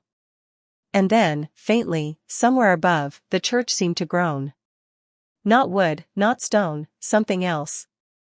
Like it was alive and mildly annoyed at being disturbed. I cursed under my breath. Great. Fantastic. Perfect timing. The draft swirled again, colder this time, curling around River and making him shiver. "You really did it this time," I muttered to him, because someone had to. He didn't respond, just looked at Layla with that ridiculous puppy dog expression that made me want to knock him over again. But I didn't. Not yet. Survival first, sarcasm second. And then, I swear, I heard it, a faint whisper. Just one, impossibly soft, carried over the flicker of candlelight. I froze. Layla froze. River probably fell over if he hadn't been sitting. The icons glimmered, shadows stretching like fingers along the walls. I cleared my throat. "Okay," I said, voice low and firm, the kind of voice I use when I want people to believe I have a plan. "Whatever's happening, don't panic. Stay calm. And River, no more confessions, okay? I mean it. Save it for the hero's funeral if we survive this." River nodded slowly, looking half horrified, half in love. Layla just continued praying, calm and serene, and I watched, felt the cold draft brush my neck, and tried not to think about what was actually waiting for us in the shadows. I knew we weren't safe. I knew the church wasn't just a church. But at least for now, we were three, together, in this ridiculous, holy, cursed building. And somehow, I knew that was enough to survive. Or at least, survive longer than River's timing suggested. The air shifted again, heavier this time, like it had been waiting for a cue. Candles flickered violently, throwing the icons' shadows into grotesque shapes along the walls. I rubbed my arms and tried to ignore the chill crawling up my spine, because panicking here was a rookie move, and I wasn't a rookie. River, sitting on the pew like a man who'd just been sentenced for life, shivered. I think something's actually wrong this time," he muttered, voice shaking like he'd just realized he'd married his own fear. Typical River. I wanted to tell him that fear has no appointment times, but that would have required leaving my post, which is exactly when you get eaten or cursed or whatever supernatural nonsense was brewing. Layla stood slowly, fingers brushing over St. Peter's icon one last time. Her eyes were soft but sharp, like she'd just seen something no one else had the nerve to notice. "Jonas." "River," she said quietly, voice slicing through the draft and the tension, "look at me." I turned first, scanning the shadows and flickering candles like a soldier surveying a battlefield. River's head snapped toward her, eyes wide. Typical River. He looked like he'd just realized he was alive and also screwed. Layla took a step closer to him, hand hovering just above his shoulder. The way she moved, it wasn't dramatic, but it held the weight of calm certainty that made my chest twist in ways I didn't like admitting. "I know," she said softly, almost like she was talking to herself, but clearly meant for him. "I know you're a mess, and I know you scare the hell out of me sometimes." She paused, blinked once, and let the words tumble out before River could even speak. "But if it comes to it, I'd want you to know. I feel the same. I always have. But, you're too young to be with me. You know that, right?" River blinked like someone had shoved sunlight directly into his eyes. His jaw dropped, And I swear the candlelight made his entire expression look like a cartoon of emotional catastrophe. Typical River. I groaned and slapped him on the side of the head. Hard enough to make him stumble, not hard enough to do permanent damage. Great. Timing round 2. Because, sure, we're in the middle of a haunted church and now we're doing feelings and boundaries. Fantastic. Really spectacular. He rubbed his head, muttering, What do you mean? I mean, Layla said softly, calm as ever, that I care. I can't. Not now. Not like that. River slumped back, staring at the ceiling, blinking like a stunned puppy. I sighed and rubbed my temple. Congratulations, lovebirds. You just survived your first inappropriate confession and a hard boundary all at once. Welcome to adulthood, or whatever this hellhole is. Layla didn't flinch, didn't roll her eyes at me like I expected. She just looked at both of us, calm and sure, like she could carry the weight of the room and the confession all at once. Which, honestly, she probably could. The church groaned. Not wood, not stone, something else. Something alive, restless, probably as annoyed as I was that River and Layla had turned this place into some tragic romance. I swear, even the icons seemed to frown. I turned to the room itself, the shadows that had been dancing, the flickering candlelight painting every surface like a warning. I could feel it watching, considering, maybe even approving, or maybe it just wanted us gone. Either way, we were exposed, together, in that sacred, cursed building. I sighed.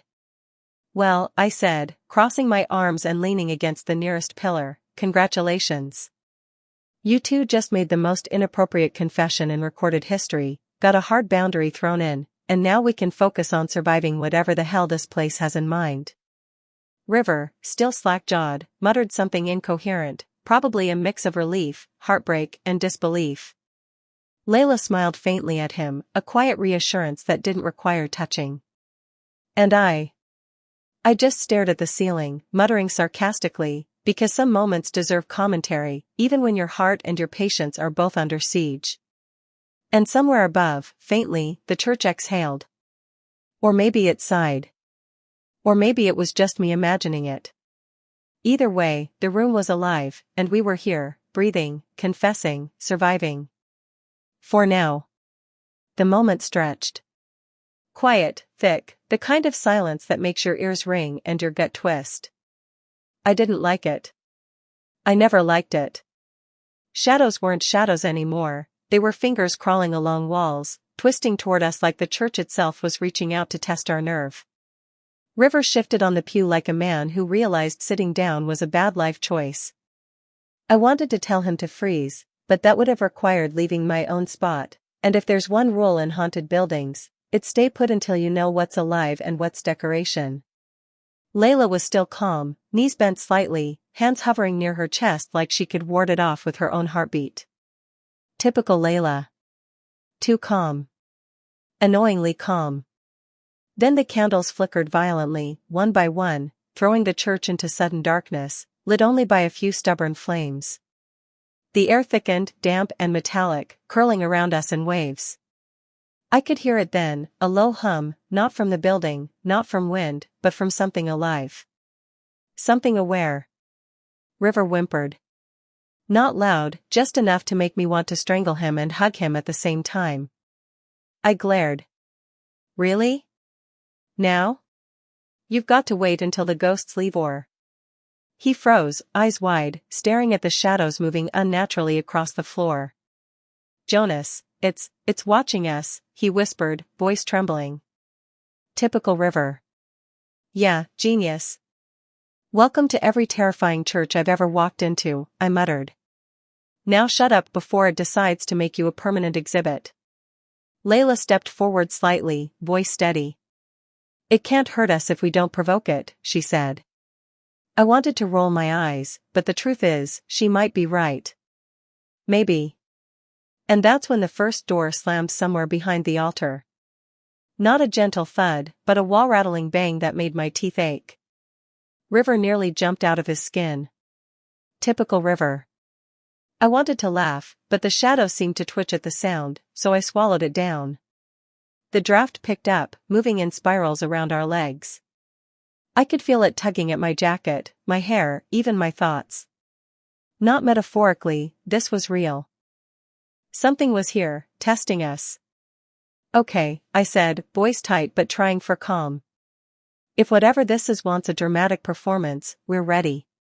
Just, maybe not with feelings confessions, alright? River nodded stiffly, still pale. Layla exhaled slowly, hands pressed lightly against the nearest icon for balance, or maybe courage. The low hum grew louder, vibrating in the floorboards, resonating in my teeth, making my head ache. I had a thought. Dangerous, probably fatal, but a thought. I leaned forward, scanning the church for anything I could identify, anything I could use as leverage.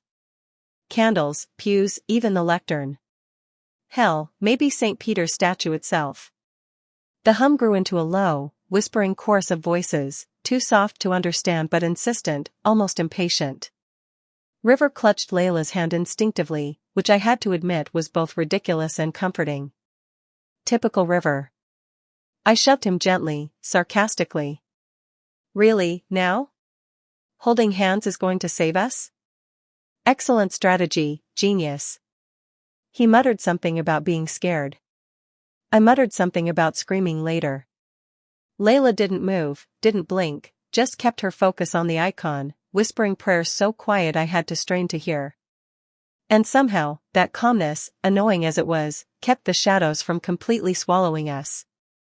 Then, without warning, one of the candle flames flared, shooting straight up like a flare gun. Shadows danced wildly across the walls, twisting into impossible shapes, figures with too many limbs, faces that shouldn't exist. My stomach turned, but I didn't move. Survival first. Sarcasm second. River whimpered again. I slapped him on the back, not hard, but enough to ground him. Focus, moron. Look alive. He blinked, nodded, and gripped Layla's hand tighter. Typical River. And somewhere above, I swear, a faint laugh echoed, low, amused, almost human, almost not. I glared upward. Okay, very funny. Whoever's in charge, save it for the reviews later. The church seemed to shiver, the low hum dying down into something quieter, deliberate. A breath. A pause. Waiting. Watching. Like it wanted to see if we'd break first. We didn't. At least, I didn't.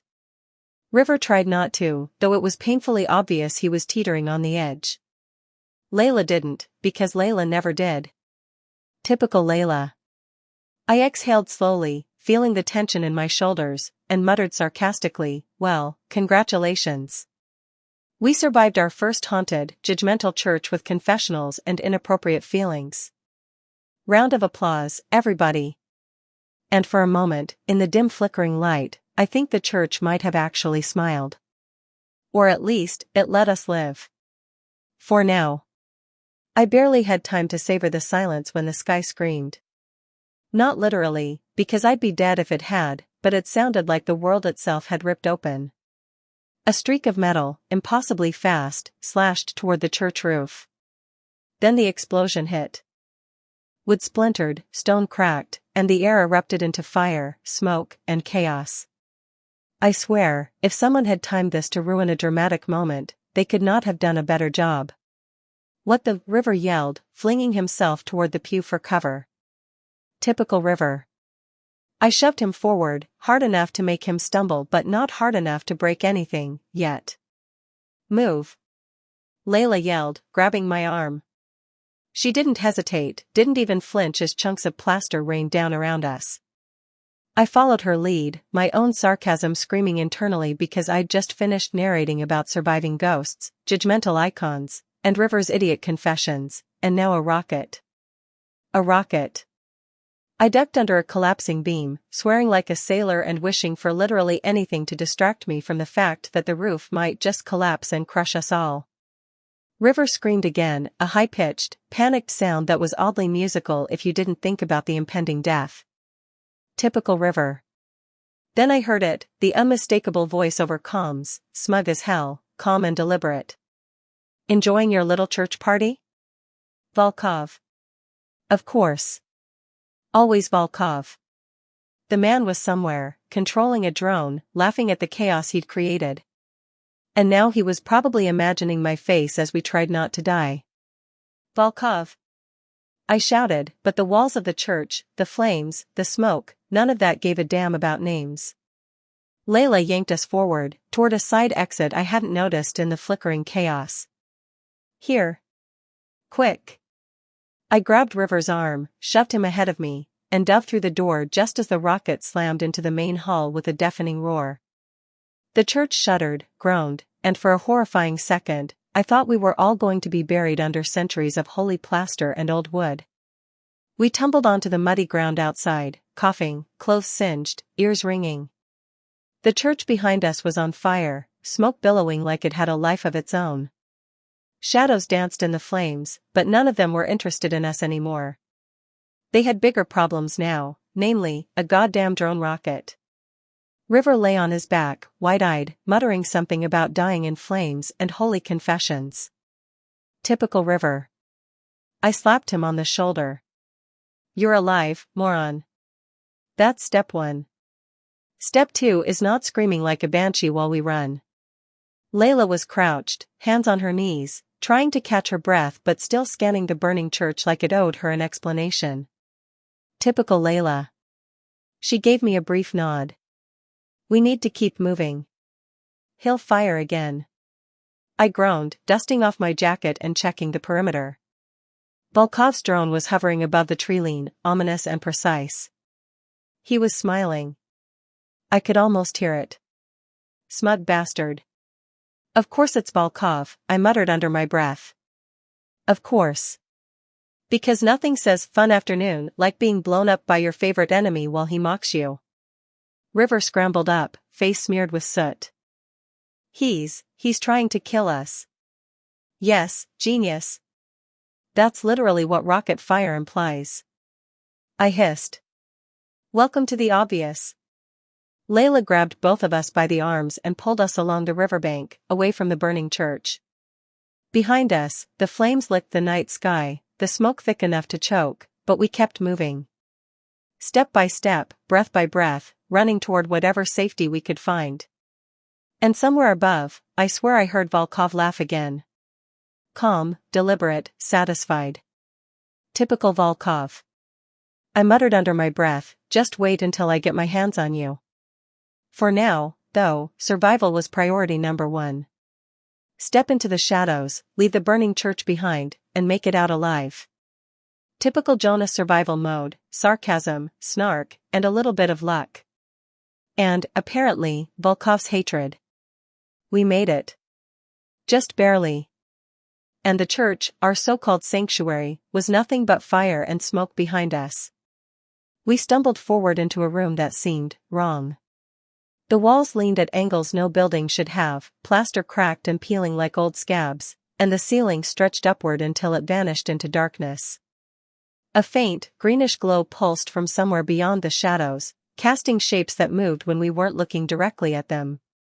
River trailed behind me, breathing hard, eyes darting. Jonas, what is this place?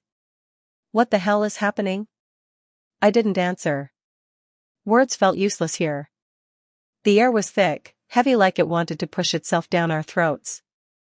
Every step we took made a faint, echoing thud that didn't match our movement, like the building had a heartbeat of its own, mocking us. Layla led us to the center of the room, where an altar, or something resembling one, sat. It was carved from black stone, smooth and cold, veins of crimson running through it like blood frozen in time. On top of it lay an object wrapped in cloth, glowing faintly, humming softly, drawing my attention despite the screaming in my head. Stay back, I warned River, but his curiosity was louder than my voice. He stepped forward, reaching for the object, and immediately the room reacted. The walls shivered, small cracks spreading like lightning across every surface. Shadows elongated, twisting into forms I couldn't name, limbs and faces and mouths appearing and vanishing in an instant. I grabbed River by the collar, yanking him back. Don't touch it. Don't. Layla stepped closer, hands raised in what I assumed was some kind of warding gesture. It chooses, she said, voice calm, almost monotone, but it also tests. River froze. Chooses? Tests? What the hell are you talking about? Before anyone could answer, the air vibrated, a low hum turning into a roar that rattled our teeth and made the floor shake beneath our feet. The glowing object began to unravel itself, the cloth dissolving into shadows that slithered like living smoke across the floor. I wanted to scream, but no sound came out. My throat was dry. My hands shook. Shadows reached for River again, tendrils of darkness curling around his legs. He stumbled, panic flooding him, and I lunged, grabbing him and pulling him free. Layla didn't move.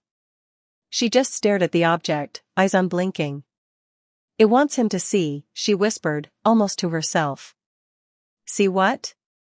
River yelled, terrified, struggling in my grip. The shadows coalesced, forming a shape taller than any human should be, stretching from floor to ceiling. Its face, if it had one, was a mask of mirrors, reflecting us all back with distortions so grotesque I almost vomited. Every glance showed a version of ourselves twisted, broken, screaming, silent, angry, everything and nothing at once. River dropped to his knees, staring, unable to look away. What is this? I gritted my teeth, forcing him to stand. It's not real. It's not real, River. Don't. But it was. In that instant, I saw my own reflection warp and twist, my fears made flesh. And I realized that the object, the church, whatever force had dragged us here, it wasn't testing for courage, or strength, or survival. It was testing understanding. Layla stepped forward, almost casually, placing her hand on the black stone altar. The glowing mirrored figure shuddered, and the shadows recoiled slightly. She spoke softly. You must confront it. You cannot run from yourself. I swallowed hard, looking at River. He was pale, trembling, caught between awe and terror. I started, but words failed me. The mirrored figure shifted, and I felt it, not just looking at me, but through me, peeling away layers I hadn't even admitted to myself. Fear, regret, shame, hope, rage, all laid bare in the most intimate spotlight imaginable. And then a voice, not from the figure but inside, whispered. Do you understand what you've done? Do you understand who you are? River whimpered, stumbling backward. Jonas. I don't. I clenched my fists, forcing breath into my lungs. Yes. I understand, I said, though the truth of it was more terrifying than any lie I could tell. The figure pulsed with recognition, shadows flickering, and the room seemed to hold its breath. Layla nodded once. Good. Then you may proceed. Proceed. The word felt like an invitation and a threat all at once. I didn't know what came next. I didn't know if we survived what came next. But I knew we had no choice but to move forward, through whatever the church, the object, or fate itself had in store for us. I took a deep breath, gripping River's hand again. Come on, I said, voice firmer than I felt. We're not done yet. He nodded, terror still shining in his eyes, and together we stepped toward the mirrored figure, toward the unknown, toward the next test. The mirrored figure waited as we approached, its surface rippling like liquid glass. Each of our reflections stared back, warped and screaming silently, showing versions of ourselves that didn't belong to this world, or maybe, versions that had always been hidden beneath our skins. River stumbled, catching himself on the altar's edge. I can't, his voice cracked, the terror raw and unfiltered. It's looking at me, Jonas. It knows me. I reached out, gripping his shoulder firmly. It doesn't know you. It reflects you. That's all. Focus. My own hand shook, but I forced my face into a mask of control, because if I faltered, he would fall completely apart. The shadows shifted, curling toward us in slow, deliberate waves, and the figure's mirrored face fractured and reformed into a dozen grotesque versions of us at once. Every time I blinked, something new appeared, fears I didn't even know I had, regrets I buried, and fragments of moments I couldn't unsee. Layla stepped closer, her presence calm, almost unnervingly so. "Don't let it consume you," she said, her voice steady. "You must name it, call it what it is." I frowned. "Name it?" "Face it," she said, as though that explained everything. "Call it your truth." River swallowed hard. My truth? I can't." I inhaled, heart hammering. "Yes, you can. Look at it. Tell it what it is." He hesitated, eyes darting between me, Layla, and the figure. The mirrored surface shimmered, and I could see our reflections tremble in sympathy, or maybe mockery. It's fear," River whispered finally. It's all of it. Every failure, every lie, everything I've run from." The figure pulsed. Shadows recoiled slightly. The room's air seemed to thin, and for a moment, I thought the walls themselves were listening. "Good," Layla said. "Now your truth. Speak it fully." River's voice wavered but strengthened with each word. "I've hurt people. I've failed people. I've been selfish. I've been cowardly. I've been everything I despise, and I can't take it back. But I have to try. I have to be better." The mirrored figure shivered, the fragmented faces twitching and twisting as if it were testing him, weighing him. The shadows shrank back, and a strange silence filled the room, pressing in on us. I took a deep breath, stepping closer. "Your truth isn't just fear, River. It's not just guilt. It's everything you've done and everything you're still trying to become. That's what makes you, you. Don't let this thing define you." River's shoulders sagged, and for a moment, the terror drained from his eyes, replaced by something fragile, hope, maybe, or relief. Then the figure moved. Slowly, deliberately, bending and folding the room around itself. Its mirrored surfaces reflected not just us, but fragments of the world outside, the ruins, the ash, the desolation we'd survived. It was showing us everything. Every choice, every consequence, every possible future. "Look."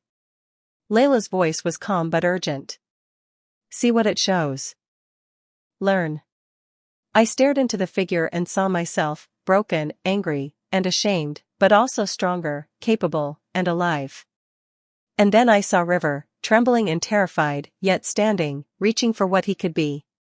The figure pulsed one last time and then cracked, a single line splitting its mirrored surface from top to bottom. The shadows recoiled completely, leaving the room in a strange, greenish glow. River fell to his knees, gasping for air. I think it's gone," he whispered. "Not gone," I said. "Waiting. Watching. But you faced it. That's what matters." Layla nodded. "You've passed the first test. But the path isn't over. This was only the beginning." I helped River to his feet. The room, though still strange and leaning at impossible angles, felt quieter. Safer.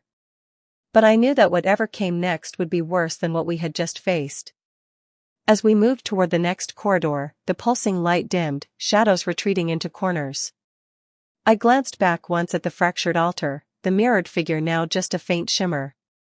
It felt alive, patient, waiting for the next time we'd have to confront ourselves. River's hand squeezed mine tightly. "Jonas, thank you. I don't know if I could have done it without you." I gave a small, tight smile. "We do it together. Always. That's the only way we survive this." And somewhere, deep in the shadows, I felt it, the weight of the trials ahead, the echo of a challenge that wasn't finished, and the certainty that we were still far from safe. But at least, for now, we had a foothold. We had hope. The corridor stretched before us like a wound in the building itself, jagged and uneven. The walls pulsed faintly with that same greenish glow, casting shadows that seemed almost alive, slithering along the edges and whispering without words. Every step we took echoed differently, as if the floor itself was shifting beneath our weight, rearranging to test us. River trailed slightly behind, rubbing at his arms as though the memory of the mirrored figure's gaze had left a mark on his skin. "I keep seeing it," he muttered, voice barely audible. "Even when it's gone, it's there, behind my eyes, in my chest." I kept my eyes forward. "That's normal.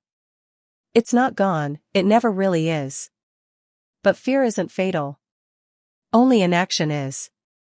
Layla walked beside me, silent, steady.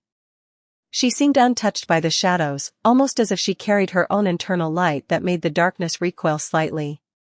"The next room tests more than courage," she said finally. "It tests memory. What you've buried, what you've ignored, what you've refused to name. Don't be afraid of it."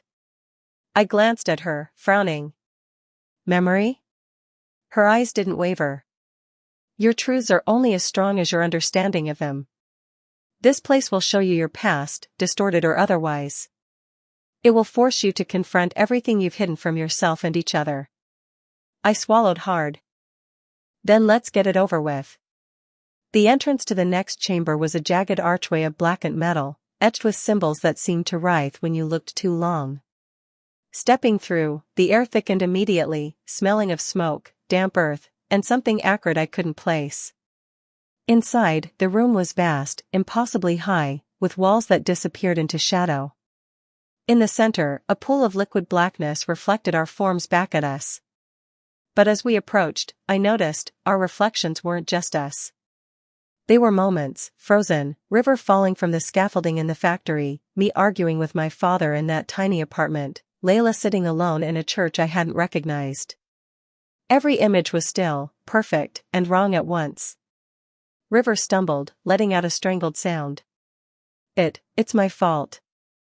Everything is my fault." I grabbed his arm. "No. Not your fault.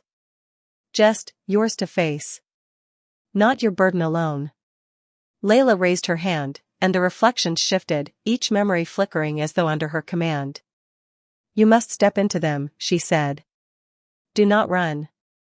You will feel pain, yes. But the only way to pass is to accept it, to move through it." River shook his head, terror clear in every line of his body. "I can't." I. "You can," I said, tone firm. "You have no choice. Not if you want to survive." He stared at the pool, eyes wide, body trembling. Slowly, reluctantly, he knelt and touched the surface. The black liquid rippled violently, and a shock ran up my arm through the floorboards, as though the room itself had acknowledged his act. The first memory twisted forward, projecting around us in a storm of sound and shadow. River, 8 years old, screaming as he was locked out of the orphanage by a caretaker who forgot him, the walls shaking with his cries. He shrieked, jerking back, but I held him. "Feel it. Don't push it away." The images multiplied, each one a spike through his chest, the friends he had abandoned, the lies he had told, the moments of cowardice that had cost others dearly. But with each one, I saw a subtle change, his posture straightened, his breathing steadied, the trembling lessened. "This is why it's here," Layla said softly. "So you understand yourself. So you don't repeat it." I stepped closer to the pool and touched the surface, my own memories flaring violently, screaming arguments, loss, betrayal, nights spent trembling in the dark. I felt myself break, but it was a controlled breaking, a release of the weight I had carried for far too long. River mirrored me, his face pale but set. I see it. All of it. I accept it." The room stilled. The black liquid calmed, forming a perfect, still mirror once more. The shadows retreated into the corners, leaving only the faint greenish light that marked the edges of the chamber. Layla nodded, approval soft but unwavering. "Then you are ready for the final stage. The truth alone is not enough. Now you must act. Will you take the next step?" River hesitated, but the resolve I saw in his eyes was undeniable. Yes, he said. And as we moved toward the final threshold, the chamber seemed to exhale, a shiver running through its metal bones. Outside, I knew, the world remained broken, cruel, and indifferent, but inside this place, we had carved a moment of strength. One more step, and nothing would ever be the same again. Chapter 11, Through the Smoke. The rocket hit, and the world erupted. Stained glass shattered, scattering shards like glitter in a storm. Flames licked at the altar, smoke curling upward, thick and choking, carrying the smell of burning wood and holy oil. I dove, dragging River with me, and he flailed like a newborn deer. Typical River. Jonas. I can't breathe, he wheezed, coughing as soot coated his tongue. Yeah, well, congratulations. Neither can the rest of us if we stay here. I hissed, trying to keep my own lungs from filling with black smoke. Typical Jonas calm under pressure. Layla grabbed my arm and yanked us toward the side exit. Move. Now. I obeyed, but River, of course, couldn't coordinate movement with basic survival instincts. He tripped over a fallen pew, knocking over a candle stand that rolled across the floor, scattering sparks. River. Seriously? I barked, yanking him up. You're lucky you didn't burn your eyebrows off. The drone whirred overhead, its red targeting light cutting through the smoke like a predator stalking its prey. I heard Volkov's voice crackle through the speaker. This won't be over. Not until I have your head. You think you can just escape the consequences? Think again, bitch. River froze again, jaw slack. Jonas, he knows we're here. He's going to. I smacked him on the side of the head. Great timing, River. Perfect moment to confess terror mid-murder attempt. Really inspirational. Typical Jonas sarcasm. He rubbed his head and muttered, if we die, just know I loved you very much. Yes, in that way. I gaped. Really? Right now? Mid-flaming altar disaster? Great timing, genius. Layla groaned, dragging us into the smoke-choked alley behind the church. Ignore him. Focus. He's panicking. We survive first, feelings later. I muttered under my breath, Step 1, survive Volkov's drone. Step 2, survive River. Step 3, keep my sister alive. Step 4, maybe shower someday. Typical Jonas priorities. We stumbled down the muddy slope behind the church. Sparks hissed from the altar, and the smell of burning stone and oil made my eyes water. River's legs were shaky, and I had to half-drag him, half-push him, cursing under my breath every second. Move, genius. Step lightly. And try not to die before the volcano of doom over there decides to eat us. Somewhere in the chaos, a candle fell to the floor and rolled, setting the hem of one of the priest's robes on fire. The chanting stopped abruptly. Figures turned toward us, silhouetted in the smoke. Perfect cinematic timing. Typical villains. I ducked behind a toppled pew, yanking River with me. You see those shadows moving? That's the exact moment where people die in every action movie ever. Just FYI. He swallowed hard. Do we fight? Fight? Genius, we're outnumbered and outgunned. Run, hide, survive, pick one. I vote survive, I muttered, shoving him toward the cover of a collapsed wall. Layla crouched beside us, her face streaked with ash. Jonas, focus. Your sister. We need to move before the drone spots us. My stomach twisted. My sister. Her face flashed before my eyes, terrified, trapped somewhere in Volkov's clutches. I pushed the fear down and let adrenaline take over. Typical Jonas transformation, from sarcastic idiot to protective maniac in a heartbeat. We crawled along the shadows, scraping arms and knees over debris, smoke burning our throats. River whimpered like a child. I can't do this. I grabbed his collar. Yes, you can. And you will. Your survival, and my sister, depends on it. Typical Jonas pep talk, live edition. The drone whirred above, scanning, waiting for us to make a sound. Sparks from burning pews flickered like miniature bombs around us. My heart hammered against my ribs. River whispered, "Jonas. I mean it. If we die." I slammed a hand on the side of his head again. "River. I swear to God, now is not the time for feelings confessions." Timing, genius. Typical Jonas headache. Layla placed a hand on my shoulder briefly. Silent reassurance. Typical calm, efficient Layla. I liked her, but I wanted to throttle her at the same time. We ducked behind a half-collapsed wall and slid into a ditch along the riverbank. Mud squelched between our fingers and boots, cold and thick. Sparks from the fire lit the church in hellish orange as smoke choked the remaining chanting figures. Somewhere in the distance, I could hear the river tumbling. I clutched River's arm to make sure he didn't bolt or faint, and we sank into the shadows. Minutes passed. Maybe hours, I couldn't tell. Every second felt stretched, heavy with the smell of smoke and burning wood. The drone circled above, but we hadn't been spotted yet. I whispered to River, "Listen, genius. Step 1, survive the drone. Step 2, survive the fire. Step 3, survive yourself. Step 4, keep my sister alive."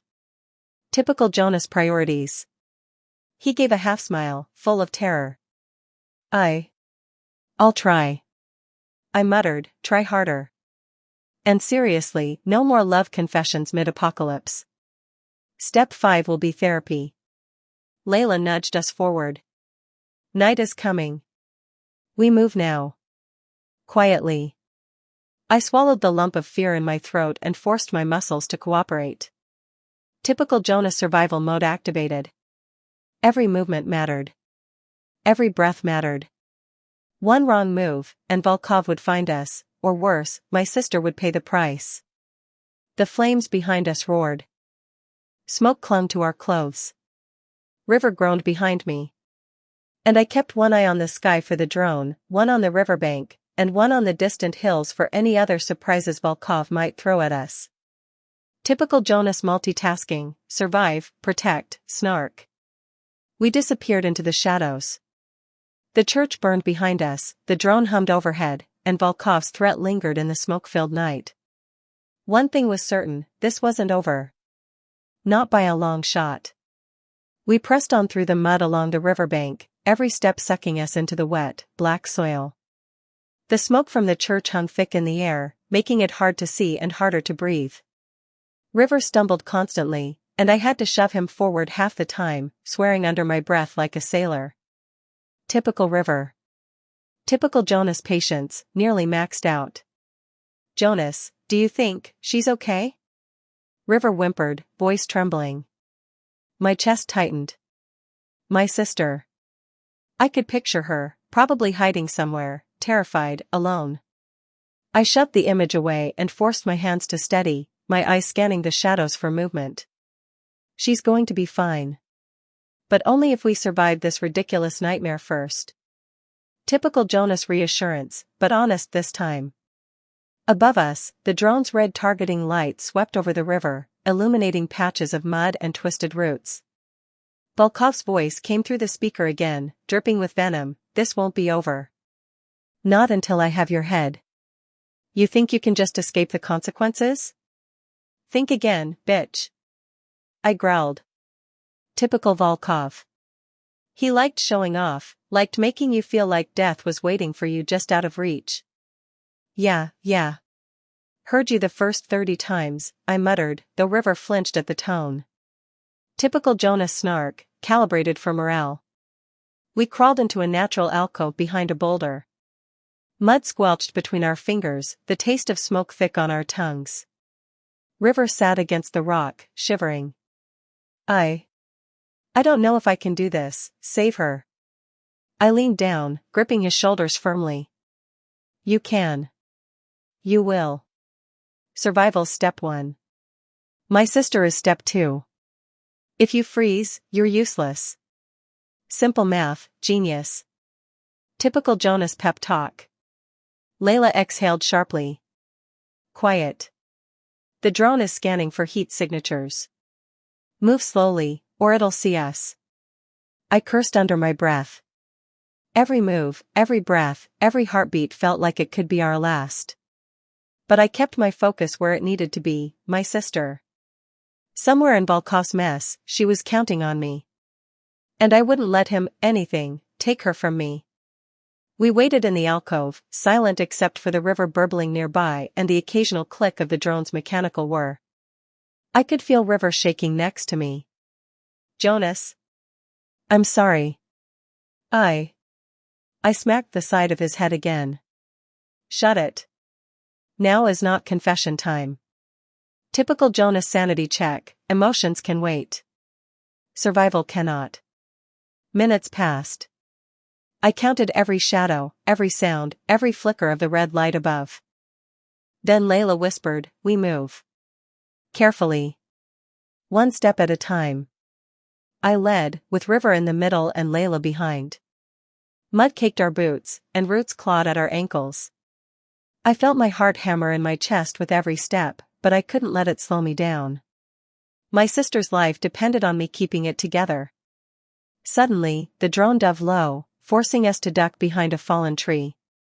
Sparks from the burning church lit the smoke above in harsh orange and black. Typical cinematic nightmare, but no time to admire the view. I clenched my fists and pulled River down. Focus, I hissed. Step lightly. Don't scream. Don't flinch. Don't die. Typical Jonas priorities. River whimpered, I just want her safe. I gritted my teeth. Then move, genius. Let's get her. The river widened, forcing us to slow. Water lapped at our boots, icy and unwelcoming. I could hear Volkov's drone circling, always a threat above, always waiting for the slightest mistake. We crawled along the bank, each step a careful negotiation with mud, rocks, and the risk of being spotted. Sparks drifted on the wind from the burning church, landing near us with hissing pops. Typical disaster soundtrack. Finally, we reached a small natural alcove behind some boulders. We sank against the rocks, gasping, shaking, coated in mud and soot. River pressed his hands to his knees, trying to catch his breath. I think I might puke. Perfect. Typical River, I muttered, keeping my voice low. But hey, step 1 accomplished. We're alive. Step 2, my sister, still depends on us. Layla nodded, crouched beside us. We need to rest briefly. Then we move again. Quietly. Carefully. One step closer to her. I exhaled slowly, trying to calm my racing thoughts. The church was a blazing ruin behind us. The drone still hummed overhead. Volkov's threats lingered like smoke. And my sister, she was still out there, counting on me. All right, I muttered. Step 1, survive the drone. Step 2, survive the riverbank. Step 3, survive River. Step 4, get my sister. Typical Jonas priorities. No room for mistakes. We stayed in the shadows for what felt like hours, listening to the river, the drone, and the distant crackle of the burning church. Survival was fragile. Every heartbeat could be our last. But I refused to let fear control me. My sister's life was worth more than my panic. Worth more than Volkov's threats. Worth more than River's endless panic. Typical Jonas stubbornness, yeah, but this was the one thing that mattered. When the night deepened, we moved again, silently, along the riverbank, one step at a time, disappearing into the darkness. The drone hummed above, the church burned behind us, and Volkov's presence loomed like a shadow ready to strike. But I gritted my teeth. No matter what, we were going to get her back. We stumbled through the thick night like 3 ghosts wandering the edges of the river. Mud clung to our boots, smoke hung in our lungs, and every sound made me flinch. Typical Jonas sensory overload. But this time, survival wasn't just about us, it was about her. My sister. Somewhere out there, she was waiting for me, terrified, trapped in Volkov's clutches. And I refused to let him win. Layla led the way, moving like she had a map etched into her mind. There, she whispered, pointing toward a cluster of abandoned stone ruins half buried in undergrowth. We can hide there for a while. Catch our breath. I cast a glance at River, who was panting like a wounded animal. Yeah, genius, your catch your breath time is now. Try not to die while we hide. Typical Jonas pep talk, only slightly less sarcastic. We ducked inside the ruins, which were more of a half-collapsed chapel or storage shed, who could tell in the dark. Stone walls provided cover, and the shadow swallowed us immediately. I leaned against the cold, rough surface and pressed my hand over my face. Smoke still clawed at my throat, and my heart felt like it was trying to punch its way out of my chest. Jonas, Layla said softly, crouched next to me, we need a plan. We can't just run blindly. I gritted my teeth. Typical Jonas planning, survive until we can breathe, survive until we can see, survive until Volkov's drone stops making me want to vomit. Step 4, save my sister. Don't forget that part. River groaned and slumped onto the rubble. I don't know if I'm cut out for this. She's just, my God, Jonas, she's your sister. I feel useless. I glared at him. Step 1, shut your mouth. Step 2, you are cut out for this because you're still breathing, which is already a miracle. Step 3, focus. Typical Jonas survival lecture, but effective. Layla knelt and pressed a finger to her lips. Listen. He's got drones, right? We need to move carefully. We can't risk detection, and we need to figure out where he's holding her. I exhaled, tasting ash and mud. Typical Jonas reality check, our odds were terrible. Volkov had every advantage, knowledge, tech, and the patience of a vulture. But I had determination, stubbornness, and, apparently, sarcasm as a weapon. Not much, but it would have to do. I pulled out my small, battered notebook. We need to figure out his patterns, the drone's patrol routes, possible extraction points, typical Jonas intel dump incoming. River groaned again. Do we even have any idea where he could be keeping her? I shook my head. Not really. But we know he likes theatrics, so somewhere obvious but defensible. Somewhere he thinks we won't look. Typical villain logic. It's predictable. Layla's eyes narrowed. We'll need a distraction. Something to draw the drone away while we move closer. And you, Jonas, need to stop talking about your typical anything and start thinking tactically. I smirked despite the fear gnawing at my stomach. Tactical Jonas activated. Step 1, survive the next 24 hours. Step 2, save my sister. Step 3, make River less of a liability. Step 4, probably swear more than usual. River groaned from the shadows. You're not even trying to be comforting anymore. I rolled my eyes. Step 5, survive your whining. Typical Jonas mentorship in action. We spent the next hour silently mapping the area in our heads, using the faint moonlight to trace paths along the river and through the undergrowth. Every rustle, every snap of a branch, made my heart slam against my ribs. I could hear the faint hum of Volkov's drone still circling somewhere above. It was patient. It was waiting. And it hated us. Typical Jonas reading the villain correctly. Finally, I pulled River aside. Listen, genius. You need to understand something. This isn't just about running and hiding. This is about my sister. If anything happens to her, I won't forgive myself. And I sure as hell won't forgive Volkov. You feel me? River nodded weakly, swallowing. I get it. I do. Good, I said. Because your next move matters. Step lightly. Move quietly. Survive. Typical Jonas instructions, but do them. My sister's life depends on it. Layla crouched close to me again, whispering, "We'll rest for maybe 20 minutes. Then we move closer. There's a high ridge a few clicks away, we can get a vantage point, see where he's keeping her." I exhaled, feeling the weight of every choice pressing down on me.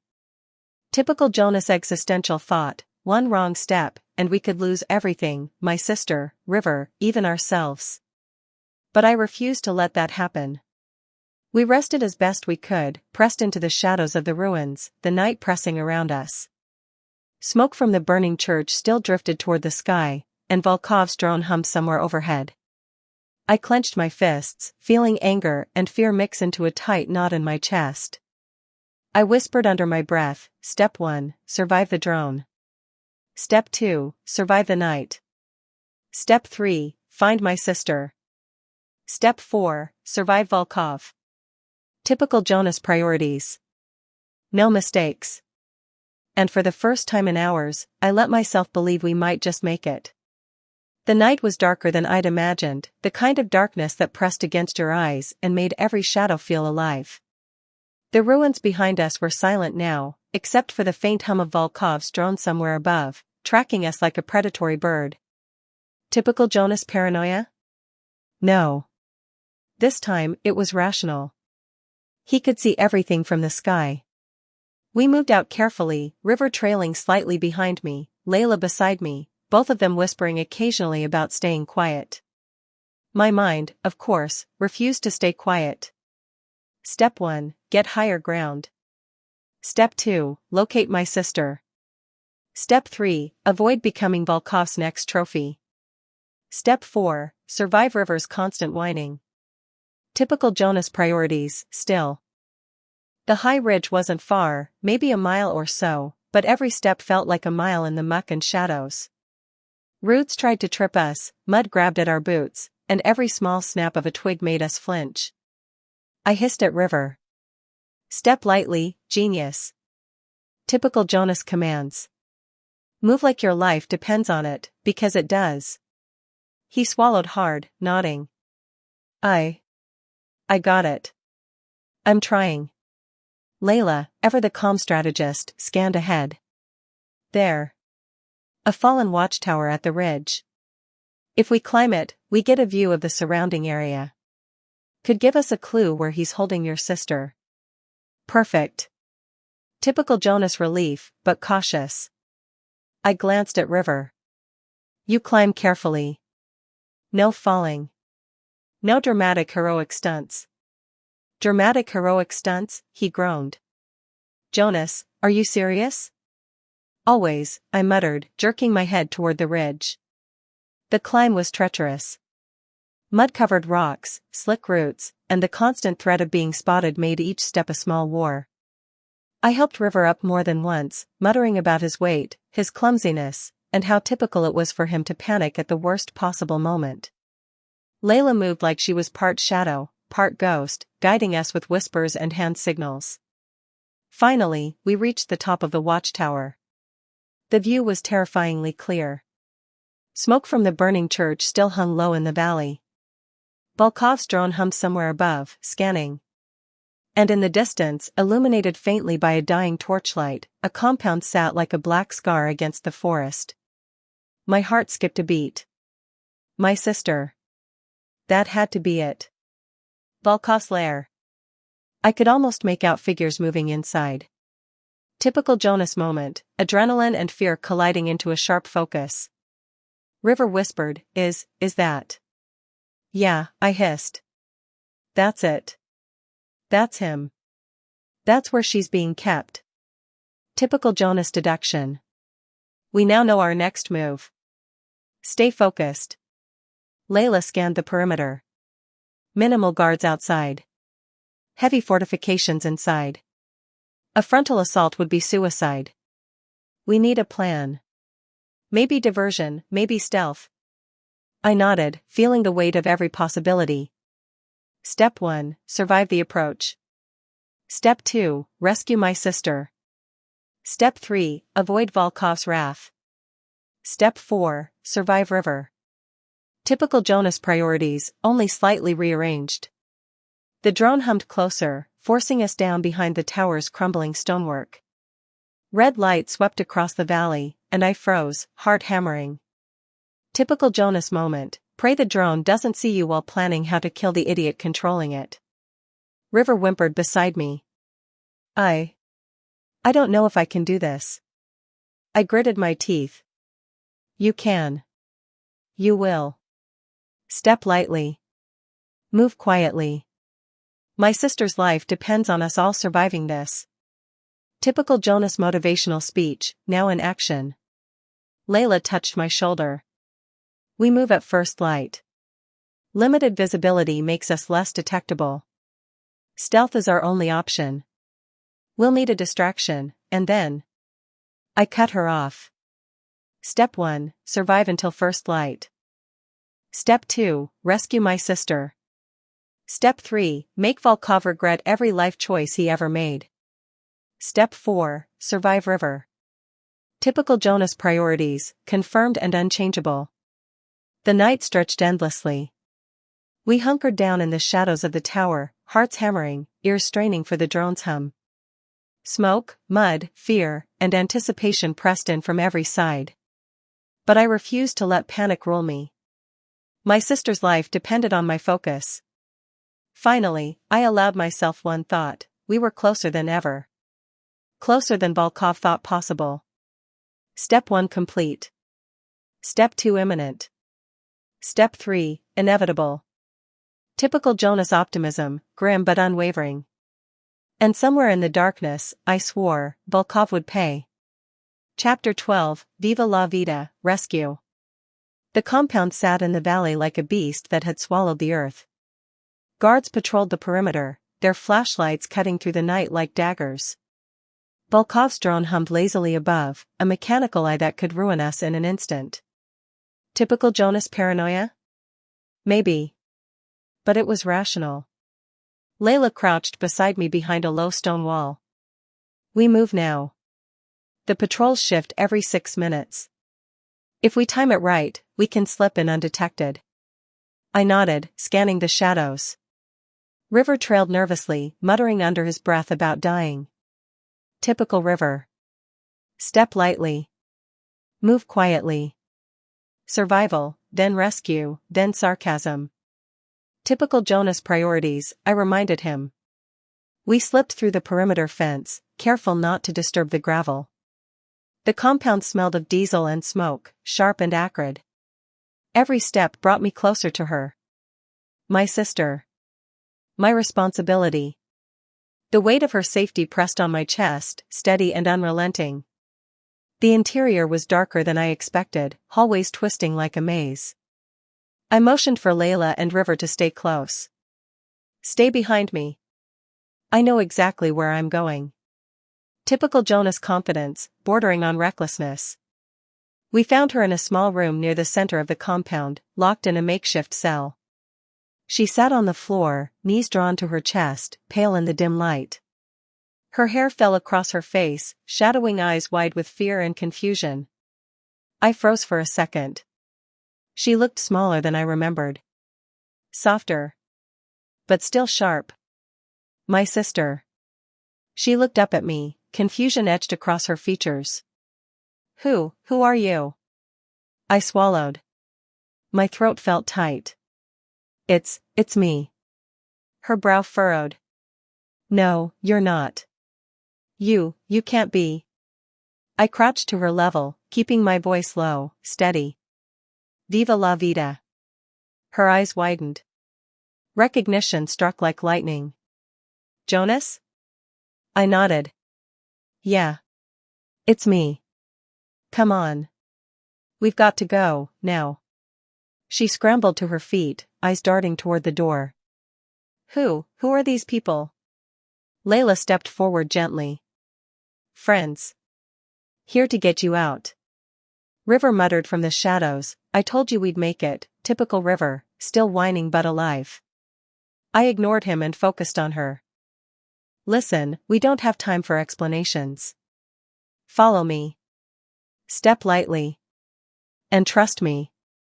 We moved quickly, weaving through hallways and dodging guards. Every corner was a potential trap, every shadow a potential threat. My sister clung to me, her fingers gripping my arm like a lifeline. I could feel her panic radiating through her, and it only fueled my determination.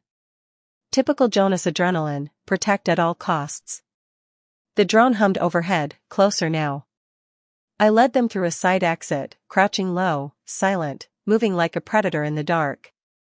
Sparks from a distant generator flickered across the walls, casting the hallways in intermittent orange and black. Keep moving, I hissed.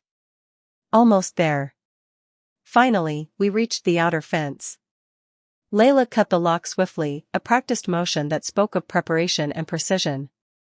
I lifted my sister over the top, and she clung to me as we dropped to the ground. Mud, cold, freedom. Typical Jonas relief. The drone buzzed above, scanning. I led the way into the shadows, moving downhill toward the ridge that would take us to safety. She stumbled, and I grabbed her arm. Stay with me. Her voice trembled. I don't understand. I thought you were gone.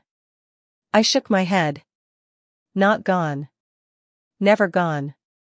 Step lightly, keep quiet, survive, and trust me. Typical Jonas priorities, live edition. River whispered from behind, she's really scared. Yeah, I muttered. And if we screw up, she'll stay that way forever. So keep moving, genius. We crossed the ridge under the cover of darkness, every step calculated, every breath held. My sister clung to me, trust slowly replacing fear in her eyes. Typical Jonas reassurance, silent but effective. Finally, after what felt like hours but was probably minutes, we reached the forest beyond the compound. Trees swallowed us whole. We stopped for a moment, letting the adrenaline fade, listening for the drone. No sound. Just the night, alive with the whisper of leaves and the distant river. I turned to her. You okay? She nodded, still gripping my arm. Yeah. I think so. Thank you. Jonas. I smiled, the first genuine one in hours. No thanks needed. Step lightly, stay close, survive. Typical Jonas priorities. But, you're welcome. We disappeared into the trees, leaving the compound, the drone, and Volkov's reach behind us. For the first time tonight, I let myself believe we might actually make it. We barely made it 500 meters from the compound when the first shouts rang out. Sharp, desperate, and angry. The prisoners, finally fed up, finally done with Volkov's little kingdom of fear, had started an uprising. Typical Jonas cinematic timing, just when we thought the worst was behind us. Do you hear that? Layla whispered, crouched beside me. Yeah, I muttered, heart hammering. That's the sound of chaos. And probably death. But mostly chaos. Typical Jonas understatement, bordering on panic. The compound behind us erupted. Torches flared, alarms blared, and the unmistakable roar of prisoners breaking free filled the night. I caught glimpses of them, makeshift weapons raised, faces twisted in rage. It was terrifying and, in a strange way, inspiring. Typical Jonas mixed emotions, terrified, yet approving of the strategy. River whimpered beside me. Jonas, what do we do? I slapped the side of his head. Move. Stay close. Typical Jonas priorities, survive, get my sister out, and don't get mown down by a mob or a drone. Layla nodded. We use the chaos. Guards will be distracted. We sprinted along the tree line, dodging searchlights and the occasional volley of gunfire. The prisoners were everywhere now, swarming over fences, tackling guards, screaming. The air smelled of smoke, fear, and gunpowder. One prisoner swung a crowbar at a guard, cracking the man across the head. He went down with a thud. Another seized a rifle and fired blindly into the air, shouting something incomprehensible. Typical Jonas thought, wild, uncontrolled, but effective in drawing attention. We ducked behind a fallen tree as bullets pinged off stone. My sister clung to me, wide-eyed. Jonas, they're rioting. Yeah, I muttered, keeping my voice low. And that's our cue. Step lightly, move fast, survive, and follow me. A guard ran past, screaming orders, only to be knocked down by a prisoner wielding a metal pipe. Another tried to radio for backup, but the line was cut by chaos. Typical Jonas logic, the more noise, the more opportunity. Over here. Layla hissed, pointing toward a hidden path leading into thicker forest. The prisoners were spreading like wildfire, overwhelming Volkov's defenses. It was perfect.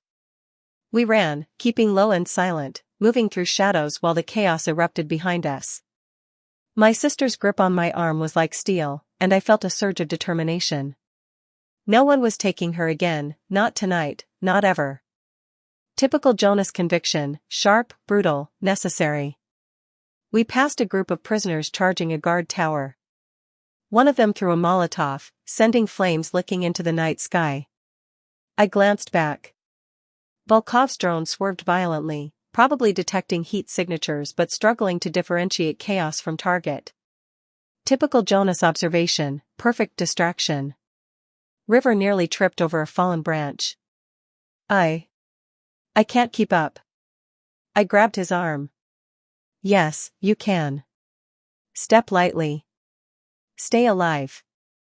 Typical Jonas pep talk, part 2. We ducked into a grove just as a volley of gunfire erupted behind us, punctuated by screams. I didn't look back. My sister's safety was all that mattered, and for now, the prisoners' riot had done its work, giving us the cover we desperately needed. The sound of chaos began to fade as we moved deeper into the forest, leaving the compound and its screaming, fire-lit madness behind us. But I knew it wouldn't stay quiet for long. Volkov would retaliate. He always did. Typical Jonas calculation, plan ahead, survive, strike decisively. I finally allowed myself a glance at my sister. She was breathing hard, eyes wide, hair disheveled, but alive. Jonas, she whispered. Yeah, I said, trying to keep my voice calm. We made it this far. Step lightly, stay close, survive. Typical Jonas priorities, check, check, check. Layla crouched beside us. We're not out of the woods yet. But the riot buys us time. We move at first light, plan the extraction route, and I cut her off, smirking despite the adrenaline. Step 1, survive. Step 2, get my sister to safety. Step 3, let Volkov stew in his own mess. Step 4, survive river. Typical Jonas priorities, reaffirmed. The night stretched on, filled with the distant echoes of revolution and the hum of drones above. Somewhere in the darkness, Volkov would be furious. But for the first time in hours, maybe even days, I felt like we had a chance. And that was all that mattered. Volkov was relentless, predictable, and gloriously stupid. Typical Jonas observation, all his menace, none of his sense. We had barely managed to get my sister and River to safety after the riot. Layla had scouted the terrain ahead. We had one chance. One chance to end this before he ruined any more lives.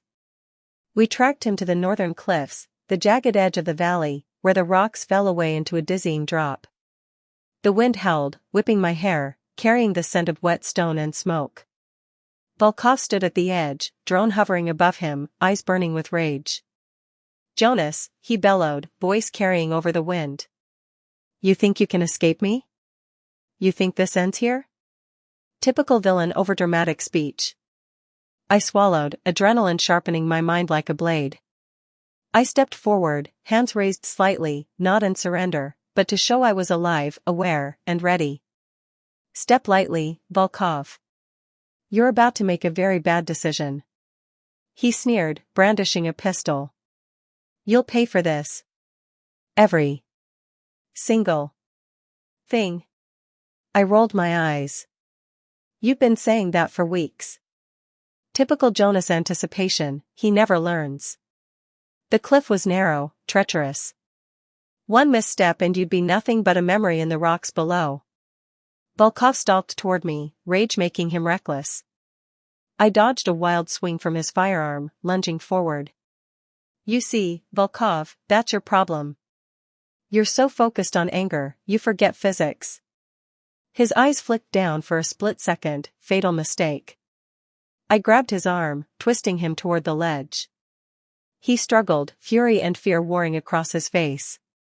Typical Jonas internal commentary, beautiful chaos. Get off me, he screamed, fumbling with the drone controller. The thing swiveled wildly above, distracted, useless in the moment. I felt the ground beneath us crumble slightly as he teetered on the edge. Step lightly, Volkov, I hissed. Or gravity will do it for you. He laughed, a high, unhinged sound. You think you? And then his foot slipped. I barely had time to register it before he toppled over the edge, arms flailing, screaming. The wind tore his words from the cliffside, and for a horrifying second, the world seemed to hold its breath. Then he fell, down, down, down, until only the sound of rocks crashing below remained.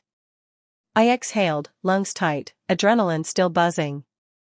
Typical Jonas reflection, finality is cleaner than chaos, at least when you're lucky. Layla stepped forward, scanning the edge. He's gone. That should be the end of him. I nodded, feeling both relief and exhaustion press into my bones. My sister stepped closer, gripping my arm. Jonas, it's really over? I smiled softly. Yeah. Step lightly, stay close, survive. Typical Jonas priorities, completed. River, ever the human embodiment of panic relief, muttered, I can't believe it. He's really gone. Believe it, I said, letting the tension drain from me. And if anyone else thinks they can play villain in our lives, they'll find out the same thing. Step lightly, move wisely, survive. Typical Jonas philosophy, delivered bluntly, simply, finally. We stayed on the cliff for a few minutes longer, watching the wind carry away the echoes of his rage. Then, slowly, we began the trek back to safety, my sister close beside me, Layla steady, and River, miraculously, still breathing. And for the first time in days, maybe even weeks, I allowed myself to think about the future. Step lightly. Survive. Protect the ones who mattered. Typical Jonas priorities, intact, alive, and victorious. Volkov's era of terror had ended on the edge of a cliff. And while I'd never forget the chaos, the fear, the adrenaline, I knew this, finally, was a victory worth savoring. The smoke had cleared, leaving the valley scarred but alive. The prisoners had retreated into the forest, their voices fading into the night, some singing, some crying, some just breathing after weeks of fear and chains. I stayed on the ridge, surveying the wreckage below, heart still pounding, adrenalized muscles relaxing slowly. Typical Jonas reflection, the aftermath is always quieter than the chaos, but never peaceful. My sister huddled beside me, wrapped in a blanket Layla had found, still pale but blinking back the fear. She looked at me, eyes wide. Jonas, it's really you. I nodded, forcing a smile. Yeah. Step lightly, stay close, survive. Typical Jonas priorities, check, check, check. She let out a shuddering breath. I don't know what I'd have done if you hadn't come. Survive, then get mad, I muttered under my breath, mostly for me.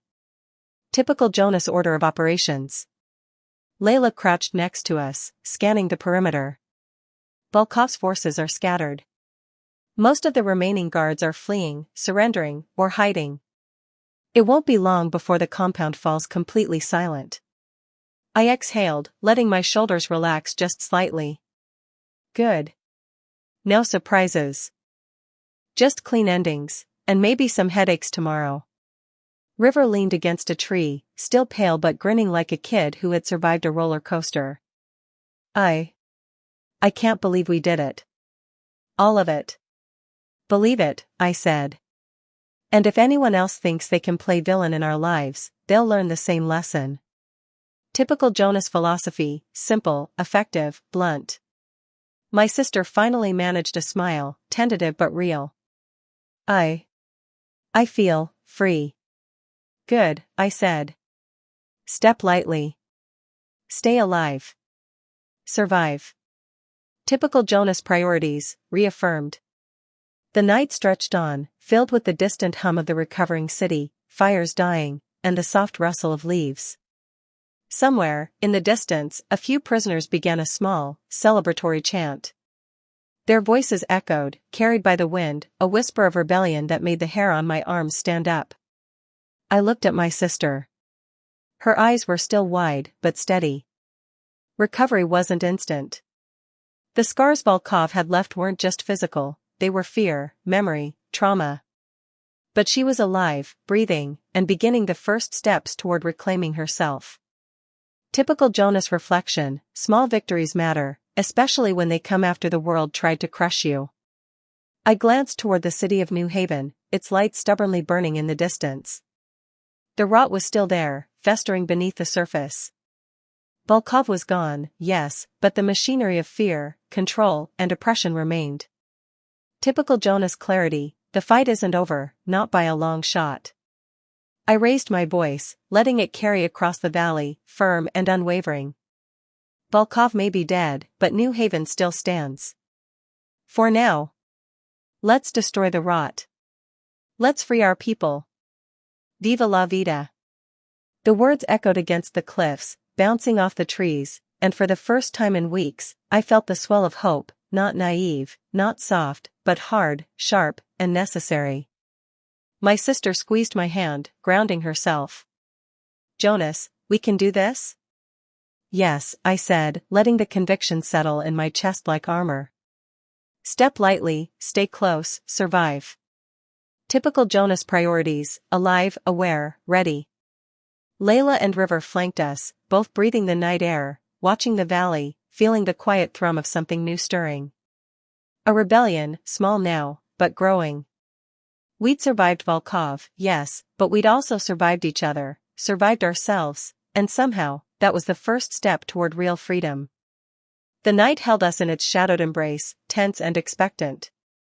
Somewhere down below, New Haven waited, stubborn and unaware that its rot was about to be uprooted. And in that silence, in that darkened valley alive with the faint, distant cries of freed prisoners, I allowed myself one final thought before the first hints of dawn crept over the horizon. Viva la vida. And as the sun broke fully over the horizon, casting the valley in golden shadow, I realized this, our story wasn't over. Not by a long shot. The cliffhanger stretched before us like the first step on a knife's edge. And I grinned. Step lightly, survive, and live to fight another day. Typical Jonas priorities, eternal. Volkov may be dead. The prisoners may be free. My sister may be safe. But New Haven still breathed, watched, and waited. The fight was only beginning. And with that thought, with fire in my chest and resolve in my veins, I raised my voice one last time, letting it carry over the valley, over the city, over everything we'd fought for. Viva la vida.